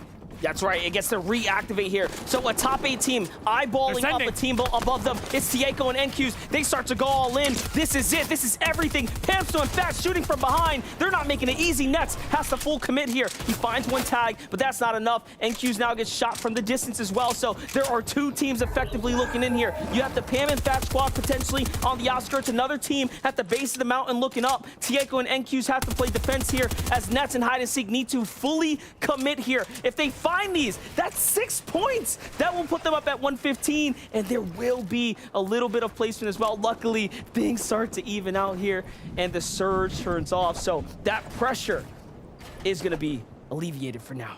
And again, they were just 86 above, so that's going to be ticking in the back of their mind as they get into these late games. Another important thing to note, we got one of those north-central zones where this mountain is in play. The big mountain we see directly in front of us is pretty much smack dab in the middle. So this changes of verticality and positioning. Where you get now is so important. Not only that, Narwhal and Nexi were not looking good there. They were actually super tagged up, kind of below the halfway mark. Could be a sign of no shield, could be a sign of just a really tough rotate that's going to dig into their material count. Either way, it's not ideal. OMG Me Too now just below that that mountain's edge here, getting focused onto by Whofish and Cass potentially as their next target. This zone is going right directly on top of a mountain. It's definitely going to have its part in it.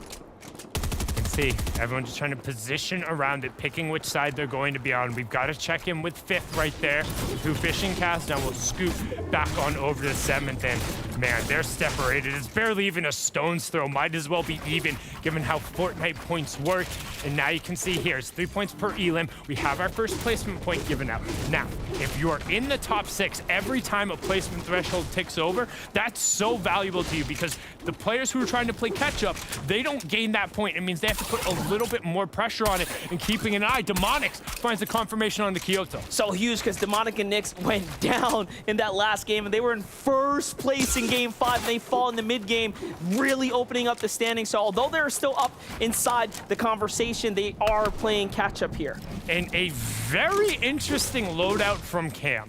This loadout to me screams that Bucky told him, hey, grab whatever you need to make sure we're okay on Surge and play the end game, and that's it. No shotgun, rocking the harpoon, rocking double shield kegs. You don't generally see that, but that screams like, let's make it to half in and half out and play the late game. I like that a lot. They're willing to sit there, take damage, take trades, and play for that end game. That is definitely a loadout that tells us a full story.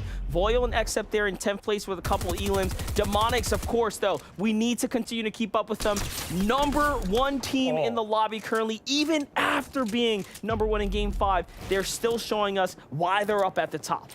And it shows how particular, like we saw during the qualifiers and in the round 4, how you can kind of have like 2 throwaway-ish games. And look at that zone. We talked about the 2 power positions being the mountain in the northeast and the mountain pretty much on that like south, central, west, whatever. That was a bunch of directions at once, and it drops right on top of the highest points. You can see the pings going out. So if you're already on the mountain, fine. Billy goat up, create a little bit of space. If you're not, you gotta figure out how to get there. Yeah, time to get a move on it. Maybe slide down this hill that you're on. I'm already seeing fresh bases start to be thrown up here. Metal walls beginning to open up as well. So the clock is ticking. There's no shot. Nick and Demonics decide that they want to take that zip line. They thought about it for a second. Take a look at the options here. They could go right or they can go left. They're going to follow the pack here and actually take their way into these enemy builds here because of the extra line of cover, right? There's some line of blocking there from the tree as well. So it actually ends up working out.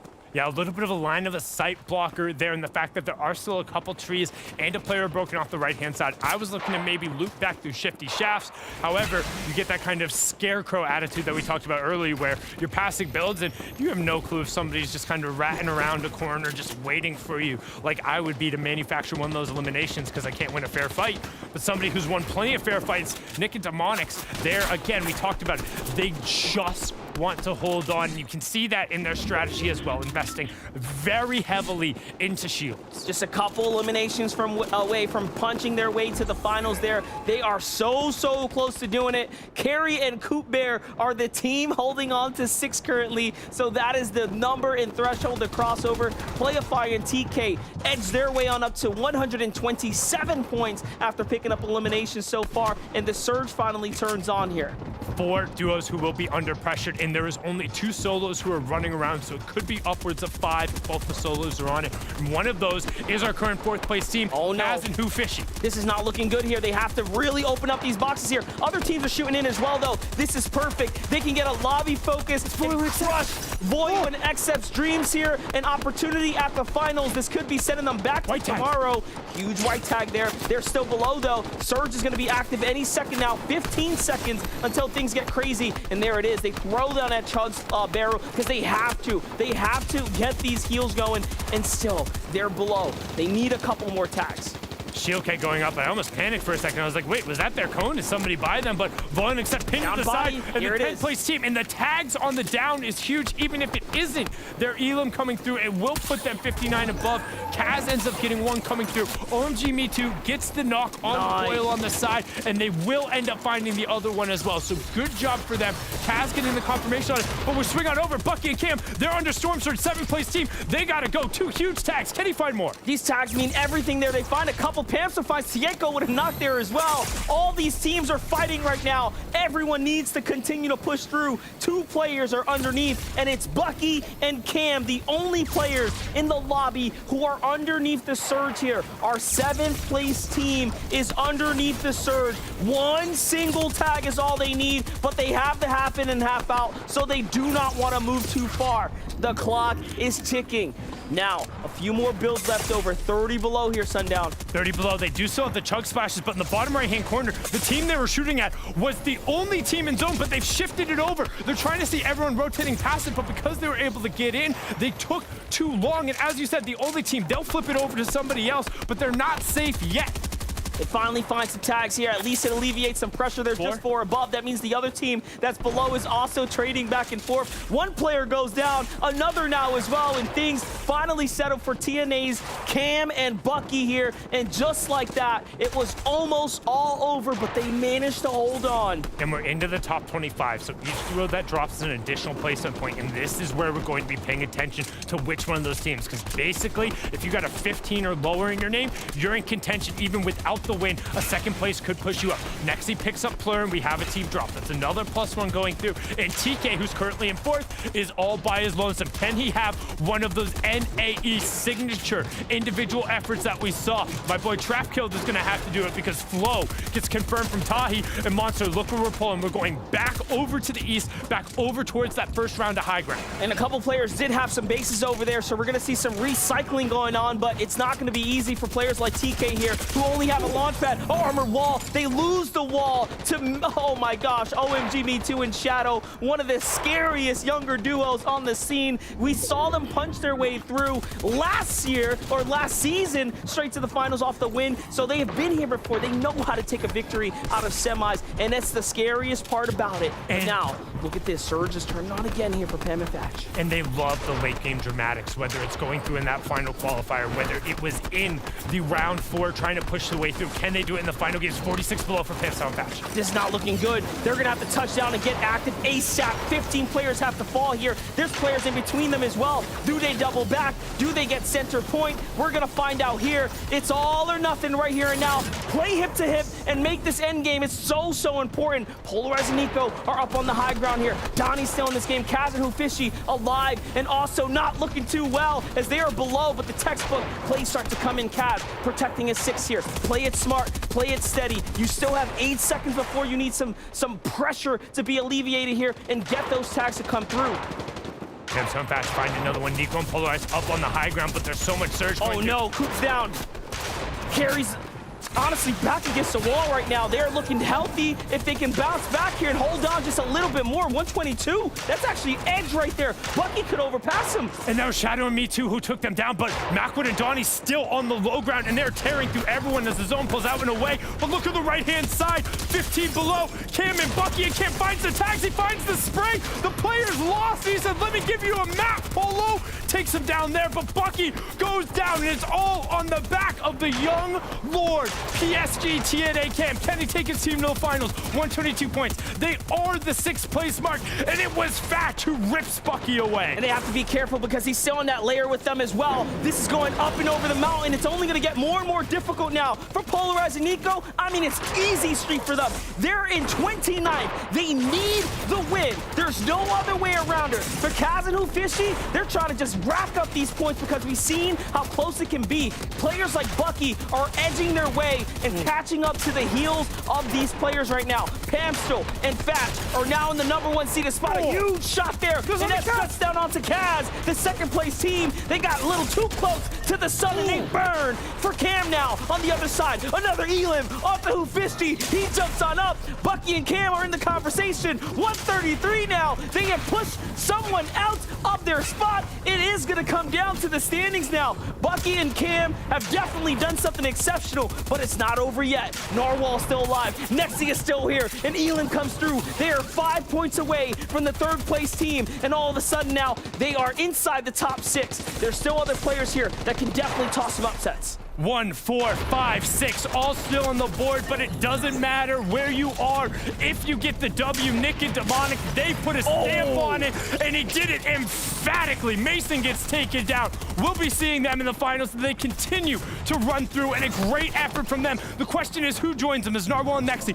currently sitting in 5th. They close out Teed there, looking for every point possible because they are right on that line. They're starting to jump up here, and don't forget that win. Again, the win is what the players want as well. That will undoubtedly push you to finals here. They're being held out. The wall is strong. They slip in. The drum comes out. And oh my gosh, a hero's effort. An SMG to the face from AKA. Shut down 2. But OMG comes in the end there and closes out. Pamso and Fatch now fighting for the final moments. Nick FN's in the storm. Also held out a taste of his own medicine for a moment there. And it was disgusting for Pam and Famsu now. What can they do? Pam and Fatch here are looking solid, but Nico and Polarize are on top. 2v2, V2. Pamso and Fatch will 100% go through, but Clue and Danny looking to do everything they can. Fatch is down, Pamso, he's fine, he's through. It's gonna come down. Polaroids and Nico versus Clue and Danny. Who will take the final moment? Pamso will look to throw a wrench in, but he's already got the 169 points. He's calling nice, he's qualified through. He'll get ticked over here in just a second, and here it goes. Polaroids versus Nico, Clue versus Danny. No leaderboards in action. It's all about the win. This is the win right here. Who can take it home here in the end? Both sides have just a little bit material to work with here. Both sides are really starting to dig deep now, and they have to perform. It's now or never. Polarize and Nico have definitely clutched up some big games today. Nico jumps in, Nico win. Polarize with a huge shot, and he closes out with the follow-up SMG. And just like that, a 6 Elim dub will send them to the finals. Polarized with the polarizing performance there. It was a tough day overall. They were hanging around the middle of the pack. They couldn't get it going off a drop, but sometimes all you need is the one shot, and they're able to grab it. Elite Nico and Polarized with 1 ticket left on the table. They reach down, they say, yoink, give me that. Straight to the finals they go. But man, Monster, that was leaderboard impact on leaderboard impact, and what a way to close that. It does not get any better than that. Seeing 3rd, 4th, 5th, and 6th all alive, and then you actively see the points straight back and forth. It really makes it that close, but that is what we love about the semifinal stage. It's just nuts going all the way through, and you saw us trying to keep track of who was there. We have no idea. Thank you so much for the 6 matches, but to close it out and let us know who else is going to find them. Adam, Vivid, SVG, it's all you. 2 words. Absolutely extraordinary. That's what we wanted to see in this final game. We got that. I mean, this is the crazy thing about this particular format as well, and this region as well. There are so many top teams, and a team in this final game, we said it before we all kicked off here, could come through the rankings and get there. You saw they were 22nd place before that final, and they got there. They're going through the finals. Amazing stuff. Amazing stuff, David. Yeah, really good there. And that's, what we were talking about. They were in like 29th or something like that. Oh, way down on the leaderboard, not doing too good on the consistency factor, but they still have a chance. The victory route is there. They take the high ground, and as MDF and Thunder were saying, they were just coasting, right? They were letting all the low ground action happen. And then that play at the end there, absolutely incredible. I mean, SBG, we've got to talk as well about some of the other teams that were in the vicinity when this happened. I mean, consistency-wise as well today, we had Demonics, we had Nick, we also had Pamsto and Fatch as well. Our boy MDF's pick today. Oh, he's got to be loving it. He's dancing in the background. I mean, this is it. This is what I'm talking about. I mean, what did they do so right today? I mean, they were obviously, the high ground seemed to be the play for them, and they got it time and time again. Yeah, they seem to be playing more aggressive. It seemed like yesterday they were kind of just letting things come to them and then taking whatever they could get. Today, they're like, I'm putting my own qualification in my own hands. I'm grabbing high ground. I'm going for these elims. I'm getting every refresh necessary. And they had all the zones yesterday. They all pulled north. basically all pulled north again today. So once again, favorable for those two, and the consistency is beautiful. That's what I expected out of them. You know, they can win games, Vivid, but not necessarily the team that wins every game. It's been beautiful to watch. Yeah, and lucky for the format, you do not need to win every game. If you do, you go to finals.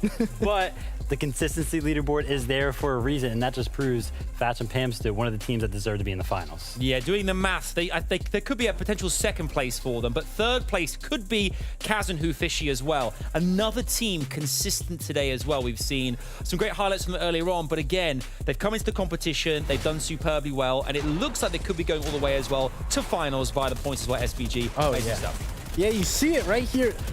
The veterans taking this one home, and it was like a battle. We saw second place, we saw third place, fifth place, seventh go up to fourth. It's been such a back and forth, and I have no idea what this is gonna look like. I'm excited to see that later on. But Kaz and Fishy, tip of the cap to them. The veterans come through, they do exactly what they need to. Kaz going likely to his 11th FNCS final, and it's been a wonderful performance to watch.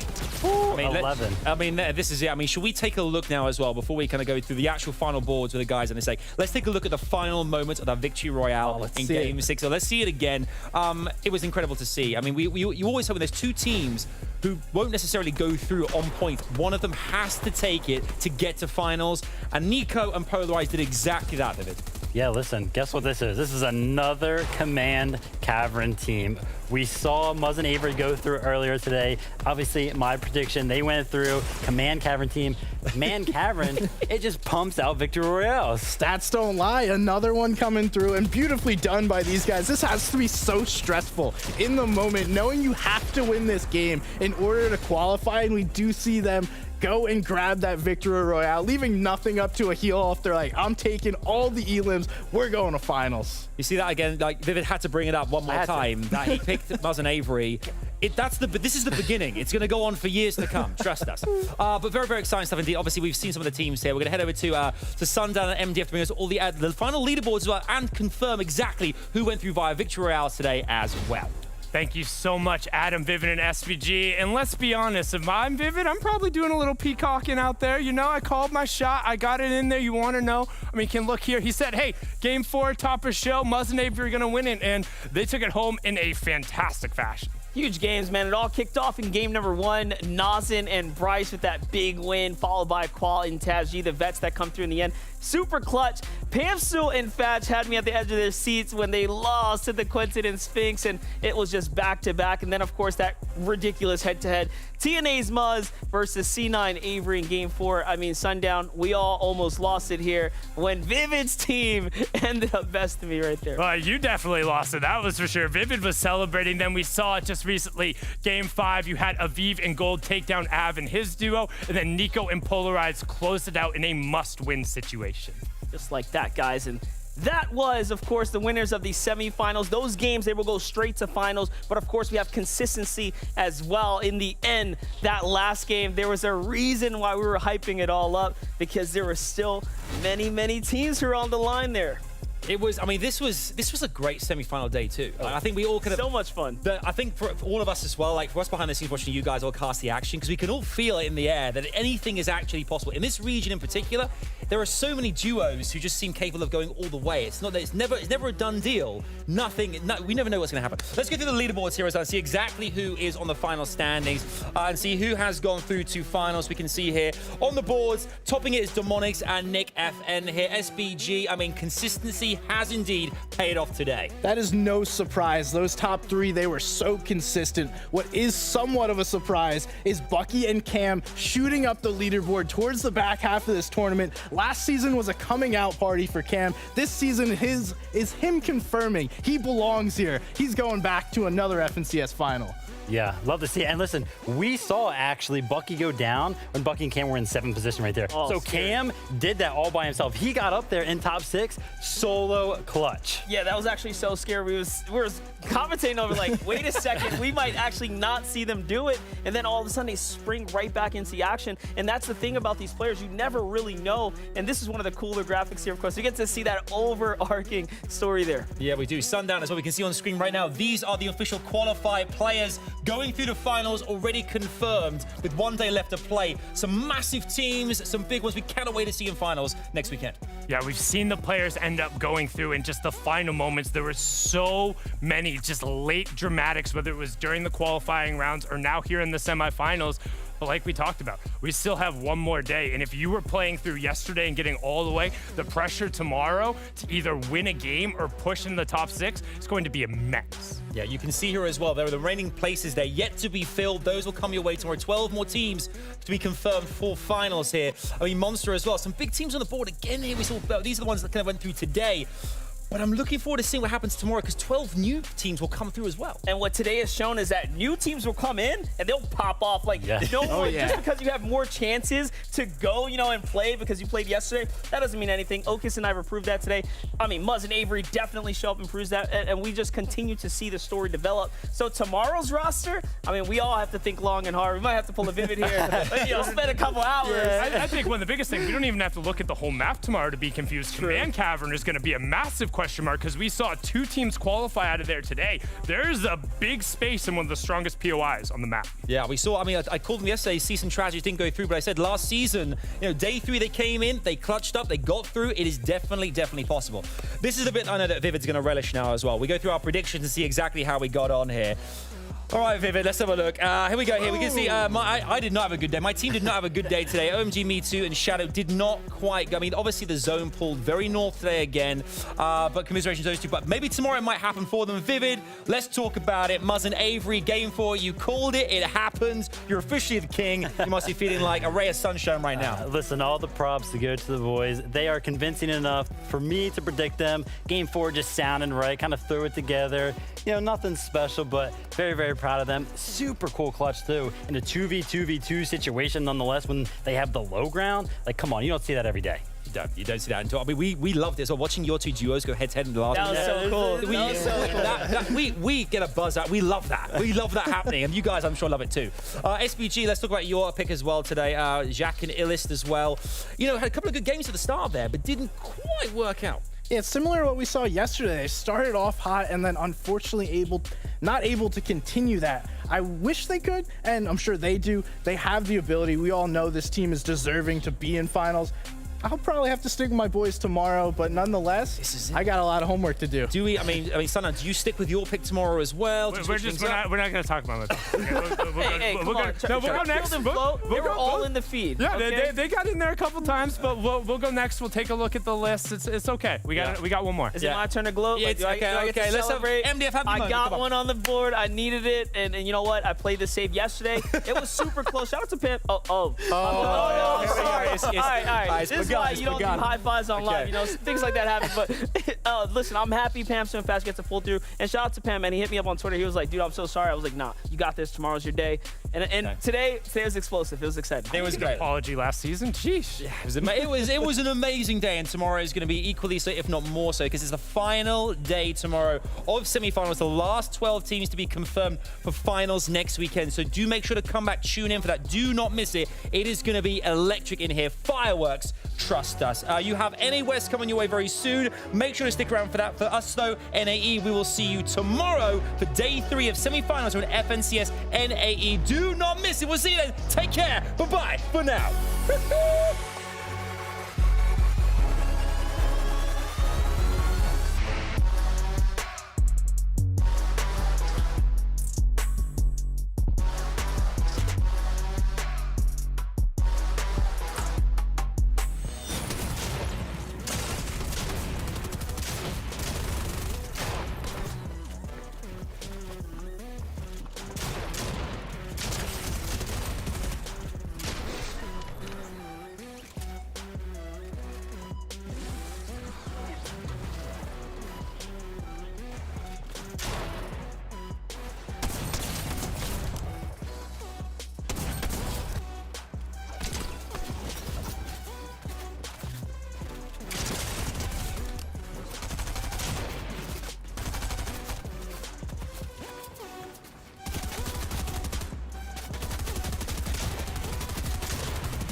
What's going on, Fortnite fam? We have a little challenge here for the NA West players. They have to choose between Arkham, Rex, and Epic Whale who they're going to duo with, revive, and ultimately send back to the lobby. Let's get started. Epic Whale. Epic Whale? I wouldn't have any problems with playing with him, and I think he'd just be a great player. I think we're definitely winning FNCS. He's won like 6 FNCSs. It's too many to count, so I definitely duo with him. I think I'm gonna have to duo with Epic Whale though. 3rd place World Cup. Duo because he's a 6-time FNCS winner and 3rd in World Cup, I believe. For duo, it's pretty easy for me. Obviously, I duo with my man Rex. To revive, I'm picking Arkham. It would definitely be Arkham because he's a really good leader. Because he's got the craziest aim. If I need to clutch up a fight, he's gonna get the best elimination we need to win the game. I'm reviving my man Arkham. Revive. I'm gonna have to play with Rex, so I'm gonna revive him. I'd revive Arkham because, you know, he is an IGL, but Epic Whale, I've just gotta say Epic Whale is better than him, so. Rex, not because of his skill, I think he's super talented and he's definitely one of the best players in the region, but I don't think he's the best fit for me personally. I'm picking Rex. And then Rex. I'm gonna choose this. Me and Arkham are both IGLs. Because he's not really been playing the game a lot recently. Only because the last couple of seasons hasn't played as much, so I think he needs to go back to the lobby, learn his lesson a little bit. Rex, Epic Whale, not so much, so me and Arkham kind of, it's hard for us to play with each other. We're sending Whale back to the lobby, reason being the last true FNCS, me and Ark kind of carried Whale, so, you know, gotta revive my man Ark and send Whale to the lobby.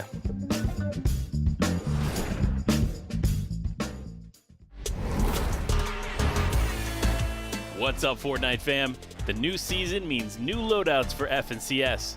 Let's break down some of the most common loadouts based on your role in your duo, starting with the IGL. The in-game leader, or IGL, is responsible for calling and mapping out your rotations, guiding your teammate, and often tarping. The IGL holds a vital role in guiding the team to victory. A proper loadout is a huge key to that success. This season, we have seen them focus on having one close-range weapon and one distance weapon for surge tags, then the remainder of the items will be heals. The most common loadout is the drum shotgun, first assault rifle, and then a variation of heals to fill the remainder of the slots. This combo, however, doesn't cover everything, but that's why you have a fragger on your team as well. The fragger is responsible for getting crucial tags and eliminations throughout your game. Now, the loadout of the fragger is all about fighting and ending fights quickly. This is why we often see that the burst assault rifle is swapped out for the combat SMG.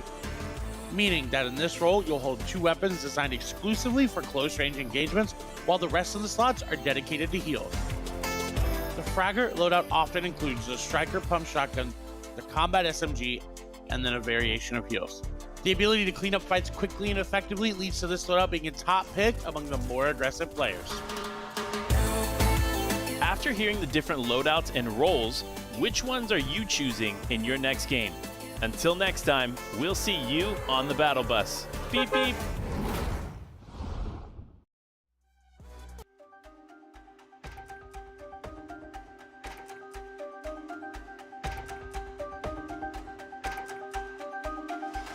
Today in FNCS NA West, we're going to have some stacked lobbies, with Favs and Snacky just missing the mark in yesterday's session and finishing 8th on the leaderboard.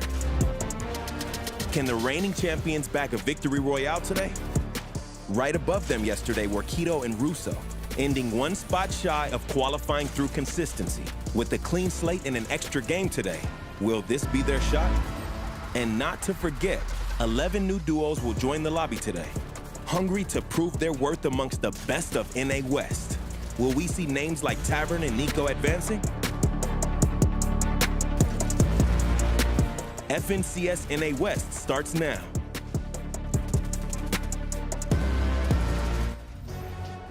Welcome, ladies and gentlemen, boys and girls, to the FNCS Chapter 3 Season 2. EU's done, NA East is wrapped up, and now we're here for NA West. Let's get it started.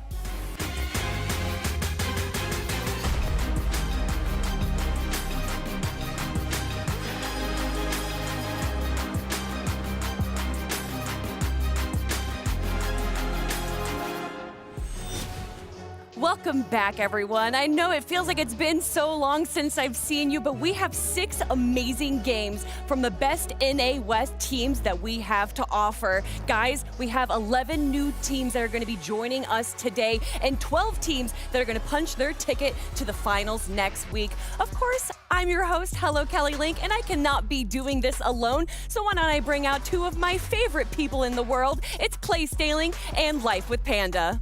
What is up, Kelly? What is up? How you doing? Guys, I am still reeling from the last game of NA West, where it was Arkram versus Epic Whale versus my team of Jack Veer and Chris in the final. But you know what? That was yesterday. Today is a new day. It is. But you got to talk about it, right? All the games today have been hype. NA West yesterday was hype. I can't wait, Panda. No, I can't wait. Obviously, I got to take a quick shout out for NA East. Pam, Stu, and Fatch, great job, boys. But look, NA West is here, and it's going to be exciting, right? We talked about this a little bit off screen. There are some really, really solid teams that didn't necessarily perform yesterday, but they've changed it up. And there's a lot of potential today. Also, we had some super solid teams yesterday qualify through, leaving up their POIs, but we're going to be talking about those matchups later. I do want to give a shout out, though. Aiden tweeted out before the tournament, hey, if I get first place in the first game, I'm going to donate or give everyone $1. Or if he didn't get first place, I'm going to give everyone $1. And sure enough, getting first place in the first game. So again, shout outs to Aiden there. Is there another team you think that could do that today? Today? I don't know. We got a lot of good teams. Maybe we have to wait for predictions for that one. Well, listen, you know what? Vivid did this. He predicted his team to qualify in Game 4 and Muzz and Avery, so I'm going to do the same, right? Defiable Quinn, Game 3, they're going to take it. Watch, they're going to walk away with a VR. So I'm making that early prediction now. Here. I like it, and we'll go into the predictions later on as well. But for right now, maybe you guys are just joining us for the first time, and you want to know how the schedule is run. Well, as you can see up here, guys, those qualifiers, they are done and out. Those 3 qualifiers where 15 teams move forward, but we're here for this. It's the semifinals. This is day 2 out of 3 days, and of course, all of that leads into the finals Saturday and Sunday next week. Put that in your calendar because you're not going to want to miss it. But Panda, to even be able to make it into the finals, they're going to have to play the format correctly. Well, you're absolutely correct, Kelly. Look, here it is. Now, if you're wondering, right, obviously there was a qualifier process to get to here, but that's all done. Now we are on session 2 here of the semifinals. Now, today is a little bit different than yesterday. It was 5 VRs got these teams over to the finals, but today is actually 6. So 6 teams will make it through that victory royale spot, and 6 teams will make it through consistency. So it's going to be super important for these teams to make sure that they are balancing these 2 things. However, you may be wondering at home, how are they consistent? How can they be consistent? Well, Clay has got you covered. I do. Take a look right here. Victory Royale is going to be worth 1,000 points. That's for those auto qualifications right through the finals. You're carrying about 22nd second place for 28 points, all the way down to 35th for 1 point. And then, of course, each elimination worth 3 points, and we saw that be a really big difference maker yesterday. I mean, we saw Arkram and Epic Whale grab 12 eliminations, 6 each, so we know that we're definitely going to be seeing some W keying, but they're no longer in the competition. But of course, we have 11 new teams joining us today, and you and Panda got us covered. Yeah, listen, some incredible teams like we talked about before, but one team I got a spotlight early. I talked about them walking away with that, my prediction at least, they're going to walk away with the VR in game number 3. It is Defiable and Quinn. Now, they've actually switched up the drop spots today, and they've actually gotten a little bit of assistance from Reet. Yes, that is correct. Qualifier 1, top spot, Reet has actually decided to help out Defiable and Quinn get through the semifinals. They're prepping them from Greasy Grove. Definitely a huge change here for this team, but I believe that if any team's going to be able to kind of switch it up and be successful, it's Quinn and Defiable. You know what? That's a good point, but I'm going a little bit different route. Another newer team here coming for me, but I'm looking right here, Keto and Russo. They are, again, newly formed in the scheme of things, but they've got great play style. Let's take a look at some of their gameplay here. Just look, above surge, always consistently fighting together, not afraid to take fights when they need to. And Panda, I mean, in the semifinals, that's really what they need to do. It really is, right? Semifinals, this is their chance, their moment to make it to the finals. And it's not easy to get to this point. Oh, no. So for this team to do it is big. But look, They're not the only teams we're going to be focusing on. We got to talk about it. It's actually Kelly's prediction from yesterday. Jagveer and Chris, we saw them finish off the day with that second place game, meaning to me that, listen, the team that took them out, they're no longer in it, right? So that means it's more likely they can walk away with a VR. So Jagveer and Chris is going to be the next team we really focus on. And look at this. They are really good at understanding what they need to do in the early and mid game so that they can be successful in the end game, Clay. And we saw them adapt just a little bit better towards those last couple games, right? They didn't really have the best start off, and then all of a sudden, those last sort of games, they just kind of surged up to the top of the leaderboard, and it really gave Kelly some hope there. But, you know, this is a team that has the opportunity to win games. They just have to make sure that they're doing it right, Panda. Yeah, I absolutely agree. I mean, look, so many incredible teams, Clay. Who are you rooting for here on this? Ooh. It's a good question. It's going to be Nico. It's going to be Tavern. We all know Turtle Tavern is an amazing player, but that's my last pick right there on duos to watch. Yeah, absolutely. Look, so many incredible players, so many incredible things going on. But Kelly, I believe you got some special stuff going on over there. Well, actually, Clay said it best that Nico and Turtle Tavern are an incredible team they're going to be competing today. And Turtle Tavern has been a pivotal part of the NA West scene for so long. So we actually had him during our media day and got a quick interview with him. So let's see what he had to say. What's going on, Fortnite fam? We're out here with a veteran of the NA West region, Turtle Tavern. What's going on, my guy? Nothing much, Panda. How are you? Hey, I'm doing good. I'm so excited. We're obviously here for Media Day. How are you enjoying it so far? It's fun. It's definitely a new experience, all the cameras. I'm really happy to be invited to this. It's awesome. When did you start playing Fortnite? I pre-ordered Save the World, and I remember I stayed up till 5 a.m. to play Save the World.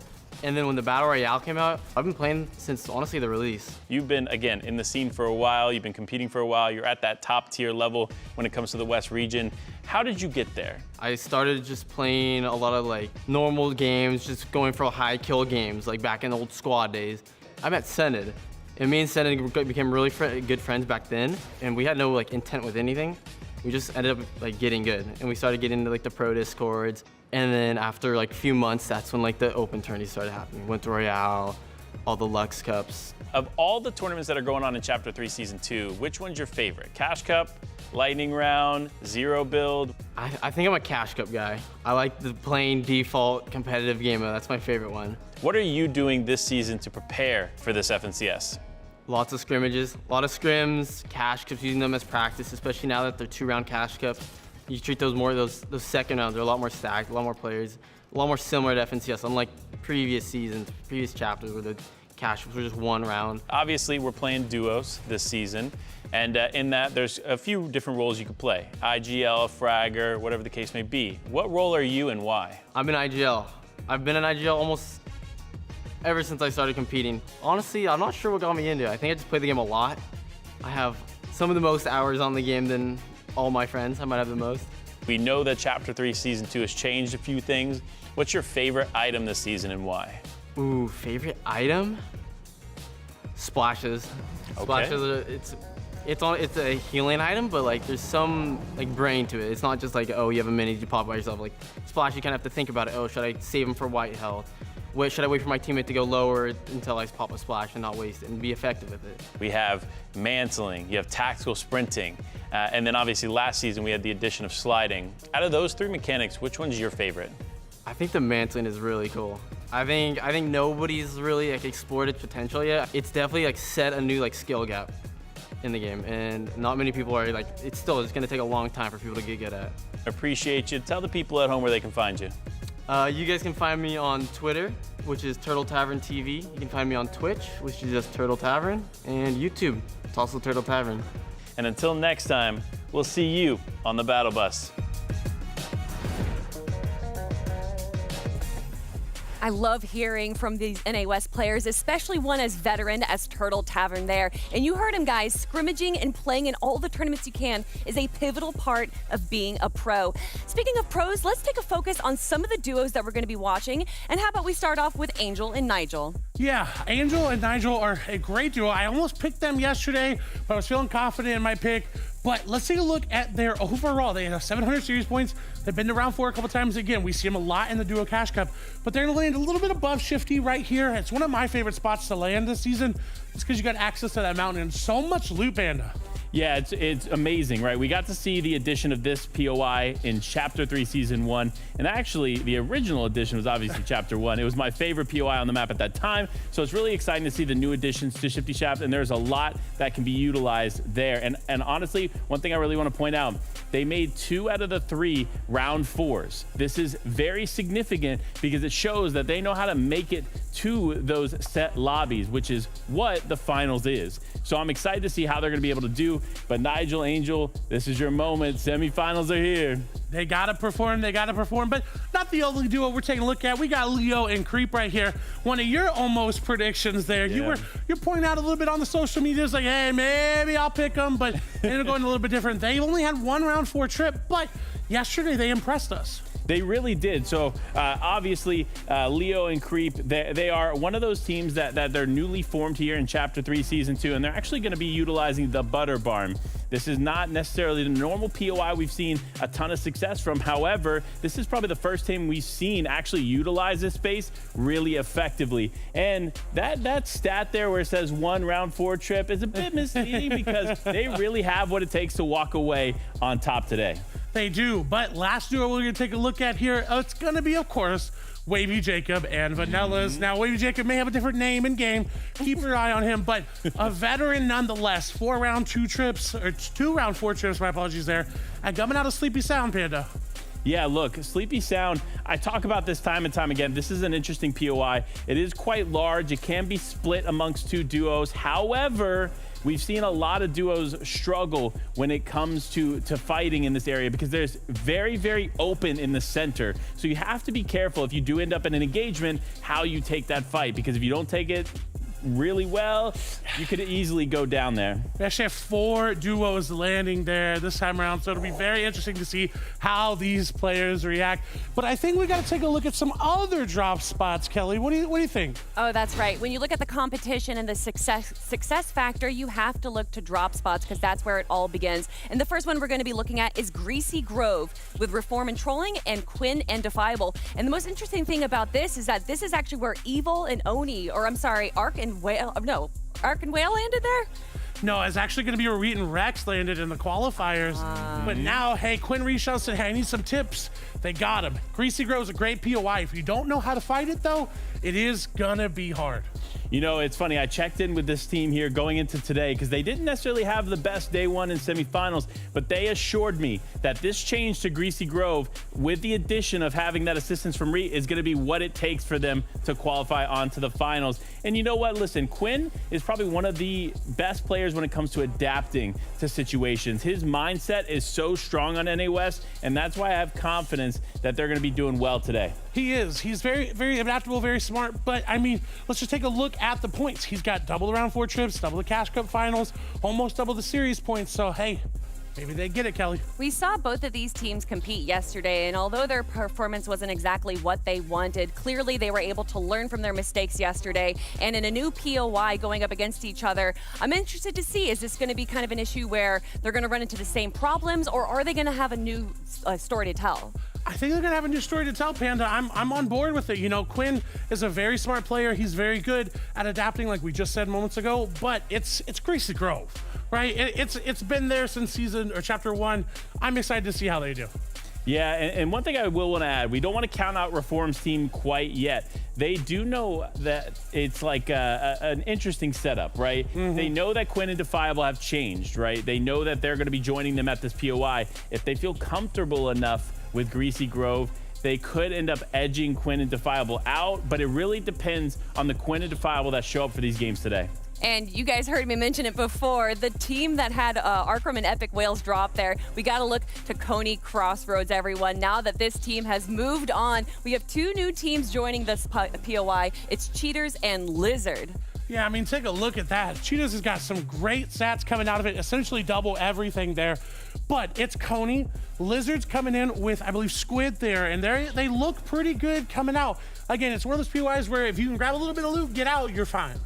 Yeah, and that's exactly it, right? We saw last season, Arkham Epic Whale, and it was Victor and Blizzard who ended up fighting here in the finals, and neither team were successful because it was contested. That's what I'm concerned about, because Coney Crossroads is not a large POI. It's not something that can easily be split amongst two teams. So for these teams, they need to be super careful in the way that they handle this today. I'm kind of surprised that Cheaters and B-Dog are actually moving to this POI. They only got 23rd yesterday, which isn't a bad performance whatsoever, and they're going up against a team that actually didn't make it into the game yesterday. They're one of the 11 teams that are joining us today. So with that in mind, Clay, what do you think? Hey, sometimes you got a full send. Sometimes you look at a POI and you're like, the big dogs aren't there anymore, so let's move B-Dog over.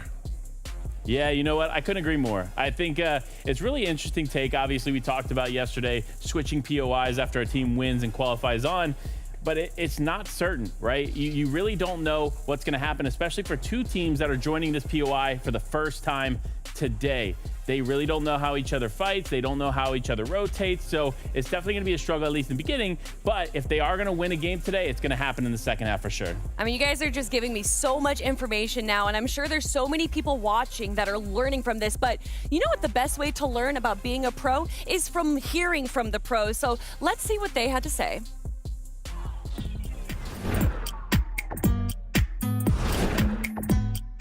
Mantling is used for just climbing over random stuff to get unexpected shots on players.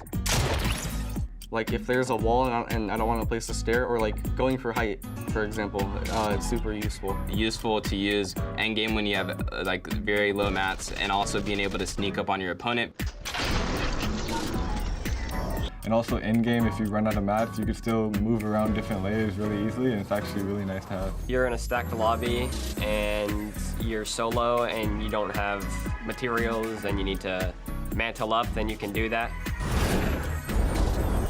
I thought the jump shotgun was going to be too powerful, but after watching the top pros like Arkham use it as an IGL, it's really good to like claim layers endgame. Shotguns in general, I think the striker is the best one. Best way to use the drum is like the combat SMG and just to get in. My duo uses it and he fries people. I think the thermal scope is cool, and I think it'd be really solid in a trios or squads format. Tactical sprint is really useful when hitting rotates because you can just go faster all the time. It's like an infinite rotate. So I think it's like one of the best features that Epic has ever added. Speeds up so much stuff, especially when you're looting early game, just running around building the building. You just sprint a little bit, it's super nice. I think people can use the tactical sprint in various ways, like if you need to rotate to a certain spot quickly, you can do it. So the combat SMG is honestly my favorite SMG. We have that and the striker SMG. I think the best way to use both of these SMGs is just to completely W key whoever you see. Sometimes I die to like little Timmy 1-2-3s that I just run in my face with the combat SMG. Whenever we find a combat SMG, at least one of us carries it. Some methods to rotate can be obviously sprinting, and then it's just mostly launch pads. If you tactical sprint and then slide at the same time, you go super fast, and it's really good for rotations. I heard it's the same speed as a pepper, so it's really useful in all aspects of the game. I just love these media day pieces. Me too. Just hearing from these pros and them breaking down the mechanics, and it gives you an opportunity to become a pro because, guys, who doesn't want to be an FNCS champ? Oh, I do. I want that pickaxe. Listen, I know Monster Defense was talking about it, how some of these players are like not as excited about the money as they are that pickaxe. That'd be me. Hey, I take the pickaxe any day. Listen, I'm in the same boat, right? Listen, forget the prize pool. Give me that pickaxe running around in game. Listen, and especially the Axe of Champions, right? This is a new season, potentially a new axe. So, all right, well, you guys can take the axe. I'll take the money. But guys, obviously, this is day number 2 of the semifinals. We have 11 new teams joining us today, but instead of 5 games like what we had yesterday, it's going to be 6 games, which means that 12 teams are going to be moving forward. But which teams do we think is going to be moving forward? We kind of teased it a little bit about the predictions, but before we get into our own chat, I know that you love our open chat right now. I want you to post who you think is going to make it through in the NA West today. And if your favorite team doesn't make it through, well, don't worry, because we have 12 more teams moving forward tomorrow. With that all being said, we can't do our predictions alone. No, we got to bring Jacob and Takata onto the stage. Well, there they are. No C. How's Guys, you had the best prediction yesterday, so I'm feeling like you have, you know, a lot to live up to right now. They do. I mean, surprisingly, they're from Jacob. Let's talk about that. I mean, he gave me a huge boost of confidence. Like I said, it wasn't predictions yesterday. I scrapped that one out the window. It was a huge redemption story. And not only getting first place through the 6 games, but getting that last victory royale, that gave me a huge boost of confidence coming in today. I love that you picked them in Qualifier 1, Qualifier 2, Qualifier 3. You picked them for day 1, and then you made a joke that you were going to pick them again today. But who knows? We don't have to deal with that anymore. Arkham and Epic Whale are moving to the finals, everyone. But who do I think is going to be winning? Well, I'm going to go with my same pick because they literally got that second place in the last game. Going on height, they held it for so long. Unfortunately, what was waiting for them at the very end was Arkham and Epic Whale. But I think Jack, Bear, and Chris have a great opportunity into making it into the finals. They do, and I surprised Panda here, going with the same pick he did, Defiable and Quinn. I was talking to them, I was like, maybe I go Bolts and Kruger again, but I snuck it at the last minute. What do you think, Panda? Listen, Quinn, Defiable, an incredible team. I've been talking about it like up until this point, right? Obviously, I'm a big Reed fan. I can't even lie. So to see them get help and assistance from Reed coming out of Greasy Grove, this is going to be their day. So I got to ask you, though, yes, they're going to be being coached by Reed, one of the best volatile players in NA West, but yesterday they kind of had a bit of an underperformance. So what are your thoughts on that? Well, I think that had a lot to do with their POI. We talked about it before. Daily Bugle was heavily contested, and unfortunately, a drop like that, when it is contested, there's a lot of angles that you can end up getting tagged from, and it's really easy to third party from around that POI. So I think that was part of their struggles from yesterday, and that's why I think the switch up to Greasy Grove is going to be the day that they truly need. Takata, you already got one win on the board. Who's your next pick? Look, day 1, we got the combo, we got Arkham Epic, but we decided to split it up this time, okay? I'm going to go with Snacky and Favs, okay? I believe that they're not going to go through by consistency, but they're going to get a VR. I mean, they almost made it through consistency yesterday. They got 13th place overall, so that means that they were in 9th place, I believe, or 8th, so just out of contention there. But I really like your pick. I mean, from one bold statement to another, you know, talking to Bolts, it was incredible to see how he handled yesterday's performance, saying, but we have it in the bag. 2nd place, 3rd place, we just need to play our game. And I gave him a little words of advice. You know, it's not all down to one game. We've seen players qualify in 3, and as long as they stay positive, I think they got it. And I'm gonna add, yesterday they also had a great performance. They got 1 2nd and 3rd place finish. So again, so close to being able to reach that VR. But even if they can't grab that VR, they definitely have an opportunity for consistency there at least. Yep, I'm telling you, Panda yesterday, his predictions are rubbing off on me. I saw Clay's confidence yesterday as well. I had to grab a couple of it. And I was going to go Favs and Snacky, but there was just too many Favs and Snackies on that desk, and I just wanted to stay away from it. I bet you we're seeing a lot of Favs and Snackies in chat right now. Though again, guys, let us know who you think is going to be making it through. But with all that being said, I think we should stop talking and we should start playing, everyone. Game number 1 of NA West FNCS qualifier is going to be starting right now. I absolutely love it. I absolutely love it. After yesterday, I don't know how we can top that. There was such exciting day, and honestly, going down to the wire in that final game, seeing 5 teams, and every single one of those 5 teams were a complete duo. You know, I know how we can top that, Jacob. Snacky and Favs winning game 1. I'm calling it right now. The battle bus will be getting ready shortly, but this is game 1 of day 2 of the semifinals, Jacob. We saw the qualifiers. We saw day 1 of semis, and now there's the second chance for some duos to get that qual. Man, everybody's calling which of their predictions and which game they're going to get it in. You say game 1. Panda says game 4. The battle bus is ready. Let's go and figure it out now.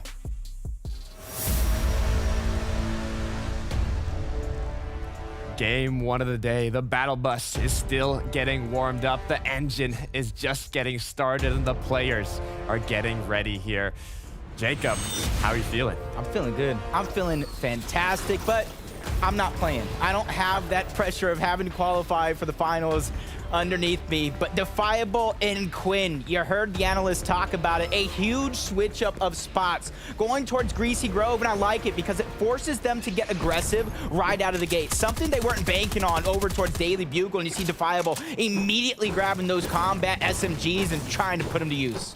Looking to see if he can just scout out the area. And as a reminder, Clay and Panda said, Reet are going to be actually coaching Defiable and Quinn in today's matches. So I'm excited to see how their strategy changes up. I mean, we already know how powerful of an IGL Rich Homie Quinn is, but now with that boost, that assistance from Reet, I mean, I can't wait to see how they do it. Yeah, you can already see it. Probably this is exactly the path I do see Reet doing. He lands on this main building. He works his way from the top down, grabs everything that he can, and then they work together as a team, trying to figure out who needs shields, who doesn't. But this is a off-spawn fight that we've seen so much yesterday, and it's already with Noah plays and typical gamer edging out at least one elimination, 3 points so far, which is fantastic. I mean, I love this duo, right? They played so aggressive in day one and with so much confidence. I mean, you can see it. They're going into day two as well with just the same amount here, kind of taking a peek at the opposite side of Sleepy. I want to see a shout out to the people in the chat rooting for Noah and Typical Gamer. I know they got a lot of fans here watching them today. And with already one elimination on the board, I mean, they're looking to make something happen. Yeah, and I like the awareness and kind of the smarts. You know, after performing and playing all day yesterday, they're making those adjustments, and they're making the adjustments quick. They're not letting these teams, you see Echo is already taken down, Duo is going to be Western hiding in the bush. They're not afraid to go ahead and get a little aggressive, get their hands dirty, because they know once it's the early game, if you can get a fight away from everybody else in the lobby, you got to take what you can get while you can, because we saw it. There's still two more teams, the north sides of Sleepy Sounds. There's one towards the right, one towards the left. So the longer they take, the more chances of getting third party is going to be there. I mean, I'm loving this, though. The play from West, Jacob, hiding in the bush, just not moving at all. I mean, I don't think they know. Typical Gamer and Noah, they're looting, they're farming, but they're not looking at that bush, and West can't really move because it's a little risky. But let's see how they secured that first elimination. Oh, wow.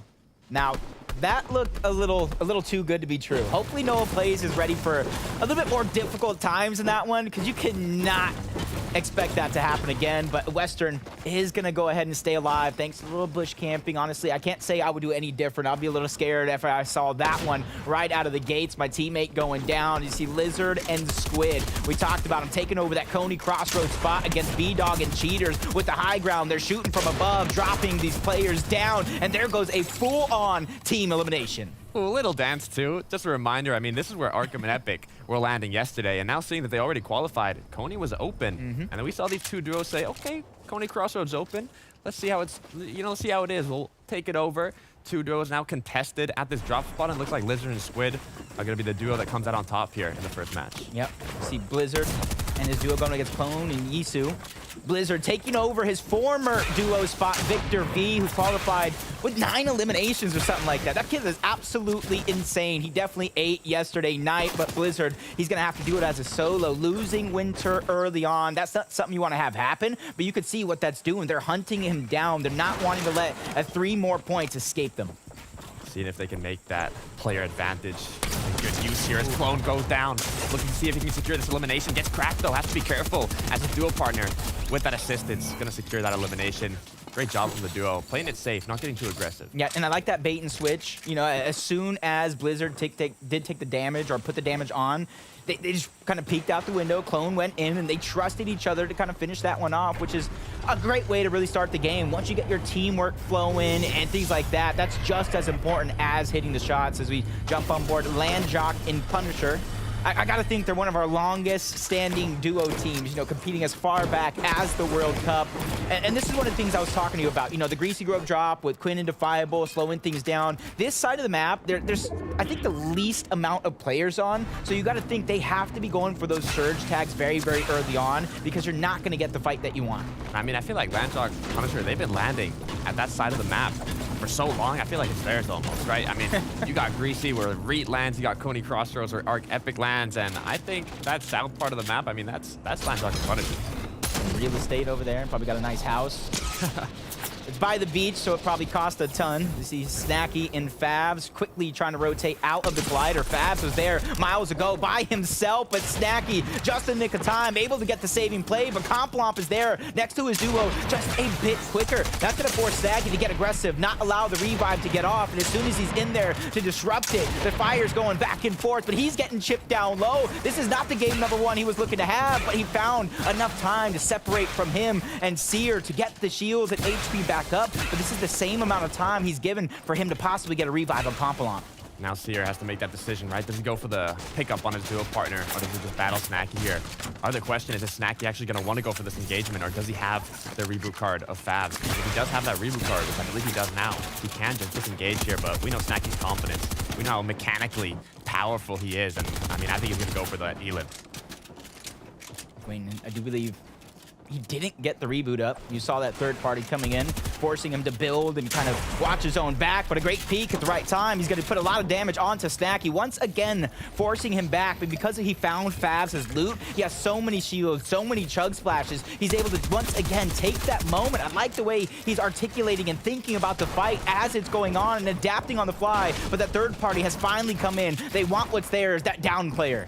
Ooh, and this is getting dangerous, not just for Snacky, but also for Seer. Both players are in a sticky situation here, but it almost looks like there's two 1v1s going on. The opponents actually might think that this is a duo, as they're both still up and going, and Snacky now choosing to play it a little slow as Complomp has been fully eliminated. Yep. I think that's exactly what you said is going to be the biggest thing for Snacky right now, is him kind of...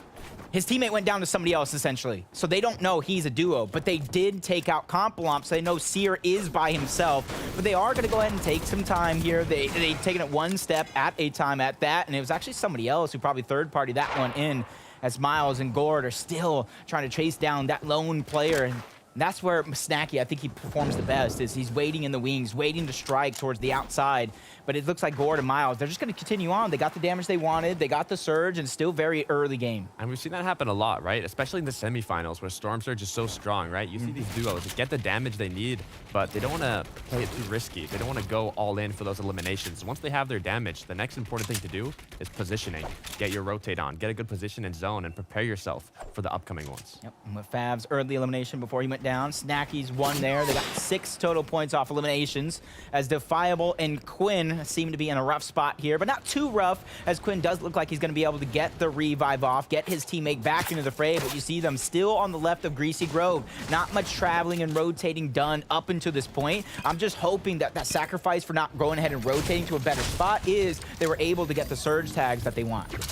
Defiable now, healing up, does have the big shields, has the chug splashes, but with 30 HP, I don't think you want to use those chug splashes to recuperate your HP, as they're so strong in the late game. So maybe we'll try and find a med kit lying around, some bandages, med mist, possibly even a campfire, as we just switch over to typical gamer here with Noah. They still have that one elimination, so they did not find West. And it's actually possible that West, I mean, he might have rebooted Echo, right? They could be back in the game. And definitely could have. Dropping the crown. Typical game wants to earn it. He wants to earn it by getting a victory royale here, so he can have that custom crown fitted to his head as he qualifies directly to the finals. But he has to win this game. He has to go big, and already Zone's going to pull. That's going to be zone number 2. They go ahead and get a good spot yet again, Takata. And this is where I ask you, only one elimination. You already traveled from Sleepy Sound. You got the next zone as well. What is your game plan? I mean, stay put and look for tags, right? You already have one elimination, but that's not going to be enough later. And if you have that free positioning where you don't have to worry about rotating, you're already in a position which is semi-highly elevated. I mean, if they want, they can go even higher up to the hill and kind of predict the next zone. But if not, you can go for some tags, play it safe, get the damage when you don't have to put yourself in a risky situation to get that damage. As we switch over to Slick and CZR, which might be doing just that. CZR now down to 39 HP, but it looks like the opposing duo does not want to take an engagement here. Yep, I like CZR just spreading the med mist around, saving as much time as possible. Slick's going to go ahead and use the shield, and he's just going ahead and lending that helping hand. You got to get him back up to 200 HP in shields as fast as possible so they can go right back into this exchange. And it does look like if they are trying to go ahead and take this exchange, they want to get it done early before teams rotate right beneath them, above them, all around, because as this one converges and gets smaller and smaller, they're going to get packed like sardines. Looking here at Landjock again. Kind of looks like he's maybe looking for some tags, right? Running around on a higher elevated position. have those assault rifles in hand, jumping around saying, don't want to get hit here, but I do want to do some damage. Taking shots now to opponents in a vehicle here as Punisher. Trying to stay grouped together, right? They want to be close. They do not want to split up in situations like this, but Punisher might want to do just that. He's going to land on top of the billboard here and maybe just secure a position. Going for those tags immediately, and you can see the thought process in mind. Instead of rotating with the guys who gets the high ground and continues to not only look for the information, but the tags that you're talking about. But Russo, Kido, going ahead and joining this fight against Slick, CZR, Clone, Yisu. Almost a triple threat match here for position for the eliminations, and Yisu's just going to drop down low. And what they're doing here is they're just getting in that box, forcing players to come to them, especially over 400 above the damage threshold. They don't have to make those risky moves, those risky peeks that could result in them actually getting taken down. They don't have to, and they don't want to, Jacob. I mean, when they're already that much above Storm Surge, they are just going to play it slow, play for that positioning, play for the rotates. But a duo which might have to do some damage here is actually going to be Slick and CZR, but let's switch over to Snacky Fabs here that are actually in an engagement and not in the zone. Luckily for them, they don't need to do damage. They can take what they can get, but Zuko is going to go down. That's going to be a big elimination going over to Fabs because they definitely needed the Siphon, forcing that reboot out, which obviously came through. Digital with the high ground that he has, still trying to put that pressure down, but he has a tough decision. Do I continue to hold on, put the pressure, hopefully take this 2v1, or get out exactly what you're seeing? Hopefully he was able to get that reboot, but either way, he's going to get that med miss, which is going to be impactful for him staying in the zone. Another med kit there. So I do think that's going to be the play. Got the reboot. What's good here is it is second zone, right? So he has the time to use the med kits, stay in zone a little bit, heal himself up, and he can wait it out. Go for the reboot later and make the rotate in. The problem is if he doesn't have enough damage, then getting Storm Surge tags while you're just rotating into the zone is very risky. So we'll have to see if he's able to make it here as we switch over to Haritos and Kytrex, who are only 47 below. So they just need a bit more damage, and there it is, 10 above. It's not something you can really feel comfortable about, but when you're rotating in zone, it's something that can at least allow you to get a couple steps forward. But just like that, in the blink of an eye, they drop 2 below. On the other side, though, Slick and CZR barely above. And that's going to allow them to pick and choose the fights that they want. You see Bo Pros, he's forced to do it by himself. His teammate went down early on. There's still so many teams in this exchange wanting a piece of that pie, and Slick and CZR are feeling the brunt force of it as they get aggressive and get taken out by Russo and Kido. And that's basically going to allow Bo Pros to possibly get the revive off, as there's still so many teams go ahead clumped up in small position. I mean, Slick and CZR, they even had the advantage in the engagement they took. They knocked down one player, but the issue is there's just so many duos close to them that third party comes in, fourth party comes in. You have to be very aware of your surroundings before taking an engagement like that. It's just a little too risky. Yep. See Bo Crows and Sweat going down. Combat and Echo also getting taken down. Storm Surge taken in on Haritos and Kytrex, who are looking for now to try to out-heal it. 9 players need to go down, make it 8 now. Takata, do you agree with this play? I mean, they're doing what they have to do, right? They were looking for tags from afar, but they quickly realized that they're just a little bit below. They want to take the riskier route, get close to a duo here, and even if it's just one striker pump shot, that's all they need. They can back up with that, or even just one shot with the AR. I mean, they're just getting a little nervous here. You can tell, starting to move around more. They're out of minis, out of shields, and they really have to do damage, but Kytrex is doing exactly that. Now he's forced into exchange here. 22 above, but he knows that can easily turn to 22 below or so, as 2 more players still need to go down. But you said it perfectly. Not a ton of shields to go around. Kytrex is possibly going to use the last one, while another shot's going to come in. You see Fizzy trying to stay alive. Use it as a distraction. A big amount of damage being dished out by Haritos as they go 139 above the Storm Surge threshold, and that's going to give him a boost of confidence. Kytrex knows the player's down. He knows it's only a solo, so they're trying to get aggressive to get more surge, to get more points and eliminations here, and they're not going to give up. They're finally going to be able to get through the same box, but that great defensive play from NG. He's continuously holding him out, and he gets the elims. What craziness are we already witnessing? I mean, NG really played that flawlessly there. He knew his opponents were getting aggressive. They were stressed out already because of the Storm Surge, and they were just going in. That one little mistake from Kytrex or Haritos could just give NG that advantage to come out on top, and that's exactly what he did. Panda, I see you have something for us. What did you see that I might have missed? Well, don't worry. Panda's got you covered with a quick little Panda tip here. Landjug and Punisher, they've been landing in this nice little discrete area on the south west side of the map. Now, what they do really well here is they actually scout for Surge. You saw the impact of Surge there just in those plays previously. Fortunately for Landjack and Punisher, they didn't have to worry about it as much because they did a really good job of getting up on these high ground levels, scouting ahead, and getting tags. I mean, that's what you love to see, right, Jacob? That's what I was saying. Landjack and Punisher, they've been landing that drop spot for so long that they really have their game plan mapped out perfectly. They know how to get tags in the early game, how to get tags in the mid game, how to get tags if they don't have enough damage and they have to do something more risky. So you can tell they've been practicing, and it might just pay off here if they can make it into zone. Landjack has been cracked though, so this could get a little dangerous, especially if they start getting focused from other duos. But you can see in the minimap the zone has closed a bit far away, so they're gonna have to make a rotate here, and they are the duo with the highest position currently. You see, that's almost a double-edged sword because that's a long way down and a long way over if they're gonna find their way in towards the zone. As Fabs and Snacky, 3 eliminations between the two. Wonders that Snacky's been able to do from last season to this. Getting that reboot onto Fabs is going to be absolutely massive in their game overall. Whether they get the victory royale or not, you got to imagine if they both would have went down early, what that would have done to their morale as Digital's trying to make it into the storm. He's getting shot from all sides, being in and out of covers, and sometimes too much is too much. Too many players made him a target, and they took him out. Not only that, I believe Fabs actually has been knocked down as well, so we'll see if Snacky can pick him up here in a bit, but so far we've got Nico, we've got Tavern. They're feeling pretty good here in that #1 spot with 14 points, 4 eliminations, 1 more than Snacky and Fabs. I mean, I've talked about it before. This first game is so important, Jacob. It really just sets the momentum up for the upcoming matches.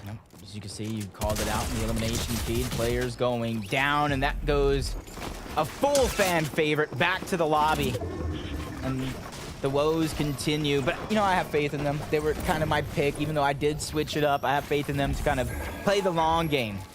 Even our analysts are thinking they're going to win via VR, not necessarily through consistency, so that's going to be a big one.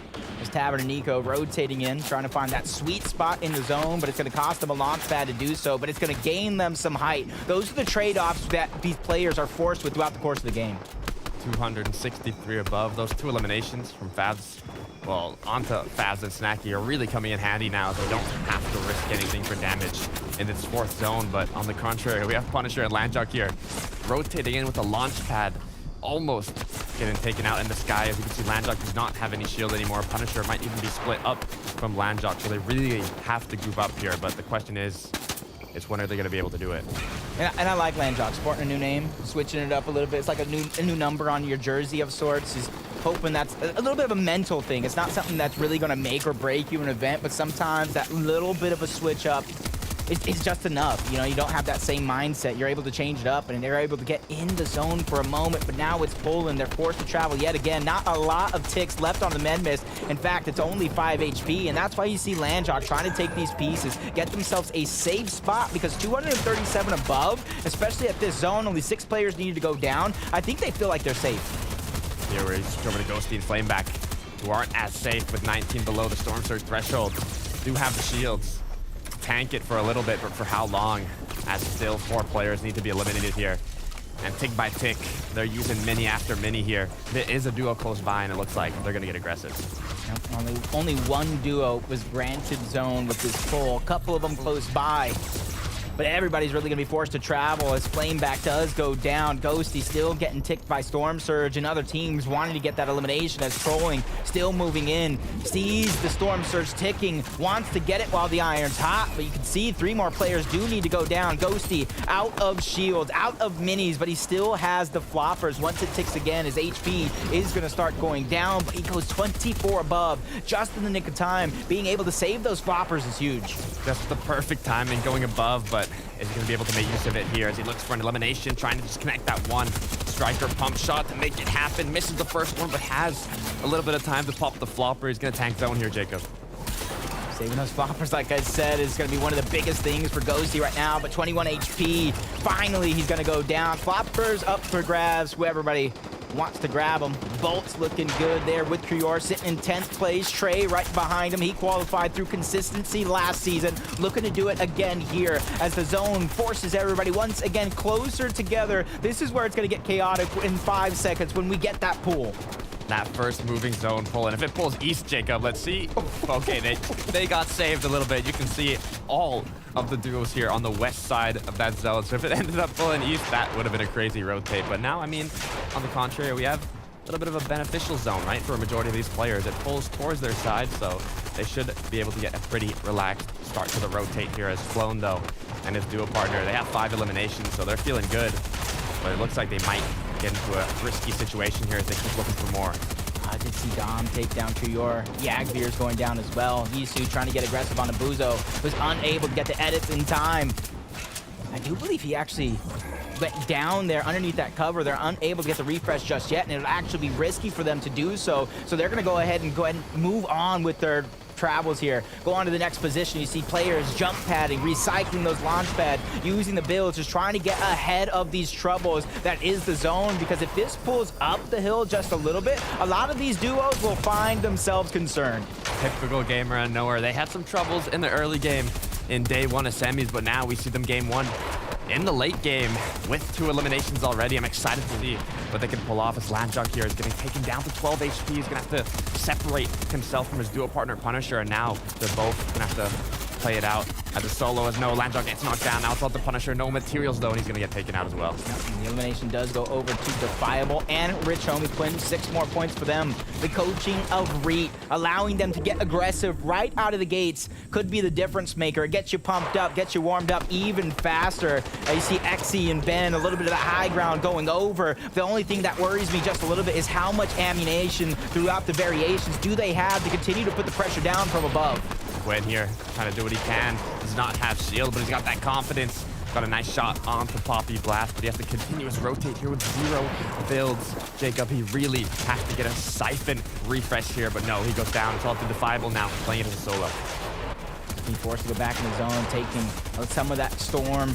He's going down almost. It's looking like he goes back, almost tries to grab what heals is there, puts himself in the cone rather quickly, but Storm still pushing him forward, trying to make a sneaky play, sneaking up on somebody towards the backside, but not finding any luck, not finding any shots, but still finding his way in towards the zone, looking back just in the nick of time, guarding himself, firing those shots, ends up going up against another team that was waiting right around that corner. They take him down, send him back to the lobby, and continue their own journey. Well, we're getting to the last moments now, Jacob. Typical gamer, Nowhere. They're still up. They have 4 eliminations. We got Talking Ben, EXE on that high ground. They're feeling confident, raining down from above. So many duos, so many solos, seeing what they can do to make it happen.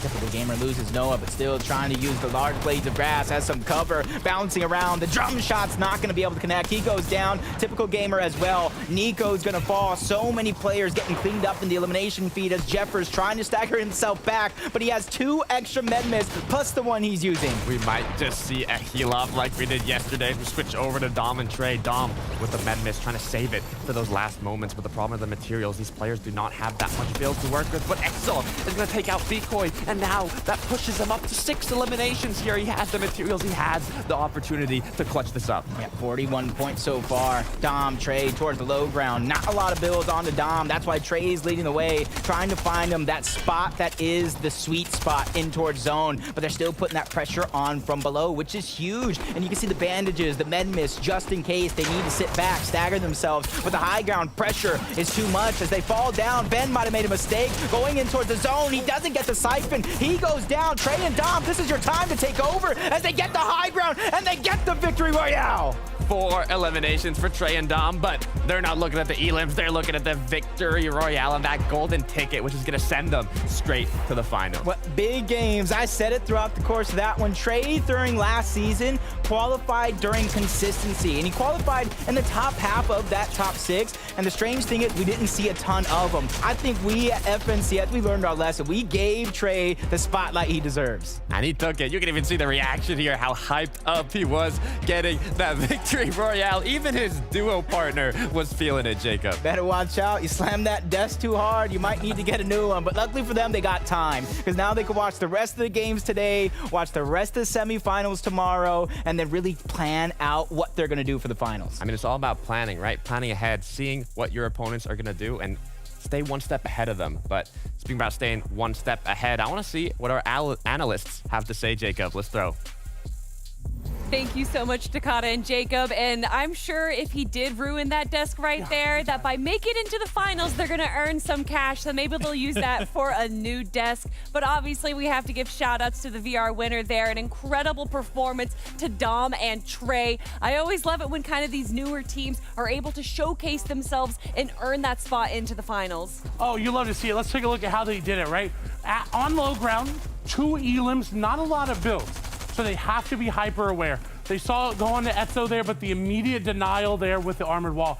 Still not phased, still standing hip to hip, looking for an opportunity, and that's when they're gonna find it there. As you saw Dom go up, said, you know what, no, I'm gonna mantle my way up. Meanwhile, Trey, fighting on the low ground, takes down Keto, and then Dom from above says, don't worry, you may be 6 HP, but I got you.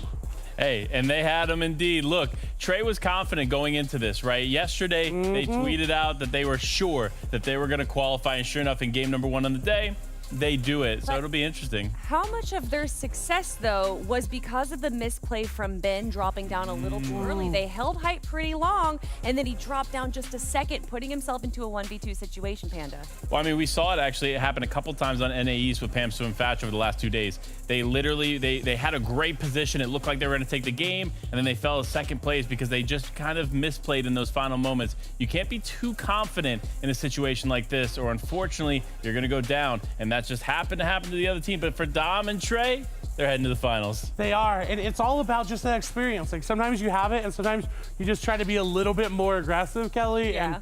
And it's the semifinals, of course. Speaking of aggression, we have to look to Tavern and Nico then. I think at Zone 5, they already had 5 eliminations. So although they may not have been a top 3 team, they're definitely getting those placement points and those elimination points.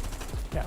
Yeah, just, I mean, look at it right here, right? 4 eliminations already. Half in, half out just started.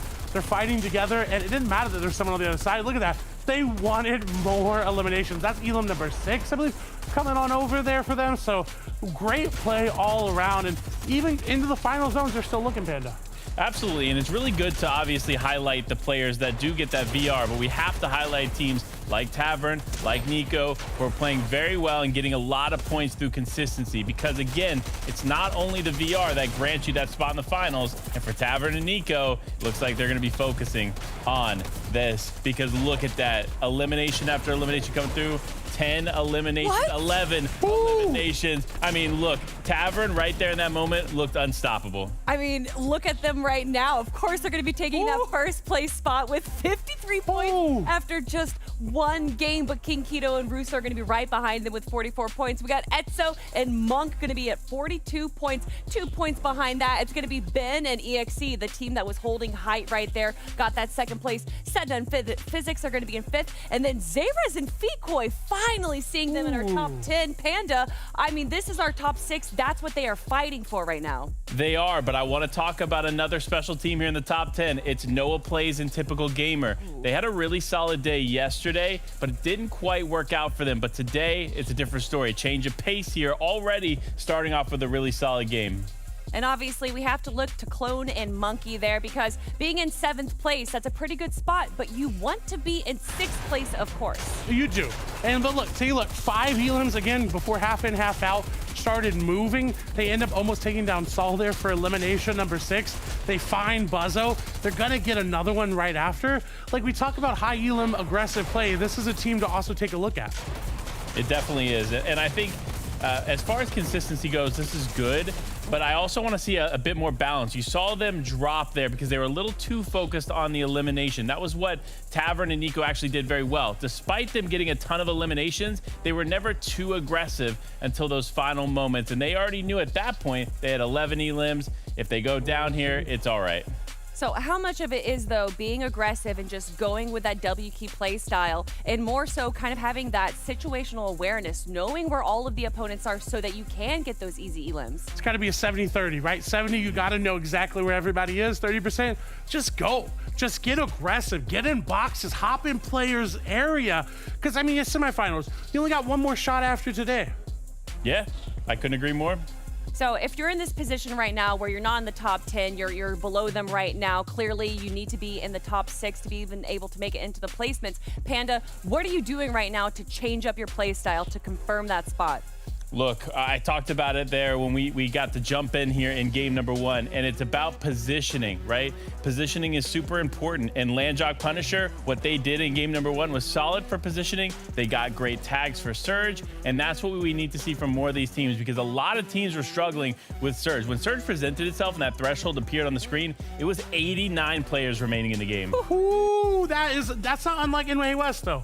We've seen that many times. NA West likes to be Surge heavy and wait for that chaos to get aggressive. So I'm expecting it again today, Kelly. I mean, I can definitely understand, though. Typically, West is a pretty W key, you know, W for West. But in these semifinals where there's only one more opportunity tomorrow, they have to play a little passively. We've even seen, you know, aggressive teams like Fabs and Snacky play pretty passively. They do. They do right now. Coming into game number 3, game number 4, number 5, go for it. Just let it go. You got one more opportunity tomorrow. And hey, again, a victory royale could come on the back of just a bunch of elims. Yeah, listen, if there's one note to leave it on, it's calculated aggression, right? You want those eliminations. It's super important to be consistent with those. However, it does need to be calculated. You cannot overextend, because the last thing you want to do is go down before it is your time to shine. I mean, if it's a calculated aggression, then we have to look to Tavern and Nico, but they are obviously in our first place spot right now. Can they do it again in game number 2? Well, let's find out. Let's find out indeed. And I loved what Panda was saying there, Jacob. Calculated aggression. We saw Snacky Favs. They had a good amount of eliminations off the start, but they got a little too aggressive later on. They ended up getting eliminated. You have to know when to stop. Yeah, that's what I always said. You can have all the confidence in the world that your mechanics and backup taking on the best and the best at any moment, but you need that brain to back it up, knowing when to take the fights, when to rotate, when to play for high ground. There's so much thinking involved that you can tell that these players are some of the most skilled players in the world. And now we have the first game down, but remember, it's not like yesterday, Jacob, where we only had 5 games. We have 6 games today, and the battle bus is ready. We're gonna get into match 2.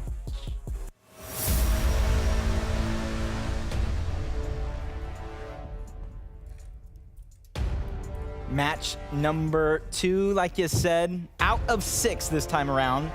And hopefully, you know, they can make those quick adjustments from 5 games yesterday, 6 games today.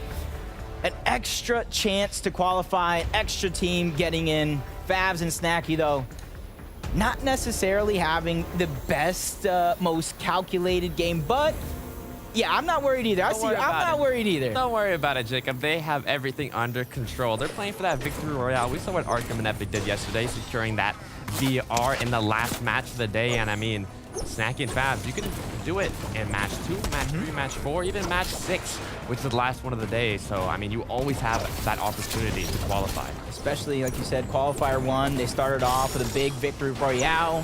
Qualifier 2, they didn't get that victory royale, but they set the record in that qualifier. Snacky did, specifically as an individual with the most eliminations. So they have what it takes to kind of hit it out of the park rather early and start the game off hot. But after that last game, I think there's some adjustments that need to be made. So I'm interested to see how those adjustments are going to be made. And I feel like with this new POI, this new drop spot, it has a lot of loot, Jacob. And Snacky Favs, I don't know if they like playing the early game aggressively, or they like just looting up, because I believe they will have enough loot without taking an engagement on their opposing duo, which is contesting them here at the Collider. But I mean, some extra eliminations never hurt, right? And that might be exactly what Notorious and Coxie are looking to do here, as they already have one. Yeah, but even though there's another team contesting the Daily Bugle, it seems like the overall play of it is kind of the same. Coxie, Notorious, under siege from the high ground. Kika and Kika together, but it looks like Coxie wants to get aggressive. He knows they're separated, and they're trying to strike while the iron's hot. Coxie here playing that positional advantage up top, trying to see if he can land a shot onto Kika here. Has only 3 minis, so 1 tag, and he'll have to use 2 of them here. But Kika might actually be trying to disengage here, going in the sky like a bird, taking shots from above, Jacob. But is it the right play? It's a bird. It's a plane. It's Kika flying through the sky, and that's something right there. You can really keep some people on their toes, keep them guessing as he's continuously trying to run, and it makes me ask the question, did he get the reboot? Because that's probably why we haven't seen him try to leave the Daily Bugle just yet. He tried to run back, get what he can, and now, hopefully, he does have the card, and now he's trying to make a rotation out. But even if he doesn't, there's still a ton of time, and what makes me happy is those 3 medkits are going to grant him that time. I mean, they got the time. We'll have to see how it ends up there, but listen to that replay of how Coxie did secure that first elimination. I mean, it was just straight into the box with that combat SMG, Jacob. Yeah, CQC style of weapons. We talked about the loadouts that we're going to see as they finally take down Kika. Him and his duo are going to be one of the first ones out, having to watch this one, but that allows you to really watch the entirety of the game, take a deep breath, figure out what went wrong, what are you doing right, how to mix it together and fix it going on for the next games, because this isn't just qualification through points. You can win with a victory royale. You can win through that top 6 consistency after 6 games. And I mean, your playstyle can change throughout the tournament, right? At the start of the tournament, you might not even know what you want to do yet, and that's fine. But maybe game 5, you're right on that cutoff for the top 6, and you just want to play for the late game, play for that consistency. Or maybe you're a bit behind and you need the VR, so you just want to play maybe for that high ground, maybe for a duo on low ground, maybe even the heel-off. We saw some crazy heel-off matches yesterday, Jacob. So, I mean, I wouldn't be surprised if these teams kind of switch it up as the day goes on. Yep. You see, typical gamer, he knows an exchange is imminent. So he's just trying to get the resources. Mad up. He knows teams land towards the north side of Sleepy Sound. They get directly contested by Echo and Western that they fought early on, not having that same type of tags to start the game off, but Noah plays still finding the damage needed for the first Storm Surge at the very minimum, because you know you cannot stop. You can't get content throughout the course of the game. You need to continuously find the tags that you need. That's exactly what Noah Plays is doing here, taking tags from the duos that are far away, not even the ones that are up close, right? Always looking around, seeing who is close by, who is directly contesting you, and what's the best option, right? Do you go for that aggressive player, or do you just sit back and wait to see if you get some shots in? Decision is definitely yours, but not too far of a pull. We're going to get a little bit of a Western pull for first circle. So a lot of these Eastern teams, you know, those Daily Bugle, the Joneses, Sanctuary, some of our Southern teams are going to have to rotate rather quickly to get themselves a good spot, or at least rotate ahead of the rest of the teams to get themselves the surge. But oh my gosh, the amount of damage coming out from Tavern and Nico. This is the calculated aggression that Panda was talking about. And they're doing it perfectly, right? They have that elimination, they have that damage, but they're not getting too aggressive. Just like you said, calculated aggression. Right now, they could jump in that cannon, they could go right to the opponent, but no, they're building around it. They're gonna hold this position and use it to rotate later on. But speaking about holding positions, we have Buzo and his duo partner Sal here, and they're just waiting for the perfect moment to strike. Yeah, I like minimizing the amount of footsteps they're taking, weapon switches, to try to minimize the audio that they're giving off, and that would be a big opportunity if they can pick up this elimination here towards Command Cavern. But it doesn't look like they're going to get what they want, and I like how they immediately change it up. They're not going to go forward. They're not going to continue to force any bad plays. They're going to go back, get the scraps that they want, get the resources, because they're really light when it comes to wood, when it comes to brick. 348 for metal. That's something good, but you definitely want more, especially when you're in one of the most contested drops in the game. And it could work out in their favor, or it couldn't, right? If they're playing the waiting game, going for that refresh, going for those eliminations, playing it sneaky, if they end up getting them, they could just be full materials, and they even got the Elim points alongside it. But if you end up not getting those eliminations, and now you used up your time where you could have been farming, and you don't have enough materials, and you have to rotate, and you might not have that much loot, it's kind of a sticky situation to be in, right? So it's kind of risky to do a play like that. But if it ends up turning out well, which it might, but no, I mean, not looking too good here as Buzo has been knocked down. I'm curious to see why they're not getting pushed right now. I wonder what took him out. I just hope it's not fall damage. I hope it's not. Seeing Epic Whale go down yesterday, my own life flashed before my eyes, along with my predictions. That was the redemption run that we needed. A Saul Goodman putting shots along with a couple other players still at Command Cavern. He was able to get that revive off. And the shield's up for his duo, but Buzo still lacking that HP. But like I said, you know, you go ahead and take note of everything that you pass in Command Cavern, so that way when the dust settles, you can go ahead and collect all the scraps. Sal here.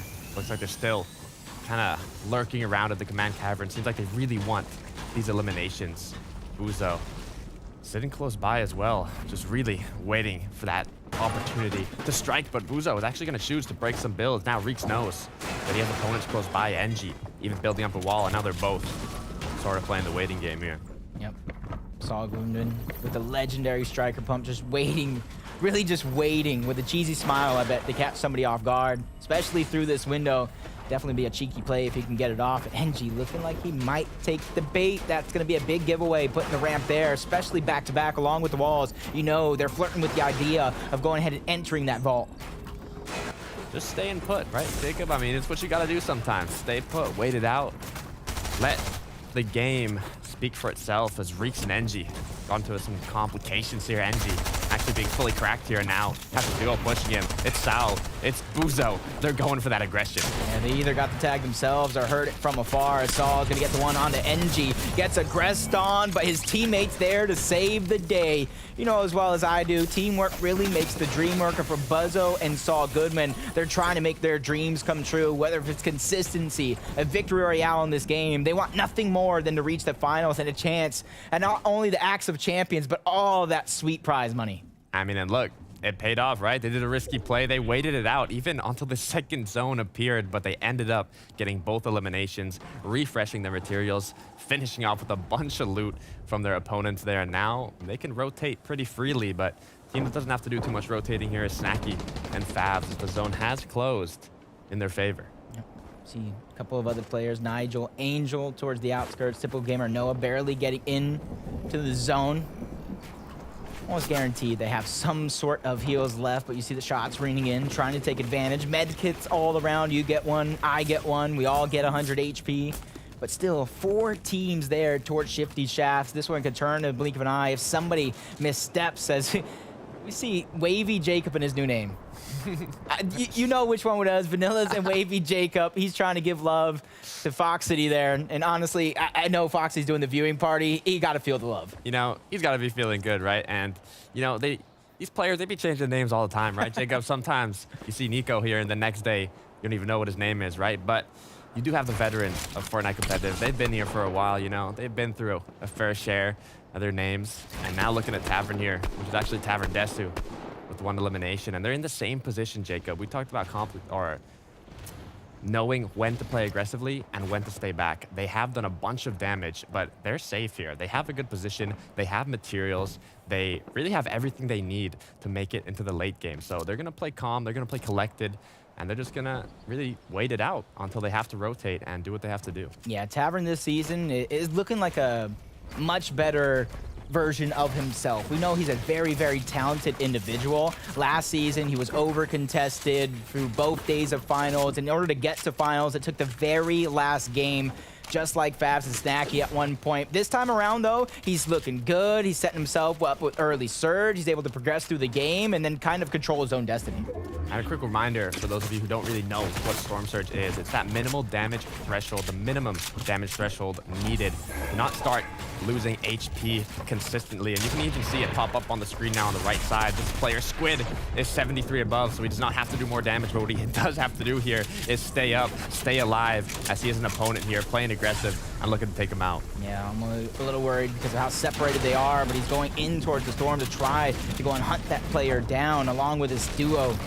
They want that 3 points. They don't want to let it escape. Go over towards the Storm. Squid getting aggressive, but a little too aggressive. That's Western out of nowhere, able to take him down. It's all up to Lizard with the pressure on his shoulders. He gets the elimination and a chance to save Squid.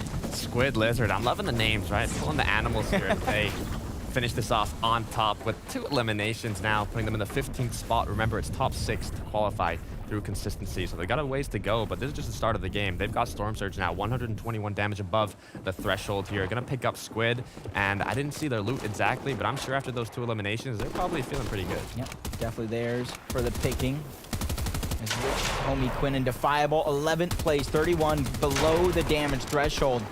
With no eliminations so far, you got to imagine that contested Greasy Grove didn't yield much in terms of Storm Surge. Now they're forced to look for it elsewhere, just shortly right outside Greasy Grove as well. So not a lot of rotations being forced out, but you see there's 3 teams directly in that position, 2 more towards the outskirts, 2 more outside of that. And if you look at the top left, there's 2 more outside of that one. So they got to be careful because this one can turn ugly quick, but they get the pre-edit in, they get the piece control. They're going ahead and editing it back to play defensive all at the same time. Creep is taking a lot of that fire, and that's a whole new duo that wasn't even involved at the very beginning. They're doing so well here with the amount of duos that are around, but you have to be careful, Jacob. You talked about it. The third party might come in. The fourth, the fifth party as Rich Homie Quinn and Defiable are here now with one elimination, but they're looking to make it more as Creep has already been cracked. Now his duo partner cracked as well. Leo Creep are just one shot away to going back to that lobby. Like the bait and switch. Homie Quinn's going ahead and reloading. Defiable's getting aggressive. He takes the damage, and they switch once more. So they can go ahead and keep putting that pressure on that team, not allowing to regenerate the health and shield that they desperately need at this point in time. But I like it. Rich Homie Quinn not getting over aggressive. He's not tunnel visioning on this one play because he realizes how contested, how congested this side of the map actually is. Switching over to Poppy Blast to show here. We're feeling good on damage, but just popped their last minis. I mean, they do have the chug splashes, but you really want to save those for later in the match. On the feet as well, Typical Gamer and Noah have gone down here in the third zone. 45 seconds left until it starts to close. Luckily for them, they're far ahead of the rotation in terms of a lot of the other teams on that side. Looking to go north, though, seeing a bunch of teams boxed up, including the fire that is directly onto them. That's going to force the builds out, but using their wood to conserve the hard mat, so when they finally get later on in the game, it's going to be easier. But Vibes, he goes down early. Slicksy is soon to follow. That's Buzzo and Saul Goodman continuing on their terror from early on. I mean, Buzzo and Saul, they're feeling good from the two early eliminations in command. Cavern to continuing their wrath here in the third zone while rotating, getting another two. I mean, they're starting off this game incredibly strong, but looking back at Show and Blast here, I mean, their loot is not looking too great. They do have a decent amount of damage, but it could be more. Hopefully they can pick it up a bit now as the zone starts closing. Storm Surge ticking. Look on the minimap, another duo slowly but surely creeping up right behind. And if they're not taking Surge, I can see them trying to go ahead and interrupt or at least take the spoils of the fallen foes that are just unlucky enough to not be able to get the damage. Short pad coming out, but 251 below the damage threshold. He's gonna get saved by a couple other players, including his teammate going down. I mean, Shantexer now is put in a situation you really don't want to be in, playing as a solo, but surrounded by duos, having to make that rotate, just like Tavern is going to do it. Nico here. You can even see Nico rotated first, so he can kind of help Tavern out, but wasn't the correct play as now Nico is getting pushed here, and he might be put into too much of a risky situation if Tavern cannot come and help him out in time. Yep, I think Clay sees something here. Through all this rotation and madness, Clay, what do you got for us? Yeah, I actually wanted to talk about Tavern and Nico myself here because they've been set up in the same spot for 3 zones. That's what happens when you have good positioning, good rotation, and good Storm Surge tags. So while they did have a little bit of a risky rotate there, they are chilling for the rest of this game. I like it. I like it. They're chilling, just going ahead and playing their game. He said 3 straight zones. He's getting rewarded there for his patient play. But Tavern is like an OG. He's been here for a while. He's one of the prominent names in the Western region, and he's looking to qualify for another finals here in FNCS. And you can even see next zone has closed, and Tavern, Nico, I don't know how they're doing it, Jacob. I don't know if they've got a different map than the one I'm looking at, but they're inside of the zone again. They're in 4th zone, and if they pull 5th zone, Jacob, I think I don't even know what I'll do at that point. Bro, if they pull 5th zone, I might have to make a cast by yourself. And I have to go find the map that they're using because I need to bring it home with me so I can get all the zones because I need help. You know I need help. I played with you. We need help. I don't know who our trio is going to be, but make sure you guys hit up Takata if you guys want to try out. Try out. See what we can make happen. See if we can do what Snacky and Faz are going to do in this game. I'm calling it, Jacob. This is the one. 12 points on the board, but soon going to be over 1,000 when they secure that victory royale here. 78 builds, has the shields, has that epic loot. And I mean, their positioning is looking just as good as Tavern and Nico's. They've got the high elevated location here. They can look for the tags, but they also don't have to do anything too aggressive. I will say this zone is kind of saving the majority of teams from getting too deep, right? Because now everybody's kind of forced on the outskirts, on the land that is left. Otherwise, they're going to end up in the lonely Gilligan's Island like one duo's team is. But the thing is here for a lot of these teams is if they don't get that pull, they're going to have to travel through waters. They're going to have to travel through madness here to try to figure out what the play is going to be. But for Tavern and Co., you know, they're in that same spot positioned up. Buzzo saw Goodman close by. I'm trying to count the duos. 5. That's 5 straight duos on that side of the map with 6-1 rotating in. Crazy. I mean, I don't know if you saw that mini-map, but I think there's even a duo directly in the center of zone on the lake. So, I mean, they are one step ahead of the game here. Wherever that zone closed, they'll have to rotate, but they won't have to rotate too far Zayres here, 4 above alongside Fico, who just got cracked here. They have to make a rotation, and having to rotate and also being below Storm Surge is one of the worst situations you could be in, but they might just be able to clutch it up with that damage. 2 straight tags from X-Rays. But as soon as he goes above the damage threshold, you can see the numbers dropping, going lower from 38 to 31. You can see since he's above, he's able to play patient, recycle launch pads, do exactly what he wants to get towards the zone and get a better spot here. But with 10 seconds left, he might have gone a little bit too early, but he's just trying to take a little bit of that high ground, get towards a couple of these other teams so he can get distracted, or at least distract others so they don't know he's a solo. Now landed 139 metal to work with, just above 10 bills, makes the double box thing. It's a great option when you're playing as a solo. Make 2 boxes and then your opponents won't know if you're a solo or you're a duo. You can tell the experience these players have as Miles and Gord. They're in a situation I really wouldn't want to be in. Getting ticked by Storm Surge, also being in the middle of the map, so you know any edit they open, Jacob, if a duo starts looking at them, they might just get shot and they might just get focused by half the players. My worst case scenario when thinking they're in the middle. If they don't have the damage for Surge, everybody's gonna see it tick. Everybody's gonna stay away from that side and even try to make it a play for their own to pick up those eliminations. As you see, they're trying to out-heal it. 6 more players do need to go down, so I don't think that's gonna be a viable play. So they're gonna launch pad over towards another team, try to get in the box, but with that launch pad, you see players making them a target. Gord's gonna go down. It's all up to Miles, who doesn't have a chance there as he gets taken down by the entire lobby.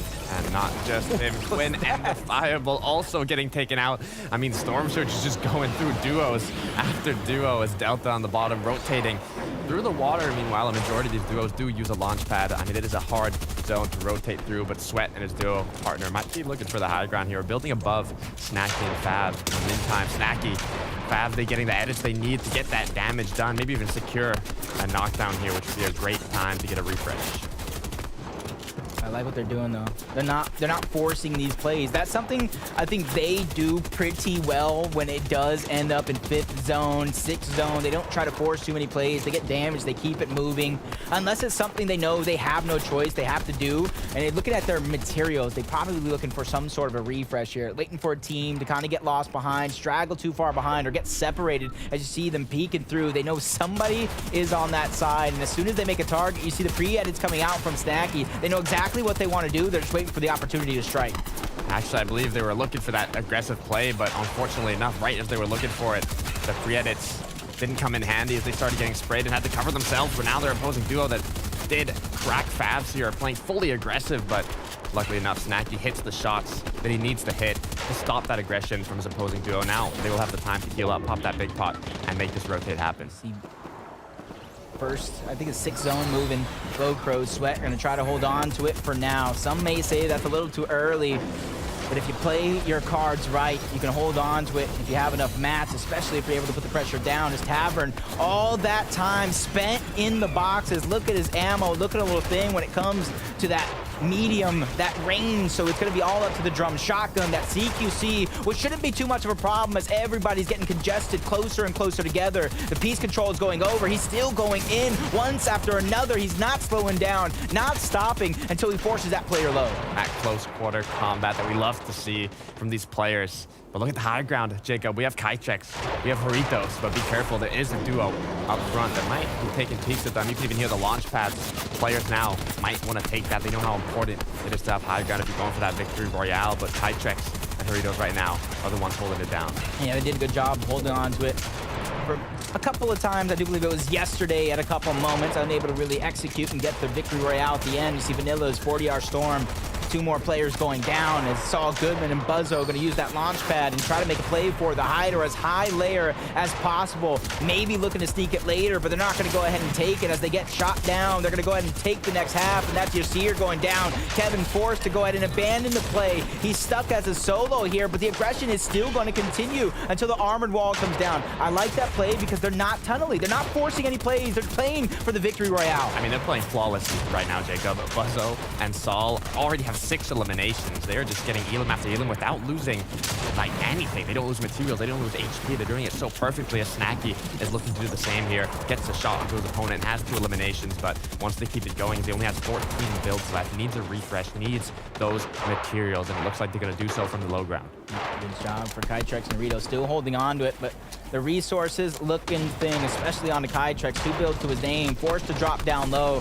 Probably looking for a refresh on the Bo Crows, who lost his teammate early on. He's trying to do it as a solo. Buzzo, Saul Goodman, just one more layer below. Possible target, but you gotta watch out because they're a full duo waiting to strike if somebody gets too close. Tavern first place, right below them. Everybody close together. One wrong move could be disastrous. One wrong move could be the end, as Kytrex and Ritos have held the high ground for so long. But look at this opposing duo. It's Landjog, it's Punisher. They want it. They want this positional advantage, and they might just have it if they'd taken down Kytrex and Haritos. I wanted to hit him with the Clay Classic, take him off of the high ground, launch him front side of zone as the new name, making wonders happen for Landjog and Punisher. 8th place, 5 eliminations, armored wall, minis, everything that they need as they now have the high ground and putting pressure from above. Final 10 teams remain. That's 16 players exact. Could this be it? Nico right now using the med mist to stay inside of the zone as long as he can, but now he's just up to 5 HP and almost getting picked down to zone there, but opposing player's gonna take him out. Nigel,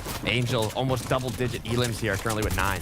Tavern show with Nico has come to an end. Back to the lobby, but got enough points to hold on to first place for now. I say for now because 3rd place, Solid Buzzo, 6 eliminations to their name, doing a good job, especially with the legendary striker pump shotgun. That's going to do a ton of damage. As Chris waiting for somebody to fall into his lap, picking up the elimination onto Broco. Siphon coming in, but he gets eliminated shortly after. Snacky now joining the fight along with Fab. That's another elimination for them. 4 teams remain, and they're all full. Snacky now with 5 eliminations. Favs has 1, but Landjog Punisher, they took the high ground at the perfect moment now in this last moving zone. They still have it. There's only 3 duos up. That's 6 players. These are all duos, Jacob, and one of them is going to get the VR. The high ground going to the duo. Dating back as long as the World Cup, and that's the chemistry that you can't buy no matter how many V-Bucks you have on your account. It's Snacky under siege, dropped to 3 HP. Not going to stop him from finding the shots, but he's going to go down. It's all up to Fab, staggering himself in towards zone. He doesn't get the Siphon, though. That goes over to Landjog and Punisher, and they go elimination after elimination to get to Victory Royale and advance to the finals. Landjog and Punisher, one of the most veteran duos in today's semifinals, showing what they can do, getting that VR with double-digit eliminations. I mean, you know just from that they're feeling happy, and not only that, that means one more spot is open up on the map, Jacob. You have some OGs in the game from EU, Benji Fish, Savage, you have Bizzle, and now you have Landjog and Punisher. These World Cup players really coming out and striking and really showing that, hey, we might be old, but it's still not your time. They can still make it happen, right? They can play the positioning. I mean, I love how they took high ground. They didn't take it zone 1 moving. They didn't take it second moving. They waited for the perfect moment to strike. And there was still a full duo on high ground. They just battled it. They went for the full 2 versus 2, came out on top and got that high ground. Yep, Landjog and Punisher, they took that high ground at the perfect moment, and they still had a ton of ammo to put the pressure on from above and hold it into the very last moment. We know they advanced to the finals, but who is inching themselves closer? Only the great analyst of the West region can break that down.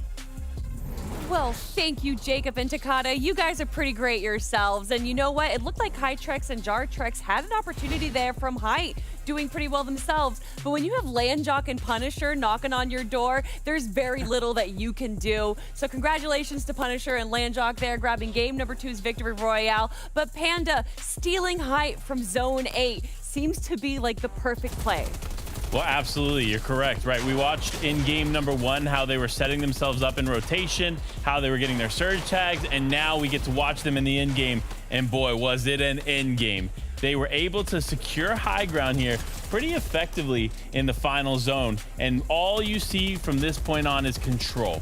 They were able to utilize their loadouts. They had a really set loadout here for the high ground, and they were able to control every player down below. And there were quite a few heavy hitters there too. You saw Snacky Favs in those final moments. You saw Baka and Co in those final moments. So definitely it could have gone either way. However, Landjog Punisher, the veteran duo, they walk away with the VR.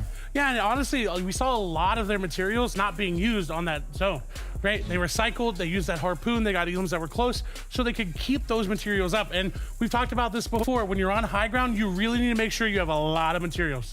And, you know, obviously these are veteran players, and I actually want to shift our focus to another set of veteran players. You guys might know them as the reigning champs, Snacky and Favs, grabbing a good set of eliminations in that game right there, but still not able to end it out in a VR, Clay. Yeah, I think that's just due to where the zone was. Wasn't that advantageous for low ground. We saw them get a lot of eliminations here, right? But eventually it came to the point where they just ran out of room. Playing really well up into that point though, Panda. They were hip to hip, box to box. But when it got into that night zone and it's all water, what can you do? Yeah, it's definitely a tough zone to fight for. Despite them being the champions, I couldn't see many players be able to really be successful with what they had to work with in this moment. Obviously, they could have maybe changed some things leading up to here. However, they got to this point and they're being consistent. It looked like they were going to be in the top 5 following this game, but we won't know for sure until that leaderboard shows itself. And speaking of top 5, Nico and Tavern obviously came out of game number 1 in first place, double-digit eliminations, and we saw them again make it to the end game, but they didn't have as many eliminations as they had before. So what exactly happened there, Clay? Well, again, I came in and I talked about how their positioning was really great throughout the game. And that was essentially why, right? They're not going after elims. They're not getting these mid-game elims because they're set up all the way into a fourth zone. They didn't have to move from their POI at all.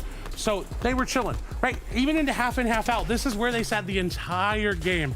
So when you don't have to move, you're not going to get a lot of elims. No, you're absolutely right, Clay, and it was a really good spot for them to be in as well. Obviously, the zones blessed them quite a bit. It kept pulling towards where they were at, and then they let the eliminations come to them. We talked about it before we went into this game, calculated aggression, and we saw a lot of that here from Tavern and Nico. So props to them, and hopefully that consistency keeps up. Or, you know, they walk away with a VR, but you already know game number 3. I predicted it earlier. It's going to Defiable and Quinn. I'm just saying. Hey, I'm okay with that. I'm okay with that. I picked them too. I mean, we're going to have to wait and see what happens in the next game. But of course, we have to take a quick look at our top 10 leaderboard. Was Tavern's team still able to hold up in that first place spot after such a great performance in game number 1? And yes, they are. 81 points, still such a great lead. But look at that jump right there. Saul Goodman, oh, the name, with Buzzo right there, jumping up 12 points. Nigel and Angel jumping up 24 points. And yes, Clay, you pointed it out, a 3-way tie between 3rd, 4th, and 5th. But what we're looking for is that 6th place spot. Keto and Russo right now, 51 points. That's the mark that all 50 teams are fighting, or I should say 49 teams, since one's already gone, are going to be fighting for. And I want to point out, on that leaderboard there, 3 triple or double place jumps up into the top 10. Even down here, take a look, 31 placement points up from the 17-point team of, we've got Bo and Sweat. This is great to see, right? It means we're trending upwards. Points are going to be a little bit harder to get this time around. But this is still just game number 2. It's still pretty early on. That's why the top 10 leaderboard is so volatile. But it's definitely a good lead into what is going to be happening for the rest of the competition. And guys, there's only 4 more games to go. But with that being said, there is still day 3 of the semifinals, everyone. 12 new teams are going to be joining us tomorrow, and 12 more teams are going to be making their way into the finals. But any other teams you want to shout out there? Yeah, I want to give a shout out to Angel and Nico, or Nigel. Nigel, yeah. Nigel there. I want to see them perform really well. I want to see them on top. I mean, we saw that jump up there. If anything, they're showing us right now that they deserve to be in the finals. You're absolutely correct. Another team I want to talk about, I know I've been talking about them a lot, Defiable and Quinn. Clay actually mentioned this as we were about to come back on. If you don't know, Landjock and Punisher were actually kind of causing some issues for them. So now that they've qualified on, that's one less team they have to worry about to get that VR. And game number 3 presented itself as the perfect opportunity. I mean, there's so many great duos, but you know who the best duo is? Well, that's our 2 commentators, everyone. It's Takata and Jacob, and they're taking it away with game number 3. Best duo? Too kind. Best duo? I love it. I mean, it's game 3, Jacob. We have 2 games down, and in that last match, I wasn't even sure who was going to take it. Landjock Punisher had the high ground, but there was still 2 duos, 1 mid ground and 1 low ground, and they were all doing incredibly that match. So I really did not know who was going to take it, and seeing that that's just game 2 and we still have so much more to go, I mean, it's just getting started. Yeah, just like Aiden and Moose yesterday, Landjock and Punisher, they waited at a high layer for high ground to either get distracted. I don't know what happened to Bo Crows and Sweat, but you saw them drop down low and see who else is going to be able to take advantage just like that as game number 3 starts right now.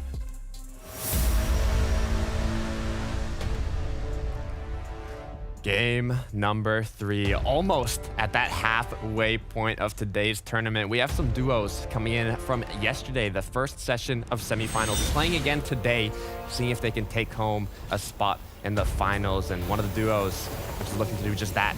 It's Snacky, it's Favs, down in that new POI, the Collider. Yep, getting split. It looks like at least one other team around there trying to take advantage of the immediate slurp trucks that could be on that side as Favs just kind of rushing past a lot. You know exactly where the chests are at because this is what you do. You drop into the spot. You practice every bit, every nook and cranny, and that's where you see Noah plays yet again from game number 1 to game number 3, getting aggressive right out of the gates, taking down Echo, leaving Western all by himself. And the difference is, though, Western doesn't have that bush to hide in. He's going to have to go through covers. He's going to have to go through all this madness to try to stay alive, but the piece control, the defensive play looking good for now as he's going to get out the door. But his run will continue. Great shots on the Noah plays, but 2 versus 1, those are odds I'd take any day. Doing a little dance action, you know, having a bit of fun there. I mean, Noah and Typical Gamer, they're playing it so well in this early game. We can even see how Noah got that first elimination, making use of these new mechanics in Fortnite, getting that slide in, getting that elim, and now just putting them in that player advantage of the 1 versus 2. I mean, I'm loving what we're seeing from this duo. If anybody at home doesn't know Fortnite, maybe you're just joining the competitive scene, you're like, what's a 50-50? What's a 50? That is a 50-50 where you put everything on the line for a chest or that floor loot spawn, hoping that it's gonna work out for you. And it's like the coin flip. You lose it and you go back to the lobby. That's something I don't think they're gonna try again, but it's definitely gonna be up to them to see how they wanna play the rest of their games as they sit on the sidelines and watch out the rest of game number 3. Here you can see on the minimap that there's just 2 duos here, and they're battling it out as Fikoi, Zayresh going against their opponents who are down below. And actually looking at physics here, I mean, he's got the harpoon, Jacob. I mean, wouldn't be too bad to see a Clay Classic come in here, maybe pull down one of his opponents, but you know, it's a bit risky, so we'll see what they can do here. Fikoi is in the 8th place spot with his duo, so they're getting close to that cutoff for consistency, and that might be why they don't want to play too aggressive. They might even have the effective HP advantage here, but even if they have it, they don't want to get too risky, right? Because if they get eliminated here, they're losing a lot of placement points, so I think they're just kind of waiting to see if they have a very, very clear advantage and kind of take that.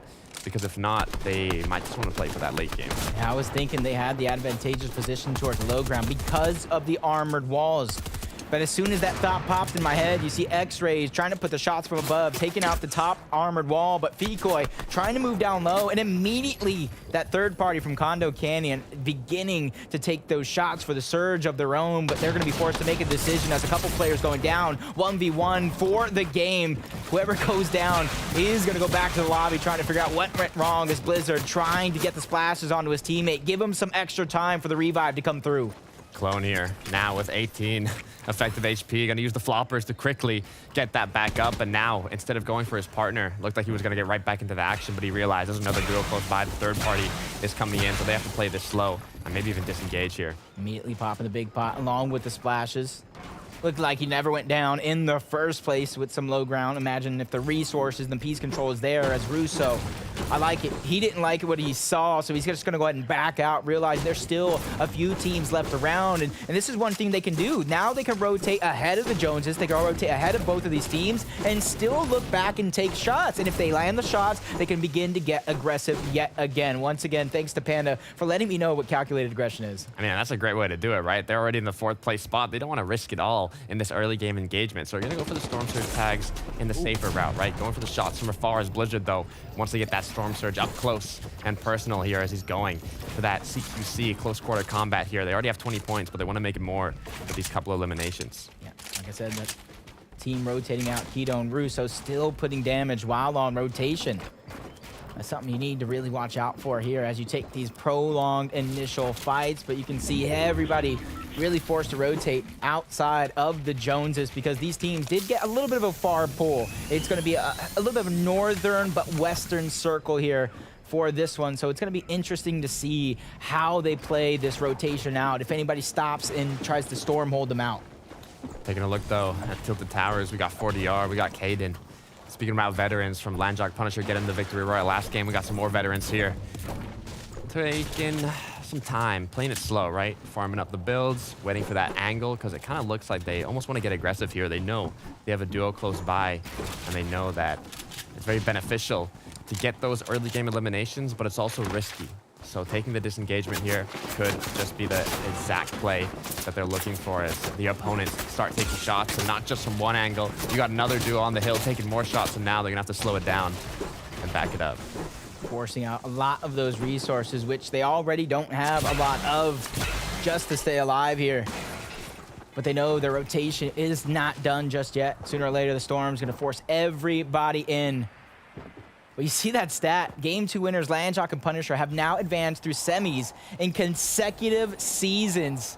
From World Cup to here, I like how they just not have lost their mojo. I mean, they made that comeback, right? When you put in the time, when you put in the effort, you can really make it happen. And what I think is interesting here is looking at Tavern and Nico. It looks like they've kind of got a game plan, just like Landjock and Punisher.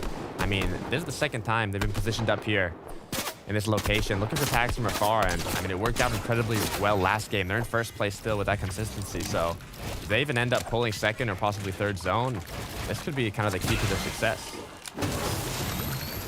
See Splash going out. Making sure they have 6 at least, saving one more just in case. Dropping the shield keg just so they can trade with shots.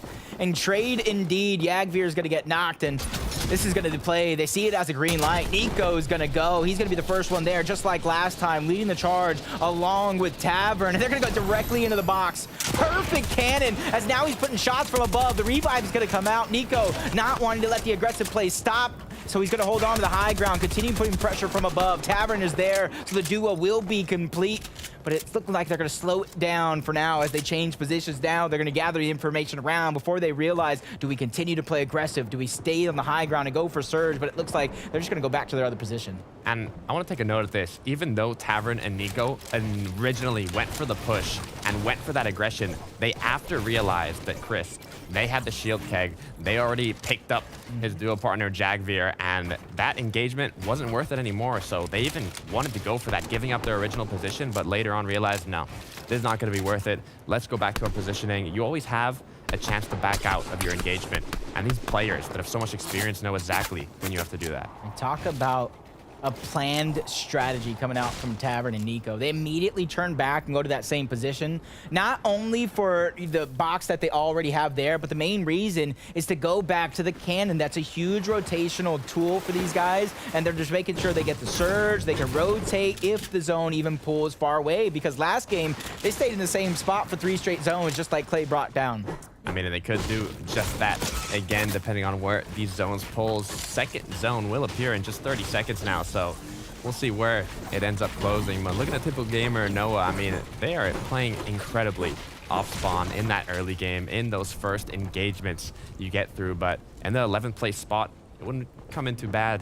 They can get a nice end game here, get a good bit of placement alongside some more eliminations in the late game. So see if they can pick it up here as Nigel and Angel are looking to get some tags, looking to get some damage from afar.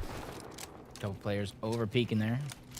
Nigel lands a couple as the zone once again moving to the western portion. That tilted towers cluster is gonna have to figure out what they want to do. Do you go north and in? Do you just beeline it? You try to go south, you go all the way west. The decision is definitely theirs, as Nigel and Angel had 18 elims day 1, the most of any duo yet to advance. So you got to imagine if they have that same performance, this is definitely theirs for the taking, already sitting in 3rd place. I mean, we saw last match how strong they were playing in the late game. They were getting elim after elim until ultimately Snacky and Fab took them out. But speaking about engagements here, Slick and CZR looking for an engagement, take down Kaden now. 2 versus 1 against 40R. They already got the box, they got the finish here now.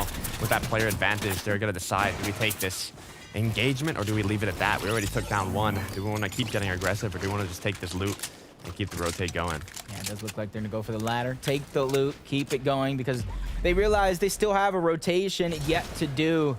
As you see how it all went down, cannons yet again directly towards Kadenox, and it allows him to easily get in towards the covers to take the pieces away, and eventually combined with the combat SMG, it's basically like taking candy from a baby. I mean, they did it so perfectly. I love the use of these cannons, not only for aggressive plays, but also for rotates. Thinking back at Nico and Tavern, they were at the fortress. Once that zone popped at the northwest side of the map, they had to rotate, and they can just use the cannons to get a quick rotate onto that side, not having to worry about going on foot. And now, looking at Slick, CZR, speaking about going on foot, that's exactly the rotate they're looking to do. I don't know where. I don't know how. The Tavern did go down. Nico's by himself. Gotta imagine Tavern just dropping down low, trying to make the great play, but still a target. Nico trying to overbuild, trying to hide where he's actually going to position himself, but he gets tagged up. Shield's going to be dropped, forcing out the Chug Splash, his minis as well. But the duo hot on his heels. They're not wanting to let him survive, along with Tavern as well. That's 3 straight points, especially for a team sitting in 27th place. Those are points that they desperately need. Now Nico seeing if he can get that angle onto his opponent as Leo gets cracked, but his duo partner Tavern is going to go down, so now he has to play it out as a solo. Favs is close by. The third party has come in. It's Snacky and Favs, and they're hungry for some elimination. At least Nico was able to get one onto Creep before he goes down. The defending champions who are looking to get things heated up here in this game, moving up into 2nd place. But like you said, as this one started, this is only game number 3. We're not even at the halfway point yet. And a lot of these teams, especially the ones that are vying for that top 6 consistency, need to realize this is a marathon. It's not a race. It's just as important to finish strong as it is to start strong here in this day number 2 of the FNCS semifinals. 670 above, Jacob. They've got 2 eliminations, but they have so much damage. Now being in zone, I'm curious to see what are they going to do. They just got a refresh here, so there are more materials on the ground. Are they going to choose to leave those materials, rotate more into the center zone? Are they going to stay here, wait to see where the zone closes, and kind of make use of that extra loot as time goes on? Looking at Poppy Blast, connecting shot after shot, going above the Storm Surge threshold, and looked like he was even going to get a knock there. Yeah, just trying to put the pressure down to alleviate it off of the back of Show. Don't know how, but looked like he took a ton of damage there. Just before we jumped on board with him, 42 above the damage threshold. That's nothing that's going to get them content, as Q Yor is taking a ton of damage. Bolt's trying to turn and once again be that guardian angel. Put the shots down. 70 above the damage threshold. And this cover is pretty weird. You can't walk through it. It's metal. It takes 600 damage to take it out, but 3 shield kegs on Crew Yor. If he can get in that sweet spot, go ahead and put it down. They can have all the tags in the world. They can continuously, almost for a full zone, put out those tags. I didn't even notice it at first. I looked at, oh, he's only got 1 mini shield. Darn, he's gonna have to get some shields, and boom, 3 shield kegs in his inventory here. I mean, that's gonna work well for Storm Surge if he wants to just play it safe, relax, and get the damage while that shield keg is just constantly giving him shield, which I wouldn't be surprised if he actually uses now. But right side of the screen, we can see another duo partner here that needs to get damage done. 133 below, actually playing a bit too risky there, getting tagged. Now only to 10 HP to work with, popping a mini though, so he will not get eliminated. Yeah, it almost makes me feel that they might be looking to get aggressive, because I think both of them do have a little bit of a shield keg on them, not choosing to use it. They want to save it for a little bit later, or now, as 2 more players still need to go down, and they realize, hey, I have a shield keg, you do too. So just go ahead and use one right away. 86 below the damage threshold. And there's so many players left, right, and center that it almost is a risk to just peek and get the damage that you need, because that can instantly turn into damage being put on you. There's players at the high ground, the low ground, just all around, and there's so much traveling for everybody to do here. I mean, this rotate looks dangerous. You can see the majority of players here on the southern side of the zone here, and it ended up pulling more north. So all these players have to rotate, but they're going to be rotating at the same time. So if they rotate and need damage, they're going to end up holding themselves back, not rotating in time, and might even get eliminated on that rotate. So they really have to consider what are the options, what should they do here to make it to zone safely. Do they go for the tags after getting into zone? Do they go to tags while they're rotating? It really just depends how much damage they need to do as Kytrex takes down 1. Yep. Panda, what did you see that impressed you here? Well, you know what? I talked about it before this game started. Quinn and Defiable now have a bit of a different loop path. Since Landjock and Punisher were able to qualify last game, they now actually have an entirely new area that they can hit up and actually loot up here, as well as rotate from. You see them use the Rift here, which is a huge addition for them as well. So this is going to be a big change and a big momentum shift for them. Will Game 3 be theirs? Stay tuned. Big brain, rich homie Quinn. changing up the drop spot with some coaching, changing it up yet again, realizing that was the only team really kind of causing them a lot of trouble on that southern portion. And he is the one that I learned a lot, especially the content pieces last season, saying when do you go to zone, how fast do you go to zone. It's all situational, and he is reading the situation perfect. I mean, he's doing it so well, and it might just pay off here in these upcoming matches now that he got that freedom that Panda was saying. We'll have to see if he can bring that to the late game and make something happen as we're looking at Noah. W plays typical gamer here in a great position in the zone, even having mobility with the launch pad, having floppers, having chug splashes. I mean, they're feeling good here. Fabs, though, 64 points, 2 eliminations for the duo. They got those initial eliminations, but notice that they haven't played aggressive since then. They have everything they need here, so they do not want to risk it all, especially seeing that 4th zone is going to be appearing here in just 7 seconds. See this replay here. You see Saul, Goodman, and Buzzo. He's taking a ton of damage, but he turns just in the nick of time to get not only the Elim, but the Siphon when things were really looking rough. Saul here now with that 1 elimination. We just saw Buzo going into the storm, picking up the rest of the loot that they weren't able to secure as zone closed. And now, fortunately enough, the zone, 4th zone, appeared pretty close to the southern side of the map, so they're not gonna have to make as big as a rotate here, but they still have to rotate, and just having to rotate is dangerous. So hope these duos have a plan in mind as Buzo and his duo partner look to start that rotate already. Yeah, I was thinking for a moment maybe they could take the water, but immediately see it's going downstream outside of zone, so that's not going to be a great plan. And even if they choose to use it, it's basically going to be one of walking on a treadmill. You're not really going to go nowhere, and if you do, the entire team's going to see you. And honestly, they're just going to wonder, what is he doing while simultaneously putting down those shots? As you see Noah plays in typical gamer, they're not giving up. And that's the thing, when you get enough damage very early on, like they got off of their drop spot with those 2 eliminations, you can continue to rotate, and get one of the best spots in zone. And that's exactly what they have. We saw from 1 elimination to maybe even another here as they just keep raining down onto their opponents. Already have 3, got those eliminations off the start, and now they're looking to pick up some more as their opponents are using that shield keg. So that might even be a sign that their opponents might be getting tagged by Storm Surge, might be in a risky situation having to heal up here. And Noah is just going to keep looking for angles because, you know, he's feeling good with the 523 damage above the threshold.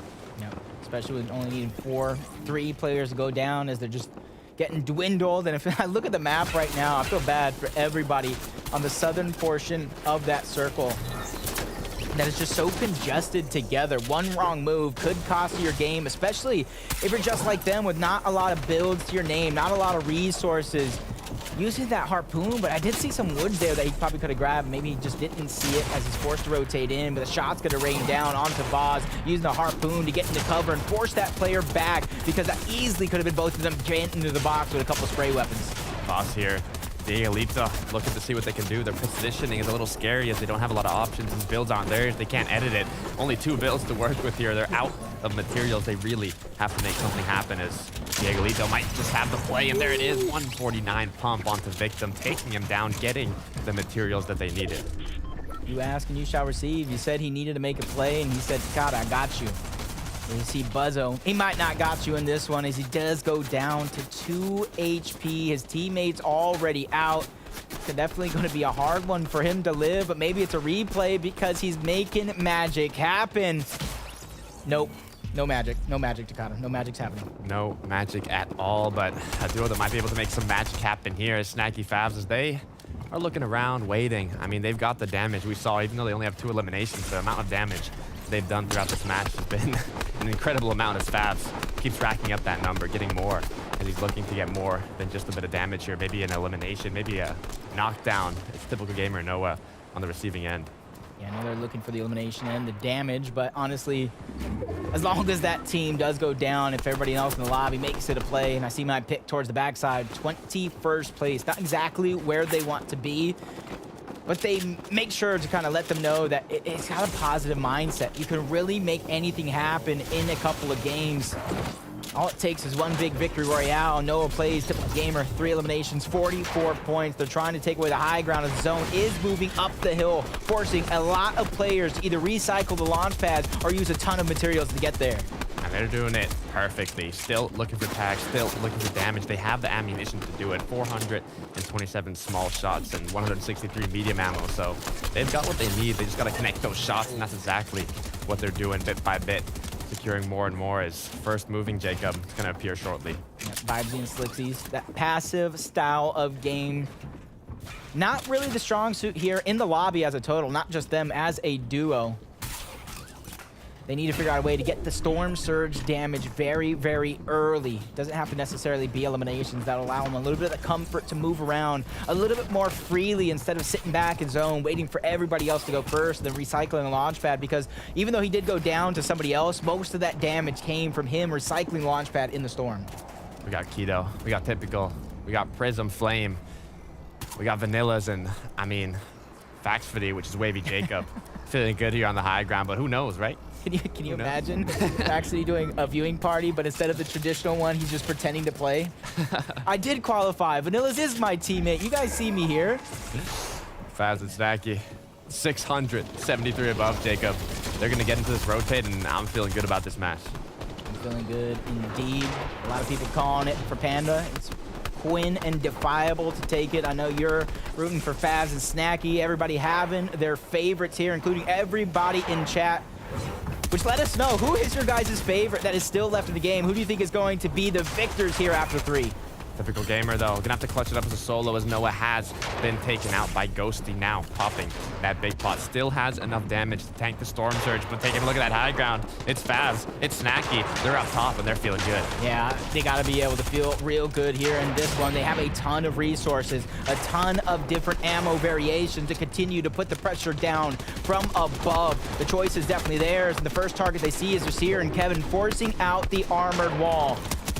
That goes to show that they might not have a ton of the resources to hold off that pressure and defend against it. As Faz and Snacky doing a good job. Snacky tame towards the backside to make sure that anybody launch padding has no chance to steal away that height. I mean, you can see they're playing height, but they're also connecting to second height. They want to make sure that nobody is going to take them down because this is the 7th moving. This is a moving zone where duos might try and contest high ground. They might try and play aggressive. They know how big, how strong it can be to be on that position as Nigel making a rotate down below. Has lost his duo partner Angel, gets into an opponent's box and ultimately going to get eliminated there as we still have so much duos up, so much action to happen. This is a blessing in disguise. Did Fabs go down?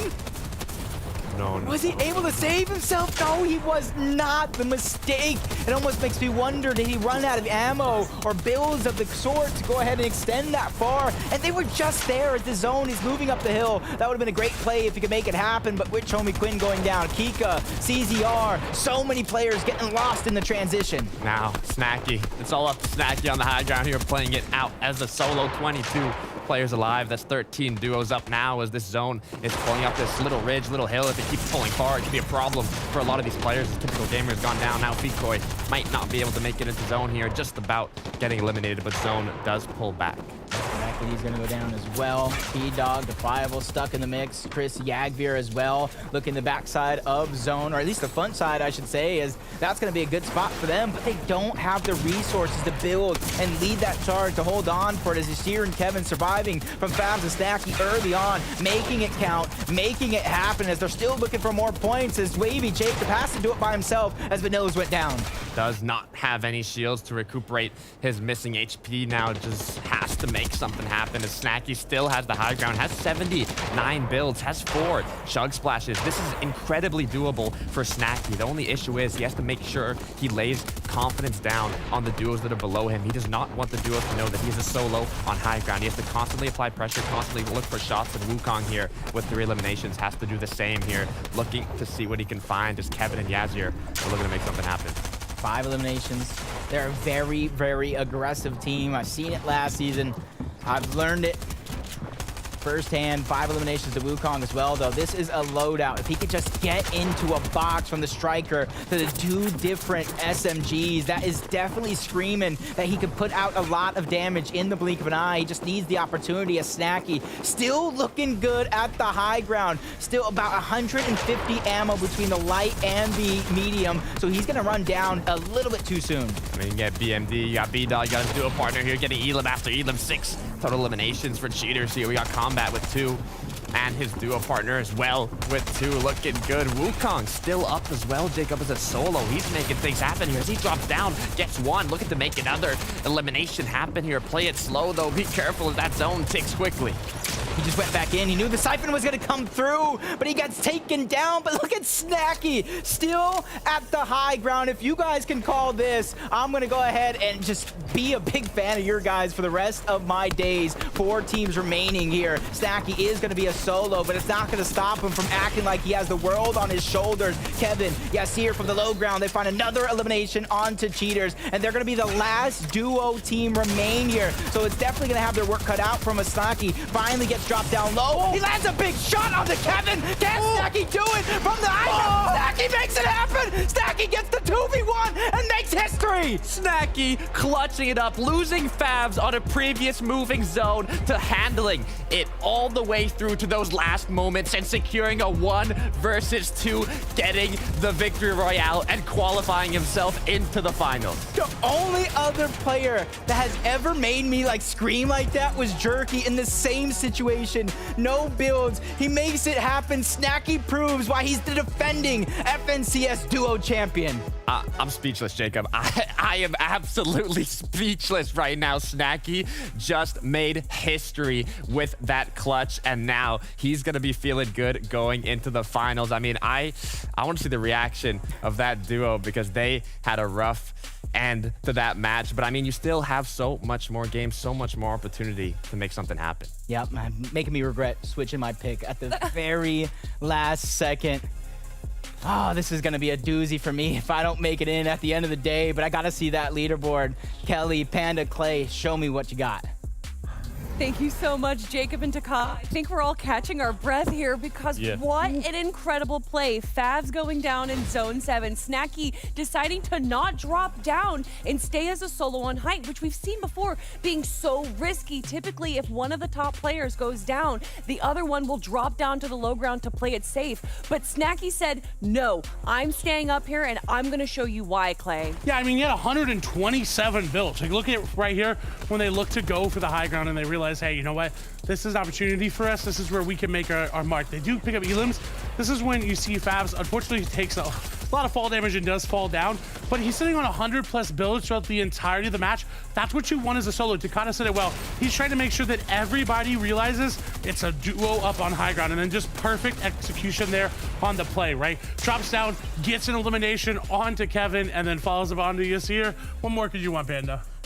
Yeah, look, if there was any other team other than Quinn and Defiable to take the game, it has to be Snacky Favs. Look, they're the champions for a reason going into this. And this is the team we've been looking for, right? We've been talking about it through the qualifier. We talked about it yesterday. We haven't quite seen them in full form. And sure enough, Snacky clutching up there is exactly what happened last season in the semifinals. Yeah, that's right. A repeat, and maybe it's going to be another repeat for being our champions, but we'll figure that out next week. Right now, though, we have to look to Yassir and Kevin because they also had a great run on the low ground there, Panda. Yeah, they definitely did, and it was interesting, right? It did look like this game was in their favor. They were doing really good at controlling the pace here from the low ground. They did a great job of eliminating other players on the same layer and kind of creating this space, but staying box to box with them.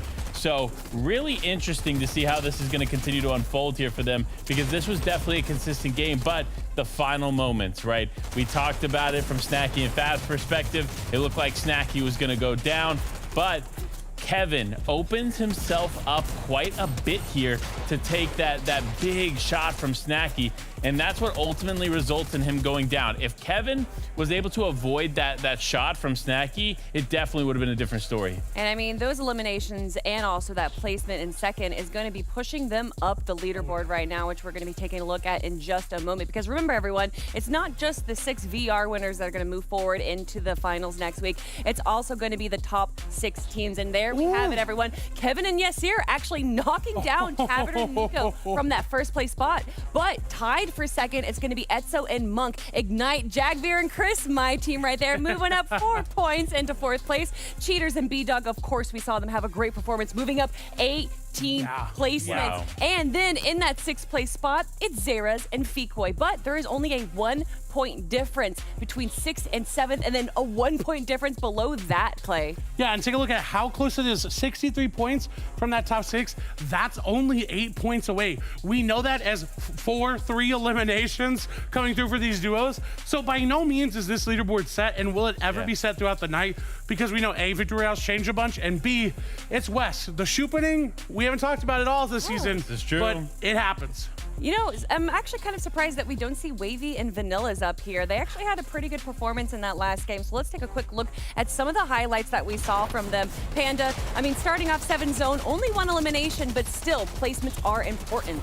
Placements are key, right? Again, it's about balancing the two. Obviously, eliminations are great, but if you can stay consistent with placement, that's what's going to make you climb the leaderboard and stay successful in these games. We're going into the second half of the games on the day, and for a team like Vanilla's, like Wavy Jacob, they need to not only be consistent, but they need to change up a few things. I feel like they're making a little bit too many mistakes going into the end game. Yeah, and it came down to there. You saw it right there. Wavy Jacob was looking one way, and Vanilla's opened it at it the other way. And right, like me and Panda can be hip to hip, but if we're back to back, ain't nothing gonna happen, right? You know, so you got to make sure you're paying attention where your teammates looking and what's happening. I think a lot of that comes down to synergy and just kind of experience, not only playing the game, but playing together. Obviously, IGLs are so important. We heard Tavern talk about that earlier, where you need to have that IGL. You need to be able to believe in your leader as the IGL. So I'm sure they're going to be looking back on that game and changing a few things up into game number 4. But I also want to give another shout out to a player that I rarely ever see, Wukong. You know, usually he's taking on the Jade Emperor, but right there, the Monkey King himself going down, grabbing a lot of eliminations as a solo player. So I'm really excited to see how he's going to perform in game number 4. Yeah, I think it's almost around the corner as well, Kelly. So I can't wait to see what they do because, again, there's so many opportunities to qualify. Well, you say you can't wait, and you're not going to have to wait anymore, chat, because game number 4 of the FNCS is starting right now. Thank you so much, Kelly. I mean, Jacob, we got the best analysts in the West. So now, with 3 games down, we're halfway through day 2 of the semifinals. Some duos coming from day 1. Some duos, this is their first day, Jacob, and they're just getting started. Yep, it's their first day, like you said, and honestly, some of them not coming out of the gate swinging like they would hope, but there's still 3 games left. Anything is possible, especially when at the end of the day, all you need is a victory royale. All you need is that VR, and that's what Snacky showed us in that last match. You saw how confident he was feeling, but the battle bus, the engine started, it's ready to go. Let's get into game 4.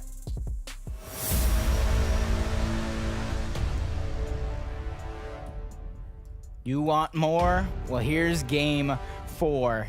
Second half of the day begins, and a lot of these players are gonna have to figure out the situation they're in and really begin to adapt. And if they realize, hey, our only hope is going through a victory royale, then they have 3 straight chances to do so. I mean, it's what we were talking about early on, Jacob.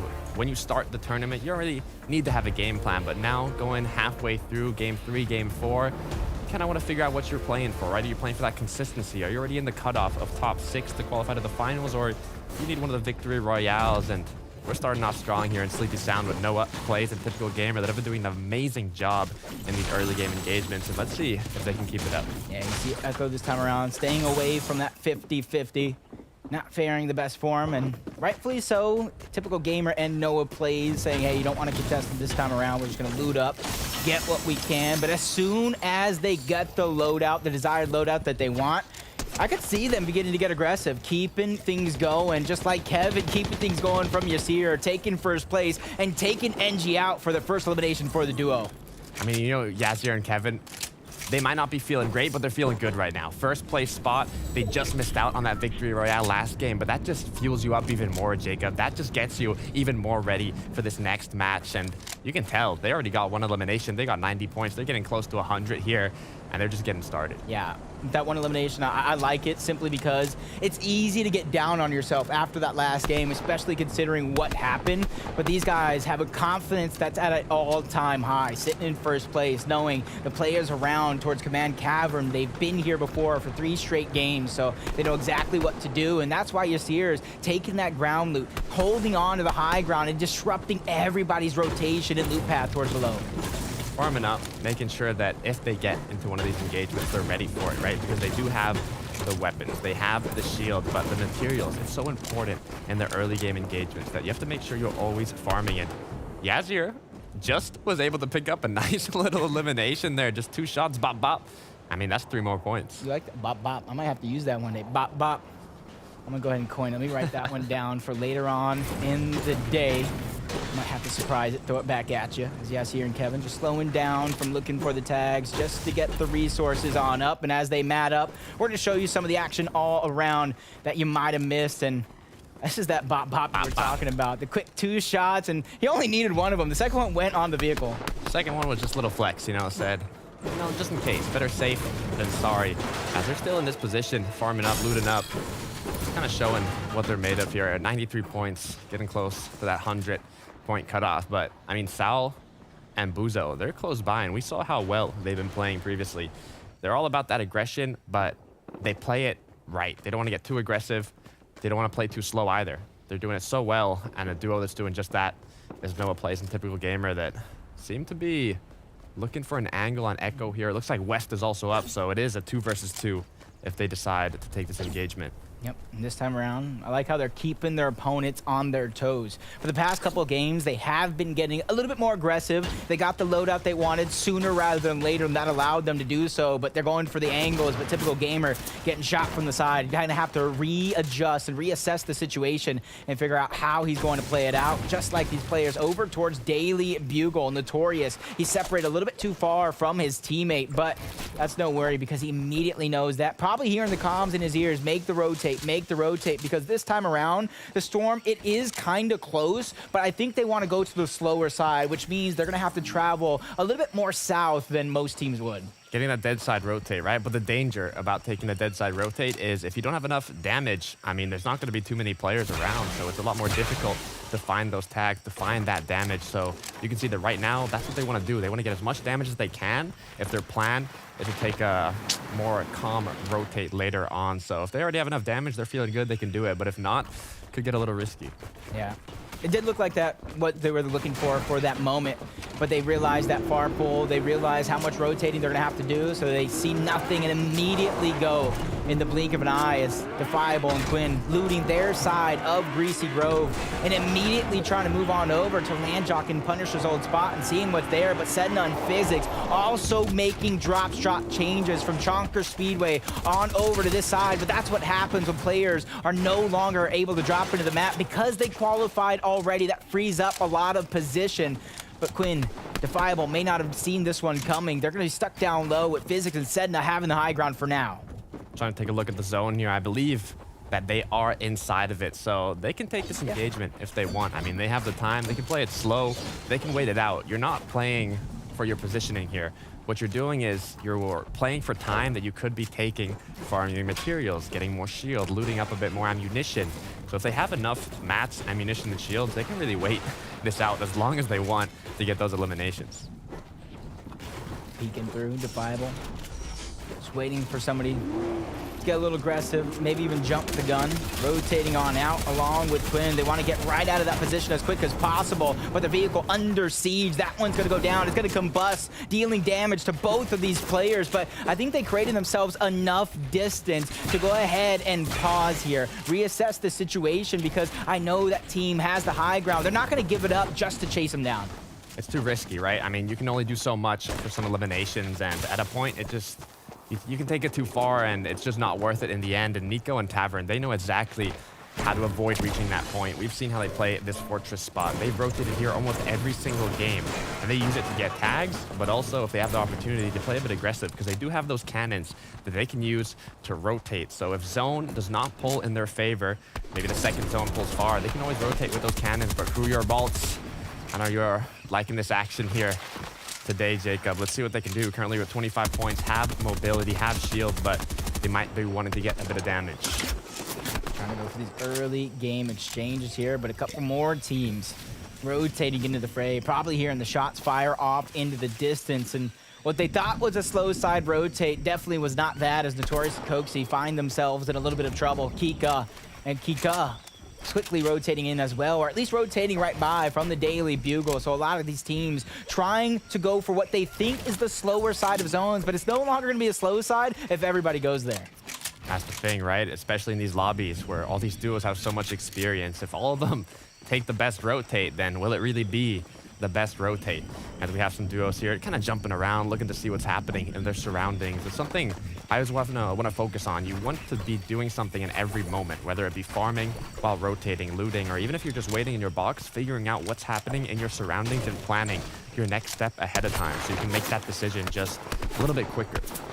Proactivity is the key, just like Takata broke down, just like these players.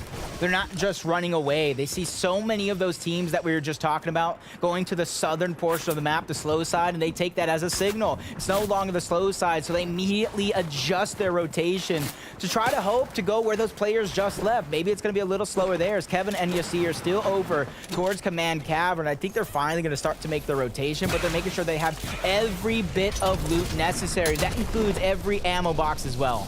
Every ammo box, every chest, everything they can get here as Yasir starting off strong with the 2 eliminations we saw early on in Command Cavern, and now they're going to be rotating from Command Cavern to Slick also on the Elim feed. Going to take one down.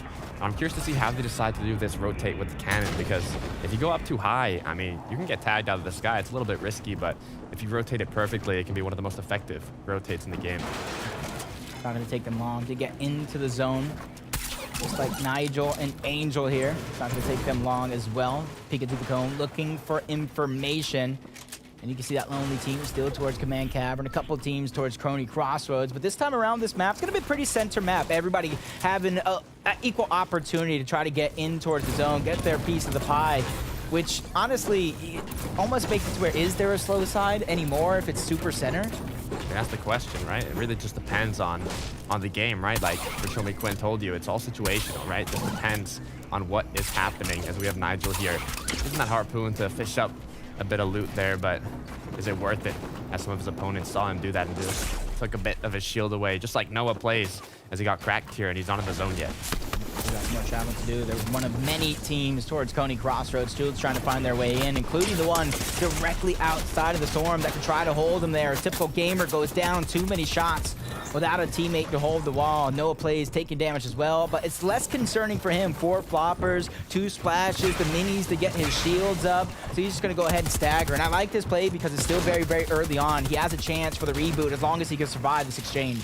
Right, I mean, West and Echo, they have the advantage, but the issue is they're in zone, so they can't really take this engagement forever. They have to play it, I mean, as quickly as they can here to try and eliminate Noah, but if they don't end up doing it soon, it's just not going to be worth it at some point here, and they're going to have to rotate back into zone, but the question is how long are they going to wait until they make that decision to rotate, as Noah is doing a great job right now, staying up.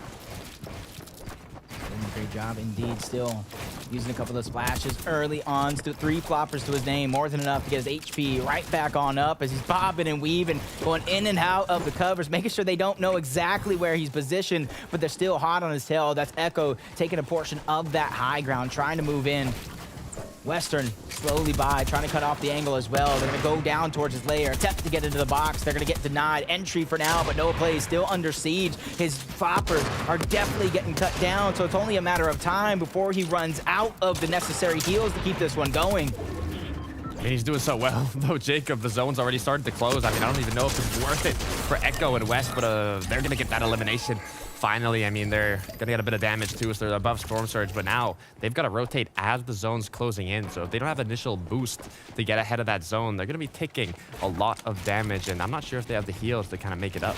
Lucky for them, though, it's not too far of a rotation, as long as they can maybe get some extra mobility to get there, so that way they don't have to use all the resources that they just gained from the med mist to the floppers. But Yasir and Kevin, thanks to the early activity to get their Storm Surge up and the rotation because of the cannons, they got themselves a sweet spot and nothing to worry about other than being one of those teams to not over-peak, to be honest, as Kytrex and Doritos 25th place trying to get aggressive. They already have 1 elimination to their name. They're looking for more, which is actually going to get stolen right out underneath their hands from Trolling, who takes down Flixies.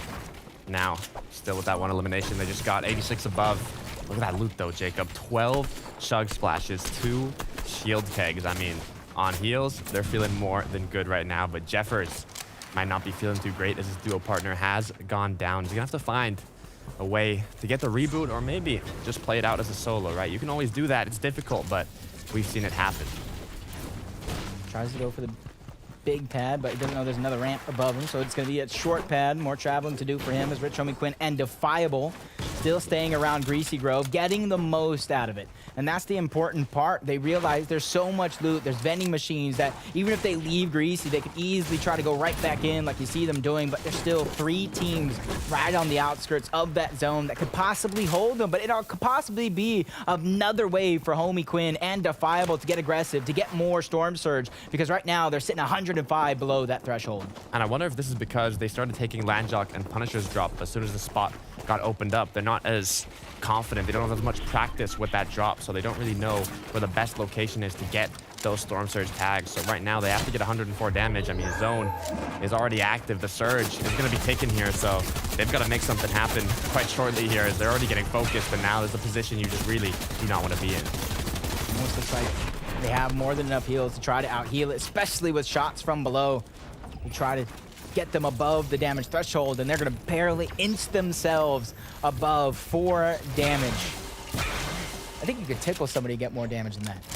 I mean, yeah, give them a little tickle, do the damage, then you're above. But the question is, are they going to be able to get that done? As Quinn is looking for some shots, but unable to connect a single one. Still going to start losing HP if they go down just a bit more. But, I mean, so far, it went down 1 damage to 3. So 1 good shot, and there it is. Quinn getting a crack on the Kytrex. Defiable, taking him down even lower now. They're 49 above. They're feeling a bit better, but they want more. Yeah, as soon as that Storm Surge started ticking on those players above them, they immediately went in to try to take advantage. Damage on top of damage to try to get the elims. They were just above by 49. Now they're below, or not below, but barely 17. It might as well be below if you're not finding the shots that you need, as only 3 players continuously need to go down. But the fight right in front of them is going to yield any one of these players the damage necessary, as Haritos might be doing it by himself, as Kytrex is barely there with no shield. 1 shot can definitely take him out, as he's still suffering from that Storm Surge. In the 25th spot right now. They do not want to get eliminated in the 37th spot of this match. So they're trying to heal up. They're trying to tank this Storm Surge, but 3 players still have to get eliminated. But there it is. Just like that, it happened. Storm Surge is no longer active. Haritos and Kytrex might have just been saved, but Defiable and Quinn know that they're damaged right now. They're not looking too healthy, and if they take the engagement, they'll have the advantage, but they do have to rotate, so is it really worth it? Yeah, that's going to be the big question. Not only you're asking, but they're probably asking themselves. That's why you see them instantly trying to break out of the box and get out of there. But a launch pad is going to be used by Kytrex and Haritos, so they may even go back in the Storm, take some damage to try to recycle that one. But Tavern and Nico, very few rotations for them, rightfully so. They're picking the sweet spots time and time again to get the damage necessary to stay above the damage threshold, regardless of elimination count, as they're staring off into the distance, continuously finding the necessary shots. The game plan is sound. They just need to execute and remain in that top 6 or get that victory royale. And that victory royale feels so good, right? They're just looking down, seeing how do we get it? How do we secure it? But, I mean, you can also play for the consistency, Jacob. That's what we're talking about. When you're already in game 4, if you're in that top 6 spot, you really don't have to risk it all for the VR. You can just play how you've been playing and maintain that consistency, as V-Dog and his duo partner here might want to do exactly that in the 5th place spot. But look at the zone, Jacob. Full west pull. A majority of the duos on the east side, northeast, southeast, they are just all over it. But where they're not all over is the zone, so a majority of these duos are going to have to rotate. And which ones are going to do it first? Which ones are going to rotate slow? I mean, you don't really know which is the best option. It really just depends on what's happening in your surroundings. And the danger and most concerning part of it all, you said it was a western pull with everybody being on the east side. Sooner or later, that western side of the zone is going to get highly congested from the northwestern to the southern, or the northeastern to the southern eastern part. That's going to be so hard to traverse to for anybody that is late to rotate. So this is where typically I would bet against it. You might be seeing some early launch pads come out. 338 above. You can even see that replay from Chris and Jagfear annihilating Etso, and Etso's actually in that cutoff right now. So hopefully his duo partner can make something happen here. But looking at Chris and Jagfear, they're continuing the rain. They're continuing the damage and shots. I mean, they have 1, but they want more. They definitely want more here in game number 4. His homie Quinn and Defiable still boxed up near Kytrex and Doritos. But it's only for a moment of time where they're trying to drop down low and make a safe rotation before everybody else has that same thought. But running in front of them is another duo team from the high ground to the low ground. They're just so packed on this side of the map. And that's why, like I said, you're seeing so many players choose to use their launch pads early, even try to recycle so they can go ahead and cover as much ground as possible while saving as much of their material. Quinn here, going to land close. Some opponents that are actually in engagement right now might just go for that third party. Checks the bush to be sure that there's no duo inside. And now Defiable seems to have been positioned inside of the zone. Great job making those boxes quickly, but it looks like he's looking for a bit more. It's Wavy Jacob close by, but be careful as another duo from behind, taking the shots, doing the damage, and now Quinn Defiable, they're 4 below. Yeah, 4 below and out of mats, running out of heals as well. They're looking for a refresh on a team that's boxed up away from everybody else to try to minimize the potential for third parties coming through. But Monk goes down, 65 players left. 15 of them need to go down before Storm Surge is out, but 21 below. Defiable Quinn still going at it, but the armored wall is going to slow him down for now. They're going to reassess the situation in this moment, but they still need to find 21 damage out of nowhere. And now 5th zone's appeared. The Storm Surge is going to be activated. Quinn and Defiable are going to start losing shield and HP here if they cannot do 44 damage, but it's moving up. 46, nice tag from Defiable, gets 2. That should be enough to put them above. Now 41, but they got to keep doing damage here, Jacob. Yeah, they can't slow down. They can't not let up off the gas here. But luckily enough, 41, 25. That damage threshold just ping-ponging around, and somebody's going to have to serve up Defiable and Quinn a spot to get the damage that they need. But right now, they're not getting antsy. They're not forcing it because they are above the damage threshold. They're not taking Storm Surge, so it's not as important on their list as everything else. As you see Miles scored, they're taking it low. They're taking a lot of damage, only 16 below the damage threshold. Make it 25 now. Easily able to achieve if you just find the right target, but they're going to go against that. They don't want to overpeak with 3 players only needed to go down. They're going to use all their shields and resources to try to out-heal it and stay alive as long as possible. Now the rotates are coming through. The launch pads are being used.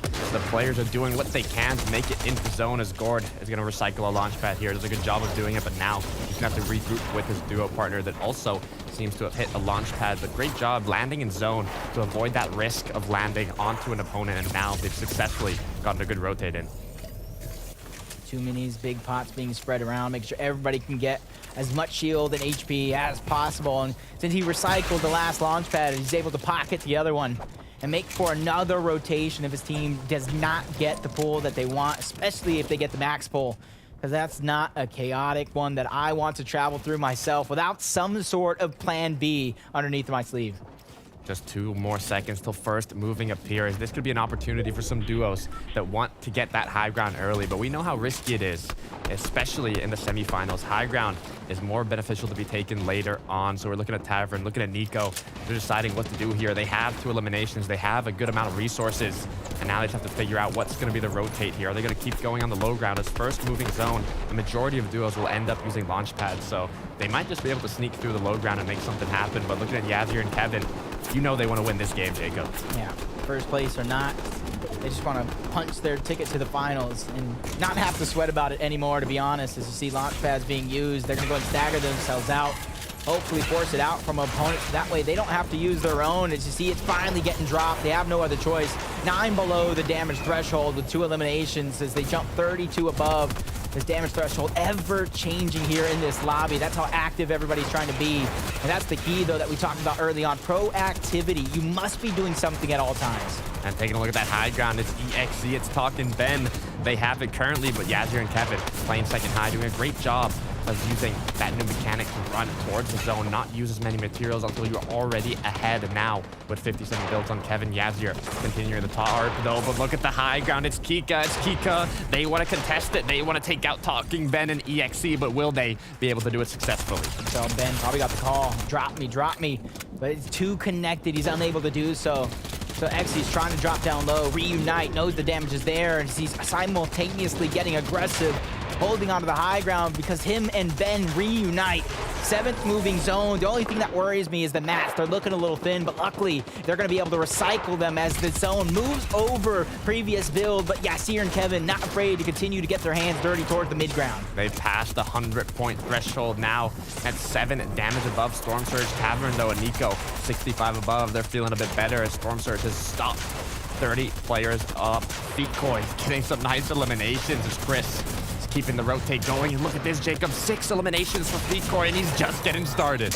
And there's another one for 7, another one for 8. DJ Fecoy looking strong here. The siphons are necessary, but the Storm is going to take 43 HP. He has no choice but to abandon his teammate. But that doesn't matter as they're both sent back to the lobby, but a massive amount of eliminations means a massive amount of points regardless of your position in the game.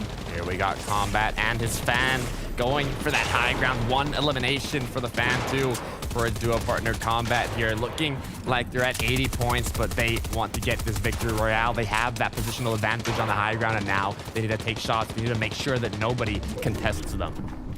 Nico Tavern still working really well towards the low ground, staying on the outside portion, trying to stay ahead, even cut off a few players, going through previous builds, making their job that much easier.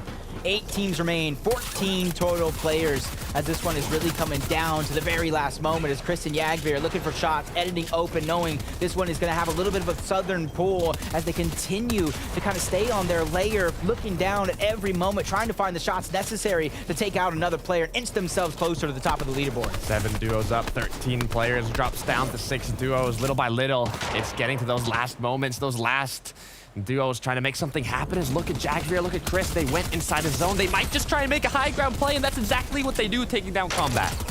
They got caught slipping. Combat can't watch every angle. He's going to go down, and the only player as a solo right now is Combat's fan as the high ground goes over to Chris and Yagveer. But how long can they hold on to this high ground? Because it was yesterday they also had the high ground, but they let it slip to Arkham and Epic, who took that game at the end of the day. But this one is a different story, a different tale as they look to finish strong. It's all about learning from your mistakes, Jacob, and that's exactly what Chris and his duo partner have to do. But Tavern trying to make something happen here. He's split up from his duo partner Nico, but he has to pop those shields. He's not looking too healthy, as EXE and Talking Ben aren't either. They do have 6 eliminations, but they do not have any shield to work with. Yeah, at one point or another, they did have possession of the high ground. Tavern and Nico go down, so they go again. Still in a strong position, though. Yagveer, Chris holding on, running out of resources, but they have the high ground, and they have ammo to continue to put down the shots from above. They don't want to let this one slip through, as 3 teams remain, 6 players. This could end in a 2 versus 2, but we got BMD, 5 eliminations here, already 115 points at the 2nd place spot.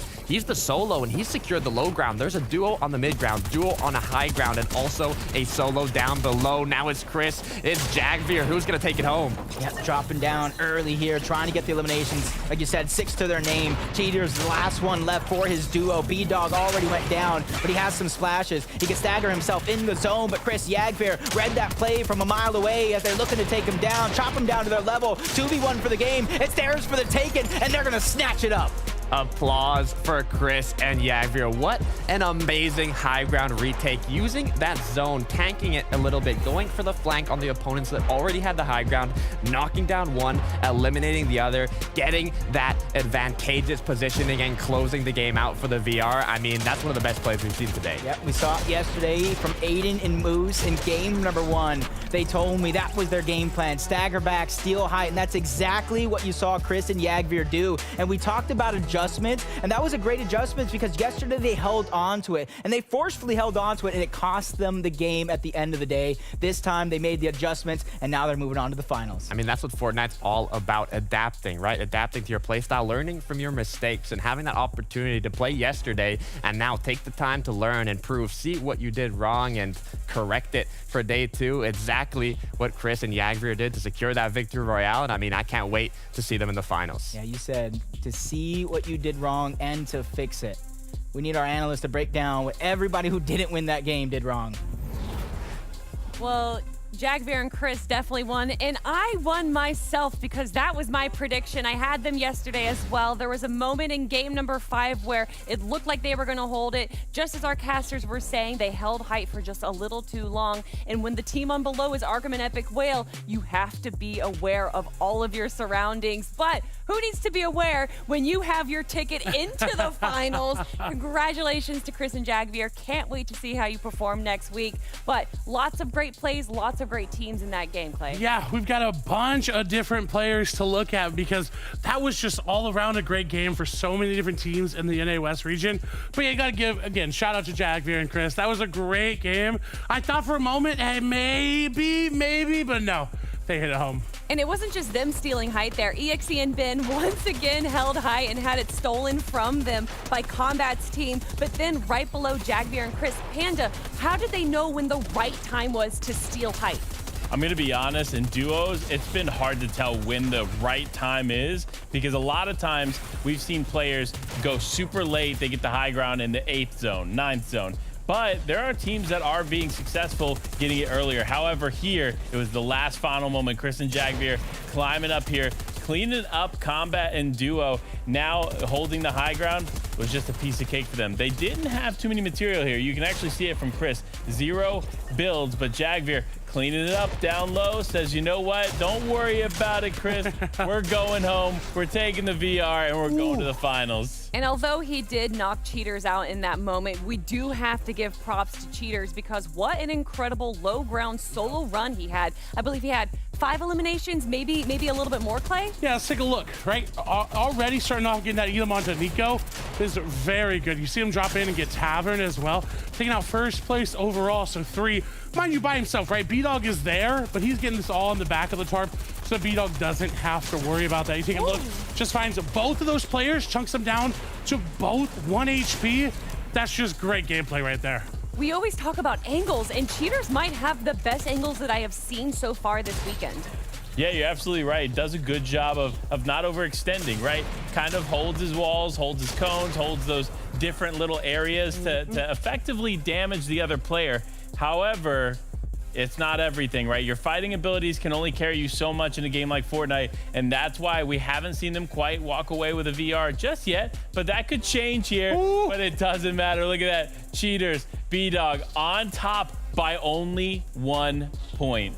That is scary. There is still, look how close everyone is in the middle of the pack. 88, 86, 86, 84. Guys, there's only so many games left, and these teams are not just fighting for that victory royale, but they are fighting for that top 6 spot. And this is day 2, meaning that tomorrow is the final day, the final opportunity. And I'm sure these teams don't want to be there because 11 or 12 new teams are going to be jumping in there. Zayrez, Fikoi in that 3rd place spot, Kevin and Yasir in the 4th place spot. Tavern still holding it pretty strong. But let's take a quick look at Zayrez and Fikoi. Yeah, I mean, Panda, look how many elims Fikoi gets by himself right now, sitting on 3, just picked up elim number 4, and they just absolutely pop off. Look, popping in a 1v2, doesn't matter. They are in the box. They are there, 6 elims now. Yeah, look, aggressive gameplay here from Fikoi, and they're doing a good job of surviving here into the end game and then focusing on getting those eliminations in the end game. However, I still think they're being a little too aggressive. We see Fikoi actually get lucky there with a pad, and unfortunately, though, it wasn't enough. As you see, those final shots rain through from the top and end up taking them out. But it's all about the leaderboard, right? And I want to shout out Tavern and Nico. They have consistently made it to the end game every single time. Clearly, I don't think they're going for the VR. If the VR comes naturally, I think they'll take it, right? But I think they really are focused on consistency, and that's why I don't see them not qualing today. Yeah, I want to point out that over 90% of the winners today have been from day number 1, right? You talk about tomorrow being the last day. Well, that's a terrible stat for those players that are playing tomorrow. They really want to get their games in today so they don't have to worry. I mean, they've said it best, everyone, and I know that you are ready for the next game. Who is going to be grabbing that VR? Well, we're going to find out right now, everyone, because game number 4 of the FNCS NA West is starting right now.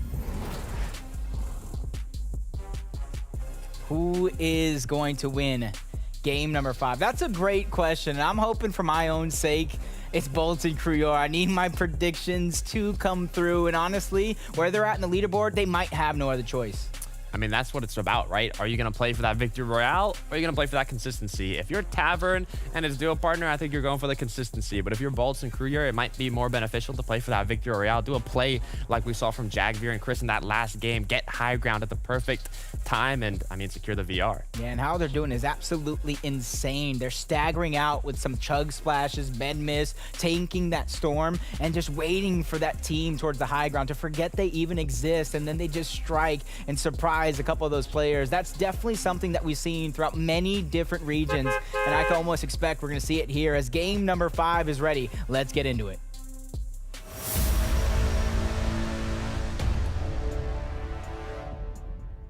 Day 2 of semifinals, getting into the 5th game. Just 2 more matches left. This match and 1 more, Jacob. Which are going to be the 2 duos that secure these last 2 Victory Royales? And which are going to be the 6 duos that qualify through consistency? Reminder, they still have a second chance tomorrow in Day 3 of the semifinals if they don't make it today. But you know, it's going to feel nice to qualify on Day 2. Yep, and as you see, typical gamer Noah plays, not straying away from that game plan, going for that same side, looking for the floor loot to try to go ahead and put the shots on, and as soon as they don't find it, you can see immediately they're going back to the farming, but Noah plays a striker burst, an epic one at that. That's going to deal a ton of damage. Then you get to shield keg, minis, there's a big pot in the distance, there's definitely 2 in the distance, so he's just definitely waiting for his teammate to go ahead and mat up and get ready, and then that's where they're going to go ahead and try to put down the shot, get aggressive, and that's literally the 3rd big pot, 6 minis. Noah definitely came to play. Noah's got the shield needed to come out on top in this engagement, but notice how he was not getting greedy. He did not go for the loot. He knew he did not have materials, and if he's caught off guard in a position like that in the early game without having any builds, I mean, it's most likely going to end up as him being eliminated. So curious to see if they're going to play it aggressive, seeing how they have such a good amount of loot early on, but it's all up to them and what they decide to do. But Slick, we know that he got a nice elimination here on Reigns, and starting off pretty strong. I'm trying to see where Reigns' duo is. Might even be close by. It looks like Slick might continue this aggression. Yep, CZR immediately getting the information. He's in this building.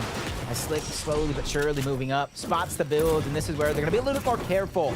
As they move in, they're taking piece by piece, trying to get it underneath their control, but Kitby by himself, the piece control is going to go over to Slick. CZR trying to take another angle. They're both getting aggressive, but as they split up here, this could be the moment to strike, and CZR goes down. Kipple reading the play absolutely perfect here, coming down to a 1v1. It's all up to Slick to try to save the day here, just like it was up to Kipple, who's now playing defensive, taking that elimination in stride and trying to reposition as he lacks the shields necessary to take this fight straight up.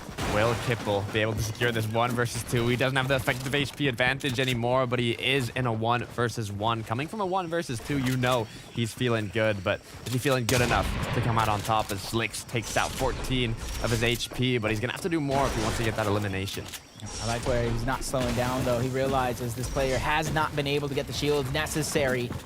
So he does have that advantage, so he's not slowing down. Doesn't want to give him the moments to breathe, to go ahead and pop those minis, but he gave him just enough. 1 gets popped, but he pops it back into the cover. Damage is there from the Stinger, and it followed up by the Striker as he takes down not 1, but both of those players to save the team's game. And that's why he's going to go back for CZR's card. You know, he got a little scared there. CZR went down and Slick's like, oof, okay, got to make something happen. But look at that first elimination that they got using that bolt action sniper rifle to secure a nice little elimination and start off with that advantage. I like that because it's not something you see every day. You never really see those snipers. That's a rare play, but a beautiful headshot nonetheless as typical gamer Noah plays, getting closer and closer to their opponents for the high ground. Going to go to Echo and Western, and that's going to give them a little bit of advantage to put the shots from above and put a little bit of damage onto typical gamer, force them in a defensive position, but they've been here before. They've faced harder foes, so this one is definitely the potential for them to win, but it's now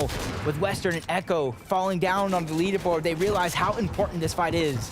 I mean, normally we see Noah and typical pushing West and Echo, but it looks like they got fed up of that as Noah goes directly into his opponent's box, but almost getting knocked down. Did secure that elimination though, but Typical Gamer's gonna have to clutch it up for Noah now. 1 versus 1 as Vanilla actually is going into this engagement. The third party has showed up. And in comes a new challenger. Vanilla's pops off here along with Wavy Jacob. They too are realizing their position onto the leaderboard. And even though it's easy to say 21st place, it's all or nothing, victory royale. But honestly, with 3 points per elimination, if they start off hot, they already have 2, that's 6 points, and they keep it going, find more and more eliminations along their path and get a great placement, they can put themselves in a top 6 bubble position. Wow, I mean, you can see how well Vanilla's played that from securing the solo elimination onto Echo, from continuing on to Noah. Typical Gamer, I mean, looks like you have it at one moment, but quickly after that, it can all end with a third party. That's exactly what happened in Sleepy Sounds, but looking at B-Dog here, alongside his duo partner, seems that they're contested by Squid and another opponent, but looking at one of our top teams on the right, it's Tavern and Nico in the second place spot, and they just got an elimination. Playing a little bit different this time around. Or possibly not, honestly. They could have been sitting on that same cover, got damage on the Ghosty or Flame back. I did see Nico get it down very, very early on, using the cannon to put themselves in the position to pick up those eliminations, which is perfect for these guys, the way they are playing that sound gameplay. Whether they go for the victory royale at the end of the day or just max amount of points, playing for consistency, they are definitely doing a great job at controlling their own destiny.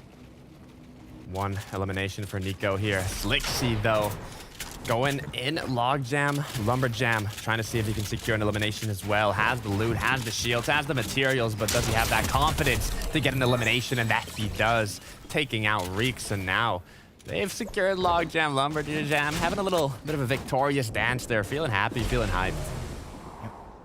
BQ-tify there towards the side. Possibly waiting for them to kind of leave, get the reboot. Tavern, Nico looking strong as can be. Especially in that metal box, they know they're safe to do exactly as they please. 1 elimination.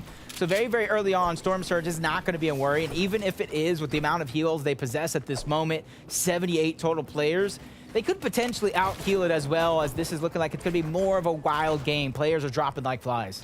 Also want to shout out the new POI, the Collider. I mean, you can see kind of flames coming from inside of it. You can actually use those to rotate. So you've got cannons, you've got launch pads, and you even have that new tower in the POI to make a rotation happen if it's what you have to do, right? Especially if you get staggered behind zone a bit, maybe doing an engagement or trying to secure a last little elimination. So always making use of that environmental mobility can be so crucial to making it to that late game. And if you guys are just tuning in, first question, why? Why have you not gone here sooner? And what do we have to do to get you in that seat sooner, whether it's online or at Legends Landing? Second, I'm Jacob, caster extraordinaire, joined with Takata, one of the best pro players in West. All these players are lucky he retired to join the desk. Otherwise, he'd be causing some trouble of his own. Russo and Keto, though, they did pretty good yesterday. They were like right on the bubble, almost able to qualify. And they're once again on that bubble. 9th place, they're not too far off, and they have a chance, just like a few of these other teams, to control their own destiny. I mean, they're close, right? This is a position that is kind of hard to figure out what you want to do. If you want to play it extremely safe for the late game and secure as many points as possible, if you want to make a risky play for high ground in second or third moving and try and get that positional advantage. But for now, they're not thinking about the late game. They're thinking about getting to the late game. What are they going to be able to do? But Yasir right now taking a cannon to rotate, but was it too risky as he actually gets knocked down here? And now Kevin is going to have to make something happen. Yeah, but he didn't take that same rotation over, so he's going to do it on foot, still getting shot from the side. Combat's fans spot him from a mile away.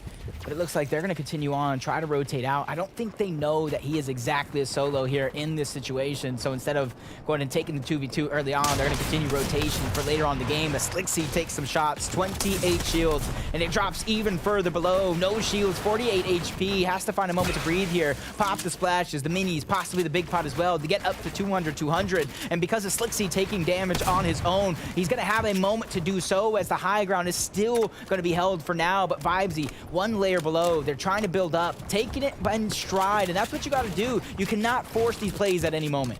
EQ-tify here, one elimination, seeing if he can get that clutch up. on Vixie, who's down with Slicksy. Love the combination of names there with the duo, but actually look at Slicksy down below. He's actually gonna chop down the builds. He does it successfully too, knocking down his opponent. Now they have the advantageous position. They have that high ground. They're gonna push it together as a duo. I think he heard the chops.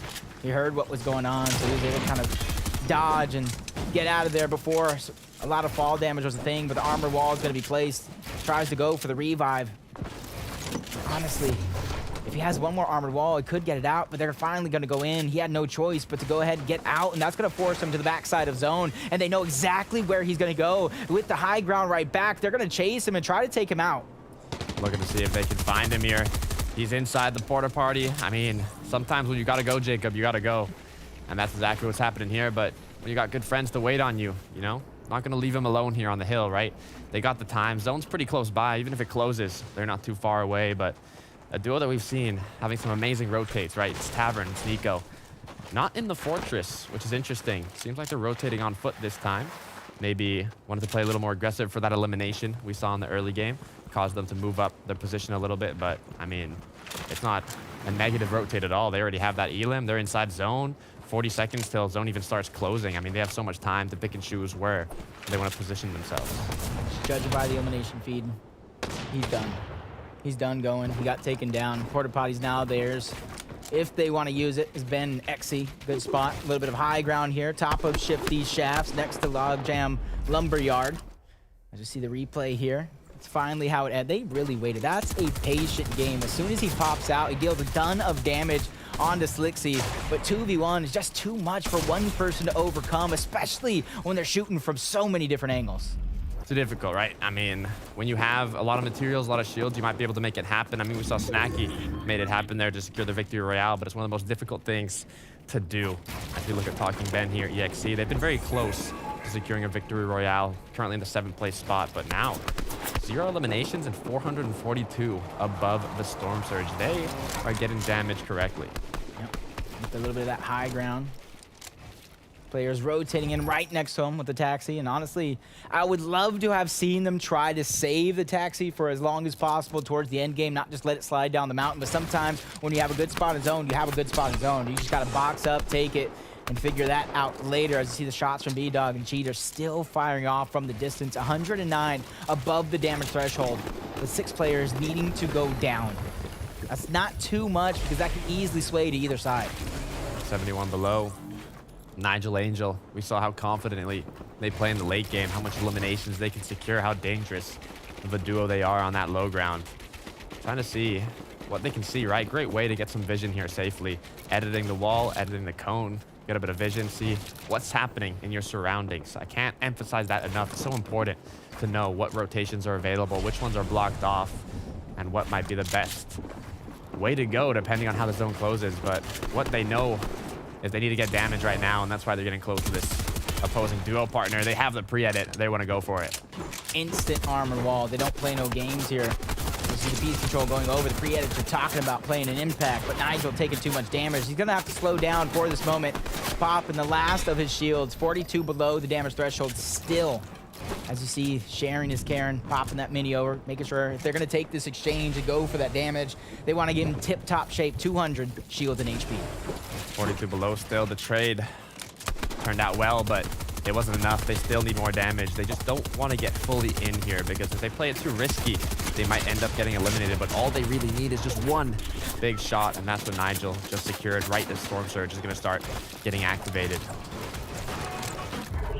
I like this, though, because they still have a good portion of that high ground, and they have a view of the edge of zone where a lot of teams are going to try to put themselves in, and they're not too far off themselves, so they can easily stay in this position as long as they like and start to go for those surge. But who cannot stay in this position is Homie Quinn and Defiable, as they are looking like they have to have a moment here to breathe, get that HP and shields back up, sitting in 14th place with 1 elimination right now. That's a good spot to be at, especially 259 above the damage threshold, but you know this is not where they want to sit. They're gonna have to start getting proactive themselves. Taking a look at the replay of how Quinn got this elimination. It was actually Kevin who was a solo, and Defiable went directly into that box, securing the elimination. Not much Kevin could do there to get out. But now, with that elimination, they have the damage, they have the Storm Surge, but I don't see any spare shields on Quinn. Maybe Defiable's holding them all, but I mean, there's a big pot there, so he might just take it, and that's what he's doing. Take it indeed. You asked about shields. Rich Quinn receives said shield. Ooh, chest right above him. He gets a second big pot as well. So it's definitely raining loot for him as he continues to try to hold this position. Since it is inside of a house, he's going to be able to refarm a lot of those materials, place them down, and be able to peek in and out to find the necessary shots as Nico and Tavern have a high ground spot themselves. And this is something that they've been doing every single game to get the shots that you're seeing right now. 3 straight shots being fired and landed by Tavern to get even more damage, to put themselves in more of a comfortable spot. And you see them expanding their layer below them, so that way no one can kind of sneak up and try to steal away the high ground that's theirs. Not only that, looks like they got gifted. A little bit of a surprise here. Loot drop. Will they be able to get it, though, is the question. Is sometimes you kind of get yourselves into risky situations where you're trying to secure these loot drops, but it looks like they might have just done it perfectly, or maybe I spoke too soon as it landed right on top of the wall. I feel like that happens every time you try and box up a loot drop. It's just bound to be his Combat and his Fan once again playing together. I like that southern portion, man. That's looking like it is going to be messy. Only thing that's going to save these people, and I'm just looking at where the zone's right now, is if it kind of pulls or stays to a portion of the south. But the way this game has been going, max pull after max pull, I don't know if I would want to bet against that. I mean, look, we haven't been so great at calling zones, but maybe the chat is. Where do you think it's going to pull? Is it going to pull north? Is it going to pull south? We're going to find out in 20 seconds here as the zone is closing. Little by little, we have Z3S here and Fikoi. I mean, they seem relaxed. They're both crouched up in their box, maybe talking, saying, hey, what are we going to do? Or, you know, maybe just let whatever happens, happens, right? They have the floppers, have the chug splashes. I don't think we've seen a heal off today, so that still could happen in one of these last 2 matches. And Z3S, Fikoi, they might have the duo that does it. Get a little bit of a southern pull here. You guys can't change your votes. The chat is permanent. We know exactly who's right and who's wrong when you guys made your guesses. I'll make sure to credit you guys later as X-Rays and Fikoi, 3rd place, peeking in and out of the covers. And that's exactly why they're resetting the covers. That gives them an extra bit of visibility while remaining safe behind that layer. Not seeing what they want. Forced to probably rotate here in a bit, just like you see Vanilla's and Wavy Jacob do. Saul Goodman and Buzzo as well, just peeking through the cone, getting that information that you're talked about. Even though it might be looking like they're staying stagnant here, no, they're just gathering information of all the duo teams around them, figure out where their rotate is, so they can make a decision based off of that information. Who's out here? Saul. Looks like they're making some edits in what's the rotate, what's the path. There's V-Dog. The duo playing a bit aggressive against the Kika duo here, but remember, you don't want to get too aggressive. Zone did pull more to that south, like Dick was saying, 4th zone. 15 seconds though until it starts closing, and now the duos that are on the north side, we have to make something happen here, but we got cheaters trying to see if we can find any angle, any shots, as they do have 0 eliminations, so they might have to do some damage here. Likely just continuously peeking down low, making sure anybody sneaking below him is going to get caught out, spotted out, and called out, but it's they who are now forced to make the rotation. Not in zone just yet. Shots firing from above. They're just going to drop a layer. And it's going to make their journey that much easier. Somebody else now becomes the target as he's going towards the side of the mountain here, trying to take and keep as much of the high ground as possible. It's not going to be a lot, but at least it's something. But he opens, he peeks, he takes a big shot. His shields go down as B-Dog now trying to alleviate some of that pressure, holding the walls, but the shots are still firing through as Cheaters is doing what he can to get his HP and shields back up. Ooh, Tavern. And Nico, though, has to be careful. Went to pick up his duo partner, but was not able to do it in time. And now the opposing duo has seen it. They want it. They want to secure those eliminations, especially having the advantage. Nico's called it. I'm dropping my loot. You got to get out of here, Tavern. Yep, unable to pick up Flopper, but he did get everything else. Med Miss, minis, chug splashes. He just needs a moment to kind of pop them as he finds a way to breathe here. 9 below the damage threshold. Pressure is on. Tavern, Nico do go down. 1st place. How long can they hold on to it? Luckily for them, though, they is a 6th and final game after this, where they either can get more points on top of that to remain in the top 6, or maybe get a victory royale at the end of the day. And that might be something Rich Homie Quinn might have to bank on, as it does look like Defiable does go down. He goes and barely gets himself in towards zone. A med kit just right outside. Is he going to go ahead and pop that? Needs 10 seconds to be able to pop that med kit with so many teams around. Anything's possible, Jacob. We saw it from Snacky's VR with the 1 versus 2, and we're about to see something happen possibly here with Rich Homie Quinn. He got the med kit. Feel like that was a sign, you know? It was Fortnite saying, make it happen. Here's your opportunity. Here's your buff. Let's see if he can do it. He has the launch pad, has the mobility, has decent amount of materials. Could be more, but he can make it happen. Yeah, it was Monk and his duo there shooting some of the covers. Might have been the reason why Defiable did go down at the end of the day. Is it does look like Quinn might be looking to use his launch pad early, or maybe even force something to go out, waiting for everybody to rotate in, trying to recycle as much of the resources as possible, but sooner or later, he's gonna find exactly what he wants. He gets the cone. Monk and his duo do get separated. This is Quinn's time to strike. The box goes in. The damage is out. Quinn is gonna be able to get the down onto 1. The refresh is in. 3 more points added to his total. A magnificent play from Magnificent Leader. What a great way to get that elimination. That's a 3 extra points for Quinn here. Now playing as a solo. You can see his materials have went up to 115 builds, almost full materials here, but the problem is only has 2 minis. He's going to use them both now as well. It's going to be hard to recuperate the HP he loses, but with the materials he has, he should at least be able to secure a good amount of placement. Yeah, as a solo, he's going to have to do it. Everything, every fiber of his being to stay for inches close to the top 6 as possible. Spotting out the next rotation, spotting out some heals as well. He's going to try to be the first one there. Like you said, thanks to that refresh, he was able to get a ton more builds, so it's going to be a little bit of a safer travel. Gets the big pot. He's going to pop that one right away. Get up to about 150 effective HP and heals. His B-Dog and Cheater sitting in second place. 120 points. Looking good, but only about like 59 builds between the two. That's something that might be concerning later on in the game, but for now, it's the concerning part is that team that's right next to him, 1 layer away, that's looking to wait for them to rotate before they strike. It's scary, right? Sometimes it's even worth it to take a bit of storm instead of rotate early, as you just can get yourself in a caught-off situation like we saw what Quinn did on that one opponent blocking off the launch pad. But it looks like a majority of the duos here want to use that launch pad. We have Crew Bolts. Your prediction, Jacob. We have Combat and his duo partner doing a great job of doing damage here, but you might just get caught off in the last moment. That's why important is focusing on that rotate. Yeah, same thing happened very, very early on. When you take the launch pad, your timing has to be right because you can get separated in the blink of an eye. Now Combat is down and his fan is the only one left, but still looking good when it comes to that damage threshold. Nothing to worry about for now other than being solo. You see Creep Leo traveling towards the low ground, trying to conserve as many of the resources as possible as Matt and Victim for now claim the high ground. 6th zone.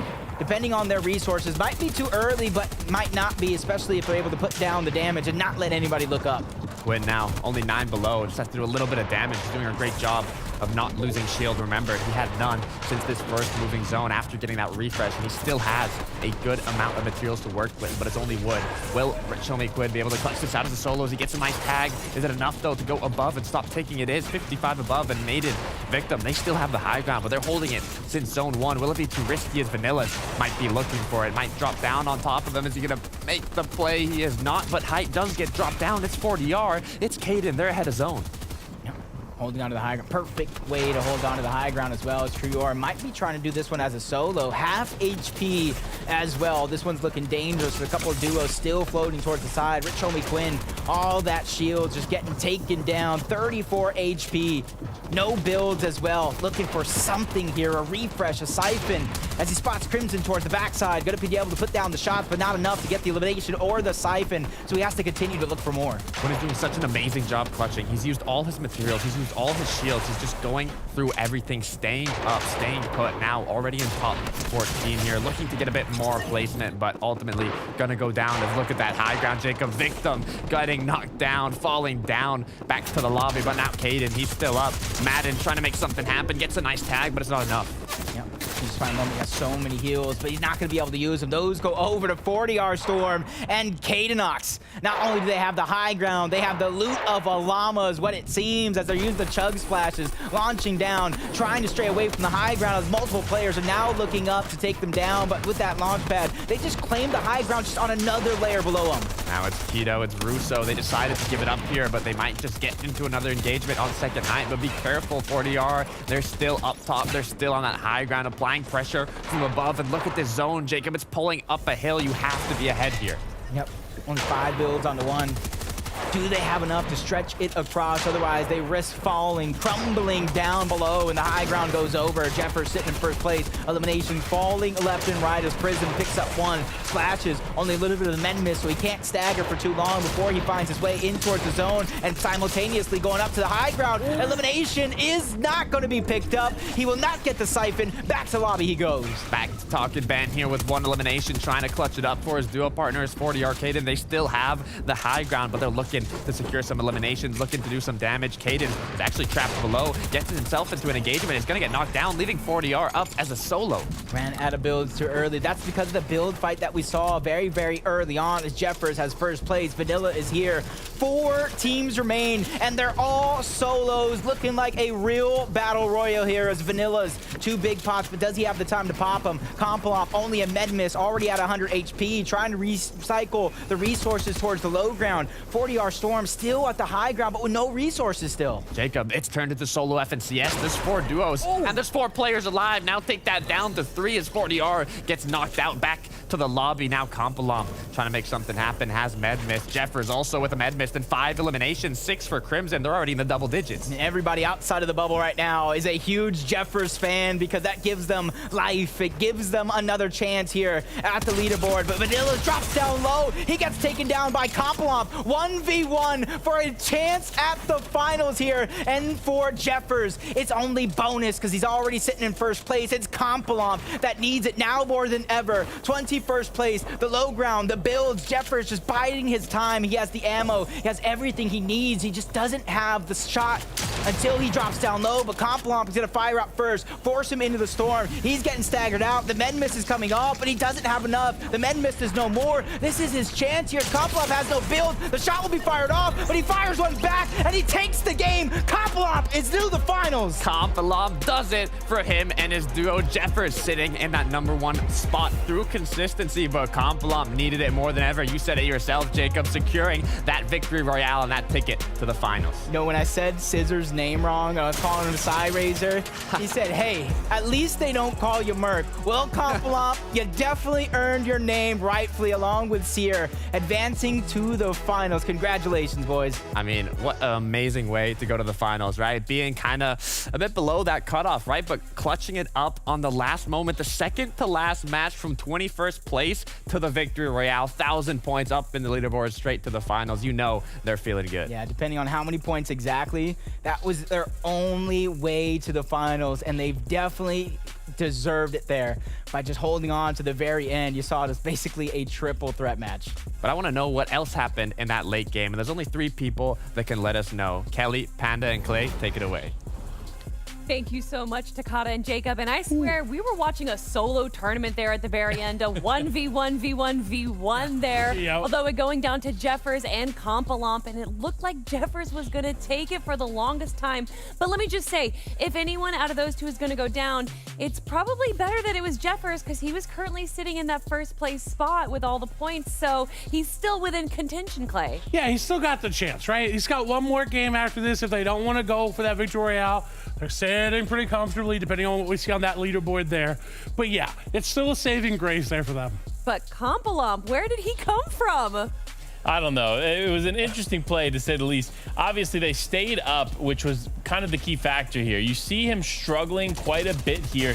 Did have some eliminations on the board, so it showed that the teammate going down here in Seer was not for nothing, right? They did get some points across the board when it came to those eliminations, but here it is, that final moment. Kompalop on the low ground, just trying to survive, has 8 builds or no builds there in that final moment, looks to take the shot, a huge shot there from the shotgun, ultimately turns that fight around, and fortunate for them, they're going to the finals. So excited to see them in the finals next week, everyone. And of course, we still have one more game to go. And it kind of looks like Crimson's team might be that last team to grab the final VR, or at least one of those coveted top 6 spots. Because although we saw Jeffers have just an unfortunate peak at the very end there, they clearly had a great run until the very end. They did. And honestly, it's good, right? They were in 6th place going into it. Moving up into that top 1st spot is really what you want to see. And they fought really well together, Panda. They really did. And that's the nice thing about these teams, right? we see them fighting and learning to stay box to box, and that's super important. Clay mentioned it before today, and it really is what makes or break a successful team. Not everybody can solo clutch like a Snacky like we saw earlier, right? So you really have to play with your teammate. You have to understand how close you are to your teammate and how effectively to play together. And I think some of these newer teams like a Jeffers and Crimson are starting to understand that. Yeah, I mean, just look at the eliminations that they have. Unfortunately, Crimson going down with 6 eliminations there, but that does not make Jeffers worried whatsoever. Still staying on height there, grabbing great eliminations, but at the very end, even another one. Just such clean elimination after elimination, but this is where he fell a little short. Yeah, it was that earlier shot actually from Compalot that took a little bit of that shield off, which made it such a big issue. If he hadn't taken that shot, it would have been fine. But I mean, Kelly, let's take a look. They moved up 8 spots. They got a 30-point lead. They are big chilling right now. Take a look at everyone else. You got Nico and Tavern as well, Cheaters and B-Dog. We see Ben and X moving all the way back up as well. But look, again, everyone, we are looking for the top 6. And as you can see, 6th and 7th place, it's only a 3-point difference. Below that, it's only a 1-point difference. It is still so close for the competition here. And with 3 points per elimination, I think we're going to be seeing a pretty aggro final game here. What do you think, Clay? Oh, 100%. If we don't see an aggro final game, what is NA West? I mean, you're absolutely right. I think the aggression is going to be as good. And I think we're going to see less calculated aggression than we have in the past, right? We talked about calculated aggression before and how important it is, but this is the final game. This is the final moment for some of these teams to qualify on the day. Obviously, there's still one more day tomorrow, but the final opportunity today to make their way to the finals and punch that ticket through. Will they be able to do it? That's the question, Kelly. The fact that it's also been an EXE that's on the cusp, that 6th place spot, and they constantly have height stolen from them. I'm wondering if they're going to go and try and get height again early on. Are they going to be the one to steal height? Well, we still have just a moment before we hop into that final game of NA West. Remember, everyone, the top 6 are going to be moving forward into the finals, and then we have 12 new teams that are going to be joining us. And then that's it, everyone. Tomorrow is the last day of the semifinals. It's going to be 12 more teams joining the 15 that have already gone through the qualifiers, the 11 that's already gone through yesterday. And then it's the finals next week, 2 days. It's going to be absolutely insane, everyone. And speaking of insane, game number 6 is going to be absolutely out of this world. And who better to bring all the action? It's Jacob and Takada. Did you say game number 6? Time really does fly when you're having fun. But for some of these teams, this is the last moment, the last chance to book your ticket to the finals. This is the most intense moment, right? It's the last match of the day. You either get that VR or you qualify through consistency. If not, you're going back tomorrow to play the last session, day 3 of semifinals. So the duos right now that are on that borderline, on that cutoff, we saw Ben. I mean, you gotta be feeling nervous. Yeah, it's still anyone's game here as a Victory Royale punches your tickets. But when it comes to consistency, I feel like there's only a few teams that can really play for the extra points needed to punch themselves in that win qualification. So it's going to be very interesting to see how, depending on where you're at in the leaderboard, what your game plan is going to be. And I remember yesterday, the average threshold was 107 points, but that was only 5 matches, Jacob. We got 6 matches now, so that threshold is going to be higher, but you heard the battle bus. It's ready. We're going into the last match.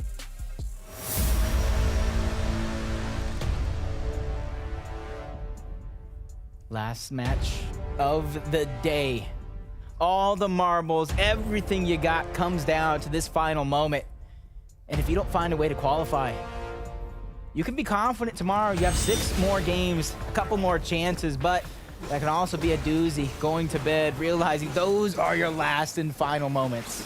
Definitely gonna be stressful if you gotta clutch it out tomorrow, going from day 1, day 2, day 3, but like a typical gamer here. Are they uncontested right now? Looking at Sleepy Sound and the south side, I see Noah plays, I see typical gamer, but all I see is Vanillas on that north side, so I don't know if they will be getting into an engagement in this early game. And you can actually see, I saw Echo over here. It seems that West and Echo might have switched drops to the Collider. I mean, you heard Clay. He said it was the wild, wild west, and already it's being delivered at the start of this game. So many drop spot changes going down because they realize the pressure they're under as Reigns and Kipple must go again tomorrow. They are out of the game, and they're out of contention. Now, looking at Zuko here, Digital. 36 spot. This might be one of the duos that's going to go for that victory royale. Going to be difficult to get into the number 6 spot. But victory royale, I mean, it's possible. Anybody can take it in this last match, as we see Tavern also continuing his rotate, going to the fortress. Like always, we got B-Dog in the 4th place spot. So many duos right now. They're just playing on the borderline of that cutoff, and they're really just going through their route, right? They know how to farm, they know where to farm, they know where their duos are in regards to their rotate and how to loot up as quickly as possible, especially now since they're in their last match and they already practiced so much today. And the only outlier on the leaderboard is Jeffers and Crimson, 145 points. Everybody else is jam-packed with anybody going down early. It could cost you your game, as Rich Homie Quinn and Defiable trying to get aggressive. They want the early elimination. They want to boost themselves up the leaderboard. Quinn takes just a few shots, but he runs out of builds. He can no longer continue to contest for the high ground, but Defiable finds the separation needed. They get the elimination, and they get not 1, but 2. So Greasy Grove is now theirs. Quinn and Defiable said, you know, it's the last game. I don't want to play with a little bit of loot. I want to play with confidence. I want to play with damage. They took that engagement in Greasy. They took that risk, that 2 versus 2, and came out on top, getting both eliminations. And now they have all of Greasy Grove to loot. They can farm up as much as they want. They do not have to worry about damage in these first zones. So it's all about how they play that mid and that late game. And looking at Kevin, looking at Yazir, 8th place spot now. They're below the threshold, but they're close. Yep, Defiable and Quinn, they know what they're under. They're down roughly 30 points from that bubble spot. So they want to control as much of their destiny as possible. It's not all or nothing. It is going to take a good number of eliminations mixed with a high placement game. Theoretically, it is possible to still jump into the top 6. They're doing all they can to keep 2 different win conditions alive. As Kevin and Yasir still command Cavern, looting up, business as usual. Tavern, Nico, business as usual, sitting in 3rd place. They too do not want to slip out, as 121 is enough to be in the top for now. But if you go down earlier than you have hope, especially something similar to last game, that is definitely going to have you biting your nails watching from the sidelines. And I love always seeing them around here by the fortress, you know, like they have a game plan and they stick to it every single game. And it's such a good game plan. I mean, they have the mobility from the cannons on the fortress. They have the elevated position to get tags, not risking that much at all. I mean, they're going for tags from afar. They're not getting into box fights. They're not getting to these engagements, which could end up causing them to be eliminated early. They're doing everything they can to maintain that consistency, and it's working so well because they're still up in that top spot in the threshold. And I mean, they're on route to qualifying to the finals. Yep, and already saw earlier games that said None Physics did switch up their drop spot, leaves Chonker Speedway near uncontested as can be, and this is one of those POIs. You get this one uncontested, you're gonna get a massive amount of loot. You're gonna be able to get all your resources and farm back up. The only thing really holding them back is it's a little bit of a northern pull, so they gotta travel sooner than later, just like 40R and Canestock.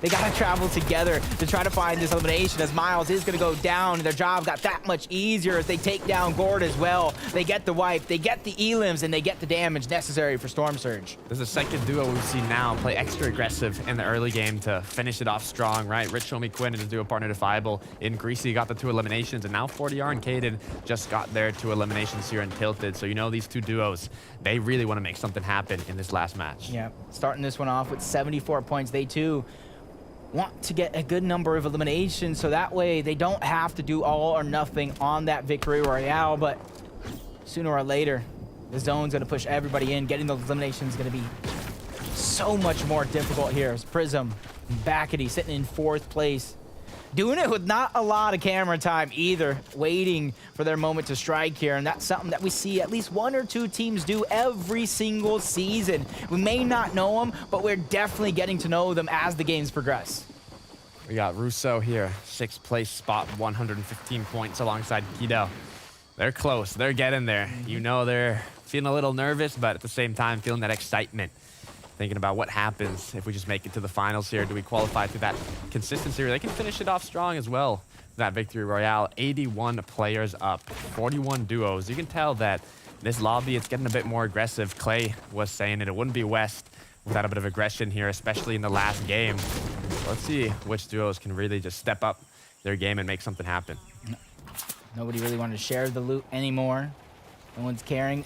for anything but their own accord here because they want to advance to the finals. Like I said, yeah, you can feel confident knowing you have 6 more chances tomorrow, but that same confidence could be your demise, as you might get down on yourself saying, hey, I had X amount of chances maybe on day 1, X amount on day 2. It hasn't worked out, so it's all on to our final day as Wavy Jacob and Vanilla's coming up big. These last few games, some great placements, but unable to really find the consistency that they need to boost them at the top of the leaderboard.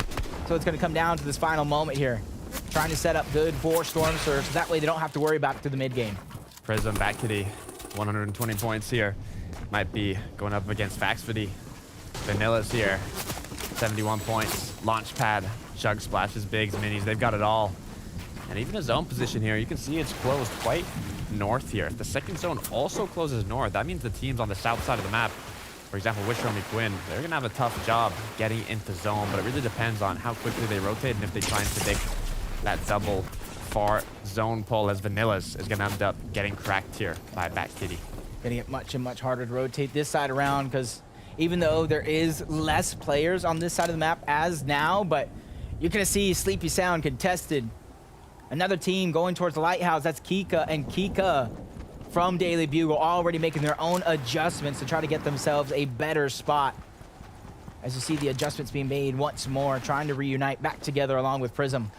As we know, a little bit of separation is all it really takes for a team to kind of lose sight of what's important and get taken down from afar, as Combat and his fan trying to loot up as much of Command Cavern. The resources are absolutely going to be theirs, especially they have the car. They're going to be able to get into that vault sooner rather than later.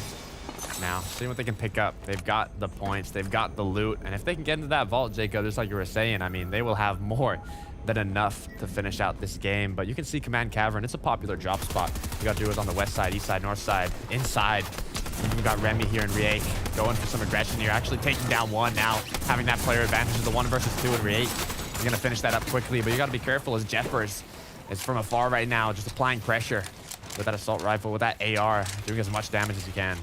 Jeffers, after that elimination, they got some shots, exactly like you said, but as soon as they didn't land in and they realized the duo was going to be able to box up, they immediately turned. They got to get to zone just like everybody else, and for them, they still can control their own destiny, either winning this game and advancing through a victory royale or staying within the top 6, which is 100% possible for this team.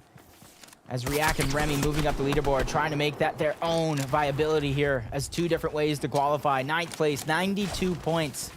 And if they're able to take Jeffers, that's going to be a great way to boost them up the leaderboard. Well, Remy here, seeing what he can do, seeing if he can eat those cabbages, make sure he recuperates the HP that they're losing from Tank and Storm here. But it's all about making it in safe here. Noah, typical gamers, they're boxed up and they want that victory royale. You can see them looking for tags, looking for damage. They were not contested in this match. So we can see that West and Echo did drop in the new POI, the Collider.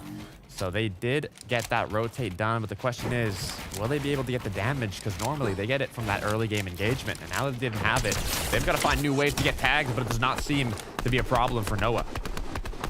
Still firing down from below. Not letting up. Down goes Sweat. Bo Crows with just a sliver of HP as well.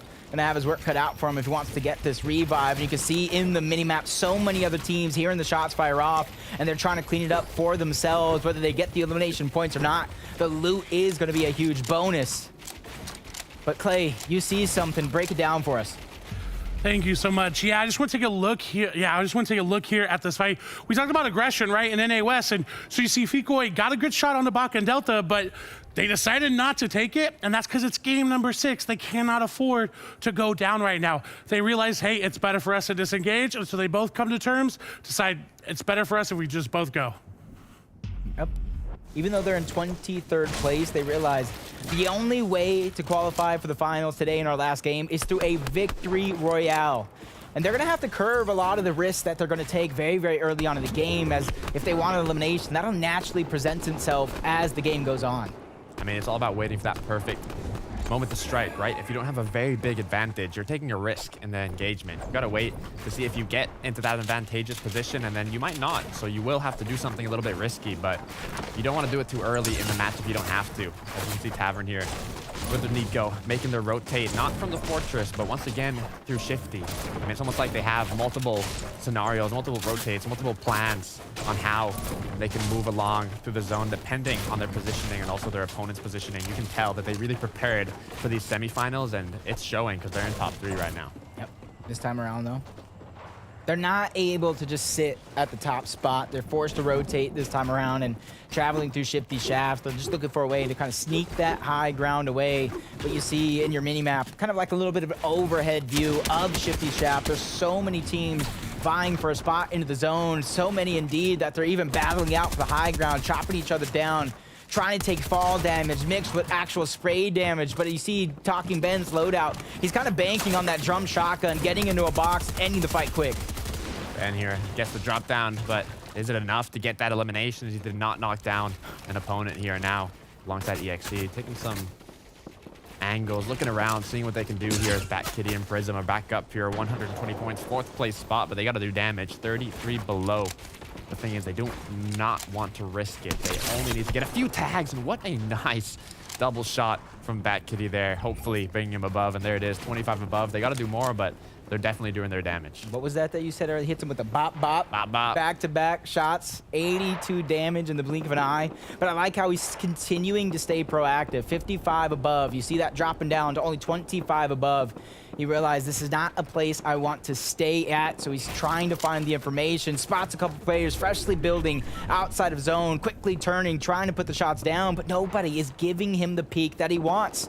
And that's why he's continuously looking all around. Bolts Kruyori finally spots him off into the distance. They got a good high ground spot, but they too are gonna have to rotate just a little bit more. Sitting in 30th place for them. It's Victory Royale or we go again tomorrow. Tavern Nico, we can see they've been continuing their rotate, and we can see they're actually using their wood here because they know these are temporary bases, right? These are not the final location they want to be positioned at, which is why Tavern's already down to 78 wood, but still has almost max brick and metal. They want to find a good position, maybe even on this hill or somewhere that's just a little bit more elevated before they start using those harder materials like the brick, like the metal. And that's exactly what they're doing up here. But looking at Nigel, he's lost his duo partner, Angel. Now have to push it up as a solo, Jacob. Yeah, I've seen a couple of players, including him, lose their teammates, forced to do it as a solo, but doesn't mean they're out of the game just yet. Just means it got exponentially harder. Men miss, though. Big pots, that's going to be enough to get him to 100 shields and HP. He just needs the time to pop it, dropping down low, making sure he doesn't become a target, but it's the resources that I'm concerned about, the materials. Only 8 builds left to his name. It doesn't matter if he's 575 above. He's going to have to look for a refresh. Right now, has damage, just like you said, but does he have what he needs to stay up until this late game to get enough points to qualify him to the finals, or will he have to go again tomorrow? Nigel here, using that mantling mechanic to get up, get into an opponent's box here. He's safe for now, but how long will he be able to hold this up? There's Tavern and Nico trying to put the shots. Even more surge to their name. See Jeffers and Crimson first place on the side, looking good for themselves. 40R Storm, 14th place, a little bit separated from Cade Knox, but not too much to worry about, as they're both proactively trying to look for shots, so they don't have to worry about surge, as there's 69 players left in the game. That's going to be something here if Storm Surge does become a problem. That's about 19 players that will need to fall. I mean, you can tell it's the last game. Storm Surge, it popped up, but not for too long. It's not as strong as it was in the previous 5 matches, and now did it just go back up to 70, yep. Jacob? I mean, I don't know if I've got some sort of power, but Storm Surge, if just one more player goes back up, could be reactivated. So these players might have to be careful, as right now Noah Plays and Typical did secure an elimination, even though they did not get one off the spawn. But with the 4 floppers, 3 minis, they got the launch pads now. They're just kind of securing the little bit of extra loot that they can. Yeah, checking like a 20, 30-yard bomb with the big pot. It's just kind of unfortunate that he's trying to put the big pot and keep it as like bonus, but now he's not even able to grab it just yet. I know he's looking for it, but he's forced to use it almost right away. So everything that he was trying to do there in that situation goes to the wayside, but definitely love the attempt that he's trying to do. Like we talked about, proactivity is going to be the greatest part of these guys' success. See where the next zone pulls, though. See how much work they're going to have to do. Not too bad for some of the lobby, but everybody on like the northern, eastern portion of that lobby is going to have to rotate in, down mountains, up mountains. It's going to be a doozy. I mean, yeah, that's what I was going to say. The scary part of the zone is not where it closed, but what's inside of it. You've got multiple kind of hilltops, even a mountain inside of it. So it's all about that positioning, who's going to be able to get it. But looking at the Nico replay here, oh, already had the edit, already had the build place, and that's why you have to be careful, Jacob, when you're going through builds that are not yours. That was absolutely perfect there. I don't know who called it out, but A++ for them, whoever called it out. I'm just going to give credit to Tavern, simply because he welcomes me with open arms, so I'm going to give you all the love in the world. And he said he was going to qualify. I was talking to him in his stream last night. He was feeling confident. He was feeling good. He said, I'm going to do it for you. And I said, don't do it for me, man. Do it for yourself. You definitely deserve it. Prominent pro in the West region, XC and Ben, though. 4th place. At one point or another, they were so close to getting that victory royale. They had high ground for so long, but it slipped through your fingers at the very last moment.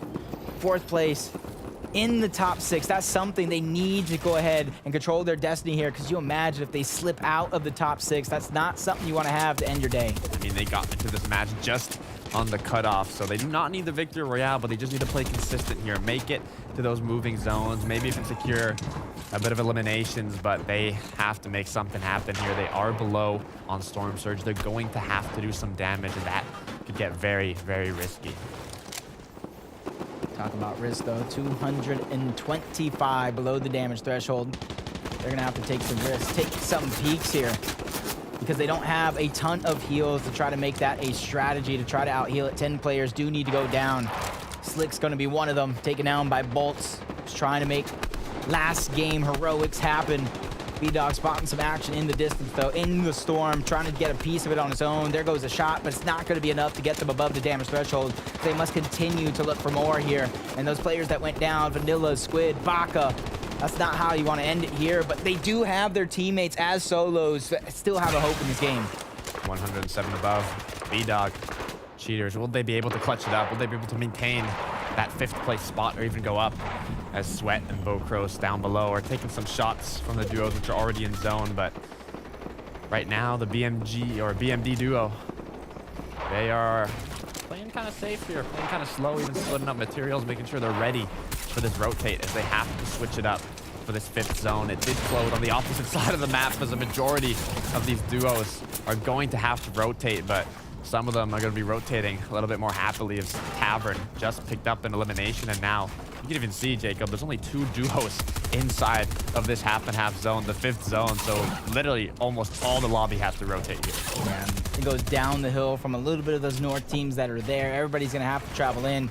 You best believe that somebody's going to have to drop a launch pad. Everybody is going to go ahead and try to converge, make a mad dash to try to use that launch pad before it's no more, before they get shot out of the sky here. But for those duos that are close by, they can wait till the last moment to rotate in, get the damage that they need to stay on top here, just like X-Rays and Decoy, staying on top. 3rd place, 131 points. And they're one of those duos that you pointed out that got gifted the zone.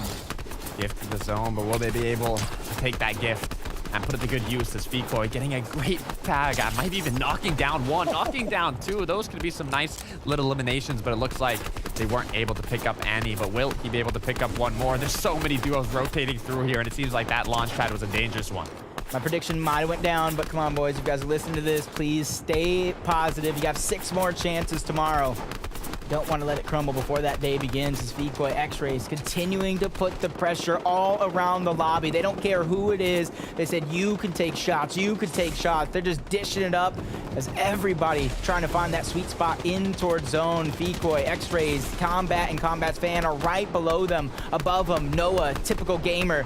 See, as everybody's just jam-packed together, just like 2 duos got gifted the zone last time. Only one has the front side of zone convincingly.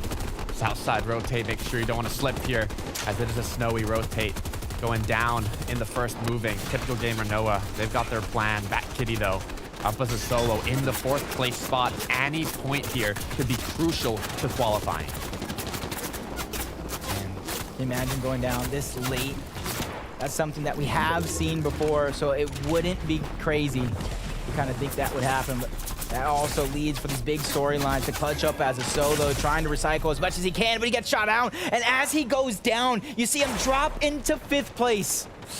Oof, you know he's feeling nervous right now, but will it be enough? I believe he was at 129 points, and you can even see here the BMD duo are at 127. They're that much closer to the 5th place spot here, 191 below. But it's Saul, it's Buzo on that high ground. They're in the 11th place spot, but they want this victory royale. Will they be able to maintain it? 420 above the damage threshold, short pad, so they don't go too high in the sky and get shot out from above, but still figuring out a way to hold on to that high ground. They know exactly what they want to do here in this situation. They just can't lose sight. They can't lose focus from another team here who's trying to contest them. That's Noah plays. That's typical gamers, and it only takes so long before they build. They take the high ground and